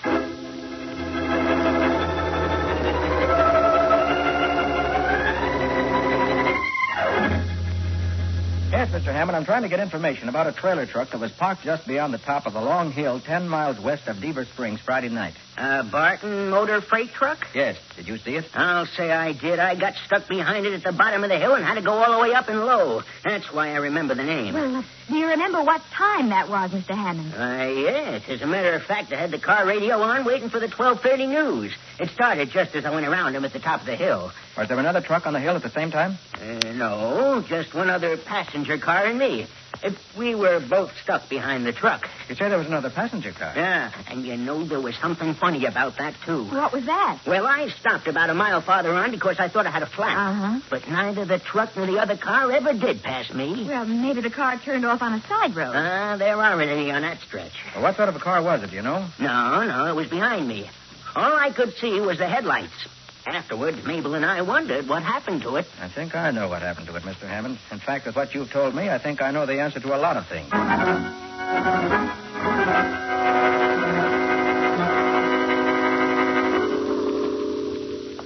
Oh, Nick, what's the idea of exploring the basement of this old warehouse? Oh, I thought it might be interesting to see what's down here, the unused part of it. Oh, but it's like a dungeon down here. I can... Something ran across my foot. Yeah, probably a rat. A rat? Oh, dear. I thought we'd run into some rats. That's why I warned you to wear slacks in your heavy walking boots. Oh, but... honestly, this part of the building is alive with them. Oh. Here, let's see what's on the other side of this door. You seem to know exactly where you're going. Look where I throw the flashlight. See those marks in the dust? Oh, yes. Well, I'm following him. But if you asked Mr. Barton, he probably would have sent somebody along to clear the rats out of the way, at least. I didn't want Barton or anybody else to know we'd be snooping around this part of the building. Oh, here's another door. Shall we go through that, too? Mm-hmm. Oh, golly, it's musty in here. Yeah. This must have been used for storage rooms when the place was a brewery. Oh, Nick, it's another rat. Look, Patsy, you insisted on coming I along. know, but... Hey, they still use this room for storage. It's full of boxes and crates. Yeah, let's see what they are. Mm-hmm. Marvell kitchenware, dried herrings, saute lampshades. That's the cargo that was supposed to have been stolen from Les Garner's truck last night. And it wasn't stolen at all. Say that again. Oh. That truck was unloaded before it ever left the warehouse. Nice figuring, Mr. Carter. Red Kennedy. Yeah. And don't reach for your pocket, Mr. Carter. You couldn't draw very fast wearing them heavy gloves. My gun is aimed at you right now. I wore these gloves for protection against four-footed rats, Red. And you hijacked your own truck? Yes, then murdered his own partner. That jerk wasn't my partner. I gave Les a chance to get in on the deal, but he was a nice little boy that didn't believe in taking things that didn't belong to him. You saying that Les Garner wasn't mixed up in that first robbery? He would have been if Barton had let him drive that night. But he didn't really want any part of it. That's why he started drinking. But he was there that night. The red clay on his car proved it. Yeah, he was there, trying to talk me out of it. He said he was appealing to my better nature. So that's how you got shot. There was a fight? No, I just laughed at the jerk and sent him back to town. Well, Then who shot you? I put that bullet hole in my arm myself. You... Just to make the holdup look like the McCoy. For a $30,000 cargo, it was worth it. And then when you learned that Nick was suspicious of Les, you killed him. That's right. Oh. Jellyfish would have spilled everything if he'd been pinched. So I unloaded his truck, told him his schedule had been changed, and that he was to pick up a load in Pittsburgh. And when he left, I followed his truck, flagged it down, and got rid of him. Won't be so easy getting rid of us, Red. No? No, if anybody hears shots coming from this part of the building... Are you kidding? You can shoot off a cannon down here without nobody hearing it outside. No. No, I got a better idea. Yeah? What is it? You're going to get locked in down here by accident. Oh, no. Here, wait a minute, Red. Sorry, Carter. Maybe I'll come back and see you again in a couple of years. Oh, that's Nick. Nick, what are we going to do? Get away from the door, Patsy. I want to try something. But we can't. Did it work? No. Did you... Bullets don't mean a thing against the door like that. But, Nick, nobody knows we're here. Nobody will come looking for us. We've got to break out of here somehow. We can't break out. Maybe if we yell out enough, somebody will hear us. Patsy, these walls are over a foot thick. No one can possibly hear us. No one can possibly... Oh, Nick. Nick, it's like being in a tomb. Nick, we're buried alive.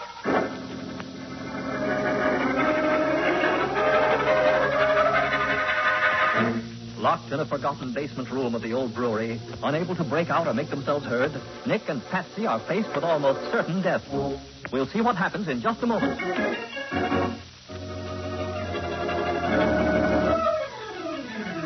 Now for the conclusion of the case of the Martyred Rat. Today's adventure with Nick Carter, brought to you by new post-war Old Dutch Cleanser. Red Kennedy has left Nick and Patsy to die, locked in a small windowless basement room deep inside the old brewery. Now Nick examines the door with his flashlight. Can you do anything with the lock, Nick? There isn't any lock on this side, not even a keyhole. It's all on the other side. Oh, if only somebody knew we'd come here. What's the matter? Oh, another rat. They're all over. Oh. Hey, rats. Yes, rats. Look, Patsy, those rats must come from somewhere, and these are brick walls. There has to be a... Here, let me see.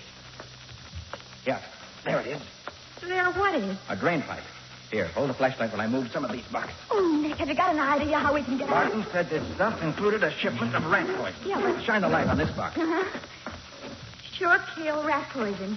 They die outside. Outside, Patsy, and the rats can get outside through the drain pipe. Oh, but what good does that do us? Look, when I was a kid, I used to make rabbit traps out of a box to stick in a piece of string. Yeah, but Nick... You prop the box up with a string and tie the string to it. Then when the rabbit goes under the box after the bait, you pull the string, and the box falls down on top of it. I still don't Patsy, see. if we can get some of these rats into a trap, maybe they'll get us out of the trap we're in.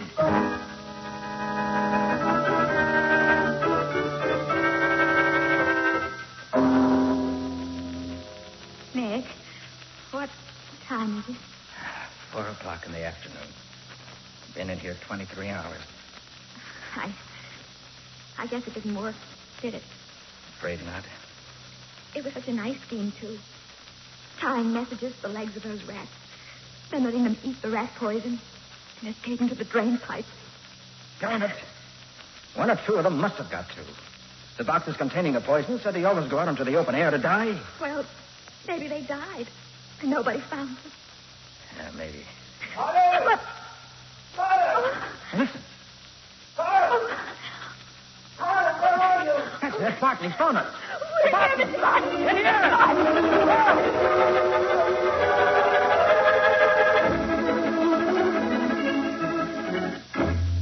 I tell you, Carter, when old Amos Kittery brought me that dead rat with a message tied to its leg, I thought he was crazy. I don't blame you, Mr. Barton.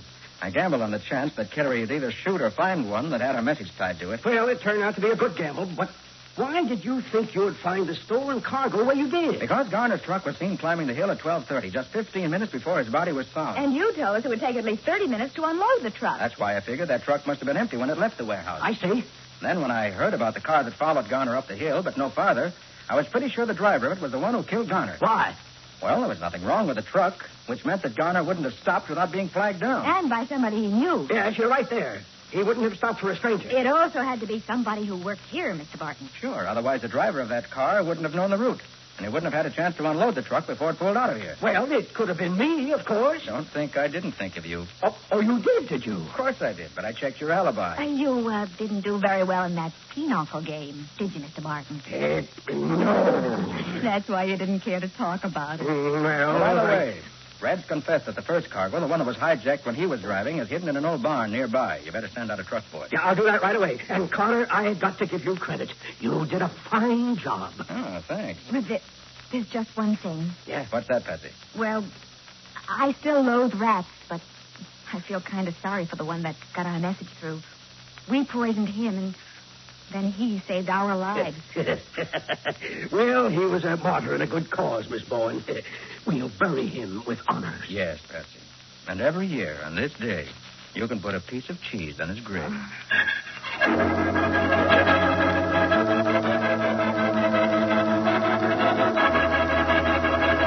And now, the winners of the 4 1948 Super Deluxe Ford V8 four-door sedans in the 4th new post-war old clutch cleanser jingle contest, which closed March 20th.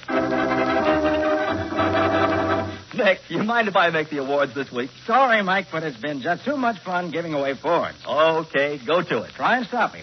Well, folks, here are the lucky people who get brand new Fords this week. Mrs. Bruce Gordon, Box 636, Hamilton, New York.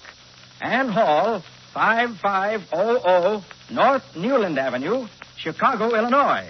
Mrs. Theodore Payne, P.O. Box 408, Washington 4, District of Columbia.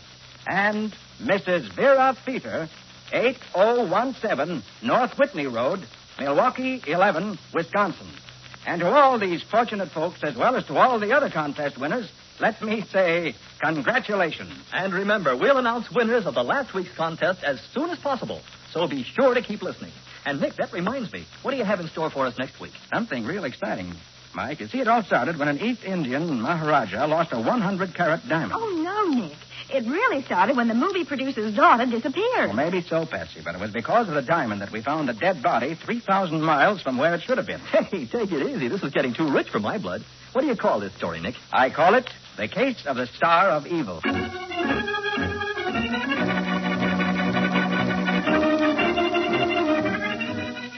Nick Carter, Master Detective, is presented each week at this time by the Cudahy Packing Company. It is produced and directed by Jock McGregor and is copyrighted by Street and Smith Publications, Incorporated. Charlotte Manson is featured as Patsy. Today's script was written by Jim Parsons. Original music is played by Henry Silverne. This program is fictional, and any resemblance to actual persons, living or dead, is purely coincidental. Because of the state of our schools, the future of 28 million American children is in peril.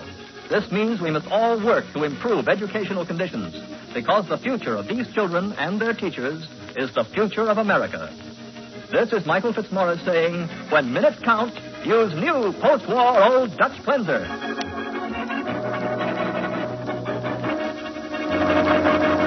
This is the music.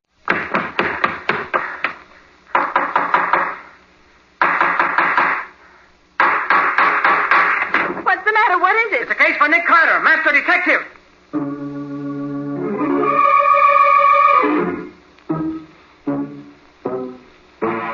Yes, it's the case of the Dictaphone murder. Another case for that most famous of all manhunters. The detective whose ability at solving crime is unequaled in the history of detective fiction.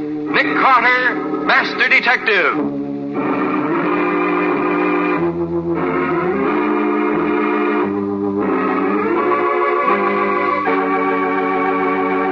Nick should be here any minute, Mr. Buckley. He told me on the phone that he'd be here at 9 o'clock. That's why I came so early. It's only a few minutes after 9 now. It won't be long. You see, I've got a great... Oh. Good morning, Patsy. Hello, Nick. Oh, good morning, Mr. Buckley, isn't it? Yes, Mr. Carter. When I met you after your lecture at the club the other evening, I said to myself, that's the man I'll go to when I need help. And you need it now? Very much. I want you to thoroughly investigate Roger Denham, the man who's going to marry my daughter. Oh, what's he done? I don't know that he's done anything. I simply want to be sure that he's the right kind of man to be my son-in-law. Well, really, Mr. Buckley, I don't go in for that sort of thing at all. Oh, that's not the only reason. The Buckley Corporation is going to build a large new office building, and Roger Denham has been awarded the contract for the work. I want to know that he can carry it out successfully. Mr. Buckley, I deal for the most part in crime. It interests me, and I've made it my life work. What you're asking me to do does not interest me. Furthermore, I don't have the time for it. I see. Well, perhaps this will interest you. It's an anonymous letter I received in the mail this morning. I don't put much stock in such things, but, well, here it is. Roger Denham is married, has been for 6 years. His wife is now on her way to the Royal Arms Hotel. Better warn your daughter. Does that interest you, Mr. Carter? Not very much. Information like that can be checked too easily to offer any problem as far as I'm concerned. Nothing very mysterious about this note. It's typed on a decent grade of paper by a fairly good typewriter. Half of the letter L is missing because of a defective type bar, and there's no threat in it, except one fact. I'm sorry you won't act for me, Mr. Carter, but I suppose you'll have your reasons. Nick Carter's office, Patsy Bowen speaking. Oh, morning, Patsy. Nick there? Oh, yes, he is. Just a minute. For you, Nick, Sergeant Matheson. What got you down to your office so early, Matty? What do you mean, office? I've been there, and now I'm up here at the Royal Arms. If you're not busy, you might take a run over here. What's up? Murder. Guy named Roger Denham. Did you say Roger Denham? I did. Why? Friend of yours? No, just a coincidence, that's all. What about Denham, Mr. Carter? What's the story, Matty? He's been strangled to death. If you're not busy... I'll be right over. What room? 312. I'll wait for you, Nick, but make it snappy. I will. So long. Mr. Carter, has something happened to Denham? Buckley, when did you see him last? Yesterday evening. I called on him at the hotel to see if I could find out something about him personally. Why? He's just been murdered. Murdered? Denham? Yes. Police are there in his room now. Let me have that letter again. Yes, of course. Here. Thanks. Well, top of the morning to you, Patsy. Nick? Hello, Waldo. Don't bother to sit down, Walter. You and I are going out immediately. We're going to look into a murder.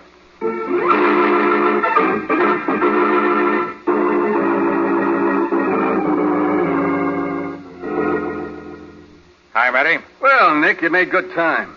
It's only 9:30. Yep. Oh, hello, Buffalo Bill. Well, if it ain't the terror of the police force himself. Stuck, are you? No, I'm not stuck. Just thought Nick might like to have a look-see. Right, Matty.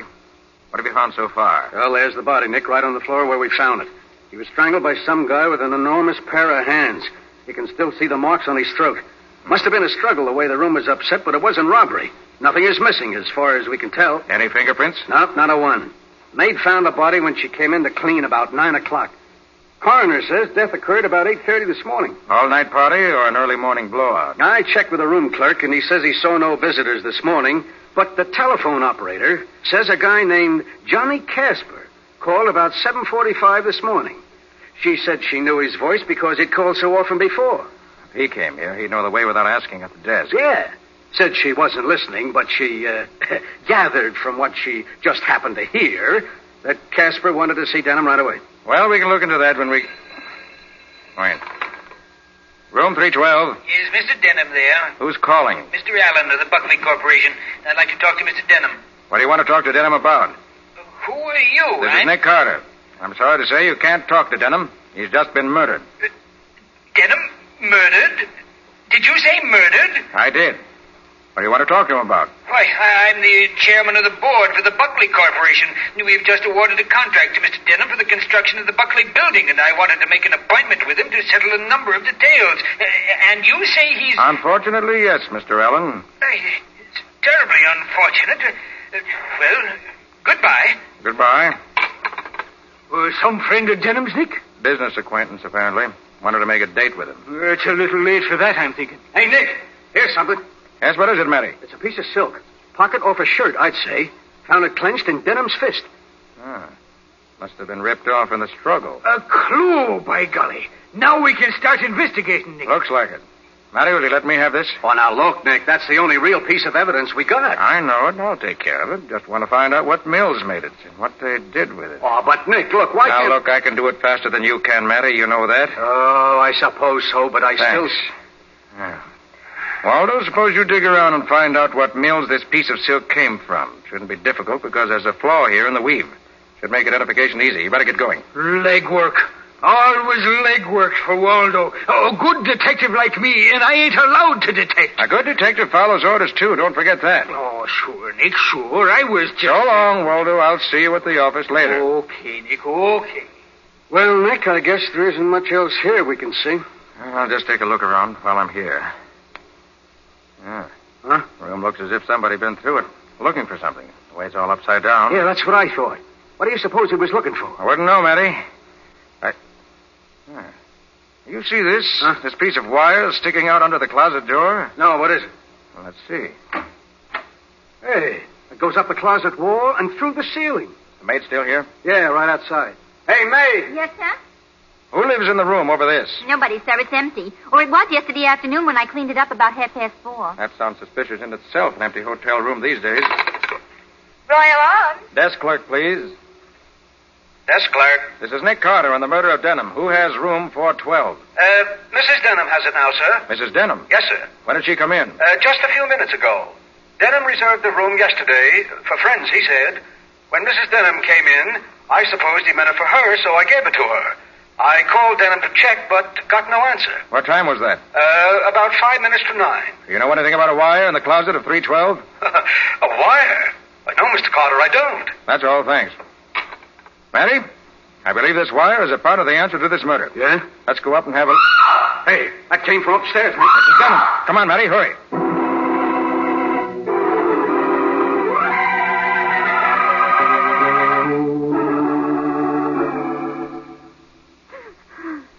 Oh, that's no good, Nick. He disappeared somewhere, went down the fire escape, and either got to the bottom or slipped into a room on the way down. Too bad. Now, Mrs. Denham, suppose you tell me the whole story right from the beginning. Well, I got here this morning just before 9 o'clock. The clerk said Roger had engaged this room for me, so I came up. I was too tired to unpack, so I just lay down on the bed for a few minutes. I didn't sleep because I had a queer feeling someone was watching me. Then about 15 minutes ago, I got up, washed, and started down to get some breakfast. But after I'd gone a few steps, I found I'd forgotten my lipstick, so I came back for it. As I opened the door, I saw a man in the room, just starting to climb out the window. I screamed, and he disappeared. Did you get a good look at him? No, I didn't. But he looked like a large man with big hands. I saw those. Mrs. Denham, how does it happen you arrived here just this time? Why, I got an anonymous letter yesterday. Here it is. Thank you. Your husband has been out of the Army for 6 weeks. He is staying here at the Royal Arms. Pretends he's not married and is making big play for daughter of head of Buckley Corporation. Enclosed is ticket from your town here. Better come if you want to avoid trouble. And the letter L, only half prints. Same typewriter on both notes. What was that, Mr. Carter? Oh, nothing. Go on with your story, please. I didn't even know Roger was out of the Army. The last I heard was 2 months ago when he wrote that he and his buddy, Johnny Casper... Nick, Johnny Casper again. Yes. Go ahead, Mrs. Denham. He said they were getting out any minute, and he let me know as soon as they did. But when this letter came, I thought Yes, I know. And that's all? Well, yes, I think so. You mind if I have a look in your closet? My closet? Why, no, not at all. Anything here, Nick? There certainly is. A dictaphone machine. What? There's the wire that comes up from downstairs. This is what I rather expected, Matty. Denham was making a record of an interview we had with someone, but the record is gone. That's what the guy Mrs. Denham saw was after. Maybe he got it, Nick. Mrs. Denham, how long were you out of this room? Just a few seconds, no longer. I went out and then came back almost at once. Then the man didn't get it, Matty. Wouldn't have had time. But someone got it. That's the clue we ought to have, Nick. I bet it would tell the whole story. Yes, there must have been something pretty incriminating on it to make him kill Denham. Kill? Did you say kill Denham? Oh, no. I'm sorry, Mrs. Denham. I didn't realize you heard me. I'm very sorry, but it's true. Oh. Your husband was killed about an hour ago. Roger, dead. Matty, better take this machine to headquarters. See if there are any prints on it that'll help. Okay, get Mrs. Denham's, too, just in case.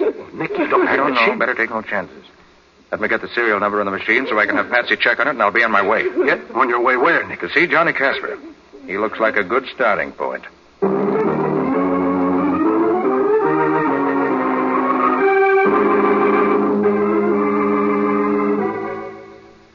You see, Mr. Carter, we were buddies in the service. I liked Roger, so when we got out, I brought him back here with me. He'd been a contractor in a small town about 100 miles north of here, and I thought perhaps we could go in business together. I'm a contractor, too, you know. No, I didn't. Oh, yes, I've done some pretty big things for a young fellow. Well, anyway, I introduced Roger to Mr. Allen, the chairman of the board of the Buckley Corporation, and to Buckley himself. Then I took him up to Olive's house one night. She's Buckley's daughter. I was engaged to her at the time. Well, I introduced him to her. What a heel that guy turned out to be. Just how do you mean, Casper? Well, instead of bidding on the Buckley building with me as partners, he submitted a separate bid of his own. And he entertained Allen and every member of the board at parties. And he made a big play for my girl behind my back. Knifed me every way he could. My pal. You say you were engaged to Miss Buckley. You're not now? Oh, I'll say I'm not. 2 days ago, when I called her to make a date, she told me we were through. She was now engaged to Denham. So you have little reason to like Denham. I've never hated anybody in my life the way I hated that man. Where were you this morning about 8 o'clock? This morning? Why, I was right here in bed. You're sure? You weren't at the Royal Arms talking to Denham? What in heaven's name makes you think Answer my question, Casper. Were you at the Royal Arms? Why, no, Well, yes, I was, too. Why should I deny it? I went down to tell Roger to lay off my girl. I'd tell his wife what was going on. And what did he say to that? He told me to go as far as I liked. He was on top, and he was going to stay there in spite of the devil and me. Did you two have a fight? With words, yes, but that's all. Got so mad I left him and came back here to think. I see you have a typewriter. You mind if I tried? Why, no, go right ahead. Thanks. So it was you who wrote those anonymous letters to Buckley and to Mrs. Denham? Yes, I did. I'm not ashamed of doing it. I hated Denham. Enough to kill him? Yes, but I didn't. I saw too much killing in the war. It's funny, isn't it? I bring my buddy back here to help him out, and he cheats me out of everything I want. Underbids me on the Buckley job and even steals my girl. What a laugh. No, I didn't kill him, but I wish I had long ago.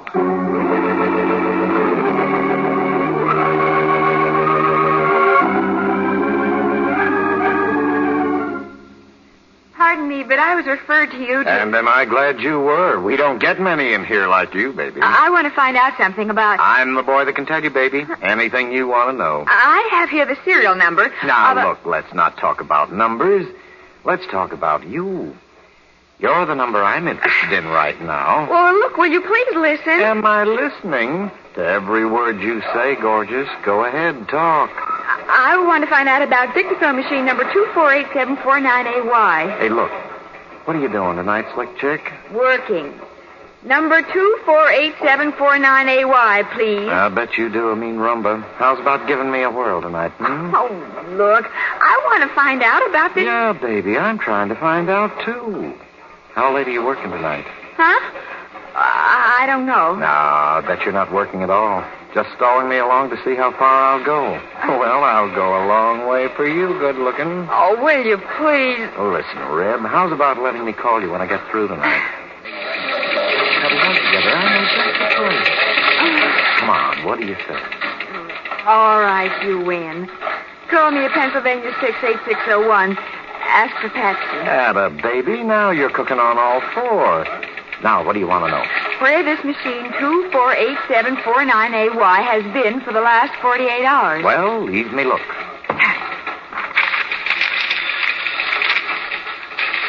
248749AY. Leased to a guy named Roger Denham yesterday afternoon. Not back yet. That make you happy, baby? Getting the information does. Thank you. Hey, you can't go like this. It's almost my lunch hour. How's about putting on a pair of bibs together down at Mike's place, You've got my phone number and my name, and that's all you're going to get from me. Goodbye. Oh, don't be like that, gorgeous. I just want...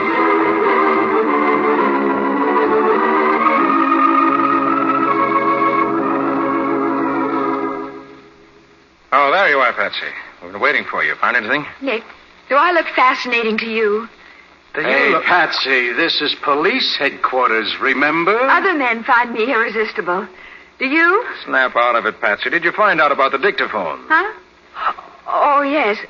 Leased to Roger Denham yesterday afternoon for 48 hours. That checks, Matty. Huh? He expected a visitor and wanted the interview recorded. Oh, I wish I knew what was on that record. Oh, I was starting to tell you when Patsy came in, Nick. There were 2 sets of fingerprints on that dictaphone. Denham's and somebody else's. The others don't check with any we got. They must be the murderers when he got the record. Are they extra large? Hey, they aren't, Nick. They're small. So they couldn't have been his. Maybe they don't mean anything. Could have been on the machine when Denham got it. Anyway, Waldo. How'd you make out? You asked me to find out about that there piece of silk now, didn't you? I did. Well, when you give old Deadeye McGlynn a job, he does it. Yes, sir. And I had some job, too, believe me, but I came through. For the love of Mike, Waldo, stop talking and say something. I'm trying to, but you keep interrupting me. Waldo, what did you find out? Well, the silk was woven by the seasoned mills. Now, they made up about a dozen shirts out of it, and then they discovered there was a flaw in the stuff, so they junked the rest. And they sold them shirts to the Lionel men's shop right here in town. Did you go there? No, I didn't. I thought maybe you would like to do some of the detecting yourself. Okay. That's my next visit. The Lionel men's shop. Come on, Patsy, come on.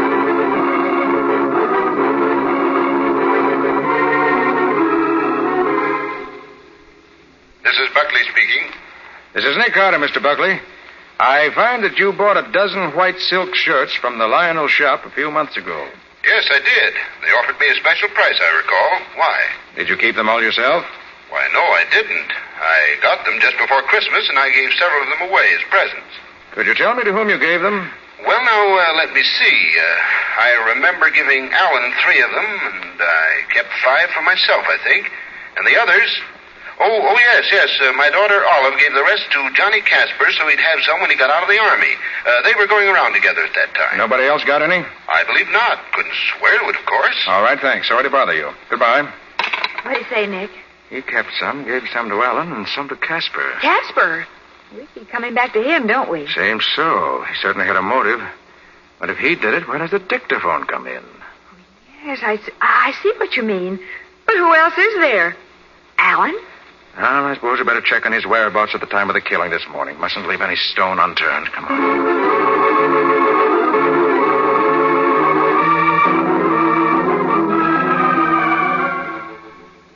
No, Mr. Allen isn't at home just now, Mr. Carter. Can I do anything for you? Perhaps. What time did Mr. Allen get up this morning? At his usual hour, sir. About 9:30. Are you sure of that? Oh, absolutely, sir. He came downstairs in his pajamas and dressing gown to ask me about a suit he couldn't find. It was at the cleaner's. What time were you up this morning? I start work at 8 o'clock regularly, sir. It's my habit. And you didn't see Mr. Allen until 9:30? Why, no, sir. May I inquire why you're asking all these questions? You may, but I'm not going to answer just now. Thank you. Yes, sir. Thank you, sir. Come on, Patsy. Let's try something else. Maybe we'll have more luck there.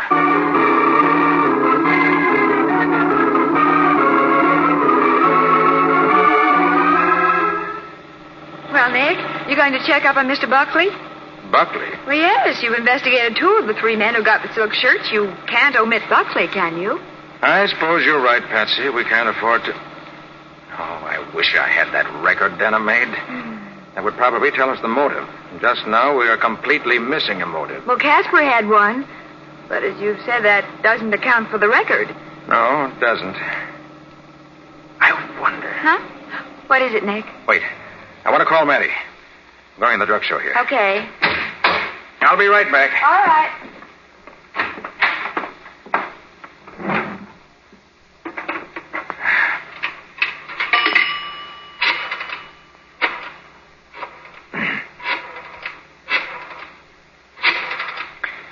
Homicide, Sergeant Matheson. Oh, Matty, Nick, tell me.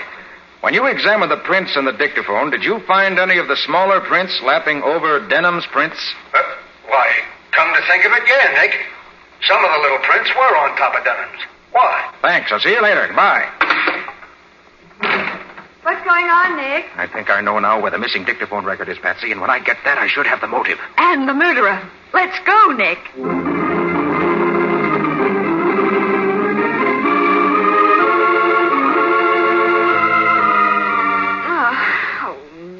For goodness sake, why did you ask to speak to the chambermaid? Because I think she has the answer. Well, what answer could she have? You'll see.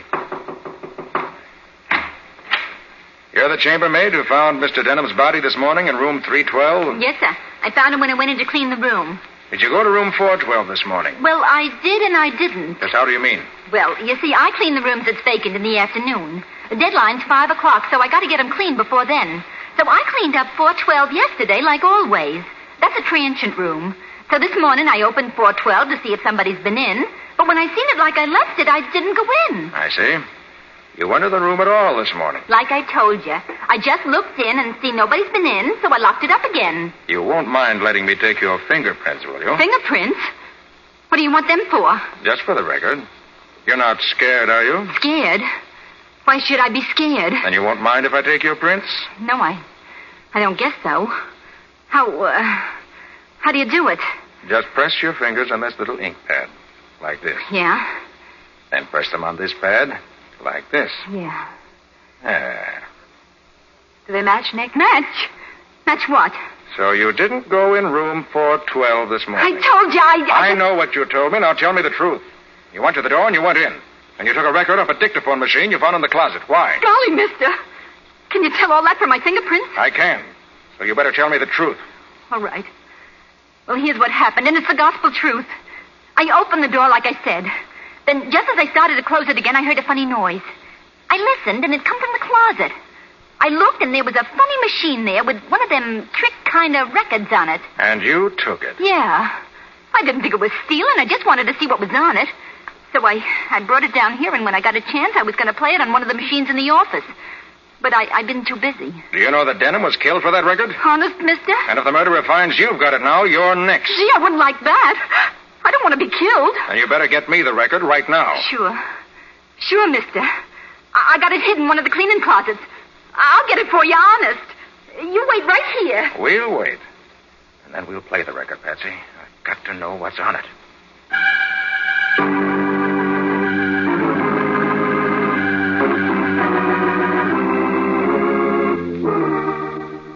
Here's Mr. Buckley, Nick. Sorry to be late, Mr. Carter, but I got held up in traffic. It's quite all right, Mr. Buckley. Now that you're all here, Buckley, Allen, Casper, and Sergeant Matheson, I'll tell you why I called you together. As you know, Roger Denham was murdered this morning in his hotel room, strangled. The only real clues we had were the prints of an unusually large hand on Denham's throat and a silk shirt pocket, evidently torn off during the struggle. We traced the shirts and found that each of you three men had one or more of those shirts. Casper has no alibi for the time of the killing. Allen, according to his butler, has.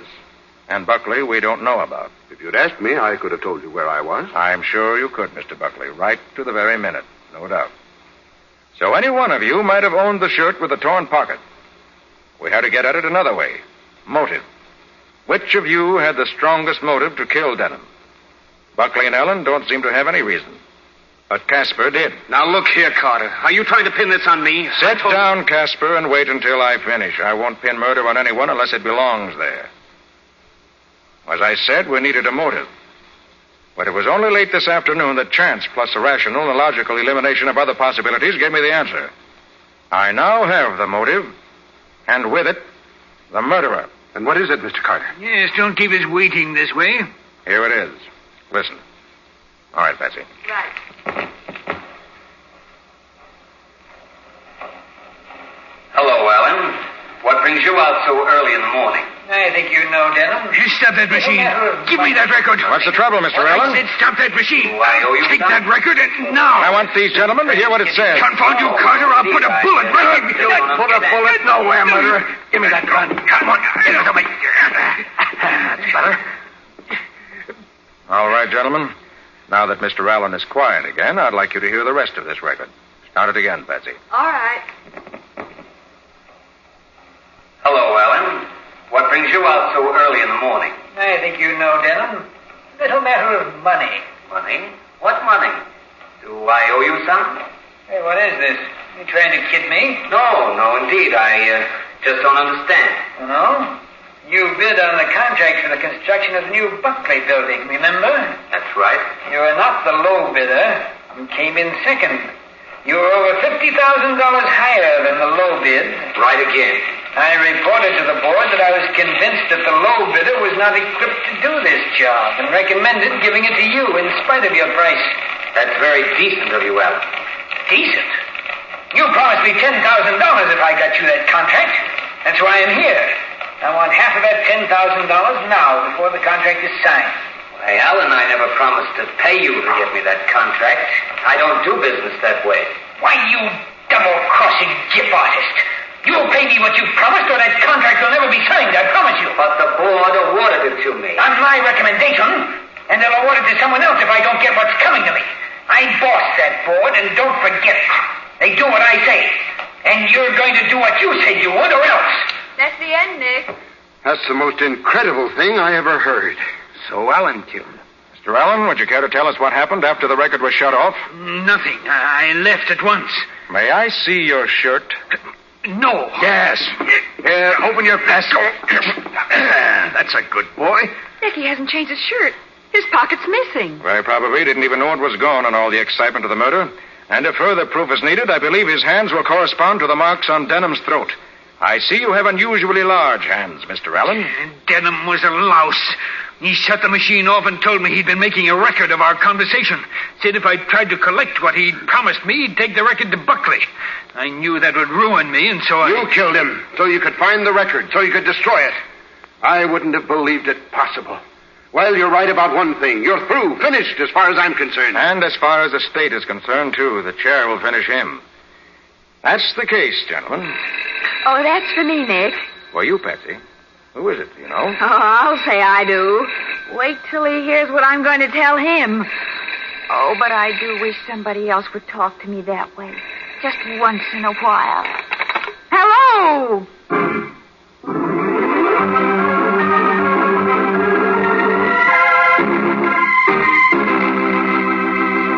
Well, Nick, isn't it about time for you to give us a glimpse into next week's story? Why, I shouldn't be surprised if you were right, Ken. Well, suppose you take over then. Right. The ingredients of my story next week are, first, a man who died of heart failure, but who was really murdered. A will, which was the will the old man wrote, but which proved to be not the will he wrote. And a signature which was forced by a person who wanted it known it had been forged. Sounds like a fine collection of contradictions to me. What do you call it, Nick? I call it the case of the clumsy forgeries.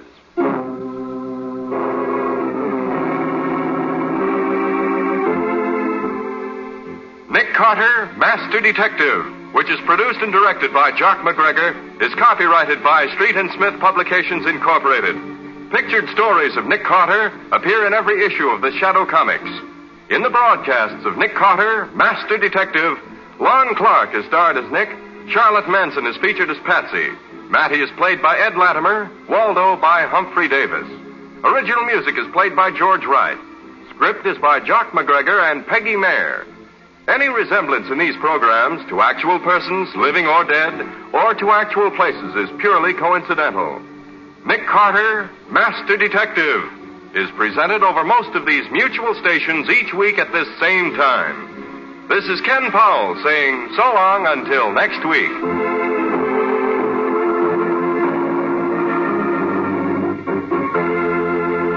This program was heard in Canada through the facilities of the Canadian Broadcasting Corporation.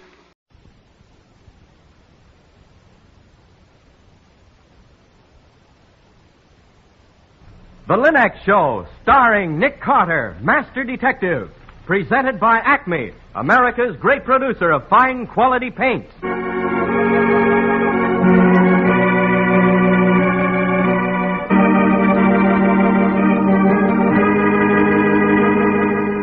This is the story of a man known the world over as one of the most daring and resourceful characters in the history of detective fiction. A man whose name has become a symbol of the triumph of right and justice over the sinister forces of crime and lawlessness. A man recognized as one of the great masters of deduction. Nick Carter, Master Detective.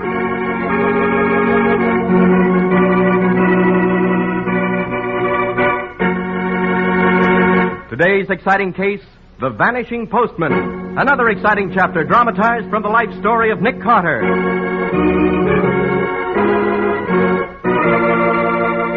In just a moment, we'll hear how Nick Carter investigated a baffling 7-year-old crime and solved a murder through the eyes of a blind man. There's no time of year when a busy homemaker needs cool, leisurely relaxation more than during the summer months. And you can have that kind of relaxation when you do your homemaking the easy Linux way. Just follow the example of wise American homemakers everywhere who have learned the magic shortcut to household care. Those 3 great Linux home brighteners. Linux Clear Gloss, the modern brush-on finish, Linux Cream Polish for fine furniture, and Linux Self-Polishing Wax, the amazing new quick-drying wax product. Start now to enjoy extra relaxation every day. Enjoy that added leisure in a home that's sparkling with bright new beauty. Just ask your hardware, paint, or department store for the 3 great Linex home brighteners and save time the easy Linex way.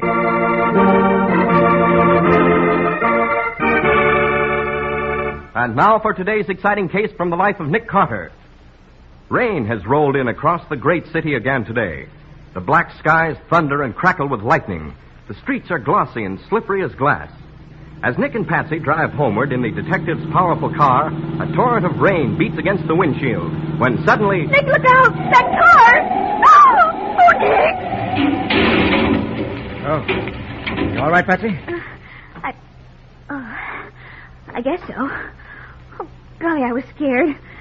Lucky we went into this alley when we skidded off the street. Yes, and lucky that pile of rubbish cushioned the crash. Might have had a bad crack up. Oh. Hey, wait a minute. What is it?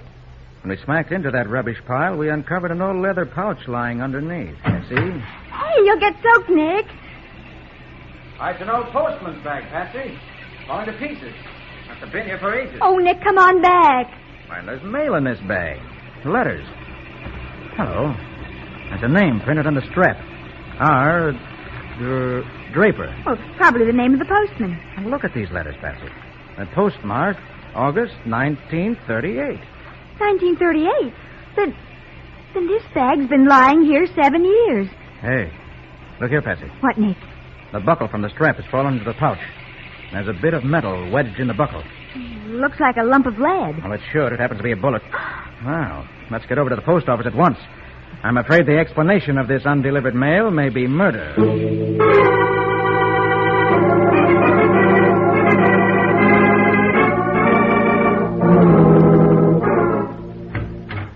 Patsy, mystery. I found that postman Robert Draper vanished 7 years ago, and that the police and postal authorities believe him to be guilty of theft because a registered parcel containing $10,000 in securities also vanished at the same time. Oh, Nick, he stole them? Theft can't account for that bullet we found wedged in the buckle in the pouch, Patsy. Oh, no, I suppose not. For 7 years, Robert Draper stood convicted of theft. Well, I'm going to find out whether he's guilty. But how are you going to dig up evidence on a case that happened 7 years ago? I'm going to get special permission from the postmaster to deliver this mail that should have been delivered 7 years ago.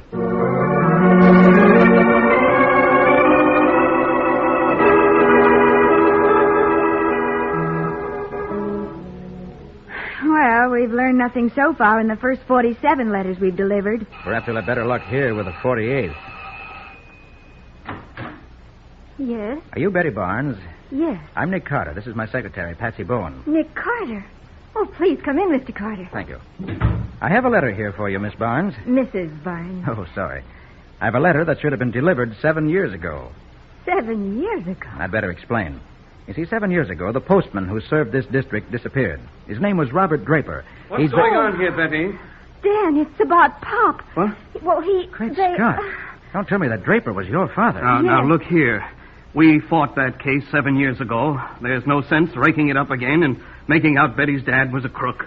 Pop never stole. Why should he? He'd saved $12,000. He had plenty of insurance, $20,000 worth. Mrs. Barnes, please. Well, I'm not trying to convict your father all over again. I'm trying to find out what really happened. But you'll have to help me. Oh, I'm sorry, Mr. Carter. Now tell me, what happened on that last day? Well, Pop left in the morning. You see, he lived with us, and he always used to drop in at home for lunch. Well, the day he disappeared, he just never showed up for lunch. When Dan came home that night, I sent him out Yes, to... I went out to check up Mr. Carter. They said he never returned to the post office, and that's all we know. We never saw Dad again. I see. Mrs. Barnes, you have a picture of your father I might have? I'll get him one, honey. You know, Mr. Carter, it was on my birthday that Pop disappeared. Oh, how awful, Mrs. Barnes. Here's one, Mr. Carter. He's not in uniform, but it's the best we've got. Taken a week before he disappeared. Thank you. I'll let you know how we make out. Oh, yes, here's your 7-year delayed letter, Mrs. Barnes. What? Oh, Dan, look. It's a birthday card from Pop. It says, "Happy birthday, daughter dear. Best wishes on this day. My heart would always find you near, though I were miles away. Oh, Pop. Oh, darling."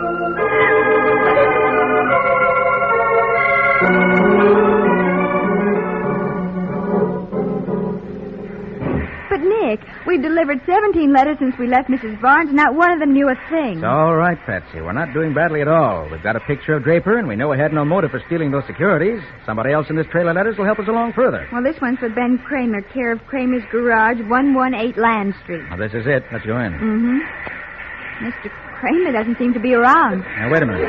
I hear voices back there. Come on. You already got back double what you owe me. Now, just give me a break, Shelley, please. That's all I ask. Again, Kramer, will you? I collect what's coming to me. But I can't keep on paying. It's breaking my back. I'll break your back if you try to welch, Kramer. I give you the price before you took my dough. 1 for 10 a week. I can't do it, Shelley. I don't like to intrude, gentlemen, but I'd like some information. What? Who are you, wise guy? Nick Carter's the name. Nick Carter. Hey, Kramer, did No, you... honest, Shelley. Nick, what's going on? Nothing, lady, nothing. I'll be going, Kramer. I'll see you later.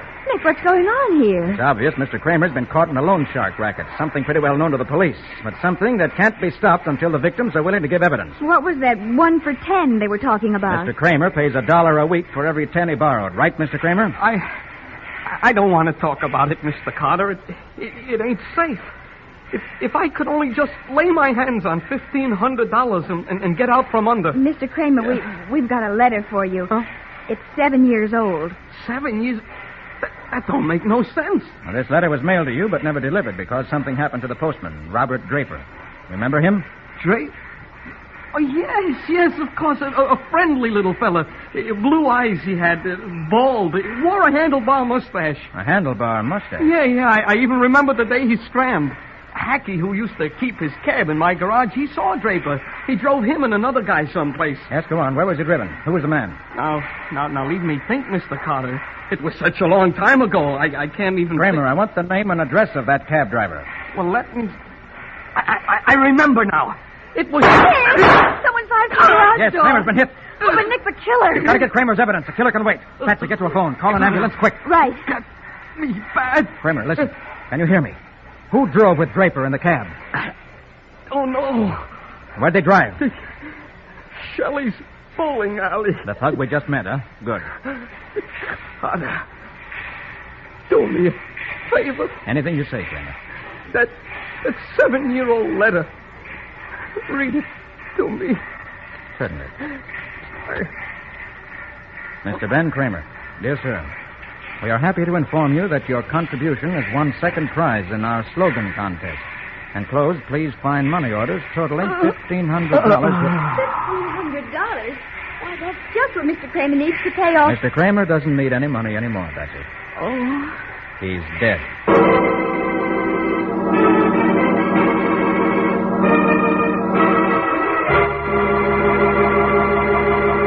Birthday greetings, 7 years old, and now murder from a delayed mail delivery. What new and strange developments will arise from Nick's odd mission? We'll see in just a moment. The wisest worker is the one who saves as much work as possible, yet gets the job done. That's efficiency. And the efficient way to take perfect care of your floors and linoleum is to depend upon Linex self-polishing wax. Try it just once and prove to your complete satisfaction that here is the ideal way to new beauty for your floors. It takes only a jiffy to wipe Linex self-polishing wax on any hardwood, linoleum, or rubber tile floor, and it dries without tiresome rubbing to a handsome luster. You'll notice that Linex self-polishing wax gives that satiny beauty only real wax can give. You'll find, when you step on that floor, that Linex self-polishing wax is the anti-skid finish, for your floor will be less slippery than it was to start with. This fact has been proved by the underwriters' laboratories. And you'll be delighted with the way the finish lasts, for Linex self-polishing wax has the highest possible content of genuine Carnauba wax. Yes, this new formula, developed by leading research chemists to give you the finest, is well worth trying. And once you've tried it, you'll follow the example of all those wise American women who use it regularly.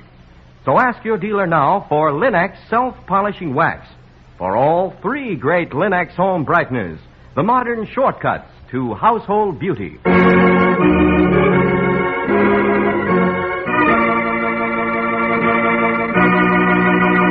And now back to our story.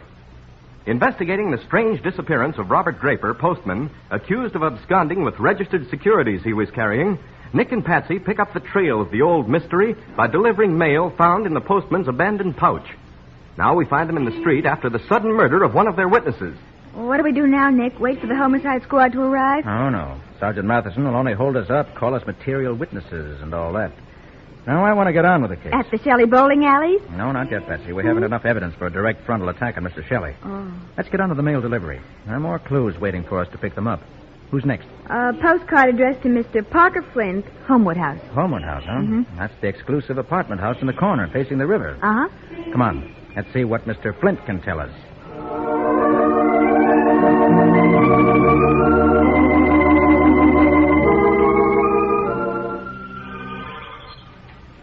Good afternoon, Mr. Flint. Your butler said we'd find you here in your aviary. Oh, good afternoon. You've got a charming place here, Mr. Flint. Yes, I'd like it.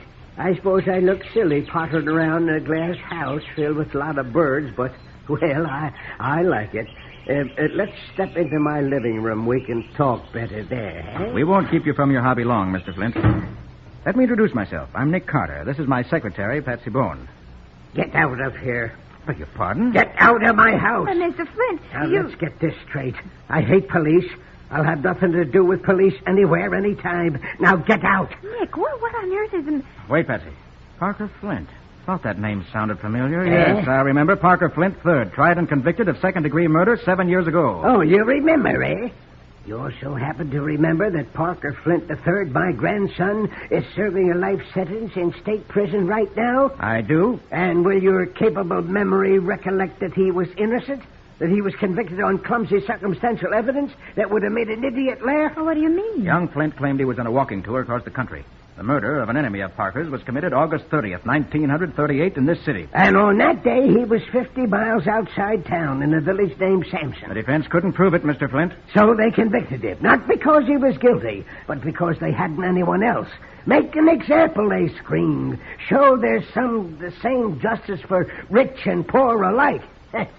They made an example, all right. Then you'll be interested in the case I'm working on, Mr. Flint. Another man runs the risk of unjust conviction. I'll have nothing to do with the police. Go on, get out. But Nick's not a policeman. Mr. Flint, justice sometimes miscarries. Men are wrongfully convicted and sentenced. It's a human factor in law that can't be avoided. I made it my job to prevent that factor of human error as far as possible. Now, I'll help you with your case, Mr. Flint, but you've got to help me with mine. Well, what is your case? It's your old postman, Robert Draper. Draper? Oh, I remember him well. Know him well, in fact.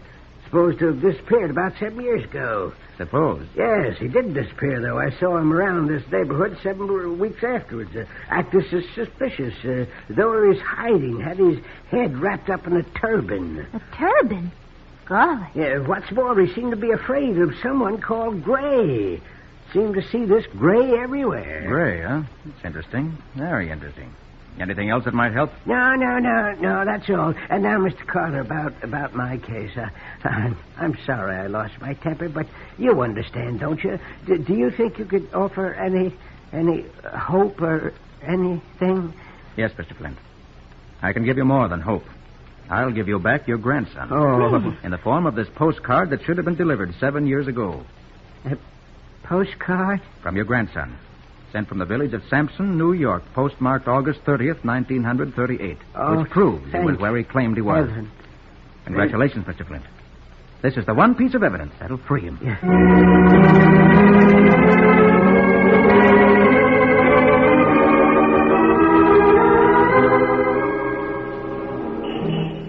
Well, Nick, how do we stand? Any closer to the vanishing postman? Yes, indeed, Patsy. Mr. Flint brought us a good deal closer. How so? That turban, for one thing. It's very significant. And Draper's fear of someone called Gray, even more so. But we haven't come across anyone named Gray so far. Now, hold everything, Patsy. Here's our next stop. Residence of Miss Jennifer West. Miss West's got a 7-year-old package coming to her. Well, let's hope we can trade it for information.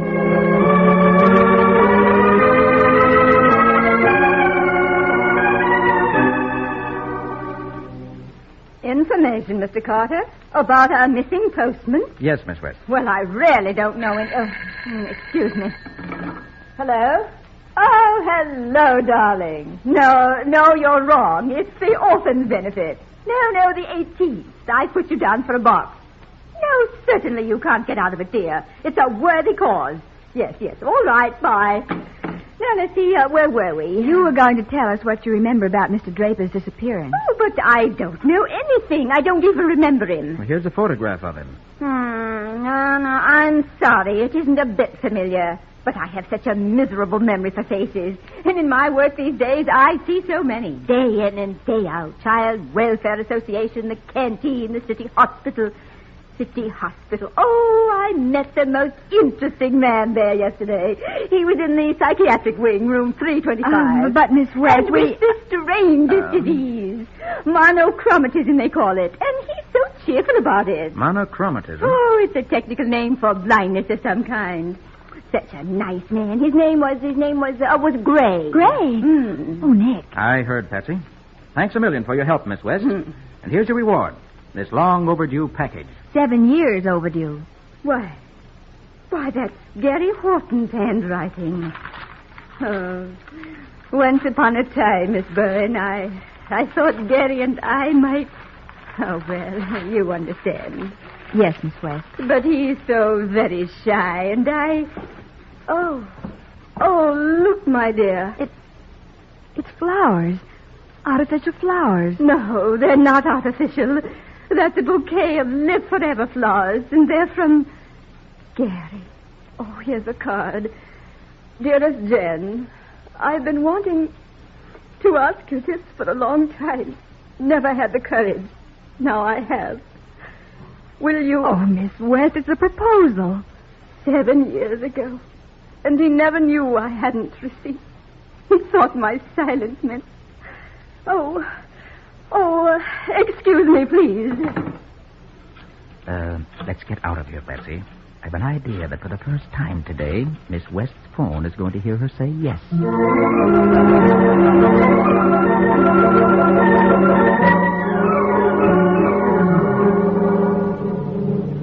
So now we're headed for Shelley's bowling alley. Huh, Nick? Right. But why now? Why don't we hustle up and see that man Gray? The one Draper was afraid of. You'll see. Huh? Here's where we stop. Let's go. Nick, what happened to the postman? Was he murdered by Shelley? Did Shelley murder Kramer, too? Come on.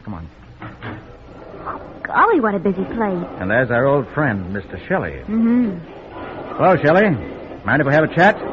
Now, look, don't come pussyfooting around my place. You got nothing on me, Carter. Oh, that's what you think. Bluffing ain't gonna do no good. Don't try and tell me Kramer talked. He knows better. Kramer can't talk.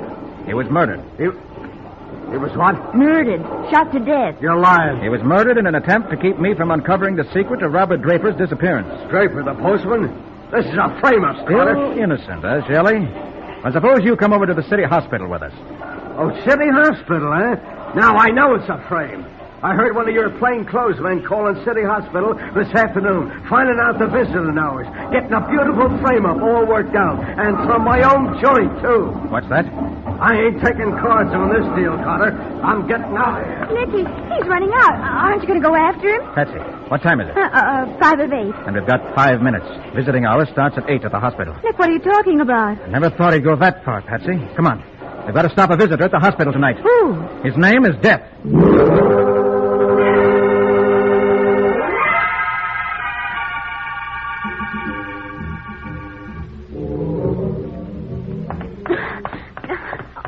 Not so fast, Nick.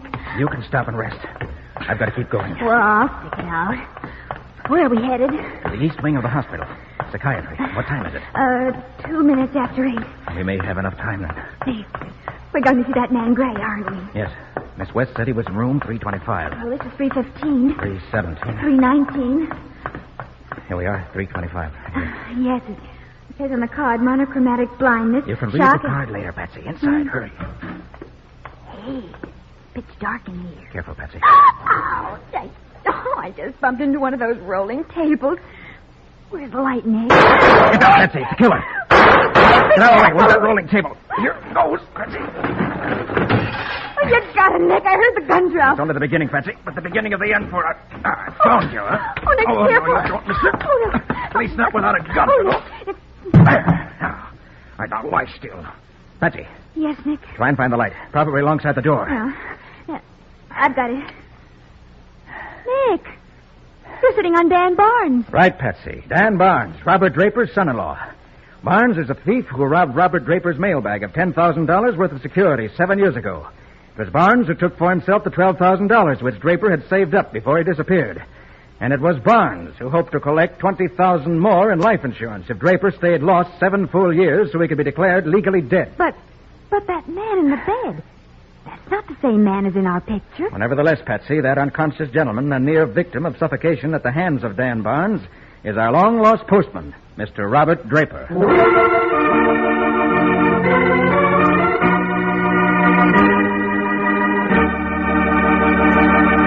In just a moment, Nick will be back to give you the final details of today's story and tell you how he was able to locate the vanishing postman. You know, fine furniture doesn't keep its good looks without help. Not when dust and finger marks and polish accumulation combine to lessen its beauty.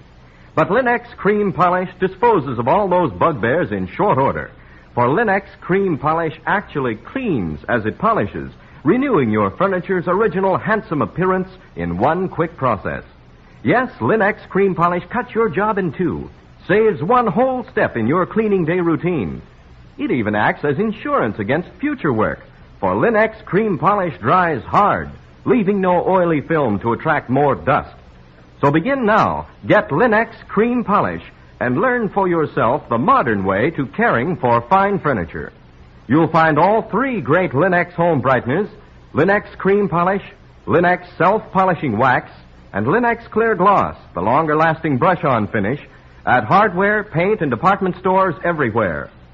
And remember that your dealer is headquarters also for Chemtone, the miracle wall finish that lightens and brightens your home at an average cost of just $2.98 a room. Chemtone covers in one coat, dries in 1 hour.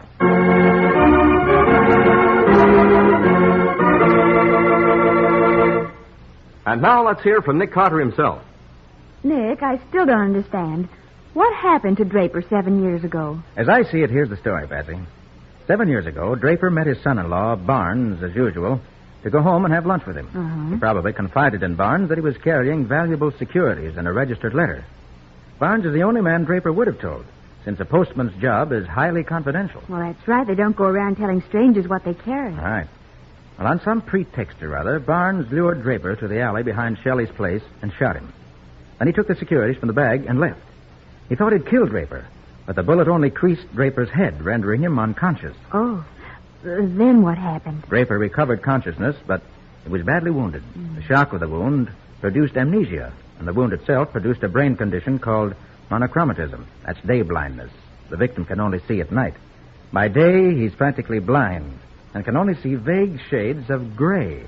So that's what Mr. Flint meant. That's it, and that's what the turban meant. Oh. It was Draper's bewildered attempt to bandage his head. For a few days, he wandered about, dazed, without memory, mumbling that he could only see gray.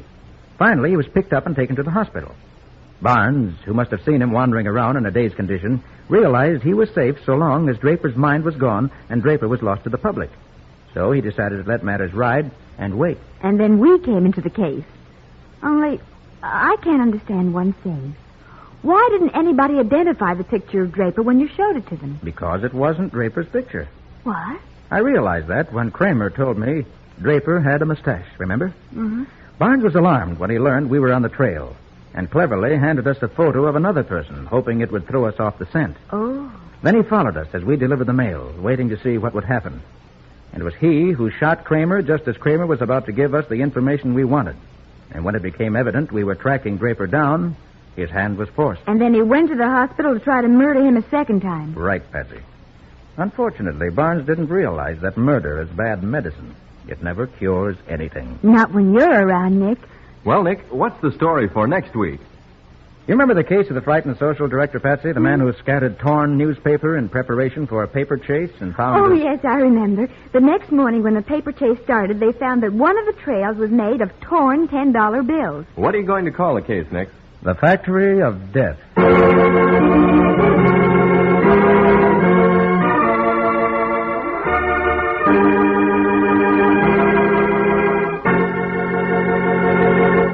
And now a final word from Nick Carter. And a very important word, too, Ken. Friends, Right now, there is no better thing you can do for the protection of America's future and your own than to buy United States victory bonds. And by all means, hold your United States war bonds. Help to keep America secure. Help to prevent inflation. Help in the transition from wartime to peacetime by buying and keeping your war bonds until they mature, and by buying those all-important victory bonds now. Nick Carter, Master Detective, which is produced and directed by Jock McGregor, is copyrighted by Street and Smith Publications, Incorporated. Lon Clark is starred as Nick. Charlotte Manson plays Patsy. Original music is played by George Wright. Script is by Alfred Bester, and any resemblance in these programs to actual persons, living or dead, is purely coincidental.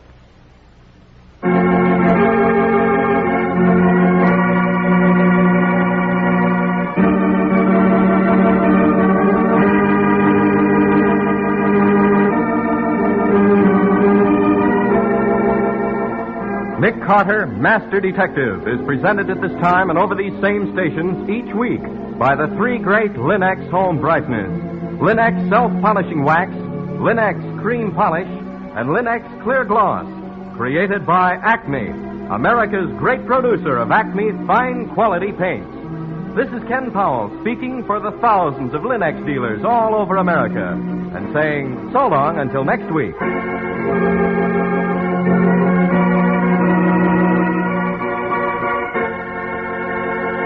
This is the Mutual Broadcasting System.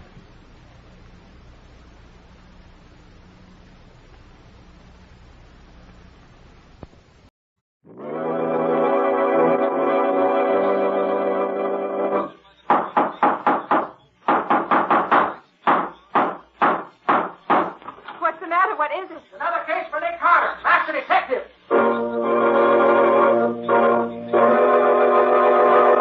Yes, it's another case for that most famous of all manhunters, the detective whose ability at solving crime is unequaled in the history of detective fiction, Nick Carter, Master Detective. Presented by the three great Linex home brighteners: Linex clear gloss varnish, Linex cream polish, and Linex self-polishing wax. Created by Acme, America's great producer of fine Acme quality paints.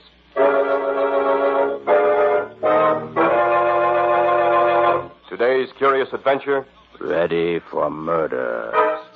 Or Nick Carter and the mystery of the dead Scotty. In just a moment, we'll hear how the dead Scotty dog helped Nick Carter solve the mystery of the Ames farm, and of how he saved from death the young heir to the estate who was ready for murder. You know, it doesn't take folks long to learn what's worthwhile. That's why millions of wise American homemakers have discovered Chemtone, the miracle wall finish. That's why they're now discovering this new magic for woodwork, floors, and furniture, the three great Linex home brighteners. Linex clear gloss varnish to give lustrous, longer-lasting protection to every wood and linoleum surface. Linex cream polish to renew the sleek, gleaming beauty of fine furniture. And Linex self-polishing wax to lend rich, satiny loveliness to any floor, wood, linoleum, or tile. Take the modern shortcut to new home beauty with the three great Linex home brighteners. You'll find them all at your hardware, paint, or department store. Your headquarters also for Chemtone, the miracle wall finish.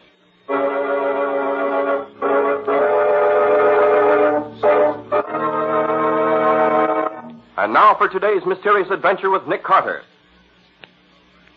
As our story opens, we find Nick and Patsy just entering the hotel room of John Ames, a young friend of Nick's. Oh, hello, Nick. Patsy. Hello. John. Glad to see you. Come on in. Thanks. Good to see you again. Oh, Nick, look at that darling Scotty on the bed. Hey, Mac, get down off that bed. I look so cute there with his head on the pillow. I've never been able to break McTavish of the habit. Oh, by the way, this is Chief Danis of the local police. Nick Carter and Patsy Bowen, Chief. How do you, Carter? Well, let's get down to business. Chief Danis and I have just come from my Aunt Mary's funeral, as you know. The coroner's verdict was that Aunt Mary killed herself with aconite. But I don't believe it. Why not, John? First, because she wasn't the suicide kind. Second, because if she'd wanted to kill herself, she would have used poison she was more familiar with. She was a gardener, knew all about nicotine sulfate and arsenic and so on. Well, nothing very positive there. Well, Mr. Carter, how about this? Since John's grandfather, old Henry Ames, passed on at the age of 83 4 years ago, 3 of the heirs have died. Typhoid killed Frank last year. Phil was shot in a hunting accident 2 years ago. And now Mary dies of aconite poison. But the Purcells keep right on running the farm, the way they always have. Who are the Purcells? Adam and Paul Purcell were first employed as farm managers by my grandfather. Each successive owner since then has kept them on. So far, everything seems quite open and above board. Yes, but each time one of the last 3 Ameses has died, the word murder has been whispered all over town. But why? I don't get it. Well, just a feeling, no proof at all, but the rumor persists that the Purcells know more about than they can let on. And as a medical student, I can say that the chances of 3 healthy people dying off like that, one after another, purely as a coincidence, is less than 1 in 100. Is there any question about your grandfather's death being natural? Well, no, none at all. And how about Phil? He shot himself in the chest while out hunting with the Purcells. And it was his gun, with only his fingerprints on it. I see. And how about Frank's death? He died in bed of typhoid. Nothing to show it wasn't on the level? Not a thing, Mr. Carter. Uh-huh. Well, now tell me about your Aunt Mary's death. Anything wrong there? Well, nothing you can put your finger on. Oh, here are the facts. And I want to say that they've been checked and proven in every detail. That's right, Mr. Carter. What John will tell you is nothing but facts. All right, let's have them. Aunt Mary lived alone in the big house. The Purcells and Lizzie Gregg, their hired girl, lived in the tenant house. Lizzie took care of the big house and got the meals for Aunt Mary, but she didn't sleep there. Well, this particular morning, Lizzie walked over to the big house at 7 in the morning, called my aunt, got no answer, and investigated. My aunt was in bed, dead. And it snowed that night before all night. And the tracks we found when we got there proved, mind you, that no one was in the house that night with his aunt.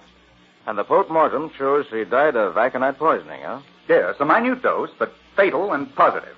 Just enough to kill her. Where'd you get this aconite? Well, Lizzie used it for a heart condition for years.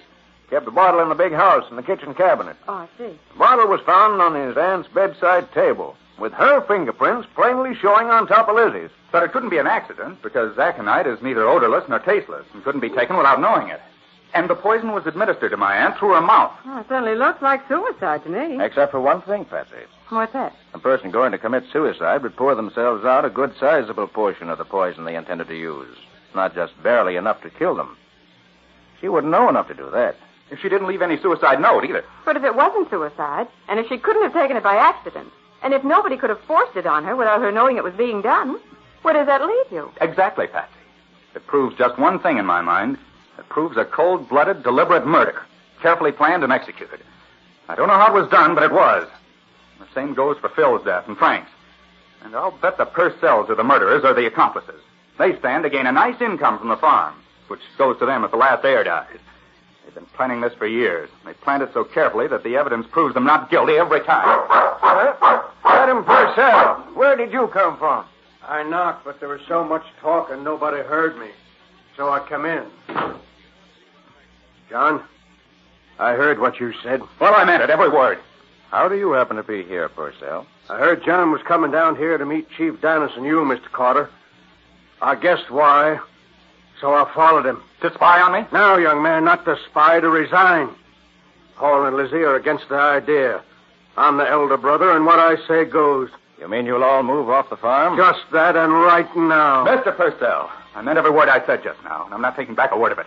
But you can't resign, and I can't let you go. No. Why not? Because if they go now, it means either they're quitting under fire, or I'm afraid to live on the farm with them. Besides, I need farm managers, and the Purcells are the best managers I know. I think you're right, John. Well, how do you feel about it, Mr. Purcell? I don't know. But well, I guess I can stand it if he can. All right. We'll put the food on your table, clean your house, run your farm. But that's all. We won't have nothing to do with you, nor you with us. I understand, and I agree. I'll be getting along. Hey, quiet, Mac, and get down off my bed. Come on, get down. You going back to the farm tonight, Mr. Ames? Yes, especially in view of what just happened. You still think Purcell's guilty? Yes, I do. Adam wanted to resign either because he was afraid or because he wanted to establish an alibi. Because if I should be killed while the Purcells weren't living on the farm, they'd be cleared of all the deaths. No. I'm going back there and prove that the Purcells actually did what I think they did.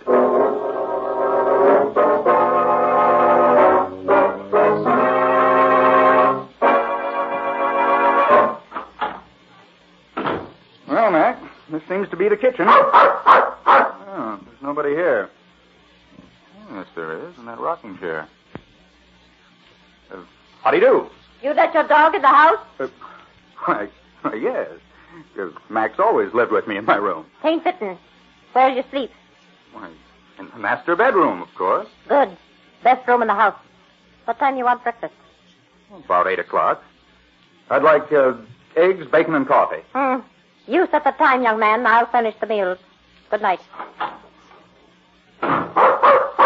Well, yes, Max, that was probably Lizzie. Well, if that's the way they want it, okay.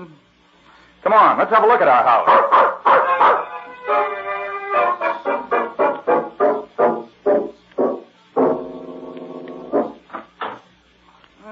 So this is the master bedroom. Gosh, Mac, so furniture's beautiful. Hey, get down off that bed, Mac. You've got to turn over a new leaf in this house. Lizzie won't have you sleeping on beds, I know. Oh, all right. Stay there for now. Gosh, I wonder why the whole house smells so strongly of alcohol. Smells like a bar. The phone's here in the bedroom. Swell. Hello? Hello, John. I just thought I'd call and see how you're making out. Oh, gosh, Nick, it's good to hear your voice. This is a grand old house, but it's so quiet you can cut it with a knife. Any new ideas yet? Yes, one or two. Nick, I'd like to have you get me a permit to exhume Frank Ames' body and autopsy the remains. If arsenical poisoning was wrongly diagnosed as typhoid, that can still be checked. All right, John. I'll bring the permit out with me when I come tomorrow. Oh, by the way, if the Purcells were to inherit the farm, where would Lizzie come in? She wouldn't. She has no interest in it at all. She wouldn't get to touch a dollar of it. Why? Oh, just wondered. I understand Lizzie and Paul were talking of getting married about 5 years ago, but nothing came of it. I see. Well, all right, John. I'll see you about 11 in the morning. Good night. Good night, Nick. Well, come on, Mac. You'll have to get off the bed now because I'm getting in it myself.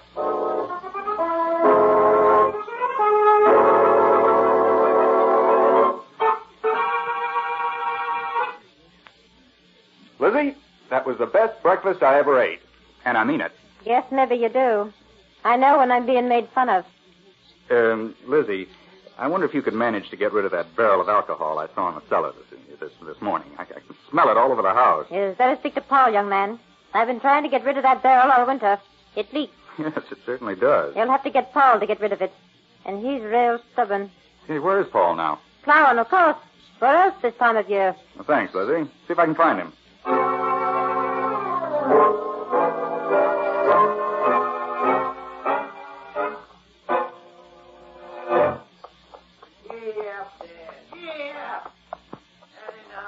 Paul, could you come over here a minute, please? Whoa there, whoa! What you want? I'm powerful busy, young man. I want to see where Phil was killed. Oh, right over there it was. We was after grouse. I climbed through the wire here, and he went over the fence there. Shoved his gun through ahead of him. Stock hit that rock, and bang, got him in the chest. I see. Thanks. You mind if I get back to my plowing? We're behind now. No, not at all. You and Adam certainly keep this place in beautiful shape. We aimed to. All run down when Adam and me was hired, but now everything's up to snuff. And no Ames ever put his hand to it yet. Oh, I think I'll roam around and see what there is to see. Haven't been here since I was a kid. Come on, Mac.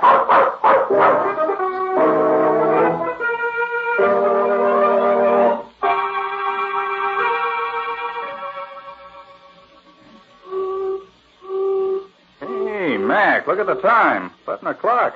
Must be Nick blowing for us. Come on. We'll go back through the cattle lane. Ought to be the quickest way to the house. Oh, gosh, this cattle lane's a beautiful job.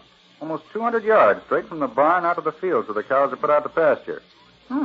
Fenced on both sides with 5 strands of barbed wire. Oh, each one of them as tight as a banjo string. That, Mac, is a model fence if I ever saw one. Yes, Mac, I see him. It's Nick, all right. Oh, he's got Patsy with him. Watch out! Watch out, Johnny! Under the fence, guy, quick! I'll have to go over the top if I can jump that high.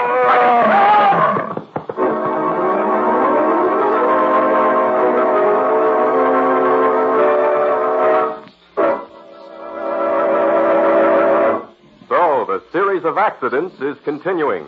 John's first day on the farm, and already death runs to meet him. Can this murderous setup be solved in time to save John from being killed? We'll see in just a moment.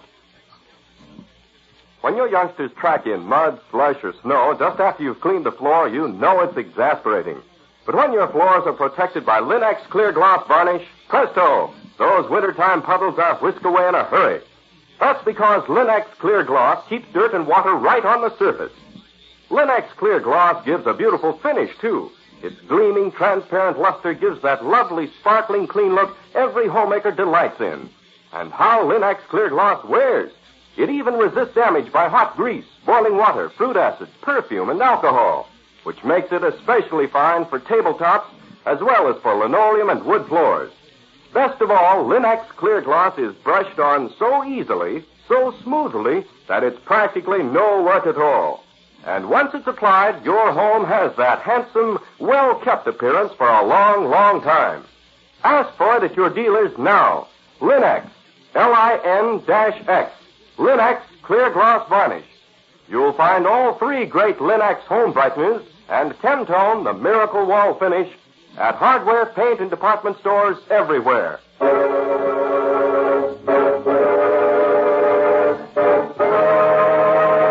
And now back to our story. As we left John, he was in a narrow lane, hemmed in on both sides with high barbed wire, trying to escape the mad rush of a bull charging down on him from the farm. It is now a few minutes later. The bull get you, John? No, I'm all right. I never saw such a pretty view of balding as you did over the top of that fence. I can't understand it. The bull couldn't break out of his pen. Somebody must have left the gate to the pen unlatched. Well, it doesn't matter now. No damage was done. I told you that bull would get away someday. Told you to padlock the pen. But no, you men knew it all. What are you doing here, Lizzie? Get back to the house where you belong. Come down here to tell the young man he's got company. Let's see he's found out for himself. Yes, I found him. Well, John, shall we go somewhere and talk? We won't be disturbed there.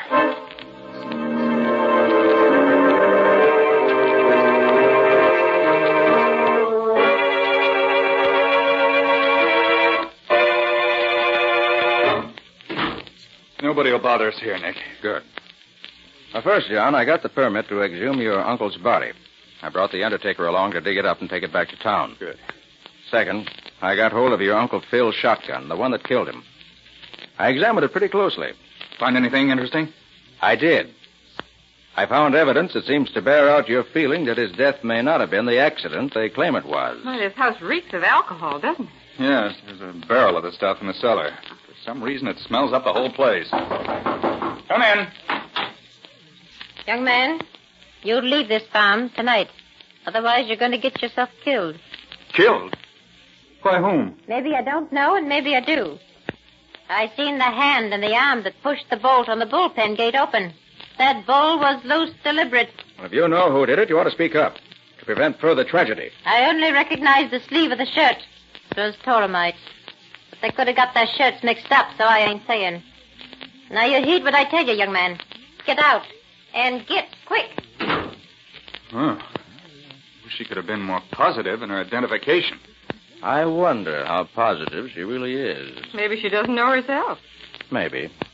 But I'm beginning to get an idea. You mean you can see an end to this riddle? No, but I think I begin to see where we're headed. And it's not pretty. Well, I've got work to do right now. I'll see you tonight, John. And in the meantime, be careful.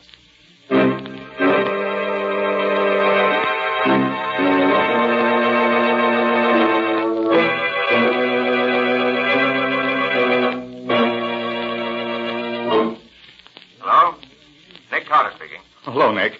I know I'm going to see you tonight, but since you've been gone, something's happened I think you ought to know. What's that, John? Both Adam and Paul have come to me secretly at different times, and each one has told me that he saw his brother unlatch the gate to the bull's pen. You mean they each accuse the other? Yes, Nick. Well, very interesting. Oh, by the way, John, an autopsy on your Uncle Frank's body shows arsenical poison in fatal quantities. No question but what it was murder. But who did it, Nick? Who did it? I suppose you get all three of the first cells in the big house at 10 in the morning. I'll need until then to clean up the details. Tell them I found out something conclusive. But don't tell them what. May make one of them come through with a confession, maybe. All right, Nick. 10 in the morning. Right, John. And watch yourself tonight.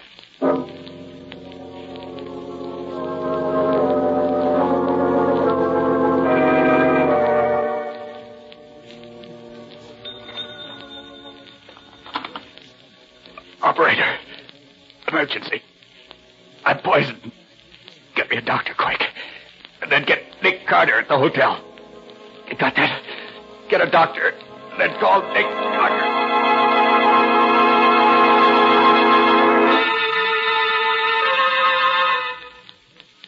Seems as if you and Nick got here awful fast, Patsy. Well, Nick's in a hurry. He doesn't waste any time getting places. You know what you were poisoned with, John? Yes, it was aconite, all right. I know that. I can't figure out how I got it. Your pulse is very low. We've got to make it pick up. Do you know how? Of course she does. Patsy's practically a full-fledged nurse. Oh, it's lucky. There's nobody here on the farm I can trust. Here, drink this, John. It'll stimulate your heart. And you better walk up and down. I just heard on the extension phone that John was poisoned. Is that true? It's true, all right. You only know what you heard on the phone? Why, sure. What else? How is he? We don't know yet. Oh, I'd rather taken the poison in my own stomach than he should get it. I never dreamed of any killing or knowed any was being done. Nick, will you get me... Adam, come quick. It's Paul. What? He's took poison, too. He's hardly breathing. Adam. Paul, too? Paul poisoned? Adam, Paul's dying. If you could let me have some of that stuff you're using for John, ma'am, I'll go tend to Paul. Why, of course. Here you are. Adam! Come in, Lizzie. Come in. Paul must have poisoned you and himself, John. That's the only answer. And that means Paul did all those other things, too. But I took nothing since dinner. That was much too long ago to have waited all this time to take effect. It isn't possible. I've eaten nothing and drunk nothing since 7 o'clock. It's 2:40 in the morning now. Then what in the world could... If that's the doctor, Patsy, rush him to Paul. Okay. Paul must talk before he dies. He's got to clear this thing up. John, did you say you'd had nothing to eat or drink for the last 7 or 8 hours? That's right, Nick. The same as Aunt Mary's case, exactly. She was poisoned without knowing how it was done. So was I. The answer to one is the answer to both. And Paul's killing himself looks as if he were that answer. Although I can't figure out how he could have done it. John, I'd like to have a look at your room. Feeling strong enough? Yeah, sure, Nick. Let's do it now.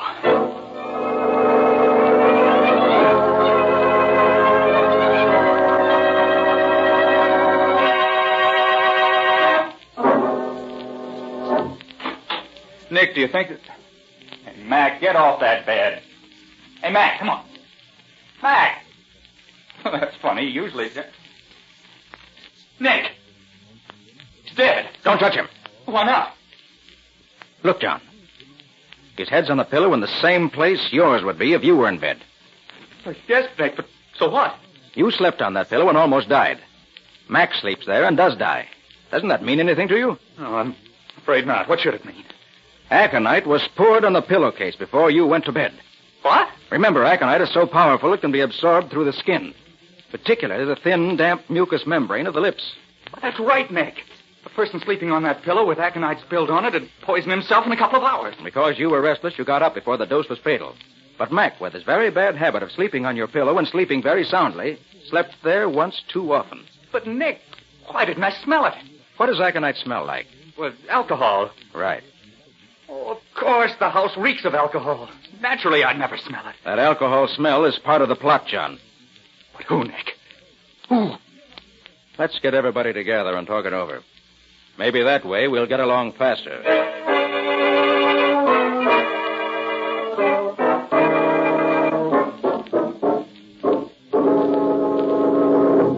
So up to now, we've got this much settled.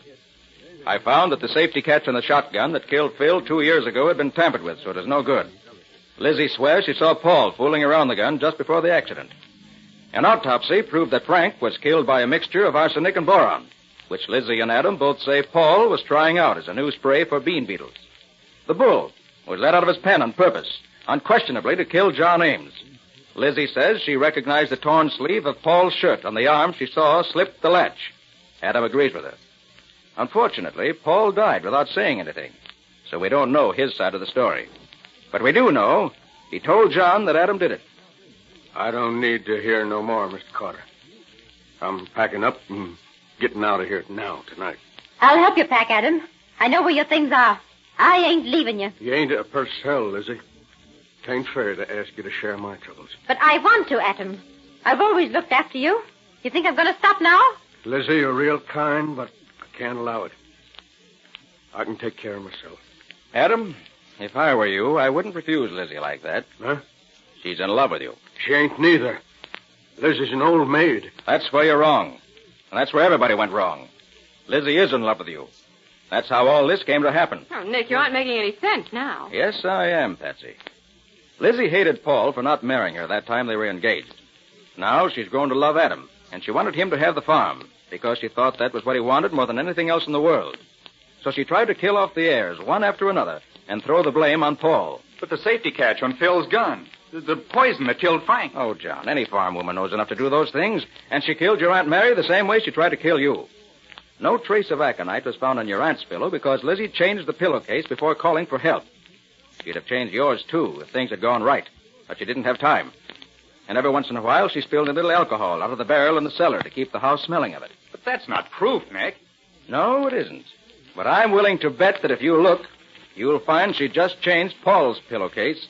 And I don't doubt you'll find that pillowcase still smelling of aconite somewhere in the house where the Purcells live. And that will be proof. You don't need to look. Of course I done it. All of it. Just like you say. It was easy. You're all so dumb. Just like old men. Never thought a woman could do anything for you but cook and sew. Letting the bull out of his pen. You couldn't have done that. Oh, couldn't I? Look at my hands. They look just like a man. I put one of Paul's shirts under my skirt when I went out to the barn and slipped it over my arm when I opened the bolt. Nobody knowed it was me. Even them who saw me do it didn't know. How did you know, Nick? It had to be that way. There was no other answer that would fit all the facts as I gathered them in. The exact method used and the motive behind it were the things I had to find out before I could act. Lizzie almost beat me to it this last time. I didn't think she was ready to act so quickly. Gosh, Nick. I hate to think of having to turn her over to the police. Since I've been here, I've grown fond of Lizzie. You won't have to feel sorry for me, young man. I do things instead of talking about them. When you was John, I took the rest of the aconite in the bottle. Now just leave me be. I'll die without no help from any of you.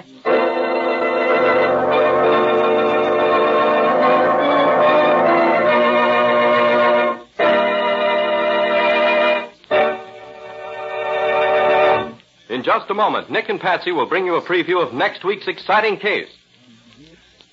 But first, a word to the ladies. Homemaking is an art that brings genuine happiness to everyone who lives in a well-kept home, everyone who visits it. It's a real achievement to keep your home attractive. So it's worthwhile to know how much help the three great Lin-X home brighteners can give you. Lin-X Cream Polish, for instance, restores the original shining beauty of your fine furniture, disposes of blurry fingerprints almost by magic, gets rid of that cloudy film left by dust and old polish. Lin-X Cream Polish helps hide ugly scratches, too. Yet it takes only one quick application, because Lin-X Cream Polish actually cleans your furniture as it polishes, leaving it spick and span, bringing out the true beauty of the wood. What's more, Lin-X Cream Polish dries to a hard surface without oiliness to attract more dust. Ask your dealer for the modern furniture polish which cleans as it polishes, saving one whole step in your cleaning routine. Ask him for Lin-X Cream Polish for fine furniture. You'll find all three great Lin-X home brighteners, Lin-X self-polishing wax, Lin-X clear gloss varnish, and Lin-X Cream Polish at your nearest hardware, paint, or department store.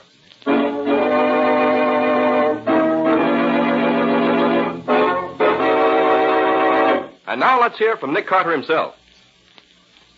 Well, Nick, what new and exciting adventure do you plan to tell us about next week? A scientist and inventor whose home was on the coast was found in his laboratory one morning with a bullet hole through his forehead. Much to my regret, because we were supposed to be vacationing up there, not capturing murderers. Well, I suppose murderers have to be captured no matter what happens. Yes, Ken. And this time I was intrigued by the killing, because the only clue that had any value was a piece of rope. A kind of rope that none of us had ever seen before. And there was a thunder shower at midnight, too, which helped to put the finger on the killer. Sounds interesting. Yes, I'll listen. What's the title of your story? I call it Crime at Cold Harbor. Or The Mystery of the Murdered Scientist. And that's all for now. Details next week. So long. So long, everybody. And so long to both of you. We'll be expecting to hear from you again next week as usual.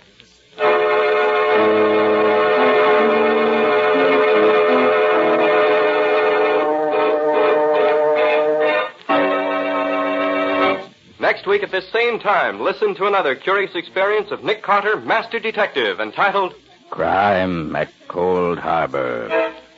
Or Nick Carter and the Mystery of the Murdered Scientist.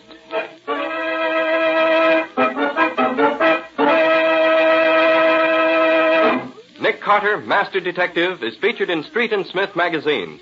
Lon Clark is starred as Nick with Helen Choate as Patsy. Original music is played by Lou White, and the programs are written and directed by Jock McGregor.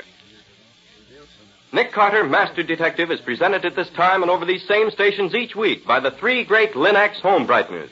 Linux Clear Gloss Varnish, Linux Cream Polish, and Linux Self-Polishing Wax, created by Acme, America's great producer of Acme fine quality paints. This is Ken Powell speaking for the thousands of Linux dealers all over America and saying so long until next week. This is Mutual.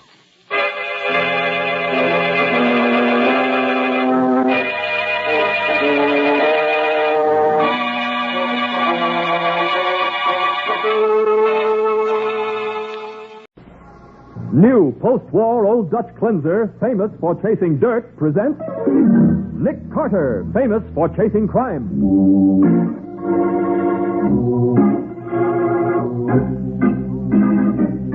Every week at this time, two great names are joined, as new post-war Old Dutch cleanser brings you one of the most resourceful and daring characters in all detective fiction, Nick Carter, Master Detective.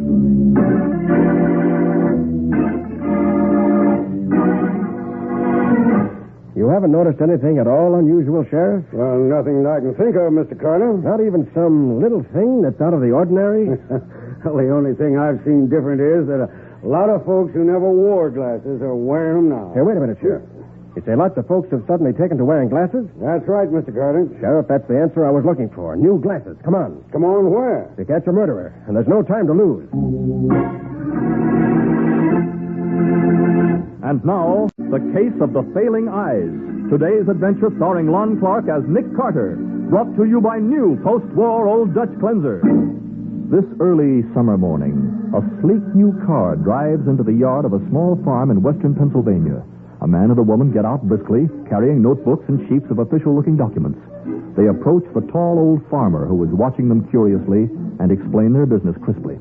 Good morning, sir. Morning. I hope we're not intruding. Permit us to introduce ourselves. My name's Blake, and this is Miss Ransom. Good morning. Morning, ma'am. We're research experts for the Federal Foundation, Mr.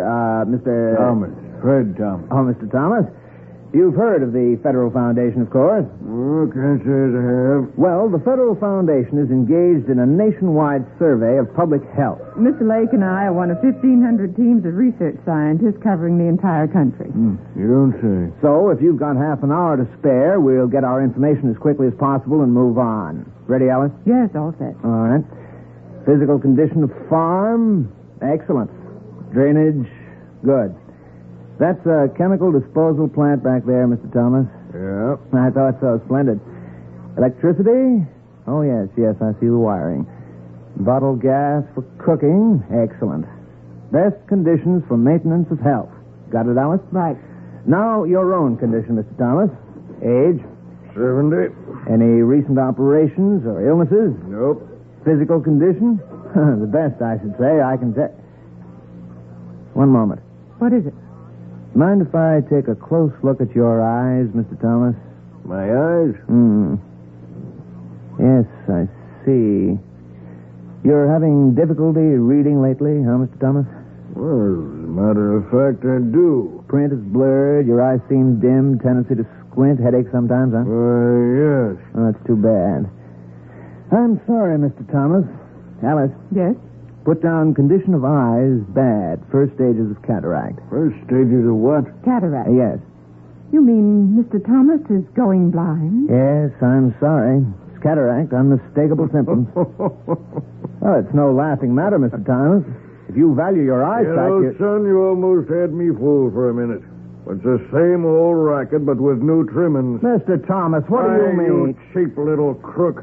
You think you were handing out this line to a rube? I was a detective for 30 years before I retired to this little place. Detective? Jerry, let's get out of here. No, you don't. Let's see your rackets ended right now. We ain't got an eye doctor in 100 miles, but we got a fine little jail down in town. Let go, you hear? Let go. The old cataract racket, eh? Well, it's finished, Mr. I told you to Jerry, no, don't.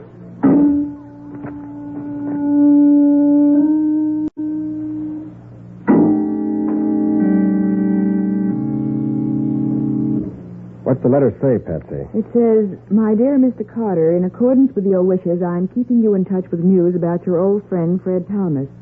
I'm very sorry to tell you that Fred is dead. Dead? Go on, Patsy.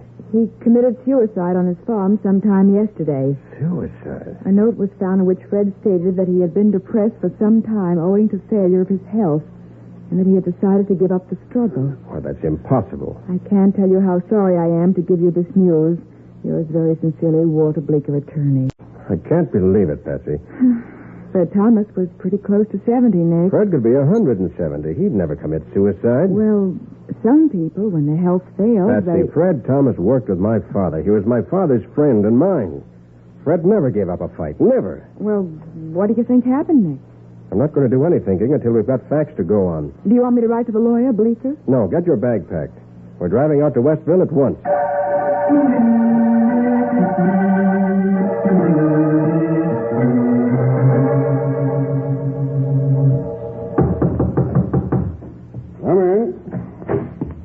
Sheriff Parsh?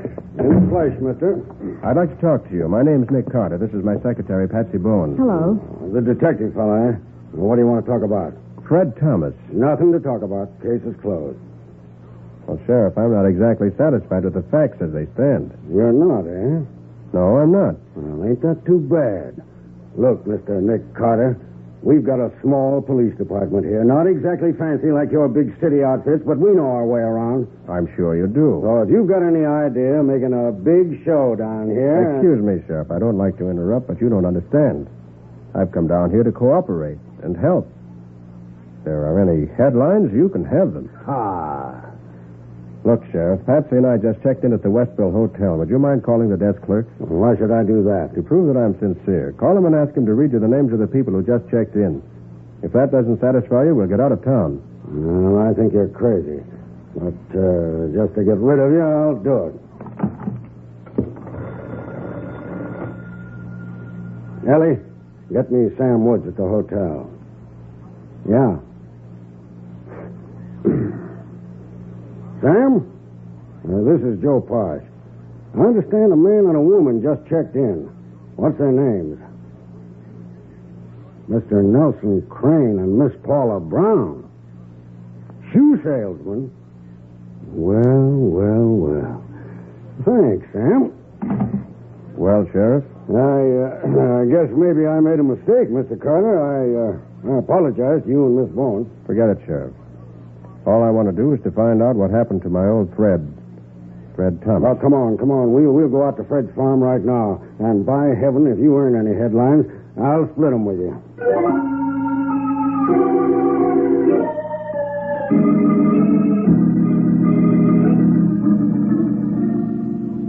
This is where he was found, Mr. Carter, the day before yesterday. This the parlor, huh? Right. Old Mrs. Jameson found his body. She used to clean up for him every few days. Oh, then Fred lived alone? All alone, Miss Bowen. Oh, here's the note we found on the table. Fred was slumped in the chair right in front of her.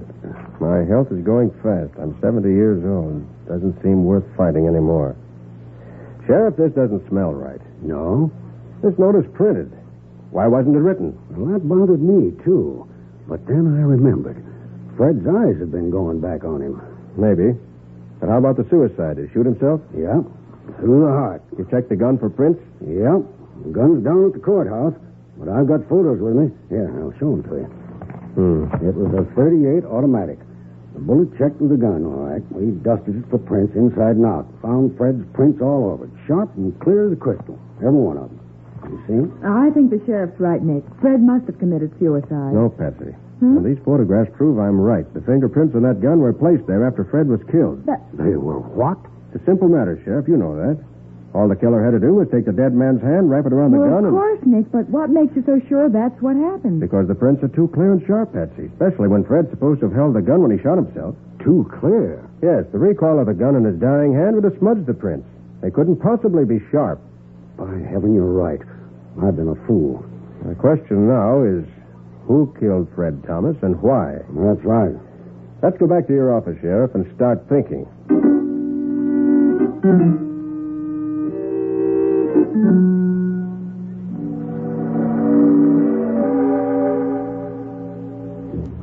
Sheriff, you say Fred had no enemies at all in Westville? Not one. He was a fine man, and everyone liked him. And you also say he had nothing worth stealing. No, nothing was stolen. And it gets down to this. Fred must have come across something new, something bad here in Westville. Whatever that was, he was killed as a result. We've got to find what it was. Well, you name it, Mr. Carter, and we'll find it. So, Sheriff, you're the man to call the turn now. I am. How? Well, have you noticed anything new or different or unusual about Westville recently? Suspicious strangers passing through, new businesses, anything? Well, I can't think of nothing. At least nothing suspicious. Not even some little thing that's out of the ordinary? Well, the only thing I've noticed recently is that lots of folks who never wore glasses are wearing them now. Hey, wait a minute, Sheriff, wait. You say lots of folks have suddenly taken to wearing glasses who never wore them before? That's right. Why, even old Jem Small's got a pair. Why do you mention Jem Small particularly? Well, because he'd be the last fella I'd expect to see wearing glasses. Why, he... Wait a minute. I wonder where Jem got them specs he's wearing. Well, he probably bought them at the oculist, same as anyone else. That's just the point, Miss Bourne. There ain't no oculist in Westville. Well, if there's no... When anyone wants glasses, they drive the 16 miles over to Garytown. Well, Jem's been laid up for the last 2 months with a lame back. Well, he couldn't get to Garytown. Maybe he bought them by mail. Not Jem Small. He'd want to see what he's buying first. Sheriff, I think you've given me the answer I was looking for. New glasses. I don't get you. Let's go ask Jem Small about it. There's just one chance in 100 that this is the something new that killed Fred Thomas.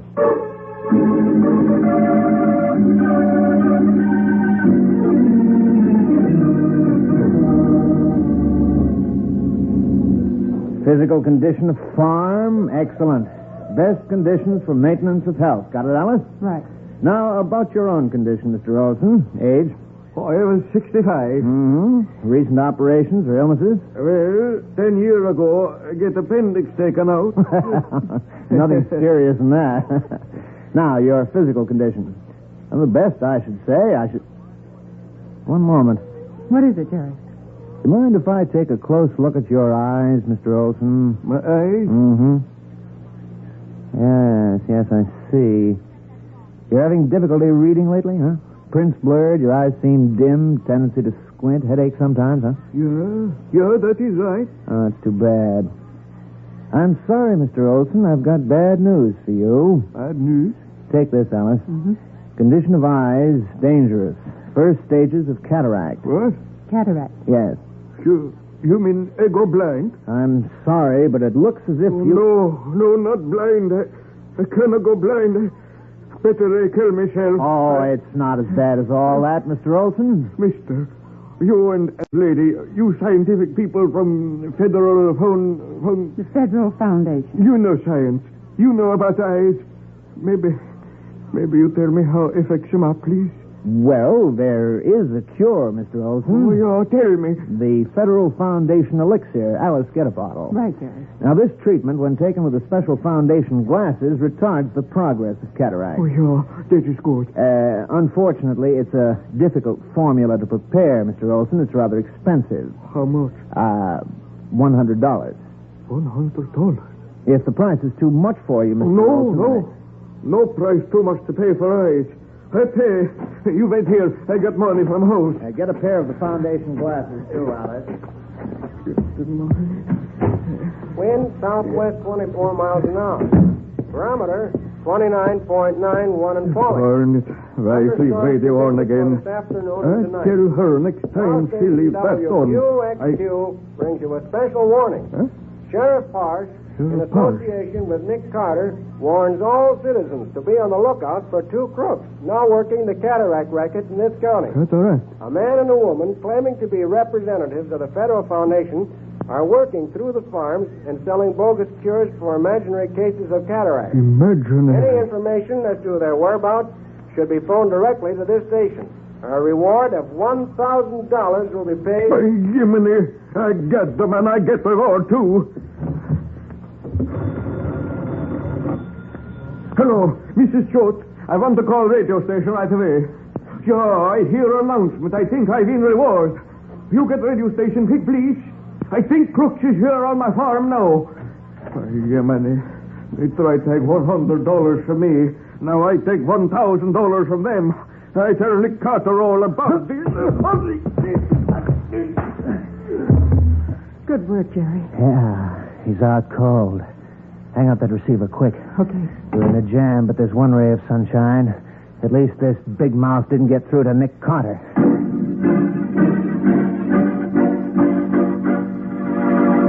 The two crooks stand over Olson's body, and Nick is 70 miles away. We'll see what happens next in just a moment.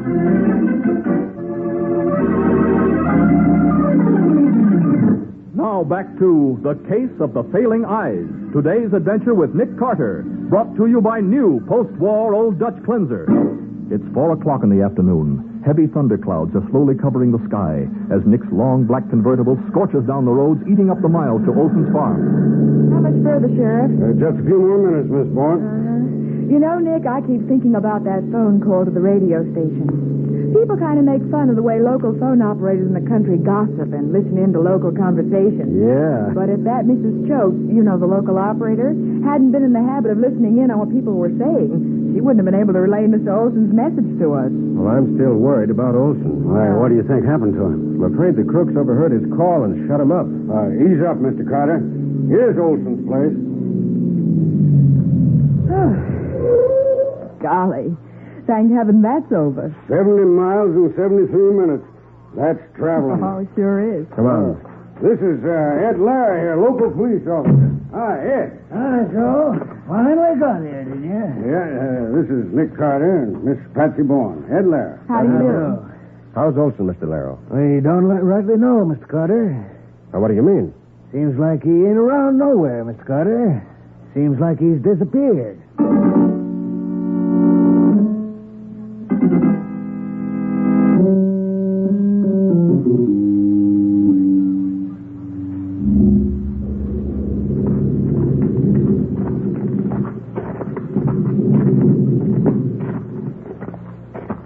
Well, Nick, we've checked the house, the barn, the shed, and the chicken coops, all the buildings on the farm. And he ain't in any of them, Mr. Carter. But he must be here somewhere.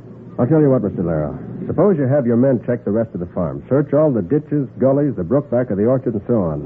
Okay, we'll do that. Let's go, men. If Olson was murdered, and there's a strong chance he was, the killer may have buried his body. So be on the lookout for fresh turned earth. We'll keep our eyes open, Mr. Carter.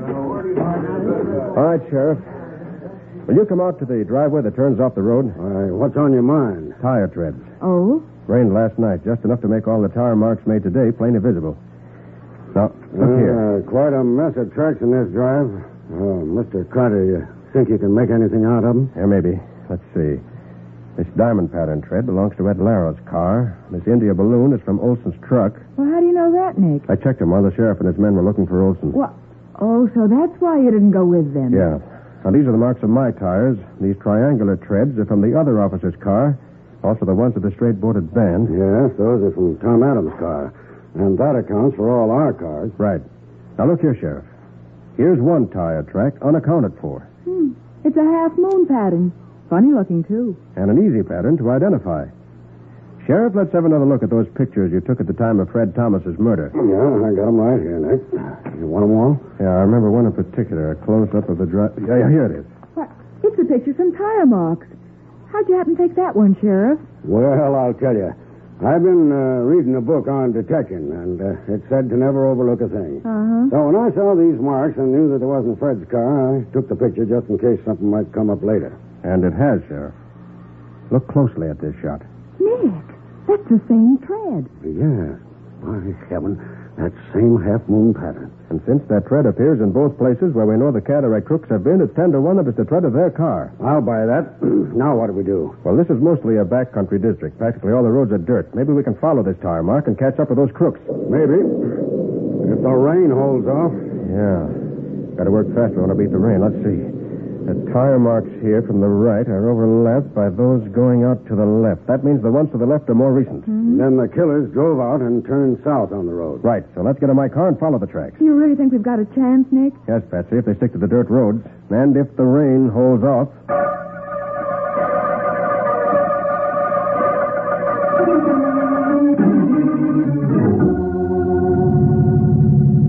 Straight ahead, Mr. Carter. Straight ahead. I can still make out the half-moon pattern. They've certainly been weaving in and out of the back roads. Probably Ed Lara should take credit for that. How so? He set up roadblocks in a 10-mile circle right after I spoke to him on the phone. Good man. That means our friends are running in circles trying to find a place to break Left, through. Nick, left. See? Oh, yeah. Thanks, Betsy. Oh, doggone it. What's the matter, Sheriff? The rain's starting. Oh, sure it has. If we don't overtake them before the next fork or crossroad, I'm afraid they'll get away. Unless the roadblocks stop them. Mr. Carter, look up there ahead. Why, there's smoke. Yeah, black smoke. What does that remind you of, Sheriff? Burning oil or gasoline.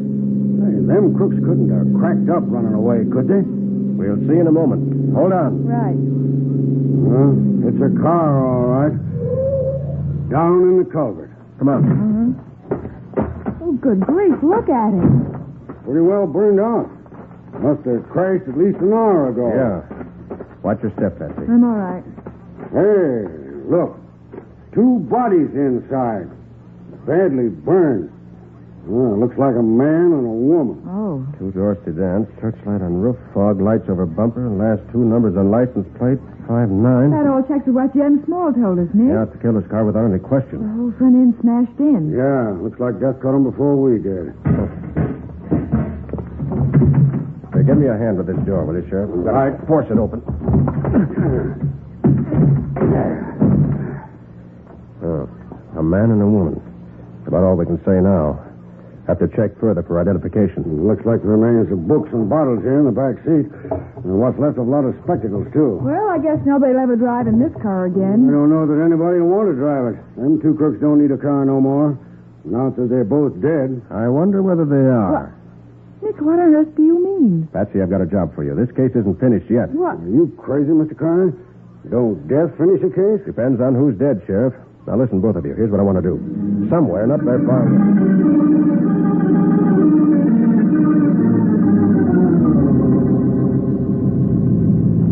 Golly, it's getting so dark, I'm getting all mixed up. Nick said to cover all these back roads, but I don't know where I've been and where I haven't. These dawn roads twist and turn like a labyrinth. Gee, I wish Nick were here. I'd like to ask him whether... Hey! For the love of... Golly. Get off the road. You want to get knocked down? But let's go the door. Move out, sister. What in the world? It's a gun, sister. Get out of the car. You... I've been waiting 2 hours for an easy mark to come along, and you're it. The car belongs to me now, lady. You won't be needing it anymore.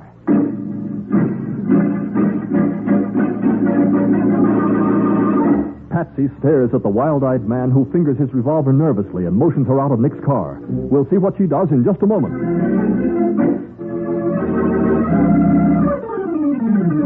Now for the conclusion of The Case of the Failing Eyes.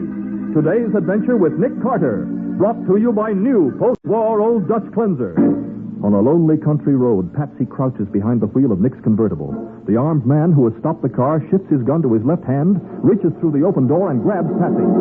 Come on, you heard me. Get out. No. I'd just as soon let you have it now, sister. You're the Only cataract man, aren't you? How do you know? From the description. That tears it, lady. If you ever had a chance, it's gone now. Come on.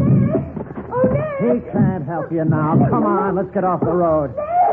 I don't want them to find you right away. Just a couple of hours in your car is all I need. Nick, where are you? Don't be a fool, sister. Yelling won't help none. Yeah, it's far enough. Oh. I'm not going to waste time, sister. This is it. Down, Patsy, down. What the... Oh, Nick, oh, golly. I'll go looking for that gun, friend. It's probably buried in poison ivy. You hurt your Patsy? No. It's just my heart. It won't start again. Oh, I'm sorry. I got all tangled up trying to get out of the luggage compartment. Well, my friend, the racket's finished, and you're... You dirty... No names, please. After all, I could call you a 3-time killer, swindler, thief, and all-around crook, but I won't. I'll just call you a jailbird.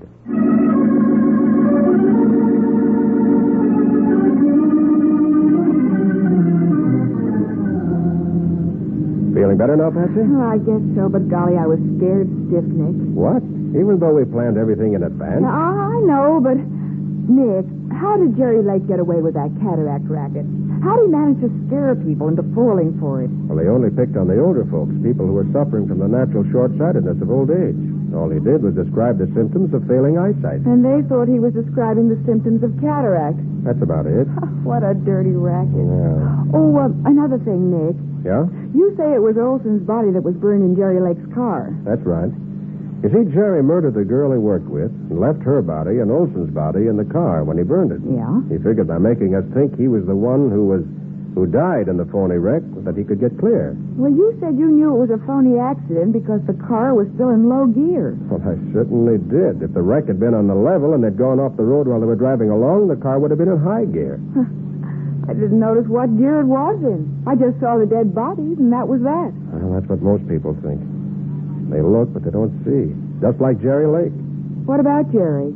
He couldn't see that when he put Fred's fingerprints on the gun, he was really putting the finger on himself. As a result, he's going to get well acquainted with the electric chair, which is as it should be.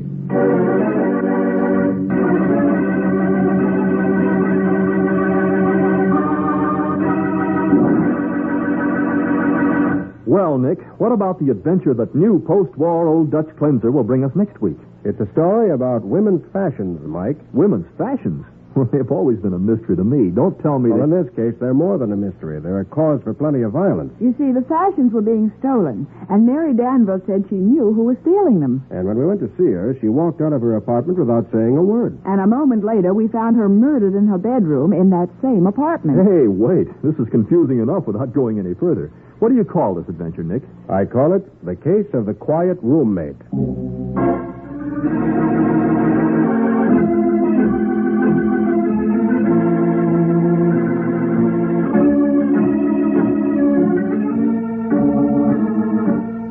Nick Carter, Master Detective, is presented each week at this time by the Cudahy Packing Company. It is produced and directed by Jock McGregor and is copyrighted by Street & Smith Publications, Incorporated. Charlotte Manson is featured as Patsy. Today's script was written by Alfred Bester. Original music is played by Henry Silverne. This program is fictional, and any resemblance to actual persons, living or dead, is purely coincidental. This is Michael Fitzmaurice saying, when minutes count, use new post-war Old Dutch Cleanser.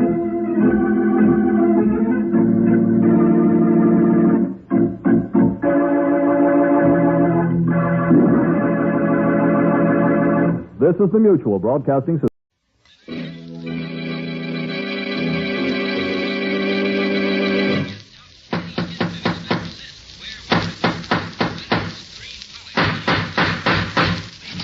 What's the matter? What is it? Another tip.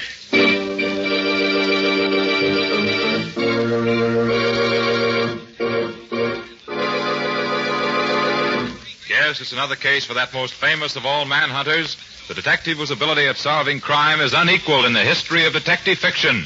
Nick Carter, Master Detective. Tonight's curious adventure. The Double Disguise. For Nick Carter and the mystery of the kidnapped heiress.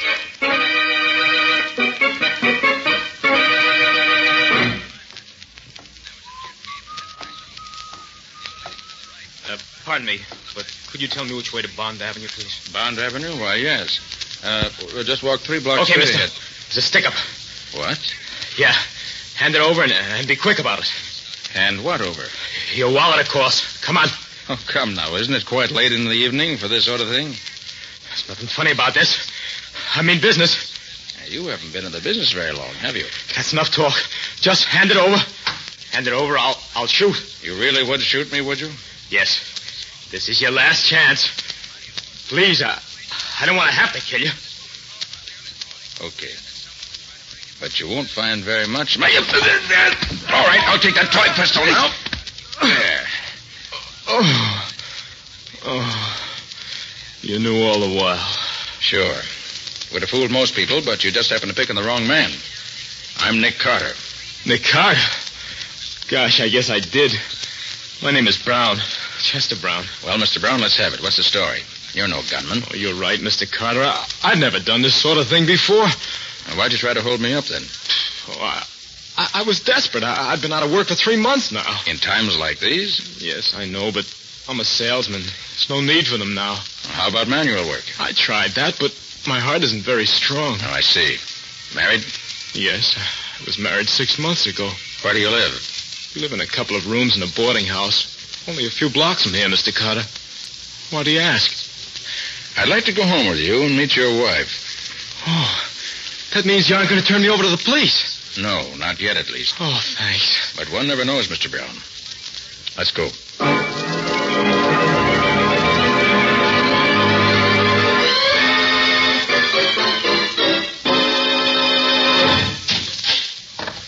Right this way, Mr. Carter. Stella? Oh, Stella! Stella! That's strange. She isn't home. Maybe she went out for a while. At this time of night? She'd be back by now. What does it mean? Well, it probably doesn't mean much. Oh, wait a minute. Here's a note. Perhaps this will explain things. Here, let me have it. Dear Chet, I'll be gone for a few days. Don't worry about me. All our troubles will soon be over. We're coming into a fortune. I can't explain any more now. You're Stella. Well, congratulations. Ah, look what's enclosed. $100 bill. May I see it, please? Oh, here you are. Gosh, I can't believe it. It's too good to be true. Tell me, Mr. Brown, is your wife any rich relatives? Rich relatives? Never heard her speak of any. Mother and father no longer living. Well, she has an uncle, a man by the name of James Spear. He lives somewhere out in Colorado. Maybe it's he. Yes, maybe. What are you doing, Mr. Carter? Just checking the number on this bill against a list I have here. But why? What is it? Mr. Brown, I'm afraid my congratulations were a bit premature. What do you mean? Have you read the evening paper? No, I haven't seen a paper all day. Why? Michael Stillfield, the banker, was murdered last night. $10,000 was stolen from his private vault in one of the cleverest safe-cracking jobs seen here in years. Yeah, what's that got to do with this? The stolen money consisted of $100 bills. So what? The bill your wife left for you was one of those stolen by the murderer. Oh, but Mr. Carter, she had nothing to do with that. I feel sure of that, Mr. Brown. Well, then why should you want to... Suppose you went out tomorrow morning and tried to spend that bill. What would have happened? Why, Oh, I see. I'd have probably been arrested as a murderer. Exactly. But why did she leave that bill for me? Because she's as much a victim of this frame-up as you are. Brown, if my hunch is correct, someone's trying to make trouble for you and for her. Oh, but Mr. Carter, why should... Don't ask questions yet. Just listen to me. Pack up a bag and get out of here tonight. Go to 73 Bleecker Avenue. That's a rooming house run by friends of mine on the other side of town. Sit tight until you hear from me. Don't tell anyone where you are and don't use your right name. But suppose my wife comes back. I said to leave it all in my hands. Oh, but why? Brown, don't be a fool. If you don't follow my directions, you may be dead before morning.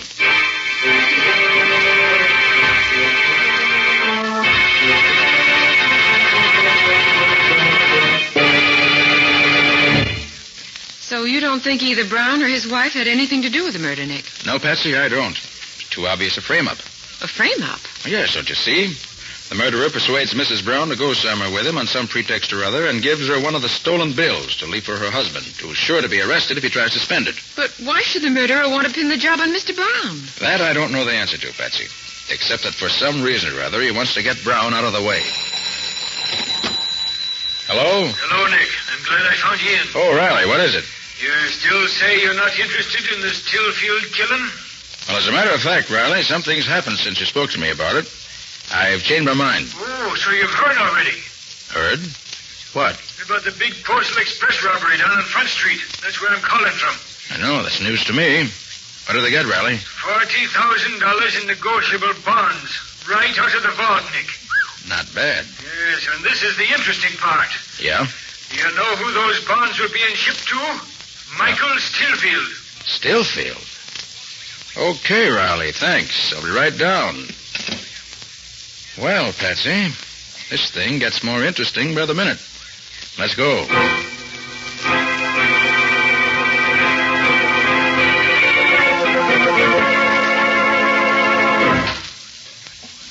Here you are, Nick. Yeah, hello, Patsy. Hello, Lieutenant. Well, Riley, let's have a look. Sure thing, Nick. Come on inside. Now, this is Mr. Johnson, Nick. He's in charge of the express office. How do you do? So glad you came, Mr. Carter. Nothing like this has happened in the 30 years I've been with the company. Well, I suppose there's always a first time, Mr. Johnson. That's the vault over there, Mr. Carter. No, thanks. Certainly don't come any finer. That's true, Mr. Carter. Absolutely burglar-proof. Or so we thought. Was anything else taken? No, just the bonds. And they're as good as cash, you know. When did you discover that they were missing? This morning. They were put in that vault last night. I watched the bookkeeper do it myself. I see. And you were the one who closed the vaults? That's right. I closed it and adjusted the time mechanism myself. Well, seems to be intact. That's just it, Mr. Carter. I can't understand it. Neither the vault lock nor the time attachment have been tampered with. Yes, it looks like the devil's own work. It's absolutely incredible, Mr. Carter. But there you have it. The safe was open and the bonds are gone. Well, what do you make of it, Nick? There aren't many men who could have pulled off this kind of a job. Well, you're right there, Nick. As a matter of fact, I don't know anybody but Nick Carter who could have done it. He's that handy with locks of all kinds. You have some idea, Mr. Carter? You say the bonds were put in the vault last night? Yes, that's right. About what time would you say? Well, we received them from the west on the 5 o'clock train. Did you say from the west? Well, yes, they came from Colorado. And they were addressed to Michael Stillfield? That's right. And they were put in the vault a little after 5. And as you already know, that's the last we were seen of them. Thank you, Mr. Johnson. I don't think we need bother you any further. I do hope you'll be able to track down that thief. It's more than a thief you've put me on the track of. The man we're looking for, Mr. Johnson, is a murderer.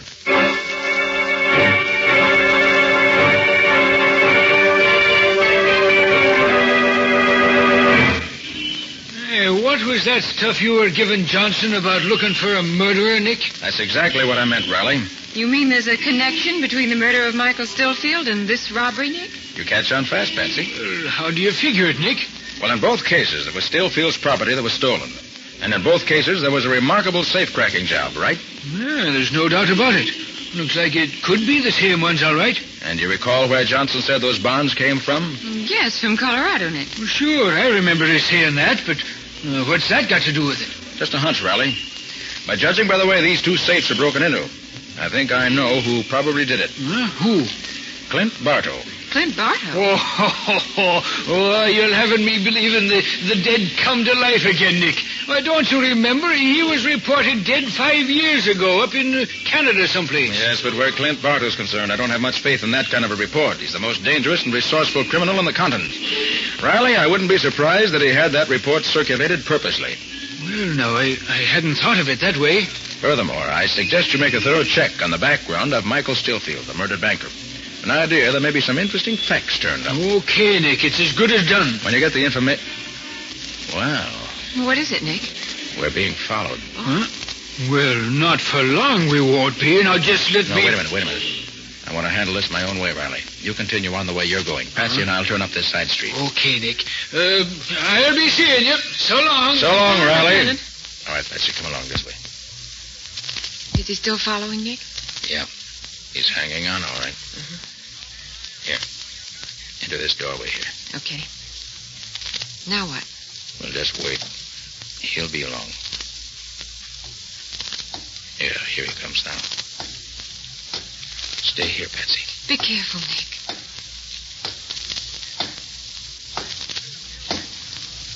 Hey, you. What's the idea of following me? What? Who? Me? Yes, you. You've been tailing me ever since... Oh, no, you don't. Hey, let go of me. I ain't done nothing, mister. No, not yet you haven't. Now talk, my friend. And let's hear something interesting. Okay. I was tailing you. That's what I thought. What's your game? Oh, not my game. It was some bloke I met near the express office. Yes? What about this bloke? Well, he says there's a 10 spot in it for me if I keep an eye on you all day. You know, see where you go and what you do. Well, then what? Well, that's all, mister. And I was supposed to report back tonight at 8 with the dope and get paid. I see. Where were you supposed to report back? Beach Street, opposite the railway station. What did this man look like? Oh, you can't miss him, mister. He's about 6'6", dark hair, and he has a long curved nose. Well, so he's the one. Oh, you know him, huh? Yes, I think I do.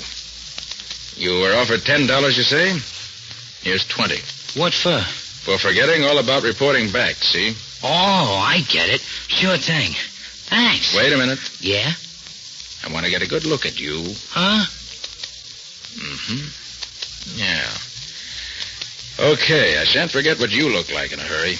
Now beat it, and remember, stay out of my way. Okay, mister. All right, Patsy, come on. What now, Nick? We're going back to the office. I've got a special job to do now that requires a complete change of wardrobe. In fact, Patsy, a complete change of everything.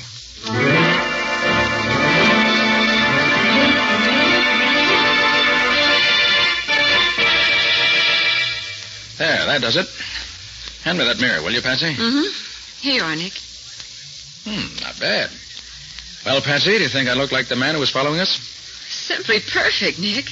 Why, I positively couldn't tell the two of you apart now. Now, the voice. Okay, lady, thanks. Well, I guess I better blow it. The mob's waiting for me.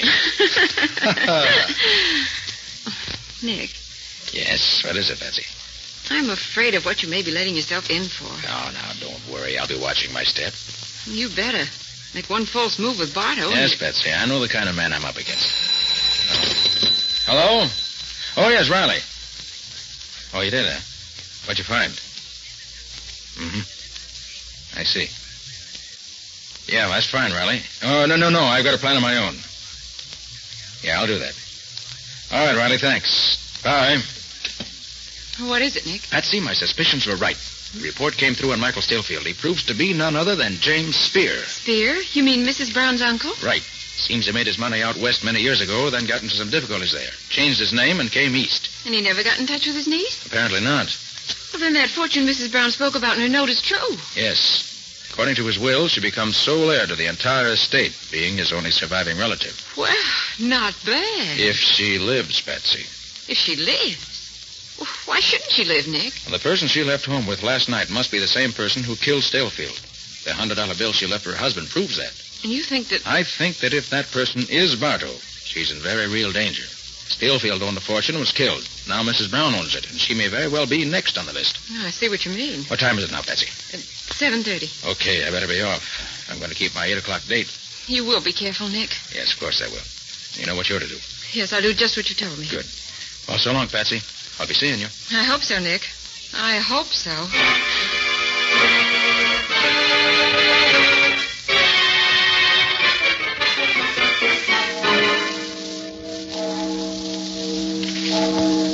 Now, 8 o'clock. And this is the corner, all right. But nobody seems to be sure. Wait. Uh-oh. You waiting for someone, Bud? Yeah. I was supposed to meet a guy here at 8. Okay, I guess you're the one. Follow me. Where are we going? I'm taking you to the boss. Why's that? You'll find out. Come on.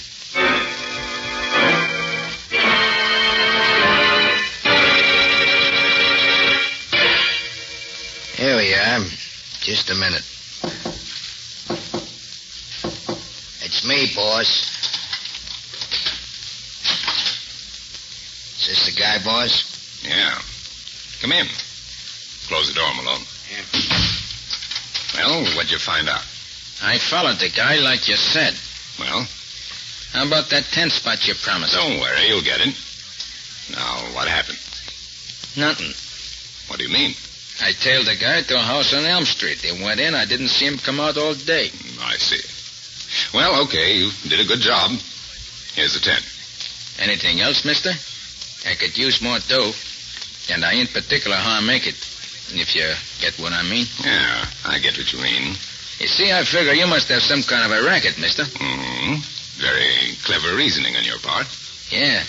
I'd sort of like to get in on it. That is, if you could use a guy like me. Maybe I could. You don't happen to know the name of that man you were following, do you? Never seen him before. Well, it was Nick Carter. Nick Carter? Mm-hmm. Who's he? Never heard of him, eh? Well, he's just about the greatest detective this side of the Atlantic. Yeah, this Carter must be quite a guy. Quite a guy is right. With quite a bag of tricks. He's the one man that stood between me and a fortune on 3 different occasions. Put you in the jug, huh? No, not quite. But on account of him, I've had to lay low the last 5 years. Now I've got another fortune within my grasp, and he's not going to stand in my way again. No, sir. I'll see to that. Yeah, worked out a scheme, huh? Yeah. Beautiful one. Beautiful and simple. He's going to be hoist by his own petard. Come again? One of his own great tricks is going to be his undoing. I don't get you. All right, Nick Carter. You can come out from under that trick voice now. Keep him covered, Malone. Yeah, mate. Well, congratulations, Bardo. I was sure I had you fooled. It was a neat job, Carter. Your resemblance to Trigger is absolutely uncanny. Trigger? Yeah, one of my own men. Oh. It was all frame, and you fell for it. Knowing you and your tricks, I figure that's exactly what you do. And now that I'm here, what do you propose to do? Something I should have done a long time ago. This is the end of the road for you, Carter. Bardo, I think you're bluffing. Oh, you do? Yes, I do. Why'd you have to go to all this trouble? You could have had one of your men shoot me in the street. No, Carter, I had a special reason for wanting to bring you here alive. Yeah? What's that? I wanted to see the look on your face when I opened the door to this inner room and you saw this. What? Chester Brown? Yeah. And I assure you he wouldn't be sleeping so peacefully if he knew what I was planning for him. And for you. Hey, you, wake up. Wake up. You've got company. You gave him too much of that dope, Malone. You might have killed him. So what, boss? Ain't that what you want? Yeah, but I want him to wait until Mr. Carter could keep him company. I want them to go out together. Come on, you. Wake up. What's all of... You may not believe it, Brown, but this tough-looking thug is really our old friend Nick Carter. Oh, so it's you, Mr. Carter. I thought I told you to hide away at that address I gave you. I did. These guys found out where I was. Did you tell anybody where you were? No, nobody. I just gave my address to my old landlady so she could forward my mail. Right boy, isn't he, Carter? Well, now that I've got you both here together, I'm going to hang you both together. Trigger. Yeah, boss? Come in here. Help Malone tie this great detective up while I keep him covered. It'll be a pleasure, boss. Hello there, detective. And thanks again for that 20. Don't mention it. You want this other guy too, boss? Yeah, get him up on his feet. I want to watch them dance together. Yeah. Come on, you. Come on up, sonny boy. Okay, boss. All set. Did you frisk him? Yeah, he's clean. Here's his gun. All right, then. Mr. Carter, what are they going to do? Looks as if they mean to hang us. No, they can't do that. You can't. I haven't done it. Squeal like a stuck pig. Be like Carter. He isn't saying a word. I still don't believe you're going through with this, Bardo. No. Get Carter's rope over the rafter at this end. Put Brown's rope over the other end. No. Come on. Up there you are, boss. Good. Now a couple of chairs for him to stand on. See here, Bardo. You've nothing to gain by murdering us in cold blood this way. You've killed one man already. You've stolen $50,000. What more do you want? $50,000? That's spin money. Stillfield is worth $5 million. And what about it? That fortune's going to be mine, every cent of it. And you're the only man that might stop me, so I'm taking no chances. I know you're clever, Bardo, but I can't see how you're going to get your hands on Stillfield's money now that he's dead. On the contrary, Carter, that's what makes it all so simple. Because it makes Mrs. Brown his sole heir. And Mrs. Brown has been led to believe, by something that I said, that I'm a lawyer. And she's already turned over to me all the credentials necessary to claim her uncle's fortune. I'm sure my own wife will have no trouble at all convincing the real lawyers that she is Mrs. Brown. The real Mrs. Brown, poor woman, won't be with us very long, I'm afraid. Oh, you fiends, you devil, you have to... Oh. So that's your devilish scheme, is it? Yes, and it's a scheme that I'm sure is going to pay off. I don't think so, Bardo. What do you mean? You really don't think I was foolish enough to come up here without taking certain precautions? Such as what? The police know exactly where I am. I'm afraid the laugh's on you, Bardo. Yeah? Look out of the window, Trigger. Okay. I don't see nothing. Hey, wait. Say, there is a cop across the street. What's he doing? Just stand there. Hey, maybe there's something to it, boss. Let's get this thing over with and beat it. Okay. Maybe what you said was so, Carter. It isn't going to help you much. Get them up in the chairs, boys. Right. Come on. Up you go. Come on. Up you go. Yeah, that's it. Are the ropes tied fast, Malone? Yeah, boss. Both of them are okay. Well, goodbye, Mr. Brown and Mr. Carter. No, you can't. Okay. In the street. Kick the chairs away, boys. No, Dance, Carter, dance. boys. Let's get back to the hideaway.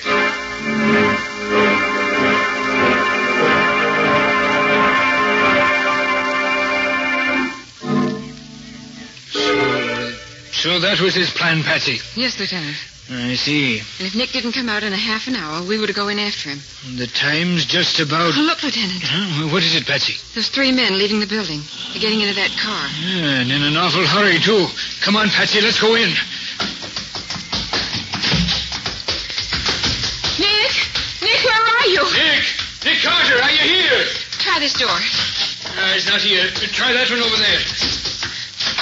He's not here. It's getting so dark again. Here I am. Hey, Patsy, listen. Here I am. Oh, Nick, are you all right? Let me find the light here. Oh, Nick, what's happened? What are you They telling? tried to hang us. Hang you? Who's that with you, Nick? That's Brown. Nearly passed out. Oh. But I think he's going to pull through now. Oh, Nick, are you all right now? Yeah, I'm okay. My throat's pretty sore, but I live long enough to see Bartow and his men behind bars. Take it easy, Nick. There's time enough for that. No, there isn't, Riley. Patsy, you stay here with Brown. Look out for him. Riley, where's your car? It's just on the block. Why? We haven't a second to lose. We got to follow Bartow. Huh? Every minute counts now, and the woman's life's at stake.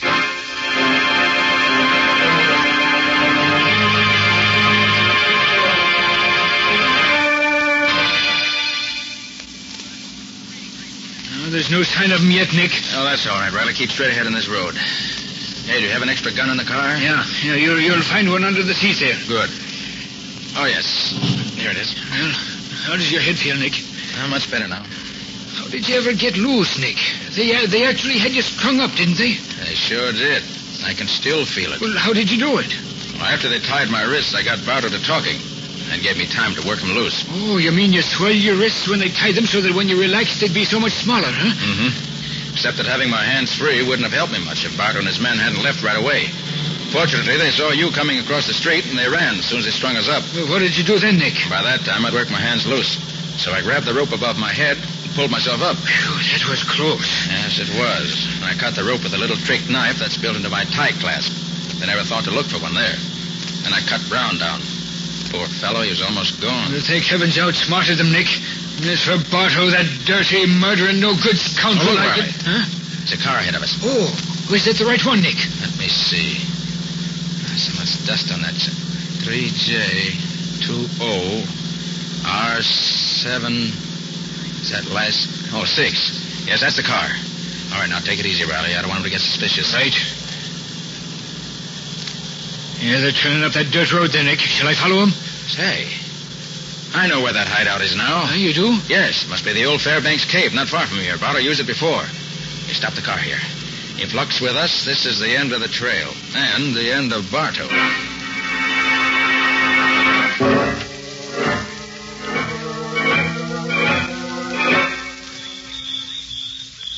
Yeah, that's it over there, Riley. See it now? Yeah, we got him cornered like rats, Nick. All we have to do now is sit tight and wait for him to come out. No, that won't do. They've got Mrs. Brown in there. We got to get in before it's too late. Hey, Nick, there's someone coming out. It's Trigger. Come on, Riley. This is our chance. Quiet now. We'll creep up on him. I'm right with you, Nick. You get behind him.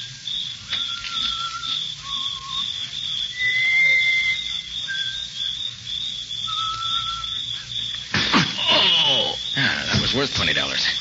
Now for the boss himself.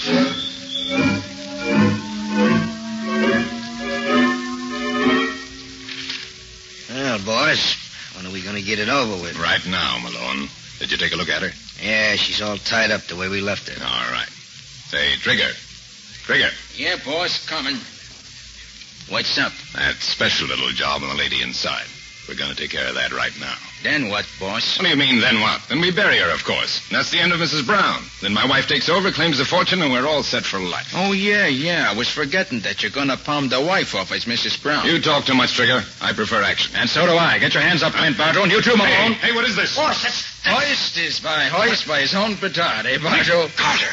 They caught it. It can't be, boss. But it is. Now back up, both of you, and keep those hands up high. Riley. Yeah, Nick. Come on in.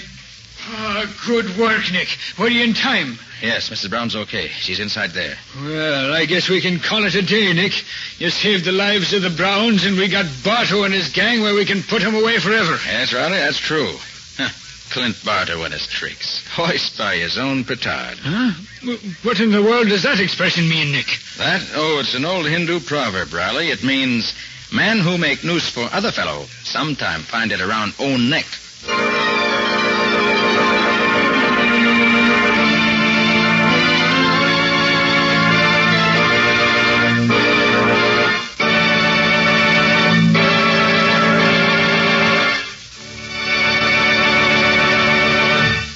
This has been another of the strange adventures of Nick Carter, Master Detective, which are brought to you regularly at this same time by WOR Mutual. What's on the menu for next week, Nick? Imagine a murderer sitting in the death cell at State's prison. It's just 8 hours before he's scheduled to die in the electric chair. And then suddenly he sends for Nick Carter to prove he's innocent. Why did he wait so long before he sent for Nick? Well, that's all a part of the story, Joe. But I want to tell you that the next 8 hours are about the busiest 8 hours that Nick ever spent. And was he innocent? That's also a part of next week's story. In other words, Mr. Ripley, we're just not telling anymore until next week. So I see. But I think when you've heard it, you'll agree that it's a story well worth hearing. So long. So long, folks. So long to both of you for another week. In the strange adventure you have just heard, Nick Carter was impersonated by Lon Clark, Patsy by Helen Choate. The story was written for Nick Carter by Ralph Berkey. Original music was played by Lou White. The entire production was under the direction of Jock McGregor.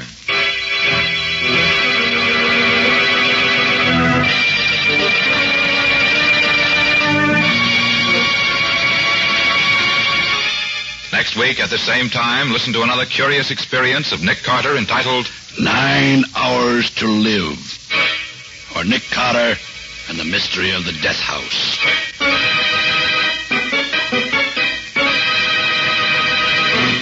This story is a copyrighted feature of Street & Smith Publications, Incorporated. The Return of Nick Carter is produced in the studios of WOR and is broadcast over most of these stations every Saturday evening at 7 o'clock Eastern Wartime. This is Mutual.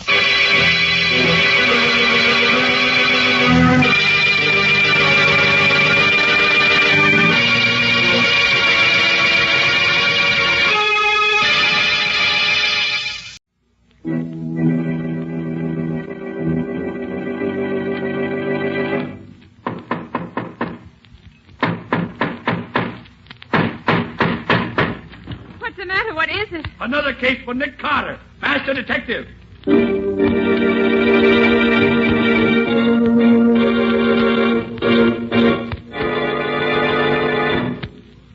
Yes, it's another case for that most famous of all manhunters, the detective whose ability at solving crime is unequaled in the history of detective fiction. Nick Carter, Master Detective. Tonight's curious adventure, Death in the Pines. Or Nick Carter and the Mystery of the Murdered Driver.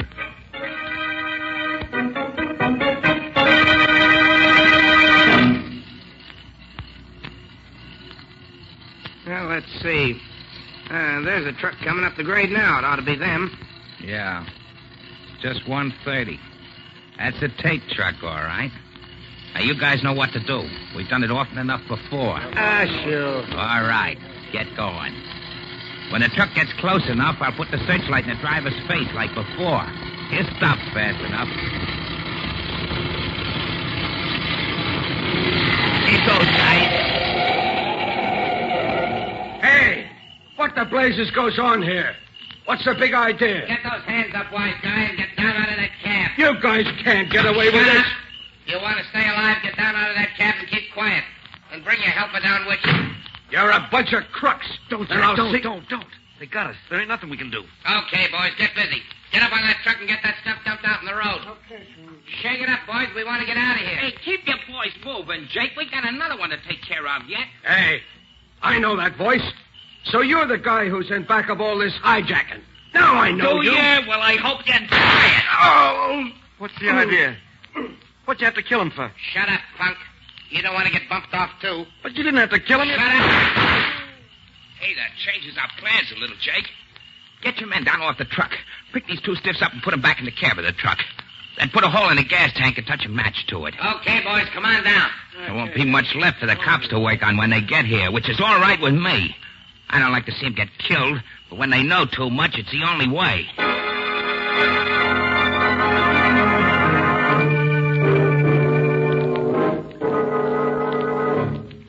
see, Coroner. Yes, thanks very much.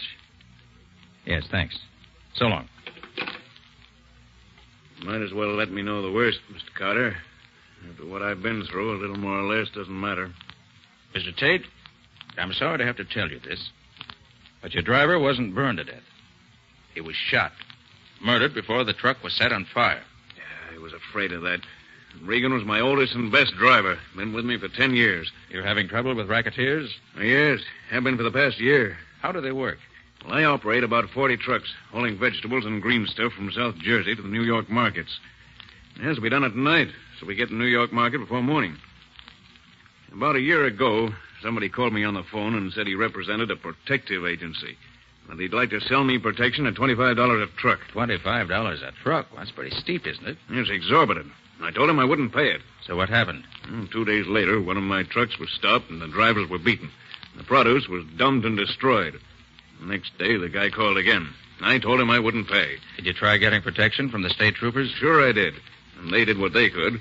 Whenever a trooper followed one of the trucks, or when one of their men rode on the truck as a helper, these trucks were never bothered.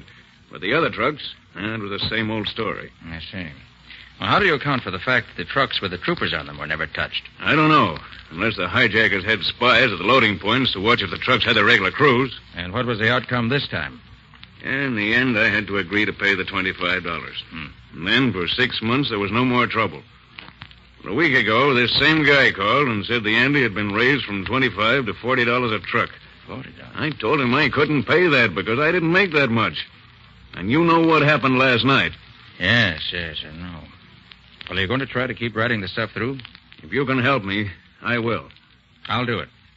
And to begin with, I'd like to put my assistant, Patsy Bowen, in your office as a typist. Sure. Maybe she can learn something that will start us off in the right direction.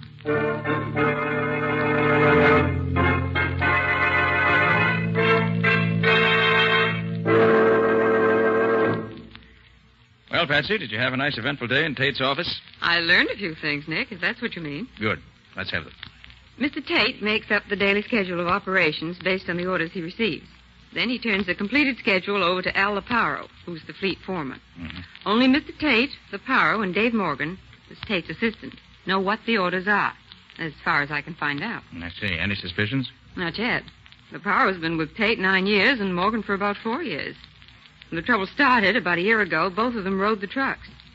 Morgan was one of the drivers who got beaten up, got knocked out cold before he could see anything. Doesn't leave us much in the way of anything to go on, does it? I'm sorry, Nick, but that's all I could get today. I don't feel bad, Patsy. You did what you could. And what's the next step? I want to talk to the state trooper who found the truck in which Regan was killed. He may be able to tell me something that's been overlooked.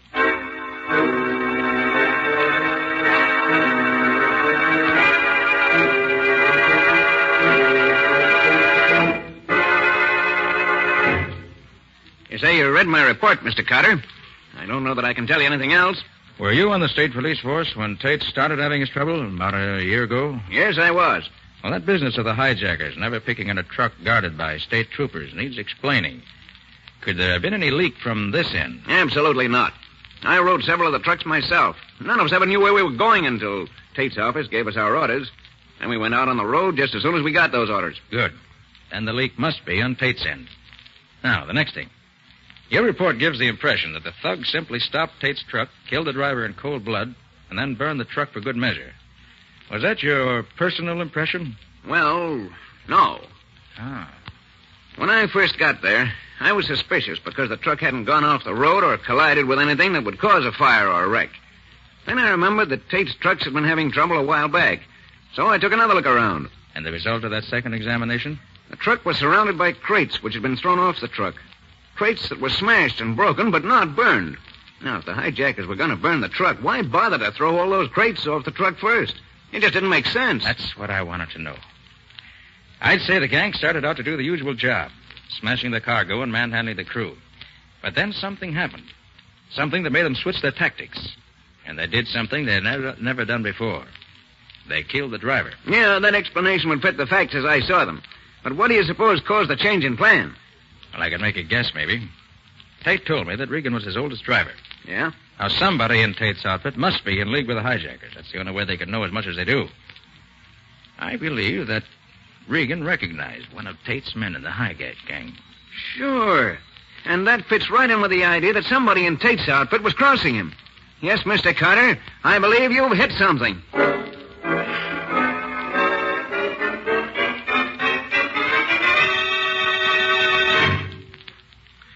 Have you arranged with Mr. Tate for me to go to work for him? Oh, no, Scubby. I haven't said anything to him. I don't want him to know. Well, then how do you know I can get the job? Tate's lost so many men since Regan was killed a couple of nights ago that he'll be glad to hire anybody. Patsy will fix you up with the necessary papers, licenses, references, and so forth. Wear your old clothes and don't wash your neck, and you'll have no trouble getting hired. And what do you want me to look for especially, Nick? Well, according to what Patsy says, the leak either goes through Tate, which hardly seems likely, through Leparo or Morgan, or through somebody else we haven't found out about yet. So get a line on things in general, on anyone who may look suspicious. Oh, and if you're riding a truck that gets held up, don't try to shoot it out, Scubby. Just let things ride. We'll see about that when the time comes. It's a 40-to-1 shot against her getting stopped, but just the same, watch your step. These men, whoever they are, have 2 murders on their head, and they won't balk at a couple more.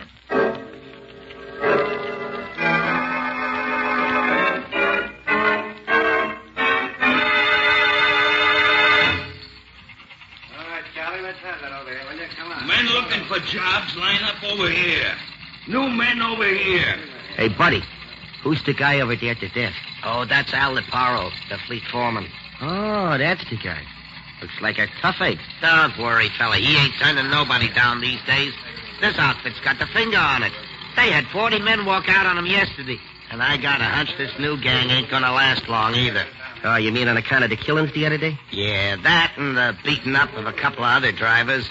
Recently? Yeah, night before last. Hey, that ain't so good, is it? Ah, what's the difference? A job, ain't it? Hey, who's the other guy? Huh? Oh, that's Dave Morgan, old man Tate's assistant. All right. Report to the garage at once. Next? Mike Clausen's the name, Mr. Leparo. Here are me papers. Mm-hmm. You worked here before, ain't you? Sure. I drove for you Yeah, never mind that. You ain't working here no more. Right, Morgan? Right, Leparo. Nothing doing on that guy. Oh, but what's the matter? I got a good record. I ain't never had no trouble. Maybe not, but you ain't wanted here. Get out.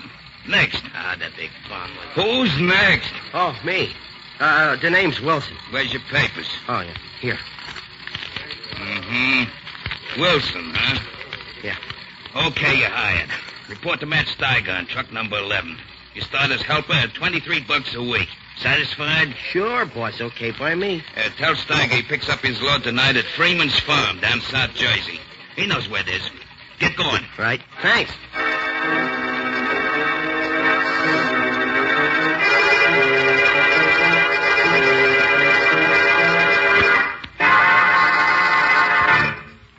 So they took you on, did they, Scubby? I thought they would. Yes. I'm phoning from a lunchroom where I just ate.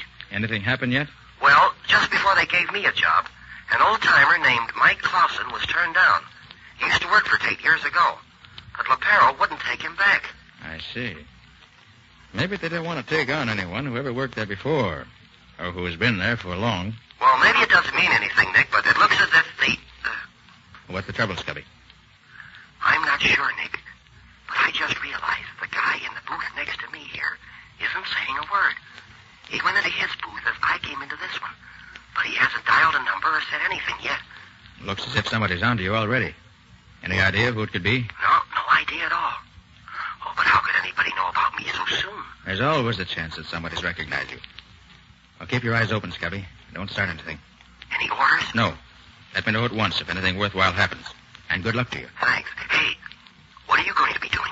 I have several lines of investigation that I want to follow up here in the city. There are certain angles of this case that I want to clear up here before I do anything else. So long, Scubby. See you soon. I hope.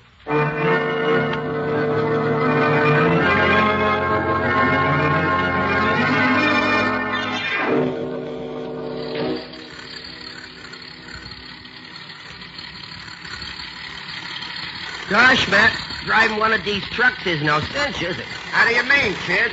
Well, I've been driving a truck around in the city, and it ain't been like this at all. We spent the afternoon loading the stuff on the truck. Now we got to spend all night riding it back to town. You don't like it, huh?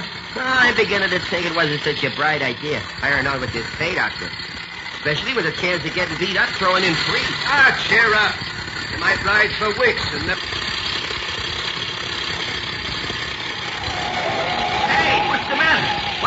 stopping for? Somebody is signaling us with a flashlight to stop. I wonder what... No, don't stop, Matt. It may be a holdup. Remember old man Tate's orders? No truck stop for nothing. Oh, it's the state troopers. Nothing to worry about. Oh, yeah. Yeah, I can see the uniform now. Okay. I'll get out and see what he wants. Hey, what's the matter, officer? What? Hey, that's a phony uniform. You're no regular cop. This is the guy, all right. One of you fellas take care of the driver. Look out, Matt! Come down out of that cab, fella. You know what's good for you. Matt, it's a trap. Shut up, Dick, and don't move. I got you covered. Now, don't try to pull it out. No! Hey, like that. Cut it out. There, that takes care of you, you rat. Now for the other. Here you are, copper. Oh, Matt! Not yet. Here. Oh. You won't do no more fighting for a while. Okay, boys, come on.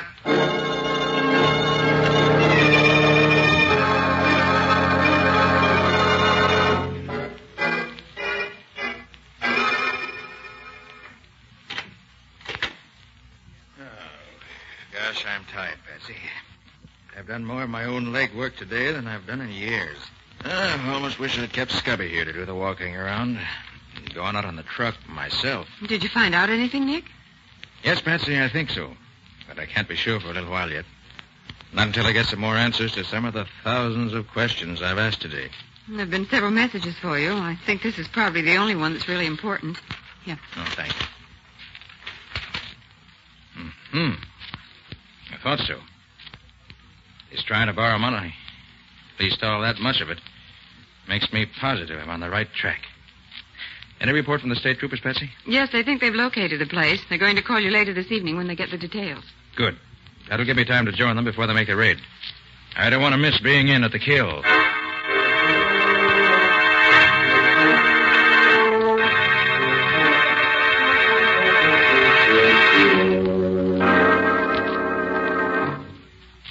No.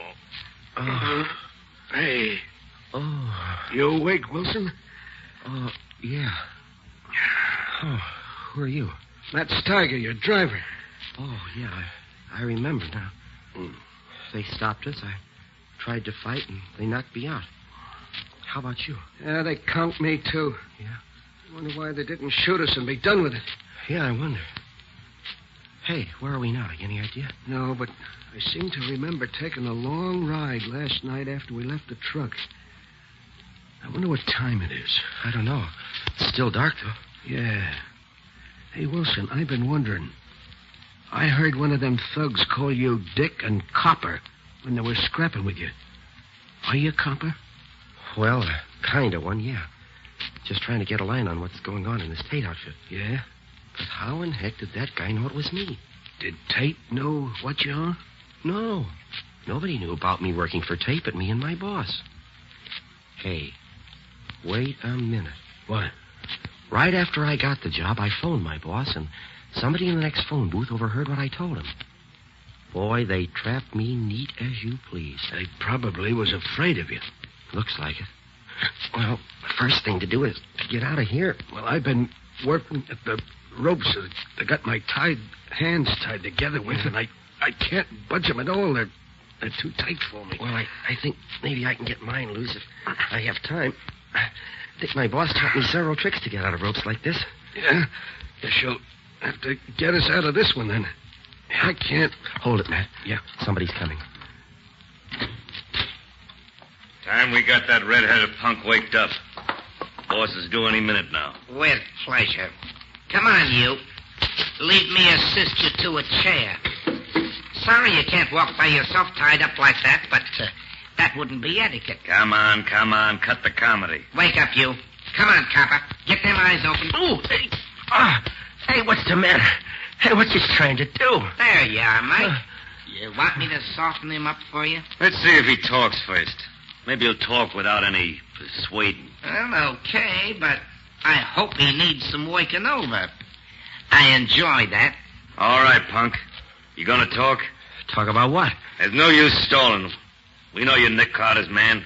Well, if you know that, what you want me to say? We know you called Carter yesterday before you left New York. What'd you say to him? What'd you tell him? Hey, I know you. Huh? You're the guy who wore the phony state trooper's uniform when you held us up last night. Yeah? Well, knowing that ain't gonna help you none. Come on, spill it. How much do you know? Okay, he ain't gonna talk, Mike. It's gotta be a real job. I gotta go to work on him. Yeah, I guess you're right, Jake. Go ahead, make it good. Sure. Oh, let me take my coat off first so I don't feel cramped. Let me have it. I'll put it on the back of the chair. Thanks, Mike. Oh, you better put my gun in the pocket of my coat so it won't get in my way when I really get going. Okay. Now, let's see some action. All right, you red-headed stool pigeon. Now spill it. Spill it all around. What the... Come on, Jake. There's trouble out there. Well, that's a funny one. Matt, do you see what I see? What do you mean? Jake left his coat hanging on the back of that chair there. And there's a gun in the pocket of that coat. Oh, boy, what a break if we can only get loose. Just a minute. My hands are almost free. Good. Wait a minute. There. Now, get the feet loose. There. Yeah, that does it. Now the gun. Now let him come back. Hey, what's... Drop that gun. You're covered. Oh, yeah? Well, this'll show. Yeah. Oh, you would you? Here. Oh, you killed me. You killed me. You got him, Wilson. Get me loose and I'll give you a hand. They'll be back in here. Right. The gun is empty. Gee, we're in a spot. He killed the boss. Come on. Yeah, the boss is dead. I'm getting out of here. Yeah, let's get going. Listen, Miss Rose, listen. They're leaving. Yeah. Wait a minute. There you are, Matt. Oh, gee. Thanks, Wilson. Gosh, am I glad to get out of them ropes. Hey, Matt, this is the screwiest thing I ever heard of. Yeah. Why do you suppose they beat it off like that? You got me. But come on, let's get out of this place. They might come back as fast as they went out. Yeah. Okay, give me a chair. I'll break this door down for you. Okay.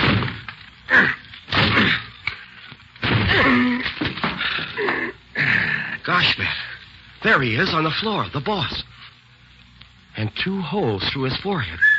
You sure hit him square in the bullseye. Wait till I take off his mask and see if I know. Matt. What? It's Mr. Tate. Who? The owner of the trucking company. Mr. Tate? Yeah. Tate racketeering his own business? Attacking his own trucks? But that doesn't make sense, Matt. Boy, I'll say it doesn't. Why should he want to destroy his own business? And why would he ask Nick to investigate? Hey, we got to get out of here. Yeah. Or we're going to get out. There may be some more of them in there. Can you see him? Yeah. Oh, they're state troopers. Oh, it's boy. okay, man. Open up in there. Come on with your hands up. Come on, you're surrounded and outnumbered. Don't shoot. We're coming out. Get that door open before they shoot. We surrender. Get your hands up. I got 2 here, men. Watch the back of the house. Right, Sergeant. Oh, gosh, are we glad to see you. Yeah, keep your hands up. Oh, yeah, sure. Look, I'm Scubby Wilson, and this is Matt Steiger. I'm Nick Carter's assistant. You look it. Who's the dead man lying there? Oh, that's Mr. Tate. I just shot him. No, you did. Well, that'll send you to the chair, all right. Oh, no. No, you don't understand. He's the chief of the hijackers. Well, he was holding us prisoners here. That's a good one. Where's the gun you killed him with? Well, it's in the other room. Keep your hands up. But, officer, you don't understand. I suppose you're going to tell me you shot him in self-defense, huh? Yeah. That's just what I did. Well, look, you can ask Matt here. That's right, officer. He was going to kill us both. Yeah. Sure. Where's the gun he was going to kill you with? Well, it was in his hand when I saw it last. Well, it ain't here now. You're a bum liar, feller. I suppose that after you shot him between the eyes, killing him instantly, he walked over to the window, threw his gun away, and then came back here, lay down, and died. Oh, but gosh, officer, I saw him. Put your hands out. Huh? What? Put your hands out. Oh, but you can't put handcuffs on me. No? Watch me. Be sure they're on good and tight, Sergeant. I will, that. Nick! Oh, hello, Scubby. Having a good time? You know this guy, Mr. Carter? Does he know me? Oh, tell him who I am, Nick. Yes, Sergeant, I'm afraid I have to confess that I do know him. He's my assistant, although he hasn't been much of assistance in this case. Shall I let him go, then? Yes, I'll take charge of him. Okay, if you say so. Oh, gosh, Nick, am I glad to see you. Oh, this is Matt Steiger, the guy who was driving the truck I was on. Hello, Mr. Carter. Glad to know you. Hey, look, I heard some shooting a few minutes ago. Did you get some of the gang? Yes, Scubby. Morgan and 4 men. We ran that car off the road and caught them all. Morgan's pretty badly wounded, but he'll pull through. So Morgan was in on it after all. Morgan was the head of the gang. Oh, no. No, Morgan wasn't the head of the gang, Nick. The head of the gang is lying there, dead. And I shot him. Put 2 bullets in him in self-defense. Who is he? You know him? Know him. It's Mr. Tate. Mr. Tate? Why, he had nothing to do with this. He sure did, Nick. Why, he was holding us prisoners here. Sure, Matt can tell you. That's true, Mr. Carter. He tried to kill Wilson, and Wilson shot him. I tell you, Tate had nothing to do with this gang, Scubby. Oh, what makes you so sure, Nick? I did a lot of investigating in town today, and I found that Morgan has been trying to borrow money anywhere and everywhere he could to take advantage of what he called a chance to get going a good business, dirt cheap. Well, that obviously meant Tate's business, especially since the $40 a truck the racketeers asked was unquestionably intended to drive Tate out of business rather than to get the money out of him. But Morgan was one of the drivers who got beaten up, Nick. Who said so? Morgan. Nobody else knew anything about it, and it gave him a swell alibi. I think that Regan, the driver who was killed the other day, probably was shot because he recognized Morgan. But, Nick, everything you say about Morgan could have been true of Tate just as well. Not quite, Scubby. I found out several other things during my investigation today that proved definitely that Morgan's the one. But, Nick, I shot Tate not 5 minutes ago while he was trying to kill me. I wonder. You shot him 5 minutes ago. How does it happen that he's been dead for at least 3 hours? Dead for 3 hours? No question about it. Rigor mortis has already begun to set in. Scubby, somebody's put one over on you. Well, what do you mean, Nick? Where's the gun you shot him with? Well, the trooper took it. Yeah, that's right. Here it is, Mr. Carter. Thanks. Mm-hmm. Look here. How does it happen that you shot him with blank cartridges? Oh, Nick, now don't tell me. Here are the shells I just took out of that gun you used. 4 of them have been fired previously. And you can see that the other 2, the 2 left for you to fire, have had the bullets pried out of them. Now, you see the mark on the edge of the shell? Yeah. So you couldn't have shot him. But, Mr. Carter, I saw Wilson plug him. I saw him falling dead as the door closed behind him. There's no question about it. There's no question but what you thought you saw that. But it was all planned, just that way. Planned? Certainly. How come you were able to get out of the ropes you were tied up with so fast? How come there was nobody in the room when you got hold of the gun? Why do you suppose that gun was left where you could get your hands on it? That is what happened, isn't it? Yes, Nick. As right as if you'd been here to see it. It couldn't have been any other way. Tate probably had a hunch Morgan was guilty and trailed him here. Morgan caught him, shot him with his gun. Then he wiped his prints off it, and he planted it where you could get at it. Then, at the psychological moment, Morgan, with a mask over his face, opened the door so you could see him and shot at you. Then you shot at him, as he knew you would, using the 2 shells he had left in the gun for you. The 2 shells with no bullets in them. Then he pretended to fall dead, carefully shutting the door as he did so that you couldn't see what happened next. Oh, I see, Nick. And then he put Tate's body there by the door with a mask over his face. Right. Gosh. When you opened the door, there was Tate's body, shot through the head with the very gun you held in your hand. A gun on which the police would find your fingerprints, and yours only. Morgan would have made sure they found it. Boy, what a setup. It was perfect. Matt would have had to swear he saw me do it. And I was so completely fooled that... Why, I would have confessed to the murder in any court in the country. Yes, Scubby. You still trust too much to what you hear and see. Before you can be a really first-class detective, you'll have to learn to distrust everything until you've analyzed it in the light of all the evidence.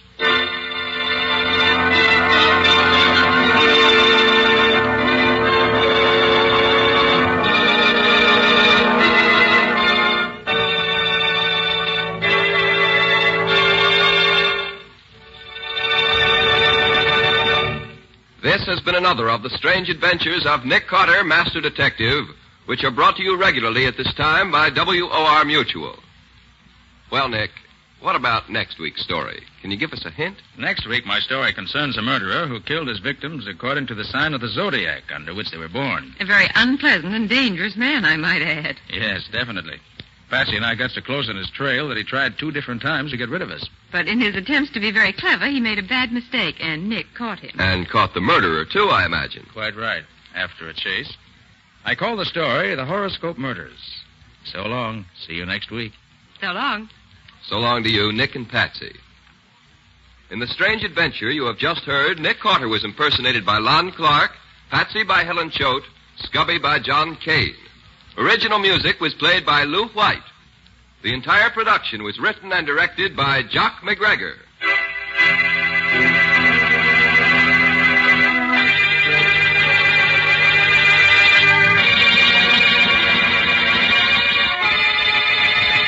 Next week at the same time, listen to another curious experience of Nick Carter entitled The Horoscope Murders. For Nick Carter and the Mystery of the Avenging Astrologer.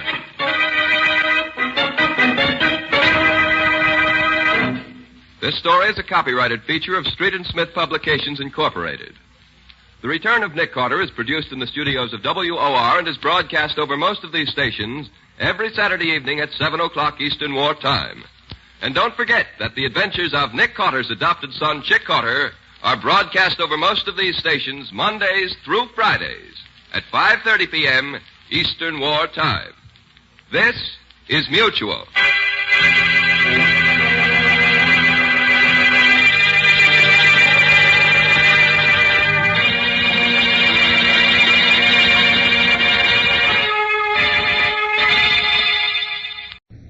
The Linux Show, starring Nick Carter, Master Detective.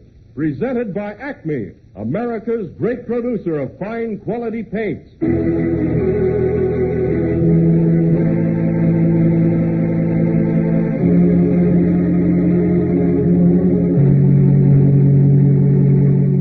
This is the story of a man known the world over as one of the most daring and resourceful characters in the history of detective fiction.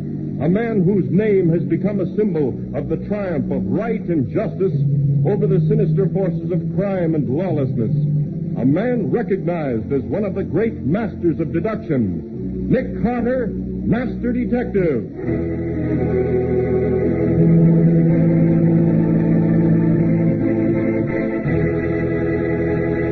Today's exciting case, The Sixth Statue. Another exciting chapter dramatized from the life story of Nick Carter.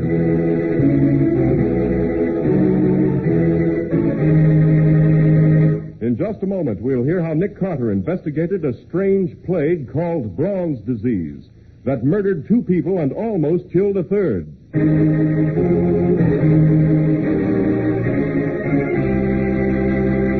And now for today's exciting case from the life of Nick Carter. The regular morning work in the old brownstone mansion at the corner of 5th and 4th begins with Nick's voluminous correspondence. Scores of letters arrive every day. Official, semi-official, friendly, threatening. But every once in a while, a strange note arrives, like the one Patsy is reading to Nick now. Dear Mr. Nick Carter, you are a famous detective and would not know me as I am only a housemaid. Oh, this writing is terrible. But I have heard you will always help people if they are in trouble, so I am taking the liberty to ask you, would you help me? Mr. Carter, there is bad trouble in the house where I work. Mr. Horace Allen's house on Park Avenue. There is plague in the house. A bad sickness, and I think we will all die. The statues got sick first, and I know we will get it next. Please come and tell me what I should do. Enclosed, please find money order to pay for your trouble. Yours truly, Maisie Leeds. For the love of Pete. Oh, I really think this is touching, Nick. Look, here's the money order, $5 whole. Generous fee, considering Miss Leeds probably earns only $20 a week. Wish you hadn't sent it. Let's see that letter, Betsy. Here. Horace Allen. What? That's the famous ex-meat packer, isn't it? 1270 Park. Very rich. Yes. Letter mailed last night. Written in a great deal of hurry. Notice the ink blots? Miss Leeds seems rather frightened. Well, what's all this about plague? Now, here's the key line.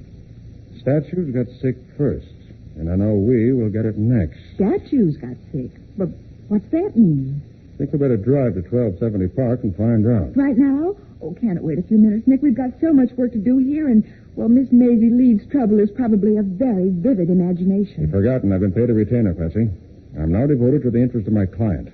Let's go see Maisie, even if we have to go in through the servants' entrance.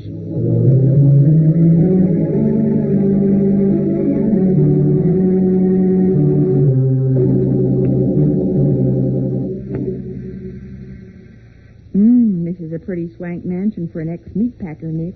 Yes. Heard Mr. Allen's turned to art in his retirement. He collects.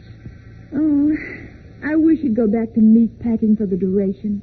You can't eat statues and packers. Very funny. No one home. Should be servants in the house. Don't seem to be. Oh, Nick, you're not going Don't have to. The door's been left ajar. Come on. Oh, Nick, this isn't right. I've got a fee to earn, Patsy. Come on in. Besides, it's rather unusual for a collector of art to leave the house door open when there's no one home. Oh, there's the library. Let's go in. Oh, golly. Plenty of stuff here. Paintings, statues. Nick, look at those statues. The bronze ones. Yes. They're all greenish and crusted. Like they've got some kind of skin disease. Those bronze spears, too. And this bronze chest. Wonder how it looks inside. Maybe this... Nick. Yes. Looks as if the plague has killed our client. As I'm very much mistaken, this body in the chest is that of Maisie Leeds.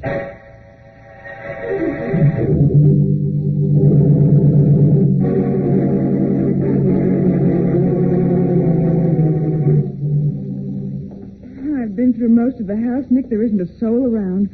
What's happened anyway? Don't know yet. Learn anything from the body? It's Maisie Leeds, all right. Dead about 10 hours. She must have been strangled and placed in this chest just after she mailed that letter to me. Oh. Patsy, there's an odd thing about this murder. It looks as if the killer had silver polish in his hands. Silver polish? Yes, there's a kind of white powder on Maisie's neck around the strangulation prints. Smells like silver polish. And, Nicky, you'd better notify the police. No. Why not? Listen, Patsy. Maisie Leeds paid me $5 to take on her case. I didn't get her soon enough to save her life, but I am going to get a killer. This is a point of honor. Something Sergeant Matheson wouldn't understand. What are you two doing Nick. here? Don't move, either of you. I'd suggest you put that gun away. You might hurt someone. Answer my question. What are you doing in here? Who are you? I'm Nick Carter. This is my secretary, Patsy Bowen. Nick Carter? Yes? Well, I'm Peter Craig, Horace Allen's nephew. I was up on the top floor, heard someone calling down here. That was me. So I came down. What's the matter, Mr. Carter? Look in the bronze chest. Good grief, Maisie. All right, Craig, I want some quick answers from you. Why was the house empty when we arrived? Where's your uncle? Where are the servants? Well, there aren't any servants. They all quit yesterday, except Maisie here. Uncle Horace rushed down to the employment agency this morning. That's why I'm alone in the house. I see. But you didn't see Maisie Leeds this morning? No, I generally stay in my rooms on the top floor. Uncle Horace just yelled up that he was going to the agency. What agency? The Sun Agency on Vanderbilt Street. One more question, Craig.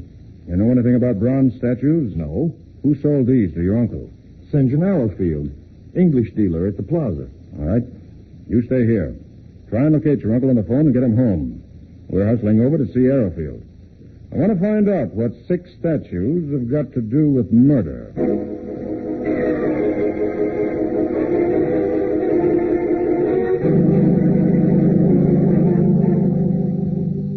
Believe me, Mr. Carter, that man Allen is an idiot, a fool, an artistic criminal.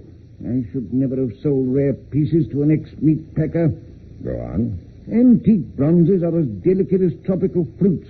Unless they're cared for with delicacy and understanding, they sicken. You mean statues can really become sick? Yes, and die. Bronze disease is a corrosion that eats away the metal, rots it until it crumbles. No one knows how it starts. No one knows how to stop it.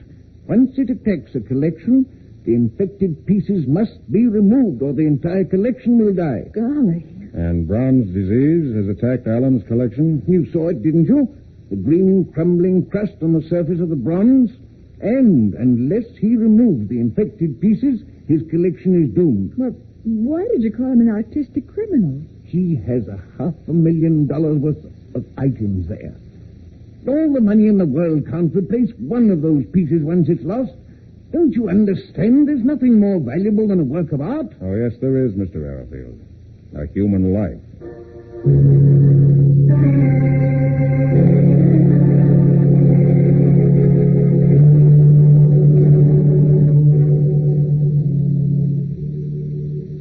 Here we are, Patsy. The Sun Employment Agency. Doesn't look very busy. Sorry, nothing available. We're looking for Mr. Horace Allen. Not here. He was here this morning? Here and gone. Can't supply him with anything. Why not? Sleeping quarters are impossible. Nephew's a chemist or something. Did you say the nephew's a chemist? Yes, has a laboratory alongside the servants' quarters. Terrible smells all day and all night. Well, chemist ought to know more about bronze disease than Craig seemed to. Patsy, let's have a talk with that young man right now.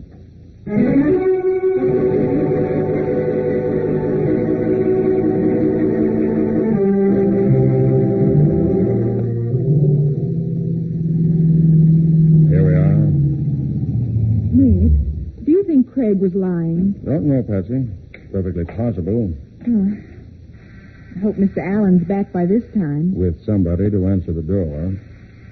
At least Craig ought to answer. Probably back upstairs in his laboratory. Well, Nick. Just my little pick lock, Patsy. Can't wait here all day. 1 second. There we are. Hello? Anybody home? Funny. You told Craig to stay here. Well, let's run up to the top floor. We'll find him there. Walk? Right. Haven't you noticed? Alan has a neat little private elevator installed. Oh. Step in. Call your floor, please. First floor, dining room, smoking rooms, lounge room. Second floor, bedrooms, and more bedrooms. Third floor, hot houses, bedrooms, and more bedrooms. Fourth and top floor, servants' quarters, and... Dick, look, on the floor, it's Craig. Yes. Fourth and top floor, murder.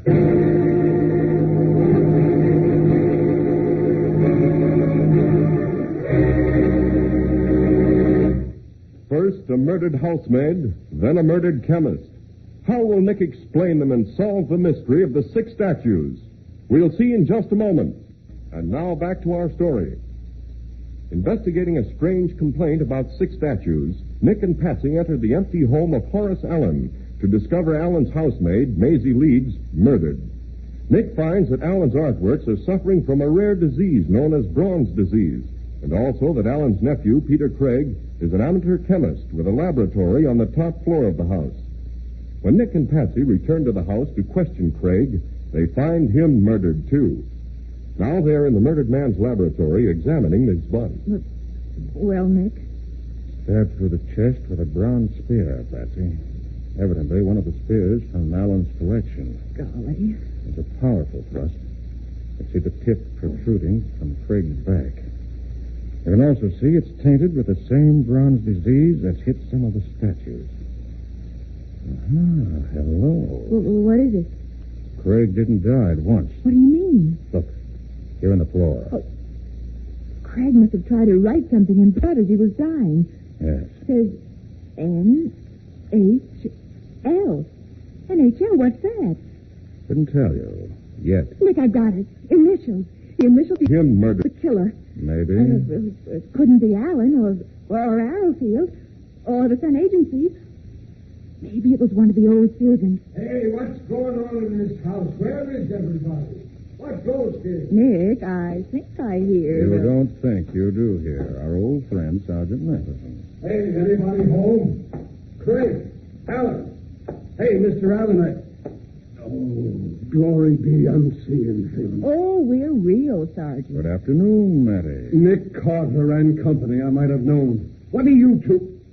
Hey, who's that on the floor? Peter Craig, murdered. Craig, too? He's the guy that called me. First the girl downstairs, now him upstairs. What is this, a massacre? I'll give you the facts, Matty. No.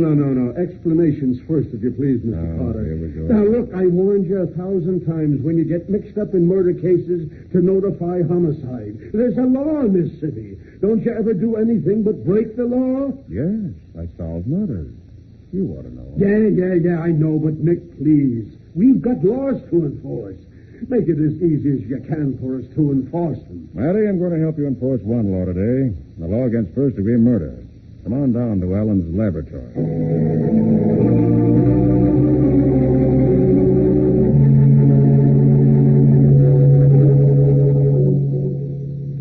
So that's exactly where we stand in the case, Matty. The murders are tied up some way. Is this a matter? I have an idea how, but I'm not sure yet. Well, look, what about the insurance angle? Maybe Alan's trying to ruin his own statues to collect the dough.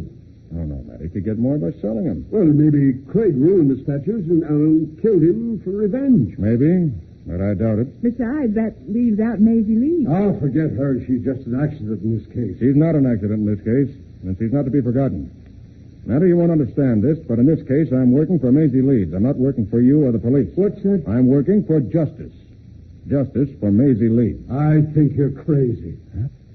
See, Patsy, I told you. Well. I'm pleased to see you all here. And a fine lot of people you seem to be. I'm Mr. Allen. Oh, yeah? Yes, indeed. Very easy man to work for. Just myself, my nephew in the house. Big house, few people, not too difficult, eh? I suppose the agency explained. Mr. Allen. You're the housemaid, eh? Very pretty, my dear. Very attractive. Mr. Allen, your housemaid is Miss Patsy Bowen, my assistant. What? I am Nick Carter. Nick Carter? I'm going to be blunt, Mr. Allen. No sense beating around the bush. Your maid, Maisie Leeds, was strangled to death. Your nephew, Peter Craig, was stabbed to death. What? Oh. Well, help me in the chair, Matty. Right, Nick. Thank you. I'll be all right. I didn't spare you because we're pressed for time, Mr. Allen. The killer may strike again. We've got to work fast. Now, where were you all day? At the employment agencies, trying to hire servants. A likely story. It's true. I had to have them in the house today. I have a very important guest arriving on the 6:30 train from Washington. Says you. You can get the list of agencies with Mr. Allen and check the story later, Matty. Yeah, okay. Mr. Allen, I want to take one of your statues home with me. One of the diseased ones. I'm sorry, I can't permit that, Mr. Carter. My guest coming tonight. But you ought to remove the 6 statues anyway, Mr. Allen. Mr. Arrowfield said so. Why, they'll infect everything. I know, but I can't. My guest is a famous collector and wants to buy some of my pieces. I've got to show him all of them. I see. Well, in that case, we've got to work without your help. Come on, Patsy. We'll be in my lab if anything breaks, Matty. Right. Oh, by the way, Mr. Allen, what's the name of this famous collector who's visiting you tonight? Norman Lane. Norman Hadley Lane.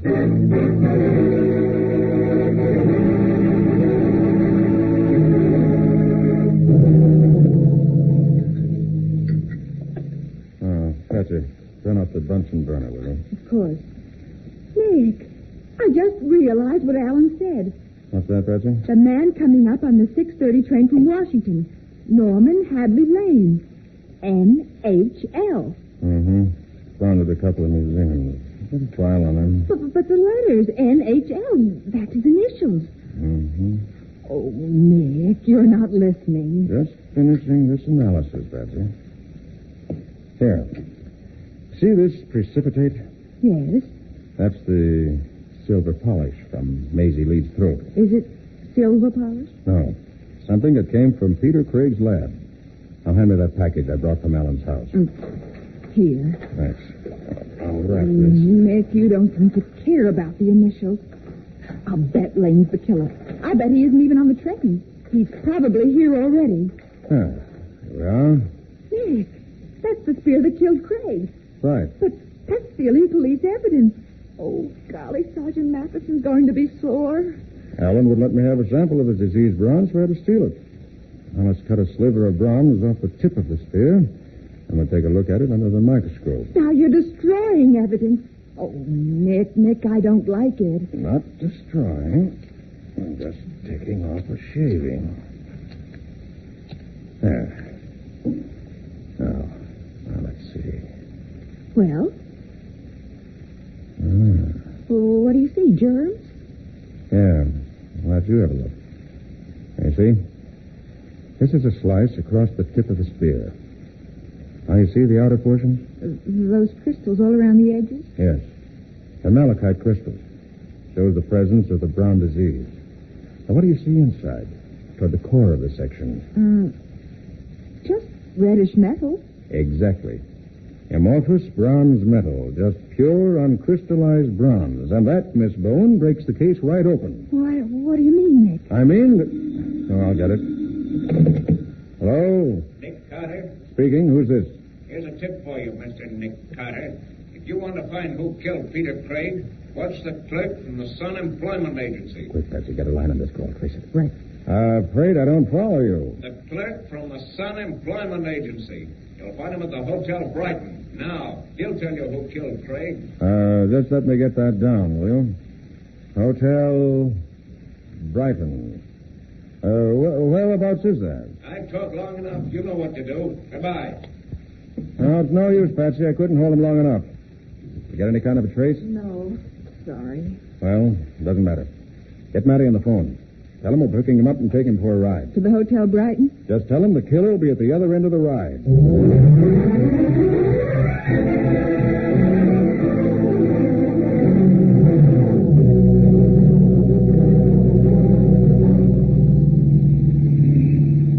All right, Nick, never mind the Mysterioso stuff. Where are we going? Thought Patsy told you, Matty, to meet a murderer. Where? Didn't Patsy tell you that? The Hotel Brighton. Then we're going the wrong way. The Brighton's downtown in the village. You're driving uptown. That's right. Nick, the man on the phone said that... The man on the phone was wrong, Patsy. Here we are. This is where we're going. Huh? What time is it? 6:25. Just in time. Come on. Oh, this is Pennsylvania Station. Right. And we're going to meet the Washington train. You mean to tell me the killer is this Lane guy? Norman Hadley Lane? That's who we're going to meet. We'll have to move quickly. We haven't much time. Oh, but Nick... We'll talk later, Patsy. I'm afraid to cut it rather fine. We've got to get to the lower level and be on the platform when the train pulls in. This way. If this is a wild goose chase, Nick... When I think you're wrong, you can say that, Matty. Not until then. Down this ramp. Right. Now, that's the Washington train. Quick. Oh, we'll never get through the crowd. We've got to. Here are pictures of Lane. Yeah. Take him. You can't miss him. He's a big man, quite stout. Heavy grayish beard. Looks like Edward VII. Look sharp. Now, we mustn't miss him. Now, listen, Nick. This is no time for arguments, Matty. We've got to locate Lane as soon as he gets off that train. Now, stand by. Right. I'll take the center. You watch right. Matty, you take the left. Okay. Fat man, Edward VII, beard. What a crowd. I think... Oh, we only know which car we Hold it. There he is. Car in front of us. Quick, Matty. Forward. Right. It's a Lane. It's a Norman Lane. Norman Hadley Lane. Get down. Get down. Nick, what are you doing? He's tackling me.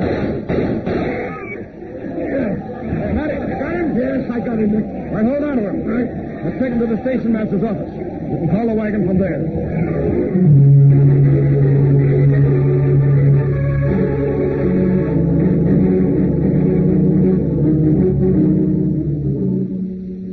Well, this is quieter at least. Hey, Nick, why didn't you warn me it was going to be an assassination? Didn't know when it was going to happen. What about Mr. Lane? Oh, I just put him in a cab. He's all right. He's pretty well shaken up, and I knocked him out of the way of the bullets. But that's a lot better than a shot through the heart. Huh, Mr. Arrowfield? Why, you dirty gumshoe snooper, I'd like to... Hold on to him, Matty. He's a dangerous little man and a very clever actor.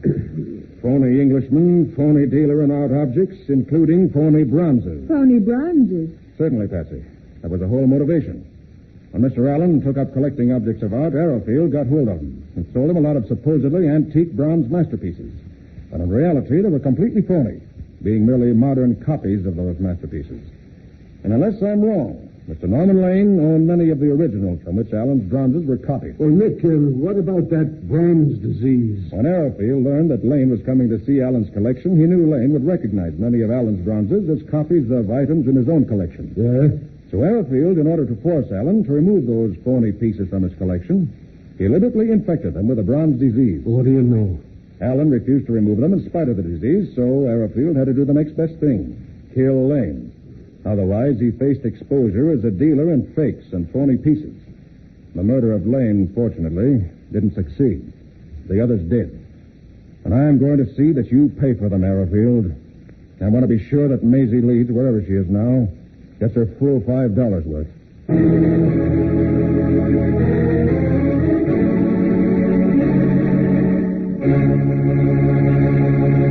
In just a moment, Nick will be back to give you the final details of today's story and tell you how he knew Arrowfield was the poisoner of the sixth statue.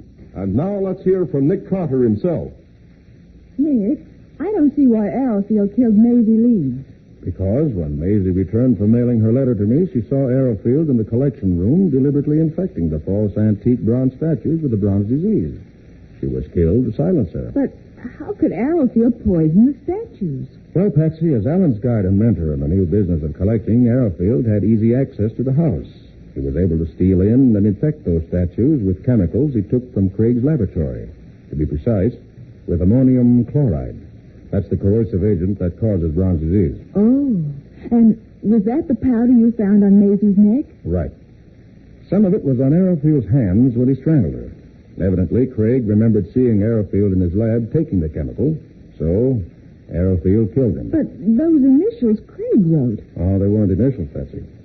Craig tried to write the chemical symbol for ammonium chloride, NH4Cl. Mm-hmm. He wrote the N and the H and got as far as the first elbow stroke of 4 and then died. We thought he'd written NHL, which, purely by coincidence, happened to be Lane's initials. Oh, I see. Well, Nick, you said Arrowfield's bronzes were 4. How could you tell that?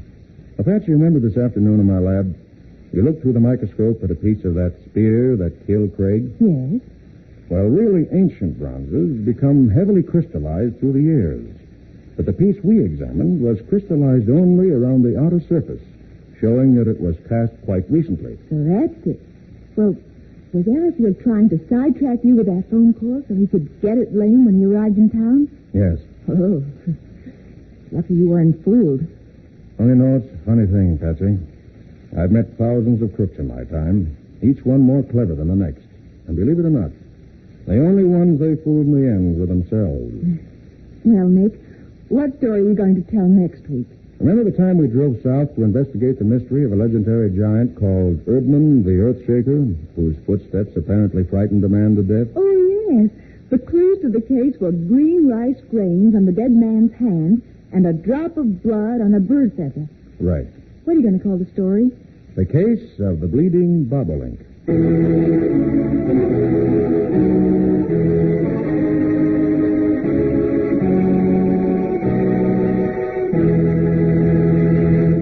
Nick Carter, Master Detective, is copyrighted by Street and Smith Publications, Incorporated. Lon Clark is starred as Nick. Charlotte Manson plays Patsy. Script is by Alfred Bester, and any resemblance in these programs to actual persons, living or dead, is purely coincidental. The entire production is under the direction of Jock McGregor.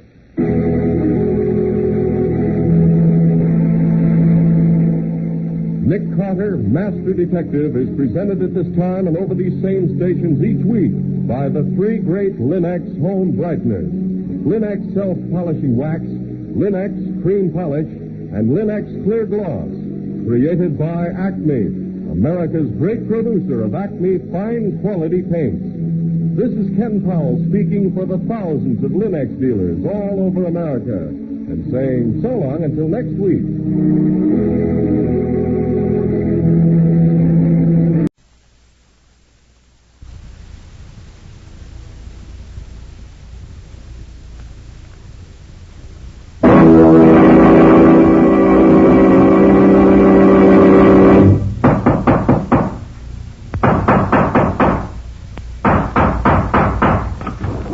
What is it? It's another case for Nick Carter, Master Detective. Yes, it's another case for that most famous of all manhunters, the detective whose ability at solving crime is unequaled in the history of detective fiction. Nick Carter, Master Detective. Presented by the three great Linex home brighteners: Linex clear gloss, Linex cream polish, and Linex self-polishing wax. Created by Acme, America's great producer of Acme quality paint. Today's curious adventure: The Funeral Wreath, or Nick Carter and the Mystery of the White Verbenas.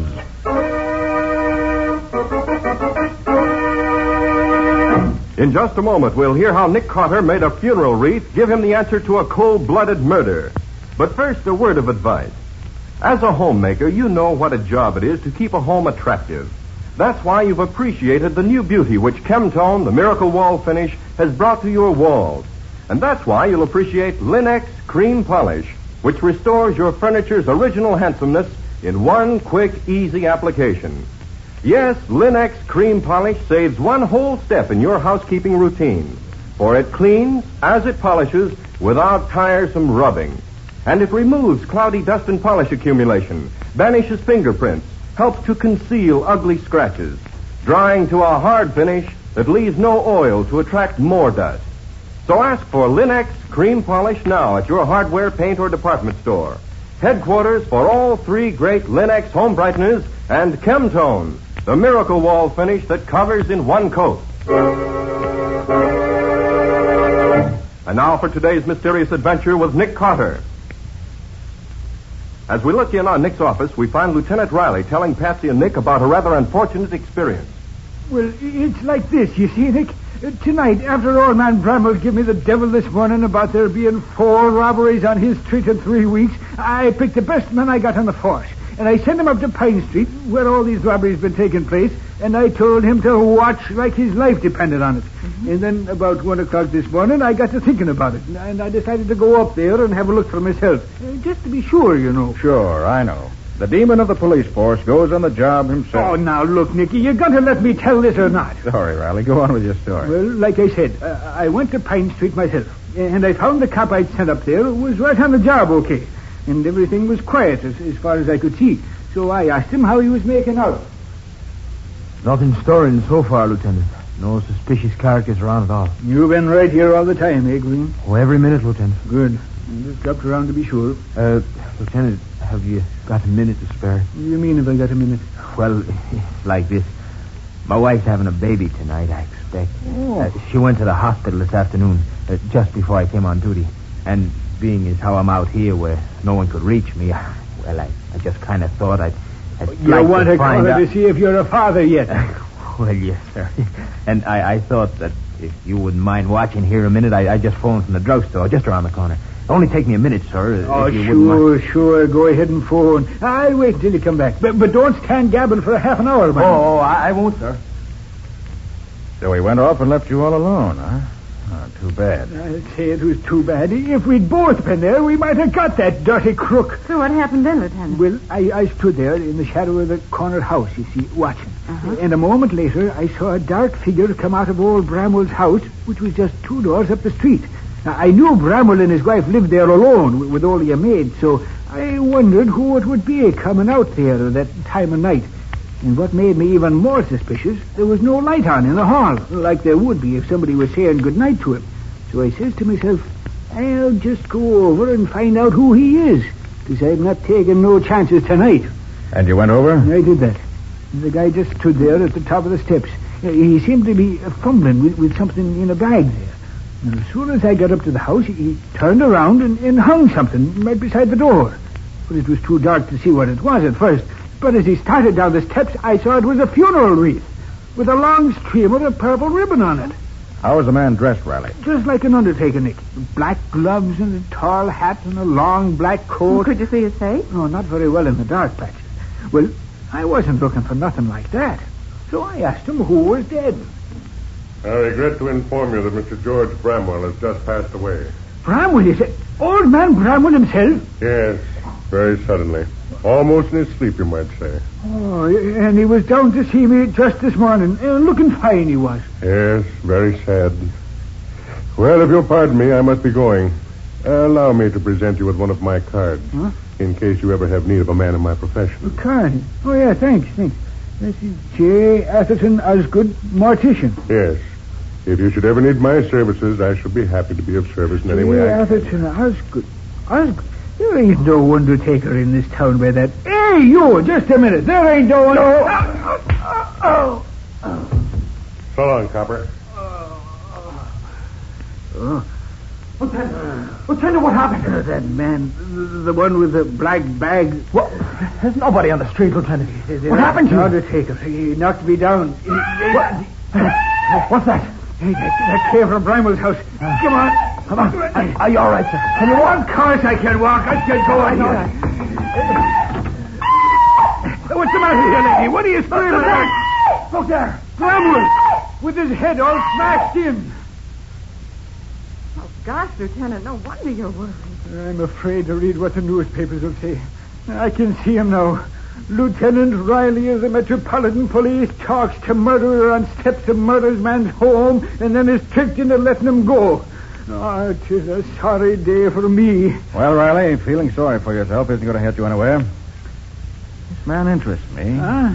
He goes to commit a murder and takes a funeral wreath along to hang on the door of his victim's home. That's a new one on me. Nick, why don't you give Riley a hand? See if you can't find this crook for him. I think I will, Patsy. That is, if Riley wants me to. Want you to? What do you think I've been telling you this for? Just to pass the time of day? Very well, Riley, very well. Since you begged me so politely, I'll be only too happy to put my talents at your disposal. Where do we begin, Nick? Now, you say the murderer wore gloves. So you must have left no fingerprints behind him. Yeah, that's right, Nick. And I went all through the Rolls Gallery this morning. And there's nothing there that looks like him. Which leaves us, if I'm not mistaken, with two clues. The funeral wreath and the card he gave you. Neither one of them is worth a tinker's dam.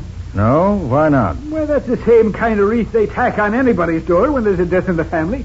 And you certainly don't think that guy forked over his own card, do you? You're wrong on both counts, Riley. Now, how do you figure that, Nick? Well, take the card first.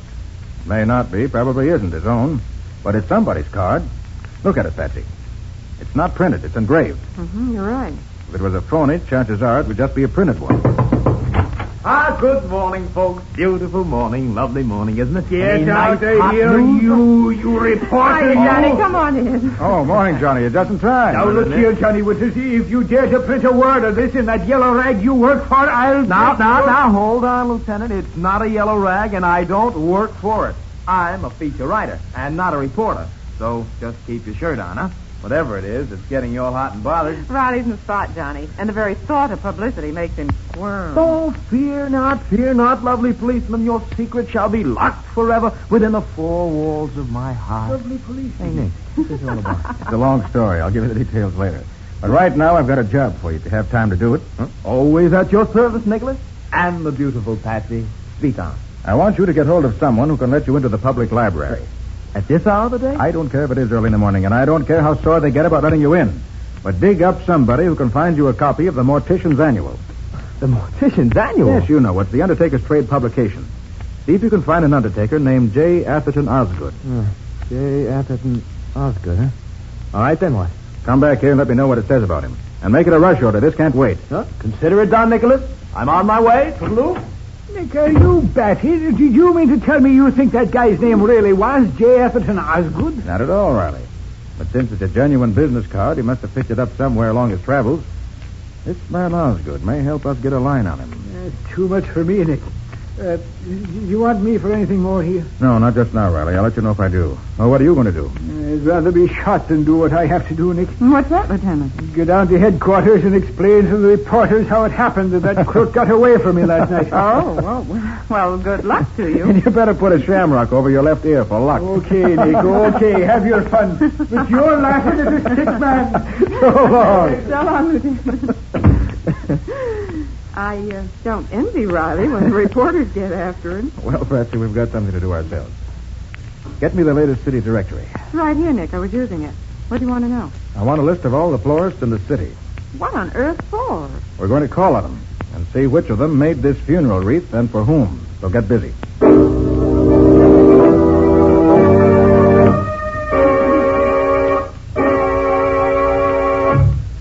Nearly through, Patsy? Just a couple more, Nick. But what a list. Maybe we'll be lucky and only have to call on a few of them. I should hope so. Why, if we have to call on him... Hi, folks. Your messenger is back. Johnny. Well? Oh, yes, very well. I might say okay. Well, what do you mean? Well, I routed out the sweetest little redhead sub-third assistant librarian you ever saw. Name was Myrtle O'Toole. And I got her to open one of the branch libraries for me. Did you get what I wanted? That? Sure. Myrtle was kind of sore at me for making her lose her beauty sleep, but I soothed her. Oh, yes, I soothed her. Casanova Winters in person. Johnny, what did you find out? Here, Nick. Down in black and white. J. Atherton Osgood, Funeral Chapel, Akron, Ohio. Yep. Johnny, Patsy, and I are going out. I want you to go through the files and see what you can find that has to do with Akron. Right, Nick. About what date? Say within the last year. I'm not quite sure of the dates yet. I finished the list, Nick. You want to go now? Yes, Patsy. The sooner the better. Okay. Get your hat and let's be on our way. Hey, Nick. Where are you going with that funeral wreath? I don't know for sure, Johnny, but I hope to hang it around a murderer's neck before long.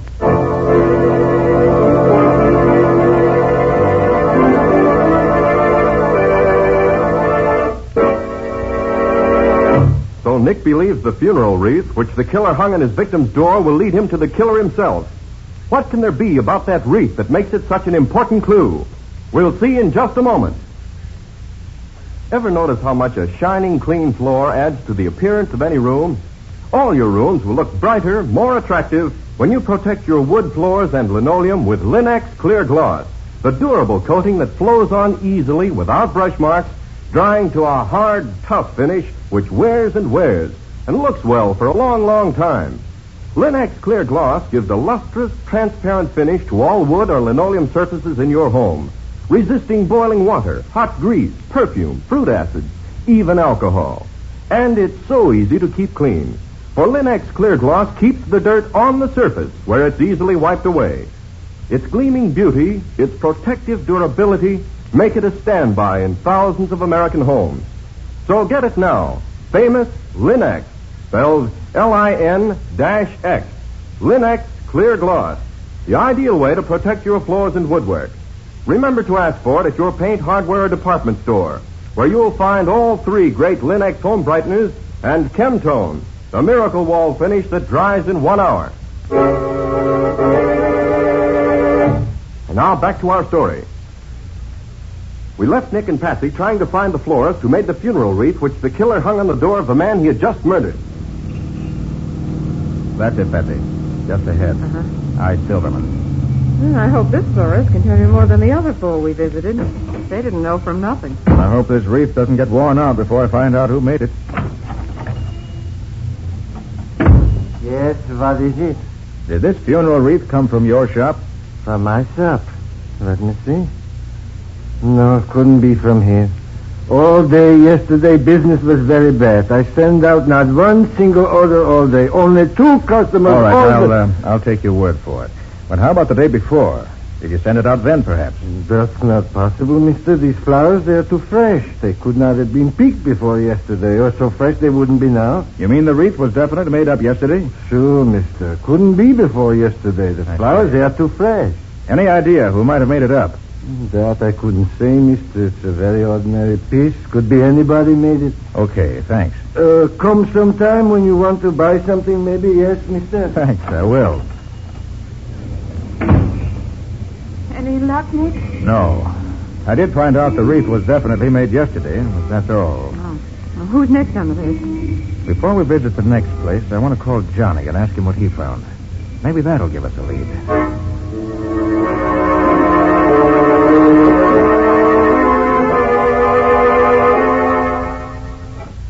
Yeah, I found 3 notices from the Akron police, Nick.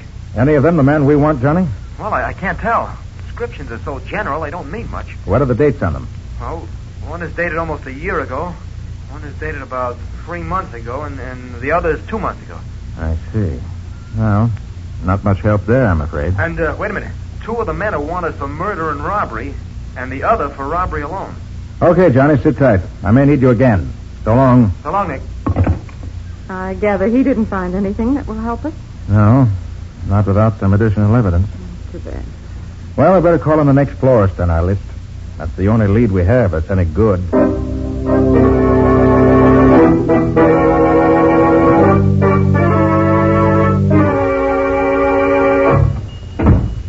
Mr. Schwartz? That's right.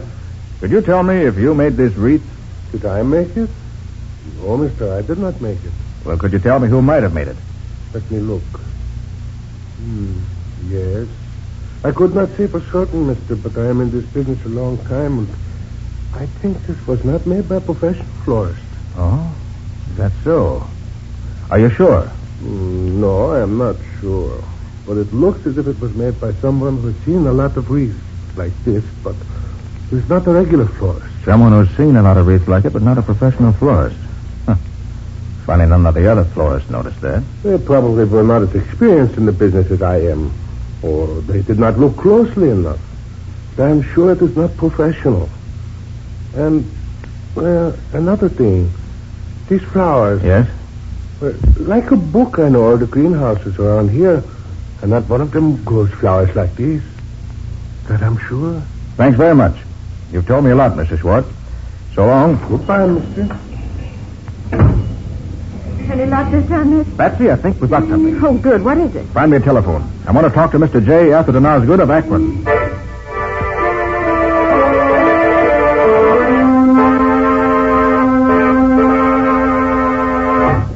Yes, he was a small, thin, sallow-looking man with thin cheeks. Looked like a cartoon of Old Man Gloom. I see, Mr. Osgood.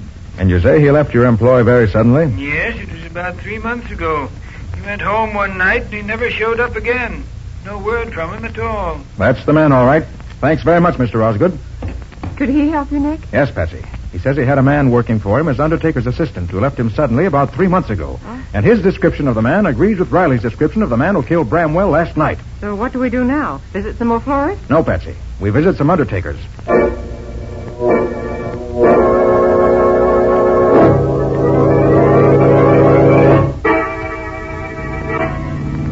But why are you so sure the killer works for an undertaker, Nick? It's logical, Patsy. He apparently came to town about 3 months ago. But he started these robberies, as far as we know, only 3 weeks ago. Mm-hmm. Now, what could be more natural than for him to get a job at the trade he knew, undertaker's assistant? That would give him time to look over the town and decide where he wanted to pull his jobs. And it would also legalize his being in town in case anything came up to question it. Well, we've tried 7 undertakers, and none of them had any nice, fresh assistants. Hope we have better luck at this next one.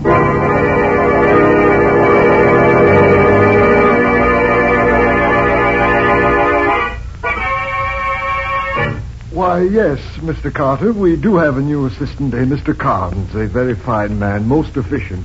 Came here about 3 months ago, but I'm sure he can't be the man. What does he look like? Why, he's about as tall as you are, not nearly as heavily built. His cheeks are thin, and he looks rather like... Like Old Man Gloom? Well, I wouldn't like to say that, but he does. Well, now that you mention it, he does rather resemble that character, yes. I'd like to see him. Why, he's not here today, Mr. Carter. He's home packing his bag. Packing his bag? You mean he's leaving town? Oh, just overnight, that's all. We're shipping one of our late clients to Cleveland. Mr. Carnes is going with the body to deliver it to relatives there. I see.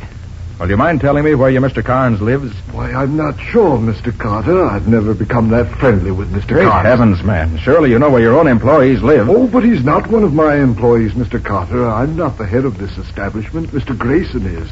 He could tell you, of course. Well, where's Mr. Grayson? I'll ask him. I'm very sorry to say he's not here today. Not here? No, he's been called out into the country to supervise a very special... All right. And you say you don't know Carnes' home address? No, I don't.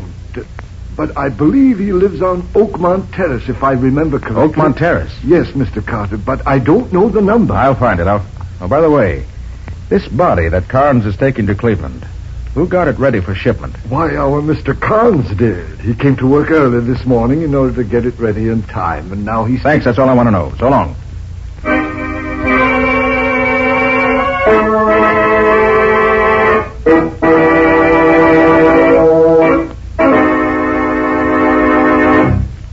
You mean you really got a lead on the killer, Nick? I mean just that, Riley. He lives on Oakmont Terrace, but I don't know the number. Now listen, Riley. Meet me at the corner of Oakmont and Denbrough as soon as you can. Okay. I want you to identify the man for me when I find him. I'll be out there in 2 shakes of a lamb's tail, Nick. I want to get my hands on that guy. I'll give him the worst trip. Yes, I know, Riley, but wait till we catch him first. See you at Oakmont and Denbrough in 20 minutes.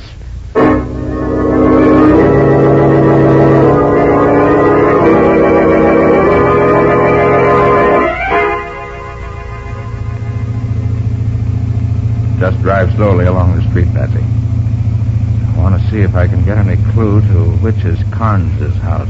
You don't expect to find him sitting on his doorstep, do you, Nick? Hardly, Patsy.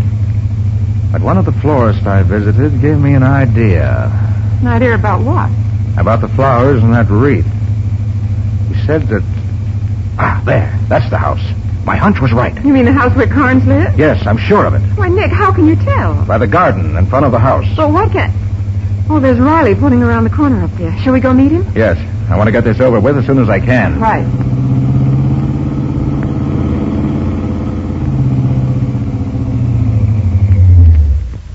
Hey, Nick. What's cooking? Just this, Riley. I feel sure the killer of Old Man Bramwell lives in that gray bungalow up the street. Huh? I think he's probably in there now. I'm going in and see. You wait outside in case he gets away from me. Oh, but why not let me go in? Because you know him when you see him. I don't, so you wait outside. And you, Patsy, stay down here at the corner out of the way. But suppose he tries to shoot you, Nick. Wouldn't it be safer to take Riley in? If there's any shooting, Riley can come in and give me a hand. I'll do that, Nick, and happy to get a shot at that rat. Okay, let's get going. Leave your car here so he won't suspect anything if he should happen to look out the window. Yeah, sure. Hey, how'd you happen to get on the track of this mug, Nick? Investigation, Riley. Investigation and deduction, plus common sense. That don't tell me much. I'll give you the details later. All right, here's the house. Now remember, stay here unless they're shooting, or unless he gets away from me. Then you grab him. Right, Nick. And good luck.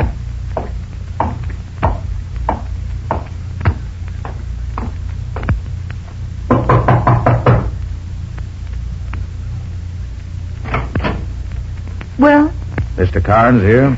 Yes, that second door there. Shall I call him? No. He's expecting me, thanks. Oh, all right. You can go right in then. Thanks. Hey, what the... Your name, Carnes? Yeah, so what? I want to talk to you. Is that any reason for busting into a guy? I mean, is that any reason why you should enter my room without knocking? Why, yes. I was afraid I might not catch you if I lost any time. You seem to be leaving town. I don't know what you have in your mind, but I'm sure I'm not the one you want to see. I don't believe I know you. Well, I know you. You work for Grayson the Undertaker, don't you?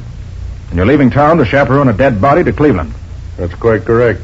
I know a lot more, too. I know you killed George Bramwell last night in cold blood and took $3,000 in cash and $10,000 in jewels from his safe. It was a pretty slick stunt to impersonate a departing Undertaker and leave the wreath in the door. Go on, you interest me. But that was where you made your mistake, Carnes. Because a florist told me that wreath wasn't made by a real florist, but by someone who's seen lots of them. So I figured that the killer who might have worked for an Undertaker at some time was you. So you picked me out as the culprit. There's another mistake to use that card you picked up in Akron. Gave us a good line on you. Of course, going into the undertaking business here was an excellent idea. From your point of view, gave you a splendid chance to find out where the rich homes were located without attracting attention. Is that all? Not quite. I have a hunch that if we were to pry up the lid of that casket you're going to chaperone out of town, we'd find you'd hidden the loot in there. This is all very entertaining. But so far you haven't shown any proof that connects this wild story up to me. So I must ask you... How about this, then? That homemade funeral wreath was made of white verbenas. A very uncommon flower around here. And there's a fine bed of verbenas growing in front of this house. The only white verbenas anywhere around here. So put on your hat, Carnes, and we'll go out and let Lieutenant Riley identify you as the man who slugged him last night. You can go to... Should take better aims, Carnes. You really hope to shoot your way out. You got nothing on me.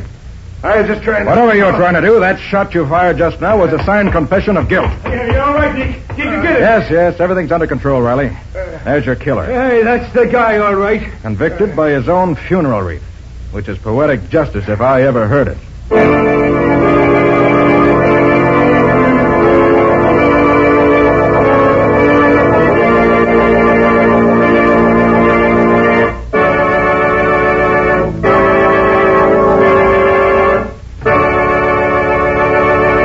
In just a moment, Nick and Patsy will bring you a preview of next week's exciting case. Here's a suggestion. Give your floors a handsome surface in a jiffy with Linex self-polishing wax. The liquid wax you simply wipe on without rubbing or polishing. Linex self-polishing wax keeps all your floors, wood, tile, and linoleum, looking their shining best. Yet it's so quick to use, and it dries to an elastic, satiny finish that wears amazingly and is unusually resistant to dirt and water. It contains the greatest possible amount of genuine carnauba wax, with no gum, shellac, or resin to chip or crumble. And with Linex self-polishing wax, there's no need of rewaxing the whole floor. When most used parts begin to show wear, you can rewax only those parts that need it. Best of all, Linex self-polishing wax is the non-skid floor finish, resisting slip even when water is spilled on it. This fact has been proved by the underwriters' laboratories, whose seal is on each bottle. So get it now, Linex self-polishing wax, to keep your floors beautiful the easy way. If your dealer hasn't yet received his supply of the 3 great Linex home brighteners, he'll probably have them soon. Ask him to save one or all of them for you. Acme will see that he gets them, and you get them, as quickly as possible. And now let's hear from Nick Carter himself. How about it, Nick? Have you got something new and exciting for us next week? I think so, Ken. In the courtyard of a new and expensive apartment building, the body of a man was found floating in the lily pool. With a large knife in his back. There was practically nothing to tell us who did it or why. But when I got started on the investigation, I found a very confusing trail that took me all over town in unexpected directions. And led right to the murderer, thanks to a costly mink coat, which unfortunately did not belong to me. Patsy, you made a nice little sum of money out of that coat, even if it wasn't yours. True enough. That was some compensation for what I went through. Well, it sounds interesting, Nick. What do you call the story? I call it Death in the Pool. Or the mystery of the mink coat. And that's all until next week.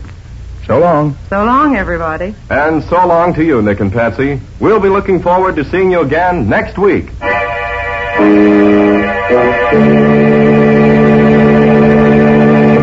Next week at the same time, listen to another curious experience of Nick Carter, Master Detective, entitled Death in the Pool. Or Nick Carter and the mystery of the mink coat.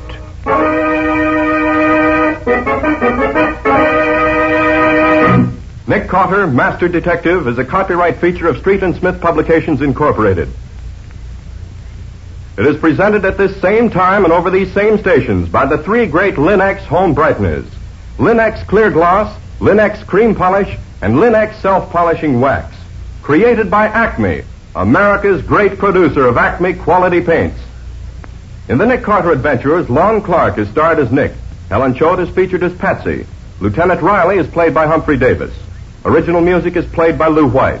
The programs are written and directed by Jock McGregor. This is Ken Powell speaking for the thousands of Linex dealers all over America and saying so long until next week.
NPWOD means?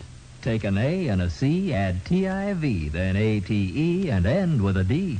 Now, ladies, keep on listening to get the answer you've been missing. New post-war Old Dutch cleanser, famous for chasing dirt, presents Nick Carter, famous for chasing crime.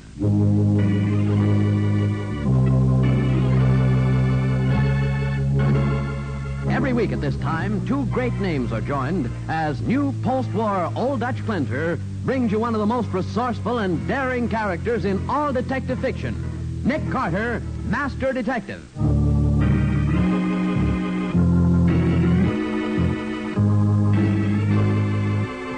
Patsy, I want you to send Waldo and Scubby to Boontown. Have them kick up a fuss that'll make the headlines. Well, sure, Nick, but what kind of a fuss? Give Waldo $500.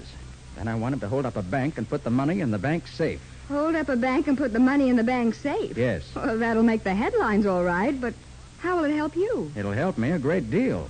It'll probably save my life.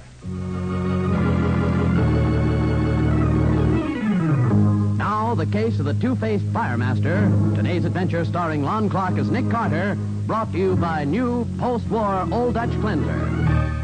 Two boys in their teens walk up to a small hardware store on the west side. It's after 10 and the store is dark, but one of them pushes the door open, enter, and walk cautiously to the rear, where a small naked light bulb burns dimly. I'm here, Mr. Gerard. Oh, hello, Johnny.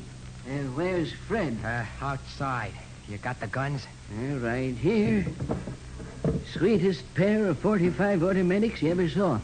There isn't an identification number on them. $100 each, right? Yep, that was the deal. Sure. Mr. Gerard, I ain't got $200 on me right now. What? Me and Fred, we figure we'll have the dough for you in about an hour. If you let us have the rods, we got a little deal. I see. Well? Okay, Johnny. Here you are. Thanks. You'll be back here by midnight with the dough. Sure thing. I'll see you later, Mr. Gerard.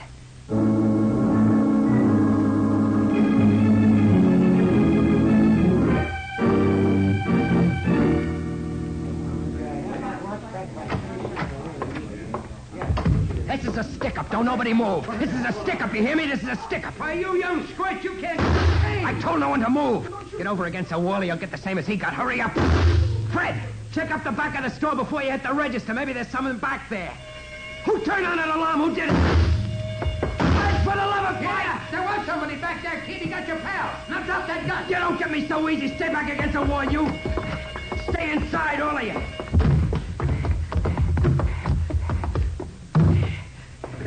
Hey, get that kid. Don't let him get away. Stop that boy. You'll never get me, not tonight, mister. Not when I got a car and a rod. Pull over there. Look out with that car. Who are you crowding? Pull over, I said. Get your car over against that curb fast. Like fun, I will. Okay, then I'll make you do it.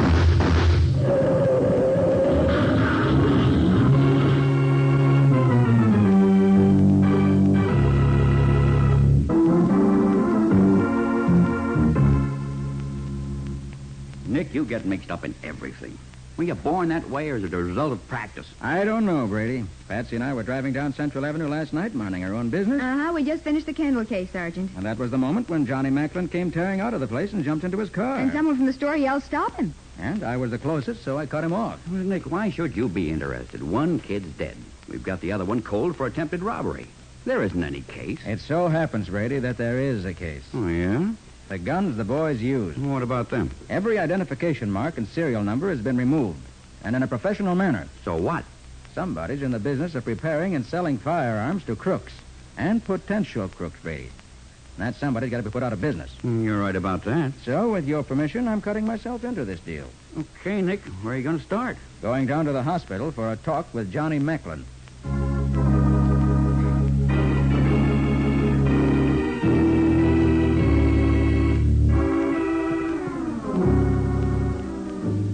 Johnny, I want to know where you got that gun.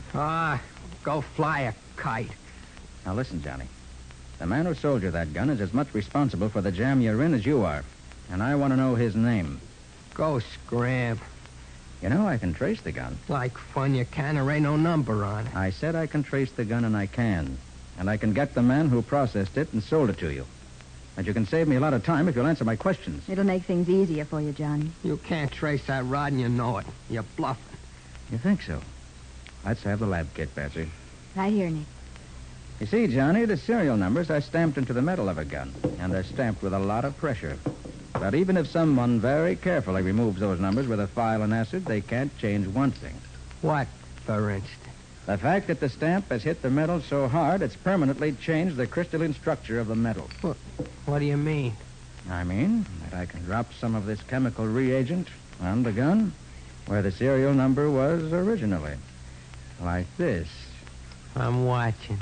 And you'll see the original serial number of the gun, your gun, showing up. Fuzzy, but distinct enough to read. You mean? There. See? Y28437. For the love of 'em. So he lied to me. The dirty, lousy crook, he lied to me. Who is he, Johnny? Pop Gerard over on 10th Avenue. The Gerard hardware store. Go get him, Mr. Carter.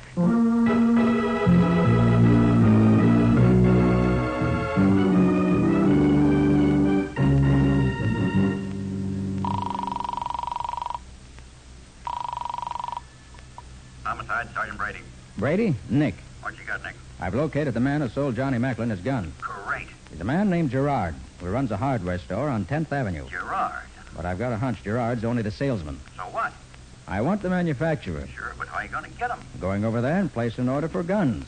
Big enough to stir things up. And when I order 'em in my best gangster voice, it's going to start things popping. I hope.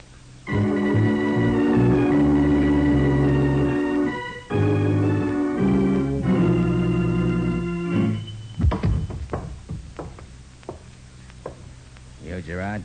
That's me, mister. I got $200 for you. Two, huh? Right here.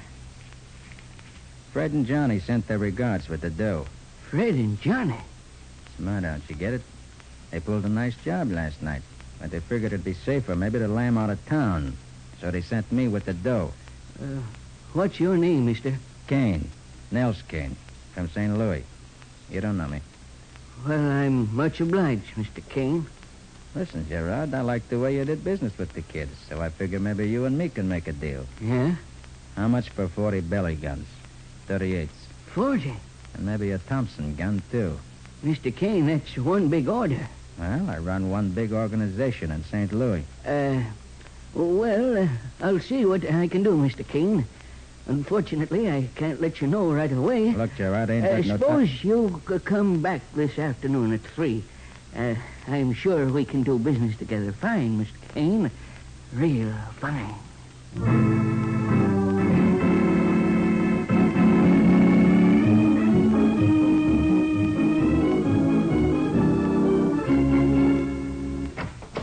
Patsy, I think we're in.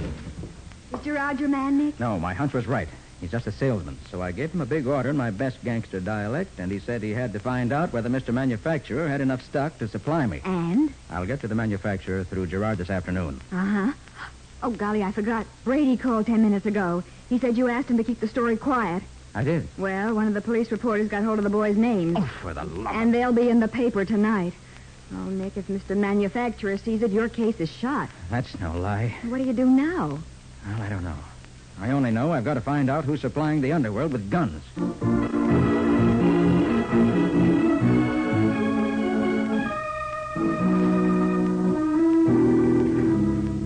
Now for my next question. How old is your firm, Mr. Valance? Rodney Valance Incorporated is 75 years old.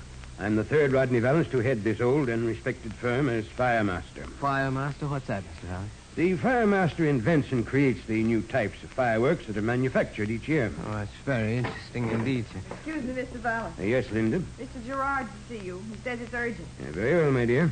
If you'll excuse me a moment, Mr. Oh, that's all right, Mr. Valance. I'll wait here. Well, Gerard? I think we got a new customer, Mr. Valance. Come to us through Johnny Macklin, who was sent to us by one of our best customers. Who is he? Man named Kane, Nels Kane from St. Louis. Wants 40 guns and a Thompson. 40? Well, quite an order. Yeah. There's just one thing, Mr. Valance. Yeah? I don't know this Nels Kane. Never seen him before. Never even heard of him. And we must be careful, as always. Check the files, Linda. Yes, Mr. Valance. There? No one by the name of Nels Kane listed here, Mr. Valance. Nevertheless, such an order is rather too large to throw away on mere suspicion, eh? That's the way I feel, Mr. Valance. I'll tell you, Gerard, we'll arrange to test the gentleman's integrity this afternoon. It'll be a little test, but very effective.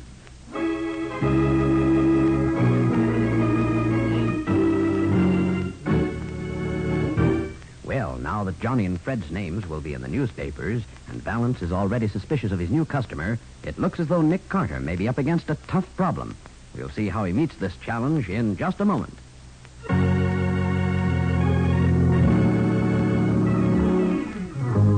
Now, back to the case of the two-faced firemaster. Today's adventure with Nick Carter, brought to you by new post-war Old Dutch cleanser.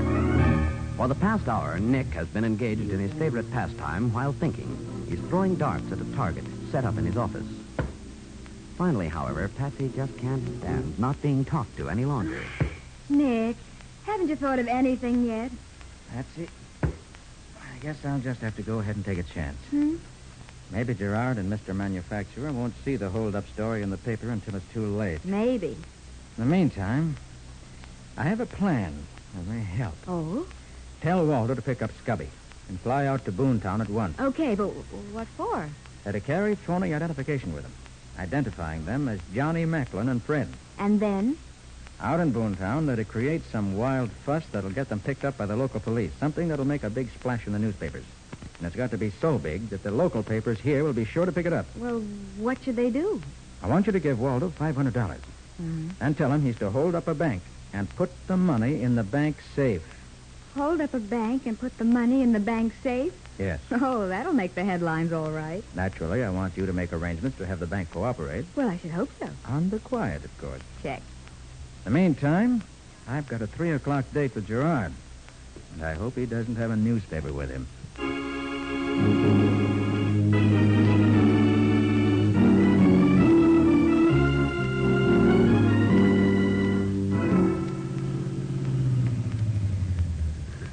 All right, Peterson, we've arrived. What time is it, Linda? 3:30, Mr. Valance. Very good.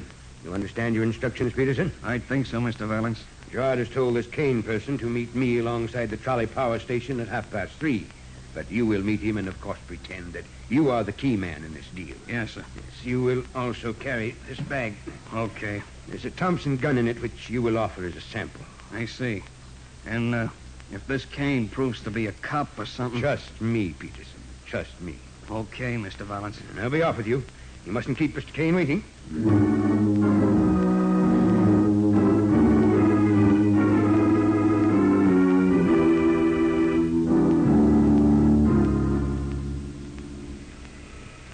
Been waiting long, Mr. Kane? Huh?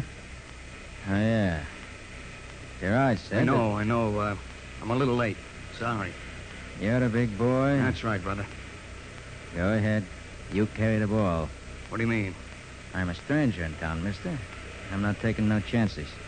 You want to do business with me, go ahead and talk. Okay. Touchy, ain't you? I got a sample here to show you. Now, this here's our Thompson special. It's a rebuilt job, no identification. Are you crazy? What do you think I am, anyway? A baby? You trying to set up a pinch for me? Lay off, will you? Want to beat your head in. You know no better than to flash a Thompson gun out in the open where 100 people could see us? Oh, gee, Get on your feet, Bunk. Take that bag and get out of here. Yeah, but I thought you... I don't do business with you. You're the big boy in this deal, and I'm the king of Siam.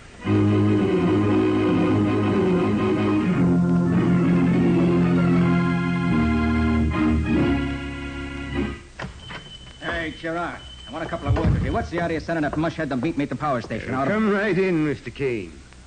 Hey, who are you? The name is Valance, Rodney Valance. This is Linda. How do you do, Mr. Kane? Hi. Permit me to shake your hand, sir. You positively thrashed poor Peterson. He had it coming, Mr. Kane. He was clumsy. Hey, I'm beginning to get it. You're the big guy. That's quite so. You sent that mug to try me out, huh? We have to be careful, Mr. Kane. Yeah, sure. Now, to get down to business, you spoke of 40 revolvers and a Thompson gun. That's right. And the price will be $5,000 on delivery. All firearms are guaranteed to be in the best working condition and warranted free of all identification marks. Okay, the price is all right. Where's the stuff? Well, at my plant, naturally, you couldn't expect me to carry all that around with me. All right, how do I get to the plant? We'll take you there this evening, Mr. Kane. Suppose we pick you up in front of Gerard's shop at, say, 7 o'clock.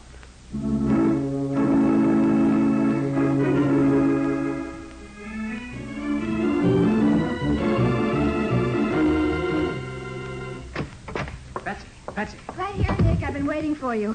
Any luck this time? You bet. I finally located our manufacturer. Who is he? A man named Rodney Valance. I dropped off to check him on the way home. He runs Rodney Valance Incorporated, a firm that manufactures fireworks. Firecrackers, skyrockets, and stuff like that? That's right. Rodney's what they call the fire master, the man who designs the fireworks. But it so happens he also designs firearms for criminal use. But, Nick, if you met him, why didn't you grab him? Didn't want to. Not until I've located his plant. He's going to take me there tonight at 7. Good. Get hold of Sergeant Brady for me, will you? I want to make a few plans. Right. And let's hope that Rodney Valance doesn't read the wrong newspaper between now and then. If he does, you may have to start looking for a new boss.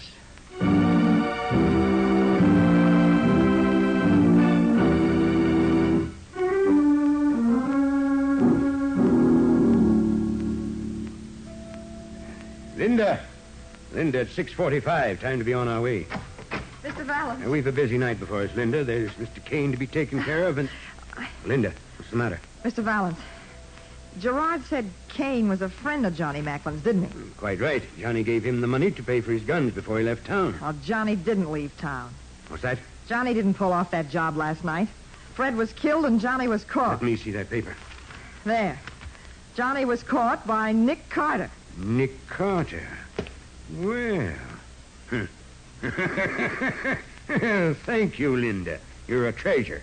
Although I don't think Mr. Nels Kane Carter will think so after we've finished with him tonight, eh?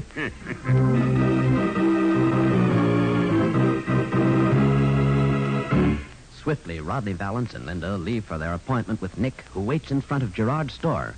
We'll see what happens next in just a moment.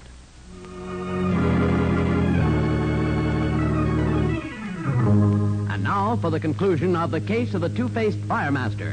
Today's adventure with Nick Carter, brought to you by new post-war Old Dutch Cleanser. It's 10 minutes after 7. A long black sedan has just pulled up before Gerard's shop on 10th Avenue, and Nick Carter, the collar of his overcoat up close around his neck, has jumped in. Swiftly, the sedan starts its drive through the city. Sorry to have kept you waiting, Mr. Kane. I hope you'll forgive me. Yeah, sure, that's okay. You know, just before I come here, I read in the paper about Johnny Macklin and Fred. No, did you? Yeah, them crazy kids. Sure get themselves into the goofiest jams. You read what they did out in Boontown today? Boontown? Yeah, that's right. See on the paper. Read it to me, Linda. Yeah, turn on the light. Thanks. 2 thieves identified as Johnny Macklin and Fred Gummer attempted to rob the Boontown Bank this afternoon, but for some unknown reason made the mistake of depositing $500 instead of taking any money. Mr. Valance. Yes, I heard. Very interesting, isn't it? Well, we'll go into it after we get to the plant. Hey, what's the matter, Valance? Nothing at all, Mr. Kane. Just a little problem of conflicting newspaper stories we'll have to settle. It shouldn't bother you now, Mr. Kane. Okay, don't bother me. But there's one thing it does. Yeah? You've been driving this car around the streets like you're an eel. I don't like it. We going to your plant, or is this a come-on? Merely a precaution to shake off anyone who might be tailing us, Mr. Kane. Thought you already tested me once. Wasn't that enough? I'm a careful man, Mr. Kane. So am I. Especially with $5,000 on me. Now, look, we're at 5th and Grand. Correct. If we was being tailed, we ain't no more. So now either we head straight for your place or I get out while I still got my dough. We're going there directly, Mr. Kane. All right, so where is it? It can't do any harm to tell you now, Mr. Kane. It's alongside the river at First Street. It's the Valance Powder House where most people imagine our fireworks are manufactured. The Valance Powder House at First Street, right? Yes, that's right. We're on the level with you, Mr. Kane. But in 5 minutes, we're going to ask you a more serious question. Are you on the level with us? Well,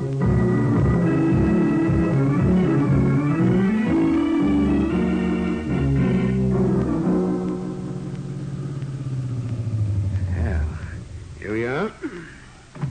Will you get out, Linda? Yes, Mr. Valance. Now you, Mr. Kane. Sure, pal. Should have let me help the lady out first, though. Hey. Don't move, Mr. Kane. Don't raise your voice, please. I won't, sister. Not with a gun in my back. Mr. Kane, I'll be honest with you. Up until the time you got into our car, I was positive you were Nick Carter. Nick Carter? That joker? A certain item in the paper made us think so. But you showed us another story that seems to confuse the issue. To put it plainly, if Johnny and Fred are really in Boomtown, you're Nels Kane. But if they were captured last night in this city, you're Nick Carter. Look, if you think Walk into the warehouse, Mr. Kane. Or Carter. Go ahead. And you'll wait here until we can check the conflicting newspaper stories. Yeah? Yes. If you're Nels Kane, you leave with 40 revolvers and a Thompson gun. And our apology. If you're Nick Carter, you leave with the bullet in your heart. Okay. Be careful, Linda. I'll open the door. Come in, Mr. Kane. Or Mr. Carter. Okay. All right, Valance, Rach. What is Mr. Valance, we've been... You too, sister. Linda, you've got a gun. I'm going to use it, too. Ready, keep Alice covered. I'll grab the girl. That's what you think, Mr. Nick Give me Carter. that gun. I'll kill you with it. Linda, try to... Keep your hands up, Valance. Okay, Linda, you want to play rough? Nick, you all right? I'm all right, Brady. In a half a second, I'll drop that gun. There, that's better. You beast, I could... Keep them both covered, Brady. Right. I'll get the gun. Okay, that's that.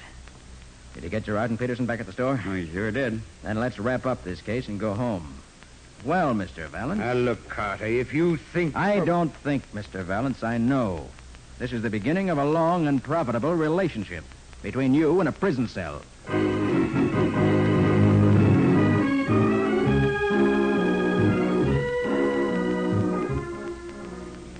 Nick, I don't get it. What, Patsy?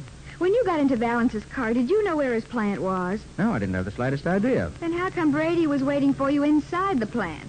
You said Valance shook off anybody who could possibly be tailing you. Mm-hmm. Patsy, a great many new devices were developed during the war. One of them is a very compact radio transmitter, small enough to go into a large pocket. Oh, then that's why you wore your overcoat. That's why. And that's also why I turned up the collar, so that Valance and Linda wouldn't see the throat microphone I was wearing underneath. Oh, well, I'll be darned. All Brady had to do was listen to what you said to Valance. That's right. I said it was simple, didn't I? That's how he happened to be waiting for us. And thus ends that case. Oh, no, not quite. Huh? What do you mean? And say, where are we going? Now, Patsy, don't tell me you've forgotten all about Waldo and Scubby. Why, Nick, they're still in Boomtown, in jail. And that's where we're headed. Of course. After all, when they pulled off that crazy stunt of theirs and confused Valance and Linda, it gave me that extra 5 minutes I needed in order to save my life. Yes. I guess the least you can do is to get them out of jail.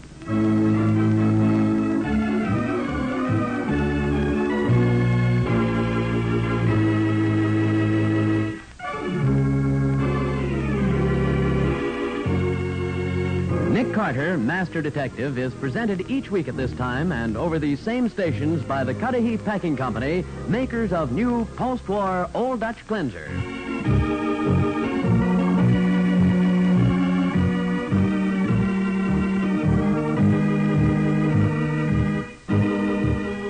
Nick Carter, Master Detective, produced and directed by Jock McGregor, is copyrighted by Street and Smith Publications, Incorporated. Charlotte Manson is featured as Patsy. Sergeant Brady is played by Ted Jewett. Script by Alfred Bester. Original music is played by George Wright. This program is fictional, and any resemblance to actual persons, living or dead, is purely coincidental. This is Bob Martin saying, when minutes count, use new post-war Old Dutch Cleanser.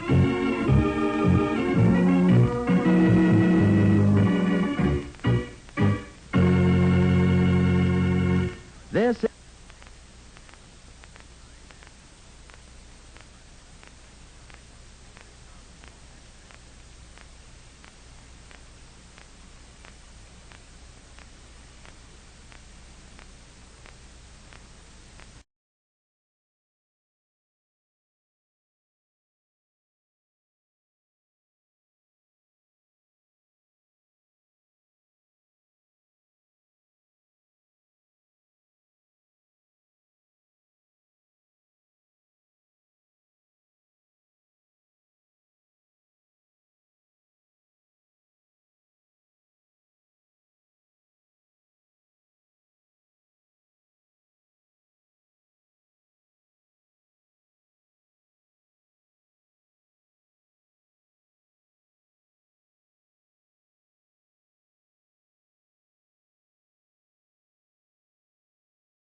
Super 2848.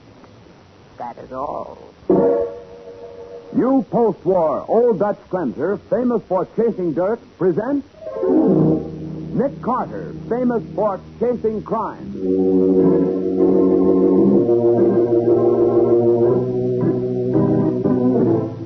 Each week at this time, two great names are joined as new post-war Old Dutch cleanser brings you one of the most resourceful and daring characters in all detective fiction, Nick Carter, Master Detective.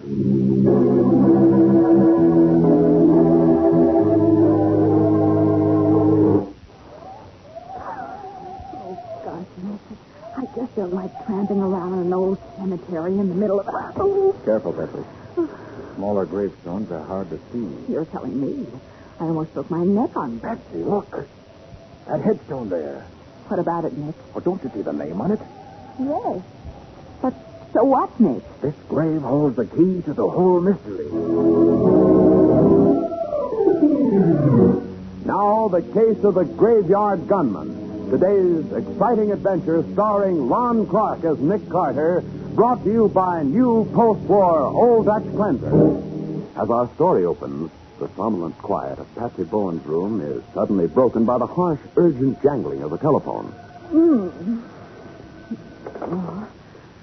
Oh. Hello, Patsy. This is Nick. Nick. Oh, Nick, it's 2 o'clock in the morning. Where are you? Down at the Homicide Bureau, in Matty's office. Well, what's happened, Nick? You remember Nate Benedict? The guy who stole the Felix Garth jewels? Nate Benedict? Why, of course. You helped send him up about 3 years ago. That's right. Well, he escaped from the pen about 10 o'clock last night. Escaped? Yes. I'll pick you up in 20 minutes, Patsy. I put Benedict in prison, and I'm going to see that he goes back. Well,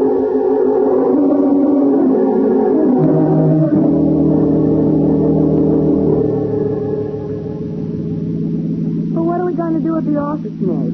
There are a couple of things I want to check up on. The name and address of Nate Benedict's girlfriend, for one. Well, I remember her name. It was Kay Florian. Why, yes, that's it. You think Benedict will try to contact her? He might. One thing we can be sure of, he'll go after the $50,000 worth of jewels he hid somewhere. Yes, I wonder where he hid them. You're not the only one who wonders, Patsy. When Benedict refused to talk, the insurance company had to pay off. Felix Garth collected the full $50,000. Well, here we are. I've got my key right here, Nick. Oh. Oh, I'm so sleepy.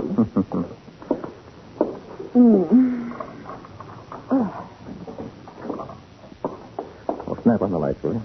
I've got him. Great Scott. The place is a shambles. Oh, Nick, there's been a fight in here. Certainly looks that way. And get a load of that filing cabinet. Oh. Somebody's forced it open. Let's have a look at my office. Right.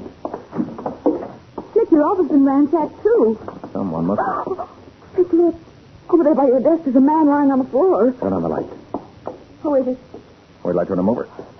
Oh. Well, I don't know who he is, Patsy. And there's no use asking him. He's been murdered.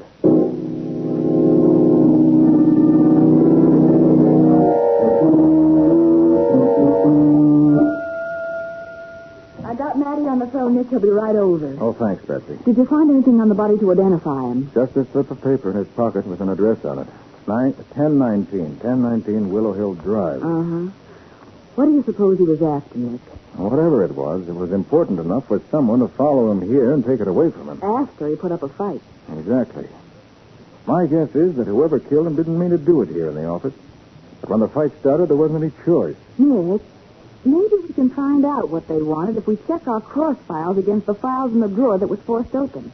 That'll tell us if a file folder is missing. Ah, that's my girl. Good idea, Patsy. I'll read the names of the cross file and you check them against the folders in the drawer. Good. You ready? Uh-huh.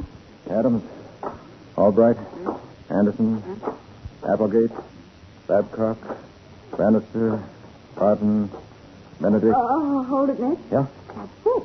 The file on Nate Benedict is missing. And 5 hours ago, Benedict escaped from prison. That's no coincidence, Patsy. But why would he want our file card in his own case? Why would anyone want it? The answer to that is somewhere on this cross-file card. What? You mean because it contains all the information we had on the original card? The one that's missing? Yes. It has everything, down to Benedict's family name. His family name? Yes, he changed his name years ago. His father's name was Benedetto. Oh. According to the card. Hey, wait. Oh, that's strange. What, Nick? The address written on that slip of paper I found on the dead man was 1019 Willow Hill Drive. You know whose address that is? No, whose? Felix Garth. Here. The man Benedict stole the jewels from? The very thing. Patsy, as soon as Matty gets here to take over, we're going to pay a call on Mr. Felix Garth.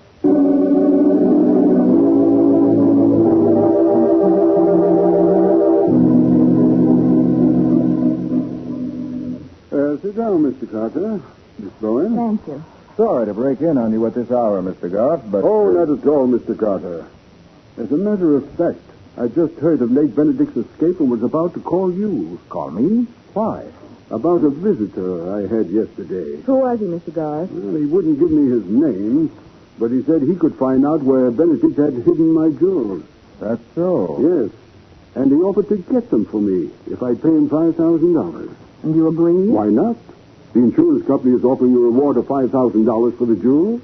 What did this man look like, Mr. Garth? Oh, he was rather a nondescript character. Small, sandy hair. Wore a gray pinstripe suit. Oh. Mr. Garth, less than an hour ago, we found that man in my office. Murdered. Murdered? Good heavens. Oh, excuse me. Hello? This is Sergeant Matheson of the Homicide Bureau. Is Nick Carter there? Yes, just a moment. For you, Mr. Carter. Oh, thanks. Hello? It's Matty, Nick. We've identified the guy you found in your office. Who was he? His name was Sammy Gates. Got out of the pen on parole last week. What? And that ain't all, Nick. The whole time Sammy was in the can, his cellmate was our old pal, Nate Benedict.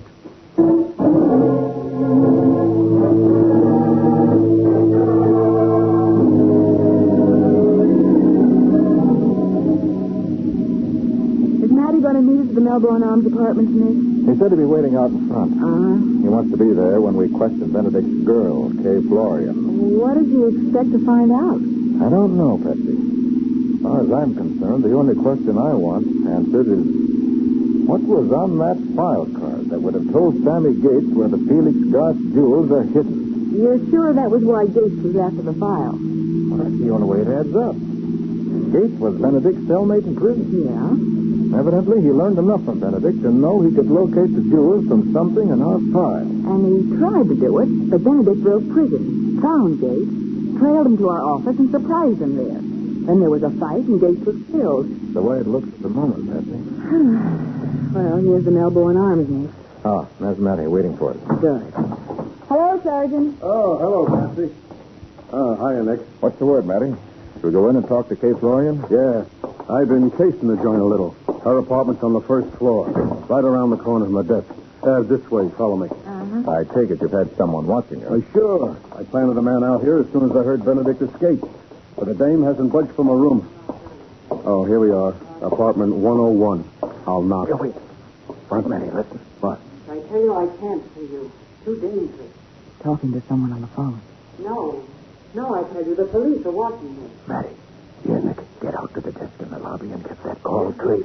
Hurry before she hangs up. Okay, Nick. Listen, I'm not trying to avoid you, but you can't come here. Maybe I can meet you somewhere later. You think she's talking to Benedict, Nick? Sounds like it. Yes, I understand. All right, I'll call you later. Yes, goodbye. I'm not Nick. Hope Matty had time to have the call straight. Come on. Yeah. The desk is right around here to the left. Keep your fingers crossed. That call could lead us to Benedict. Oh, there's the sergeant. Any luck, Matty? Yeah, Nick.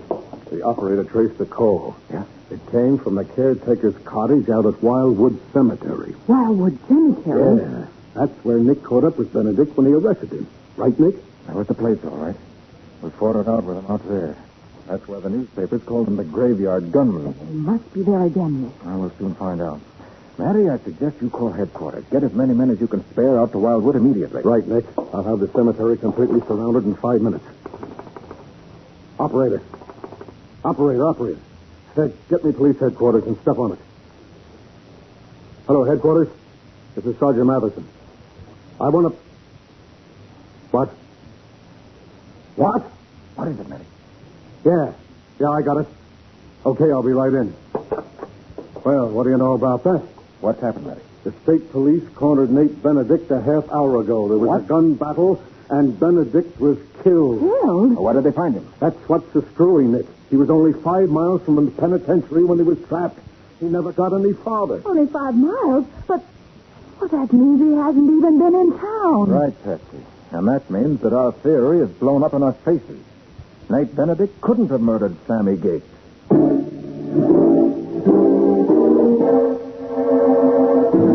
Momentarily stunned by the unexpected news of Nate Benedict's death, Nick realized that what seemed to be an open and shut case has suddenly developed into a deep mystery, and that he's dealing with a daring and desperate murderer.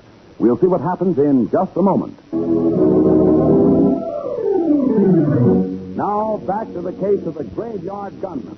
Today's adventure with Nick Carter, brought to you by new post-war Old Dutch Cleanser. As we pick up our story, Nick, Patsy, and Matty have returned to Nick's office following the news of Nate Benedict's death, a death that has turned the murder of Sammy Gates from what appeared to be a clear-cut case into a perplexing mystery. Well, with Benedict dead, I admit I'm stymied, Nick. Where do we go from here? There's only one other lead, Matty. Yeah, what's that, Nick? The fact that I first arrested Benedict out in Wildwood Cemetery, and that tonight his girlfriend, Kay Florian, got a phone call from out there. So we thought the call came from Benedict. Sure, but now we know it couldn't have. Right, so who was it that called? Well, the sergeant traced the call to the caretaker's cottage. Then wouldn't the caretaker be worth talking to? Oh, come on. Oh, Nick, we're not going out to Wildwood Cemetery. Why not? Everything else in this case has turned out to be a dead end. So why not try cemetery?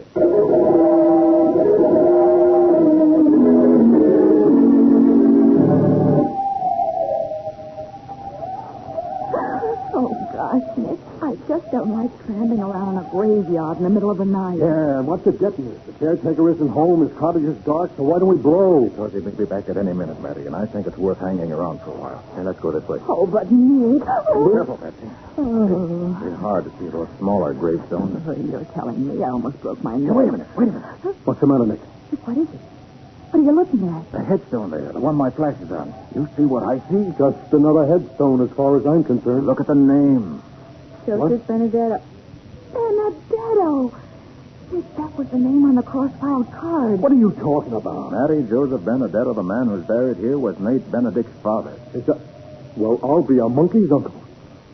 And hey, look here. Behind the headstone. Hey, fresh dirt. Somebody's been doing some digging here lately. Unless I missed my guess, what they got out of that hole was Felix Gart's jewels. Of course. That's what Sammy Gates was after in our files. Nate Benedict's family name. Right. Gates must have known that I arrested Benedict out here in this cemetery. Uh-huh. And apparently he'd wormed the information out of Benedict somehow that the jewels were buried behind his father's tombstone. Which means that to find the jewels, all he had to do was to find out the right name of Benedict's father. But, Nick, that means that someone besides Benedict knew the jewels were buried here. Sure. And whoever that someone is followed Gates to your office and killed him to keep him from finding out the name on this gravestone. You may be right, Matty. You bet I'm right. And I'll lay you odds I know who it was. Kay Florian's the only one it could have been. Kay Florian? Sure, she was Nate's girlfriend. Well... She's the only one... Hey, down, Buster. Hit the ground. Stay behind the stone. They're shooting at us. Oh, yeah? Well, two can play that game. Shots were from behind those bushes over there, Matty. Right. I'll smoke them out. Okay, hold it, Matty. Whoever it was, I think you've scared him away. Oh, Nick. You all right, Patsy? As soon as I get my heart out of my throat, I will be. Well, looks like we've got another graveyard gunman on our hands, Nick. Come on, let's take a look at those bushes. Oh, careful, Nick.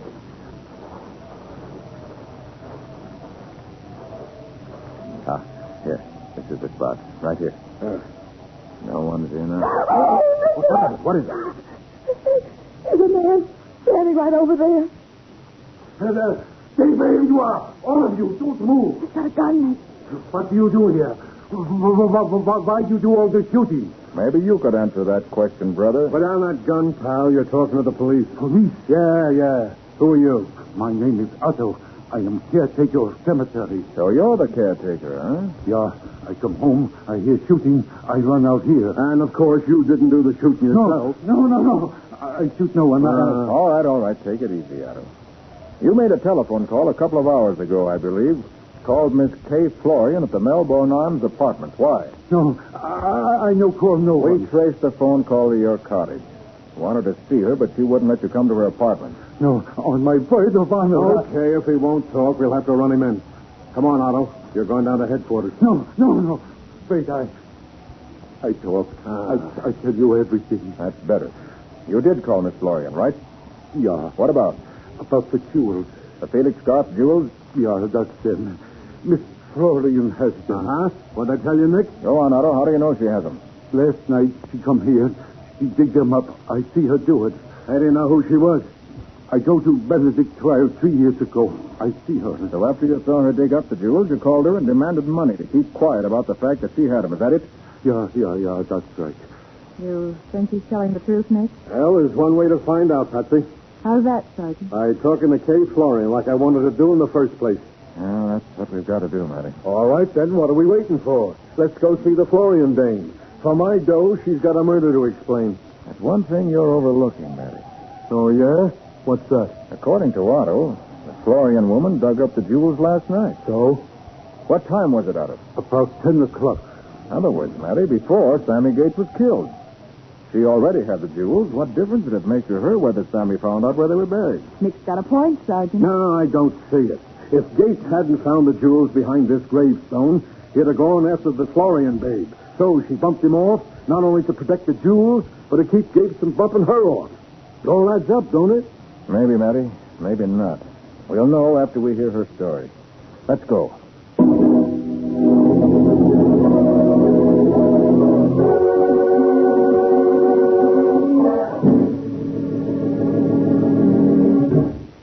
Well, come on, sister. Come on, talk. I'm telling you, I got nothing to talk about. We know you have the Garth jewels, Miss Florian. Where are they? I never heard of them. You dug up the jewels from behind a gravestone in Wildwood Cemetery between 9 and 10 o'clock last night. Who says so? Otto says so. He told us his story, Miss Florian. How he tried to shake you down for some money to keep it quiet that you have the jewels. Why, that dirty little double-crossing All rat. right. Will you talk now, sister? Not much point in keeping quiet now, is there? Okay, you win. I'll talk, but plenty. More than you're bargaining for.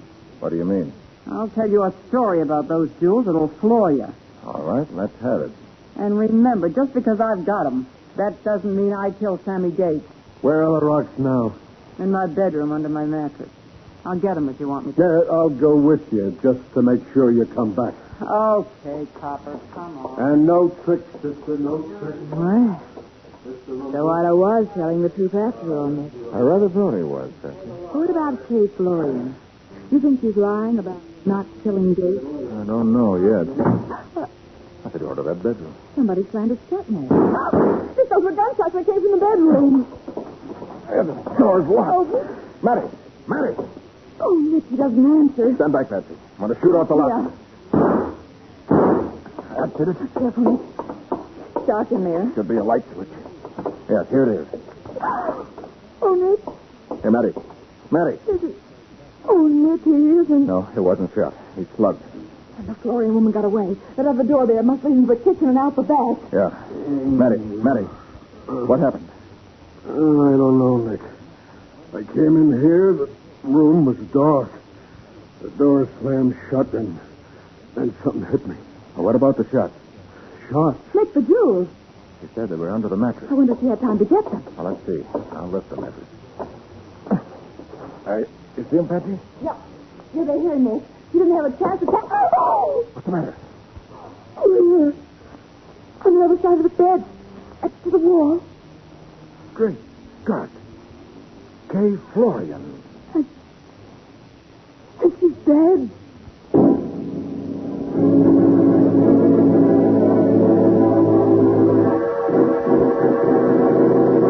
In shocked silence, Nick and Patsy stare at the lifeless body of Kay Florian. In just a moment, we'll bring you the conclusion of this adventure. Now, now for the conclusion of the case of the Graveyard Gunman. Today's adventure with Nick Carter, brought to you by new post-war Old Dutch Cleanser. Although he has finally found the Felix Garth jewels, Nick is still faced with the task of tracking down the murderer of Sammy Gates and Kay Florian. We pick up our story several hours after the Florian woman's death. The door of Nick's office is just opening. Is Mr. Carter in, Miss Bowen? Oh, Mr. Garth. Yes, Nick's in his laboratory. He called to tell me that he recovered my jewels. Oh, yes, he has. If you'll wait just a moment, I'll tell him you're here. Thank you, Miss Bowen. Nick, Felix Garth is here. Ah, good. I'll see him right away. Ask him to come in, will you? Right. Mr. Garth, will you step in here, please? Thank you. Hello, Mr. Carter. Good morning, Mr. Garth. Well, here are your long-lost jewels. Oh, Mr. Carter, I don't know how to thank you for this. Oh, you don't need to. Your insurance company will do that. I believe they're all here, except one of the larger pearls. I have it in this glass. Why?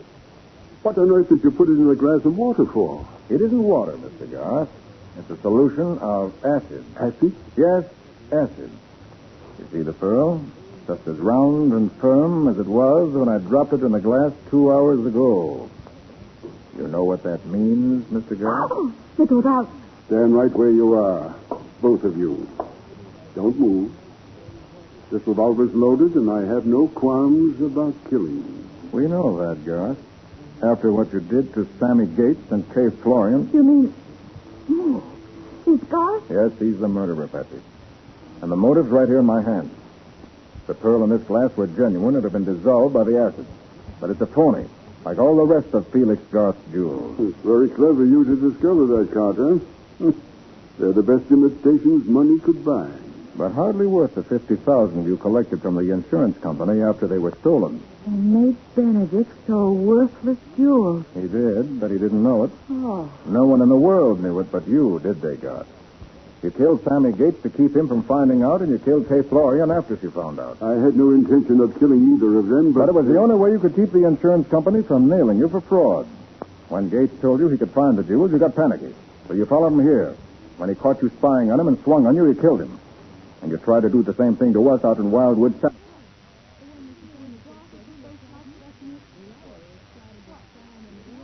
Florian had already dug up the jewels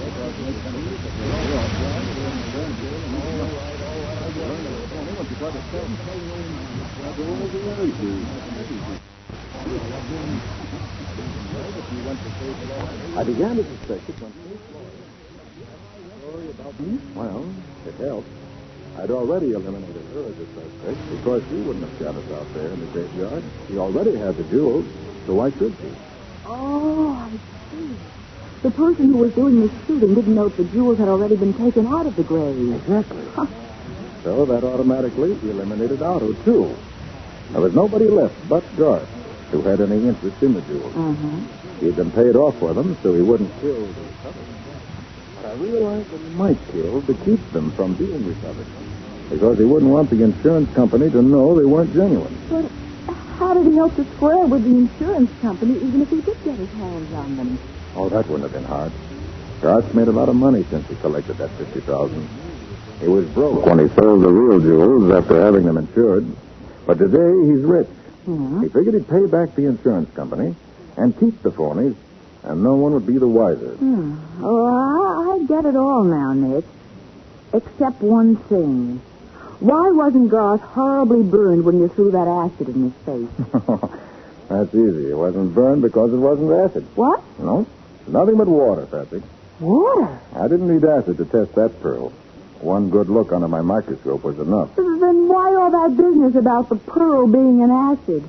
Showmanship, Patsy. Purely showmanship.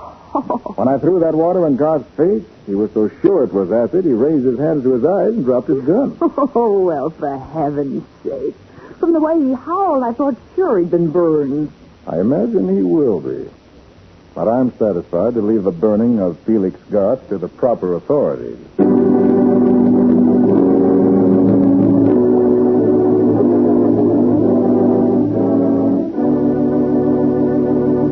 Well, Nick, what about next week?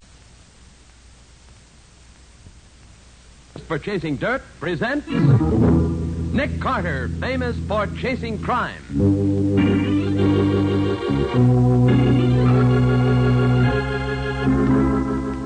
Every week at this time, two great names are joined as Old Dutch Cleanser brings you one of the most resourceful and daring characters in all detective fiction, Nick Carter, Master Detective.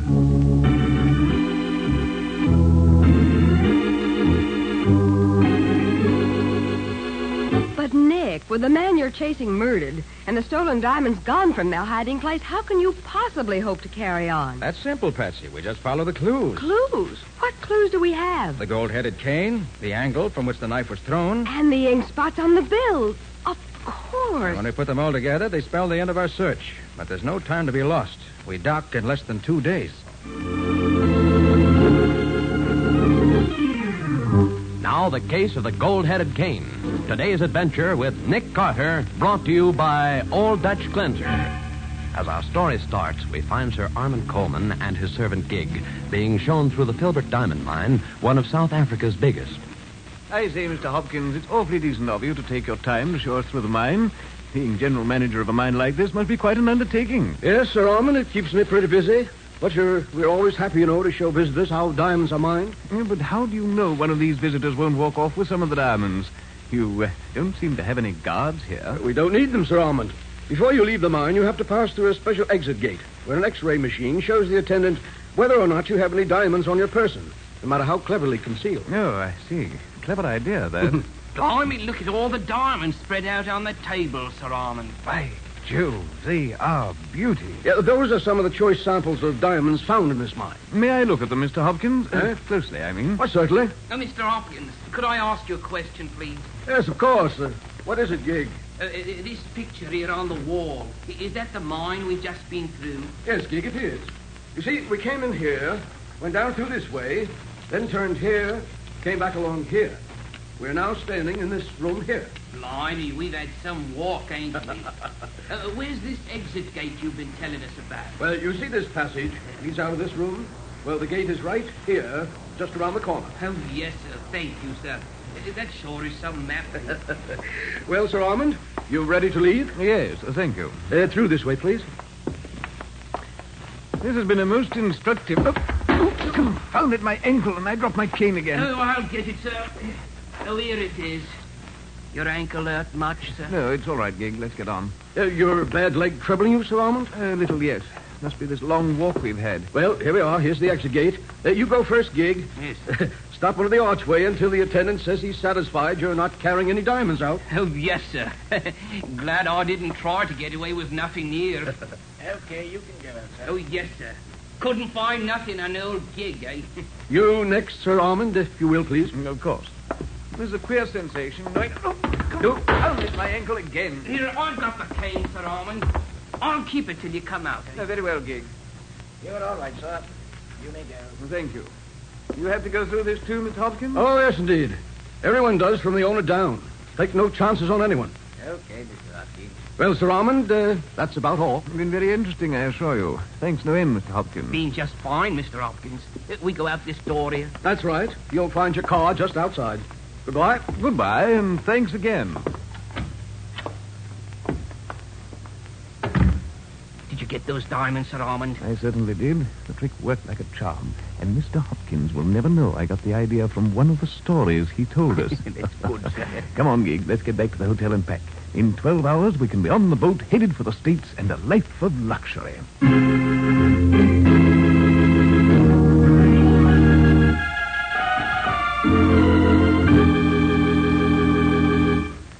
Take this message, Miss Gerald. Yes, sir? 50 carats of first-quality diamonds stolen from Filbert Mine in daring robbery. Suspect believed to be on boat bound for United States. Loss discovered in checkup late this afternoon. Famous American detective Nick Carter called in on case. Have you got that, Miss Gerald? Yes, sir. See that it gets out at once. All news service.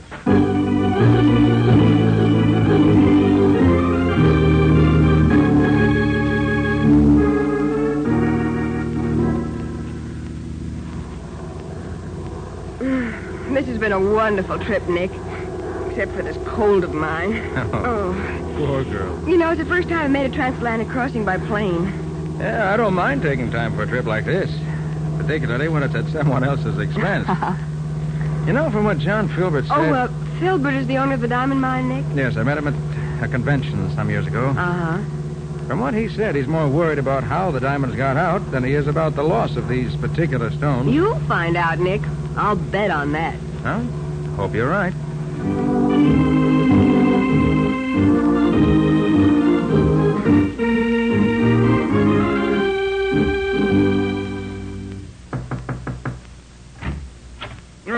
Come in, Hopkins. Yes, Mr. Filbert?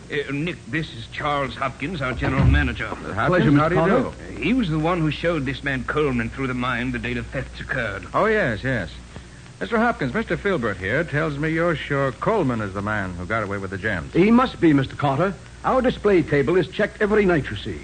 So when we missed the stones, we went back over every visitor for that day. Mm-hmm. The only one that presented anything out of the ordinary was Coleman, who dropped his cane as he went through the exit gate. So we figured the cane must have something to do with it. Very probably. Well, if Coleman secreted the stones in his cane, he must still have them with him. I think the best plan will be for Patsy and me to fly directly to the ship he's sailing on and see if we can find them. So if you'll radio the skipper that we're coming and get me a full description of the man and his servant, we'll be on our way. Before you go, Nick, I want to give you a small retainer to cover your expenses at least. You have the money, Hopkins? Yes, sir, right here. Two $500 bills. I have to apologize, Mr. Carter, but I accidentally spilled some red ink on the corner of them while they were on my desk. Oh, that doesn't matter, Mr. Hopkins. Thank you. Now, let's get on with the details. We have to reach Coleman's ship before it docks, and we haven't too much time.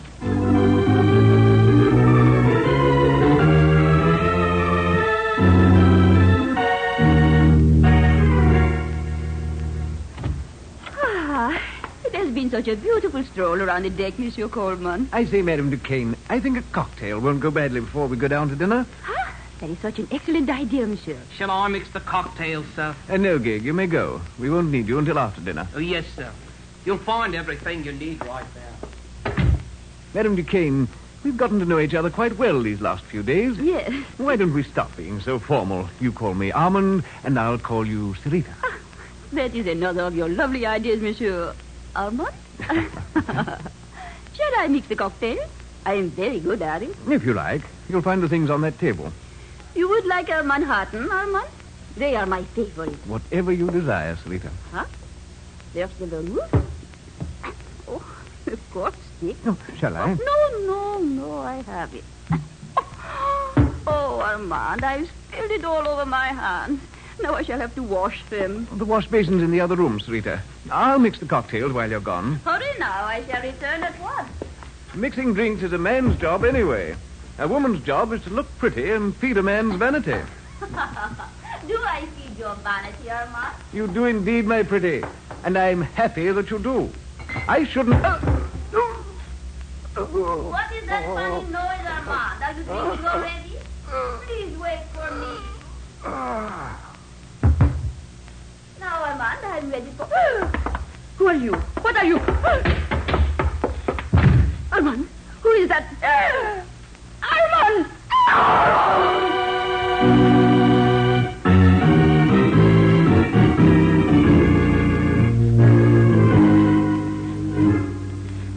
You made good time, Mr. Carter, but even so, you're too late. Too late? For what? To talk to Coleman. He was killed a half hour ago. Killed?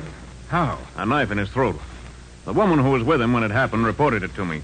She said she was washing her hands in the dressing room when she heard a funny noise. When she came out, Coleman was lying dead on the floor. Did you see anyone else? Yeah, there was a man in the room. But he dashed out when he saw her. She said she wouldn't know him again. She was so scared. This is something I hadn't counted on. Look here, Captain.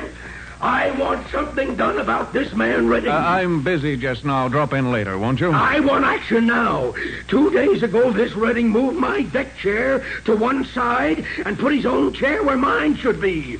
He insulted me. I'm too busy to do anything about that now, sir. Now come back this evening, will you? Yeah, all right. But I'll poke this guy Redding right in the snoot if he doesn't. Sorry, Mr. Carter. Just one of the things in a captain's life. Yes. Well, shall we take a look at Coleman's cabin? I'd like to get started on my investigation. Perhaps what I'm looking for is still here.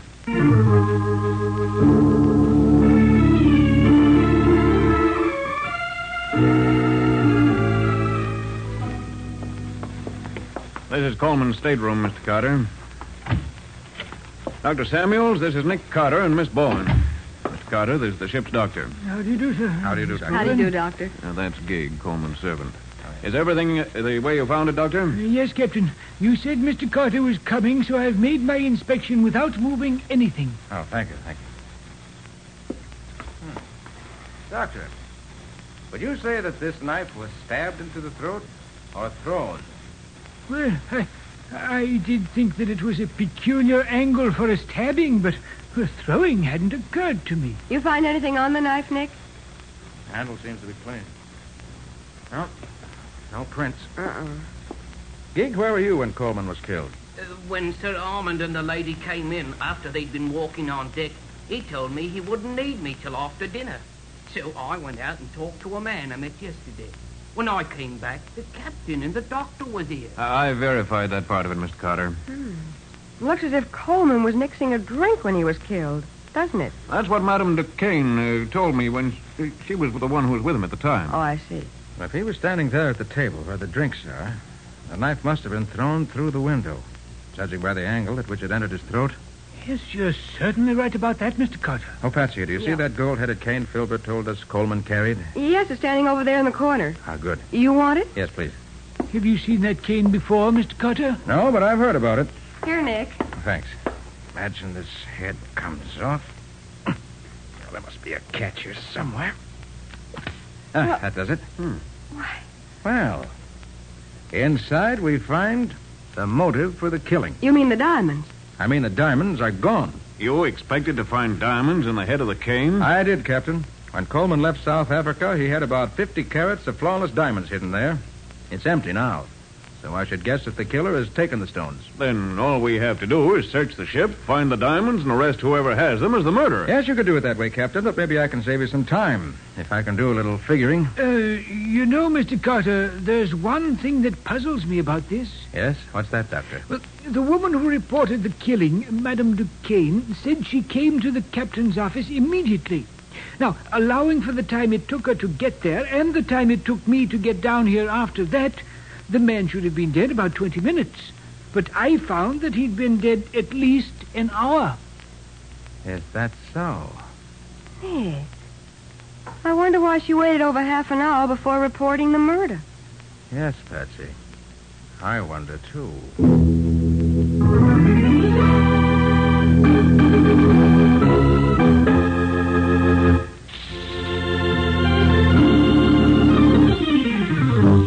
Now back to the case of the gold-headed cane. Today's adventure with Nick Carter, brought to you by Old Dutch Cleanser. As we pick up our story, we find Nick, Patsy, and the captain standing on deck outside the window of Coleman's stateroom. You see, Captain, it's just as I said. A knife thrown through this window at anyone standing at that table would enter the throat at the exact angle that the knife entered Coleman's throat. Nick, this is a curious coincidence. Oh, what's that, Patsy?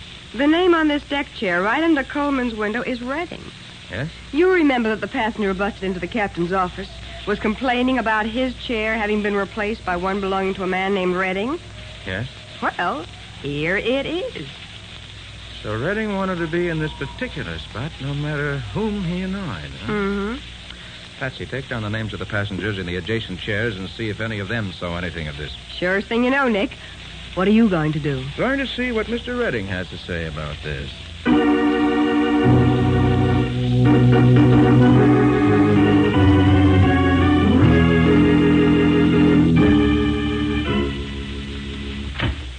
Well? Pardon my intrusion, Mr. Redding.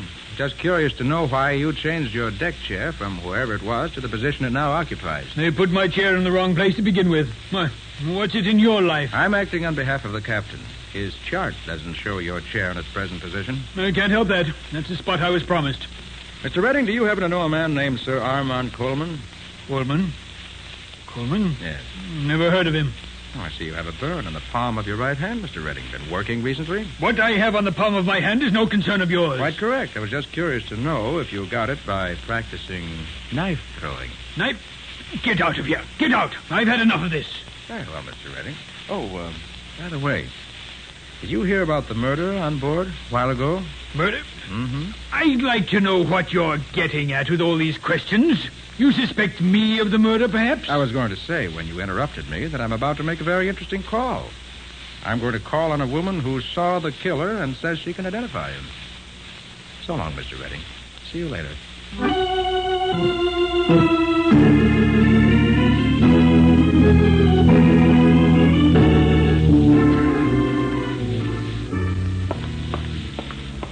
Nick! Oh, Nick! Wait a minute. Oh, Patsy, you had time to find out about those other passengers? Nobody saw anything, Nick. They were all downstairs. Below decks, I guess I should say. Yes, I guess you should. That you, Mr. Carter? Oh, yes, Captain. Anything new? Maybe, and maybe not. I'll leave you to judge.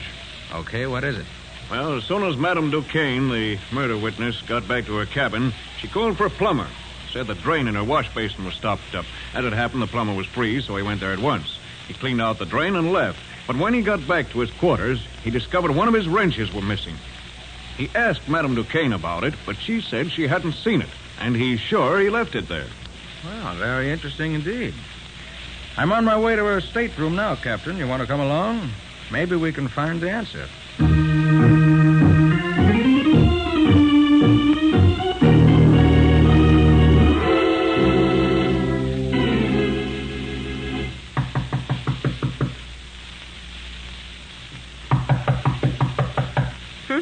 Guess Madame Duquesne isn't at home.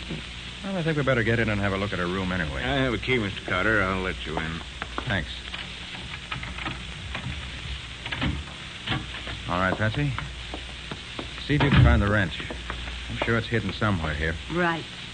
What makes you so sure Madame Duquesne has it, Mr. Carter? I believe she stole Coleman's diamonds. Then tried to find a safe place to hide them. She got the idea of putting him in the wash basin drain, so she sent for the plumber. Watched what he did, then stole one of his wrenches, and when he was gone, opened up the pipe again and hid the diamonds inside. Oh, why didn't she just put them down through the drain in the basin? Too big to go through the strainer, I should say. Nick, I found the wrench. Good. It was under the mattress. Now, suppose we have a look at that drain. Right. Well, hurry up, Nick. I can't wait. Oh, just a minute. There. Oh. And look at these, Captain. What? Well, magnificent stones, aren't they? Why, there's a fortune there.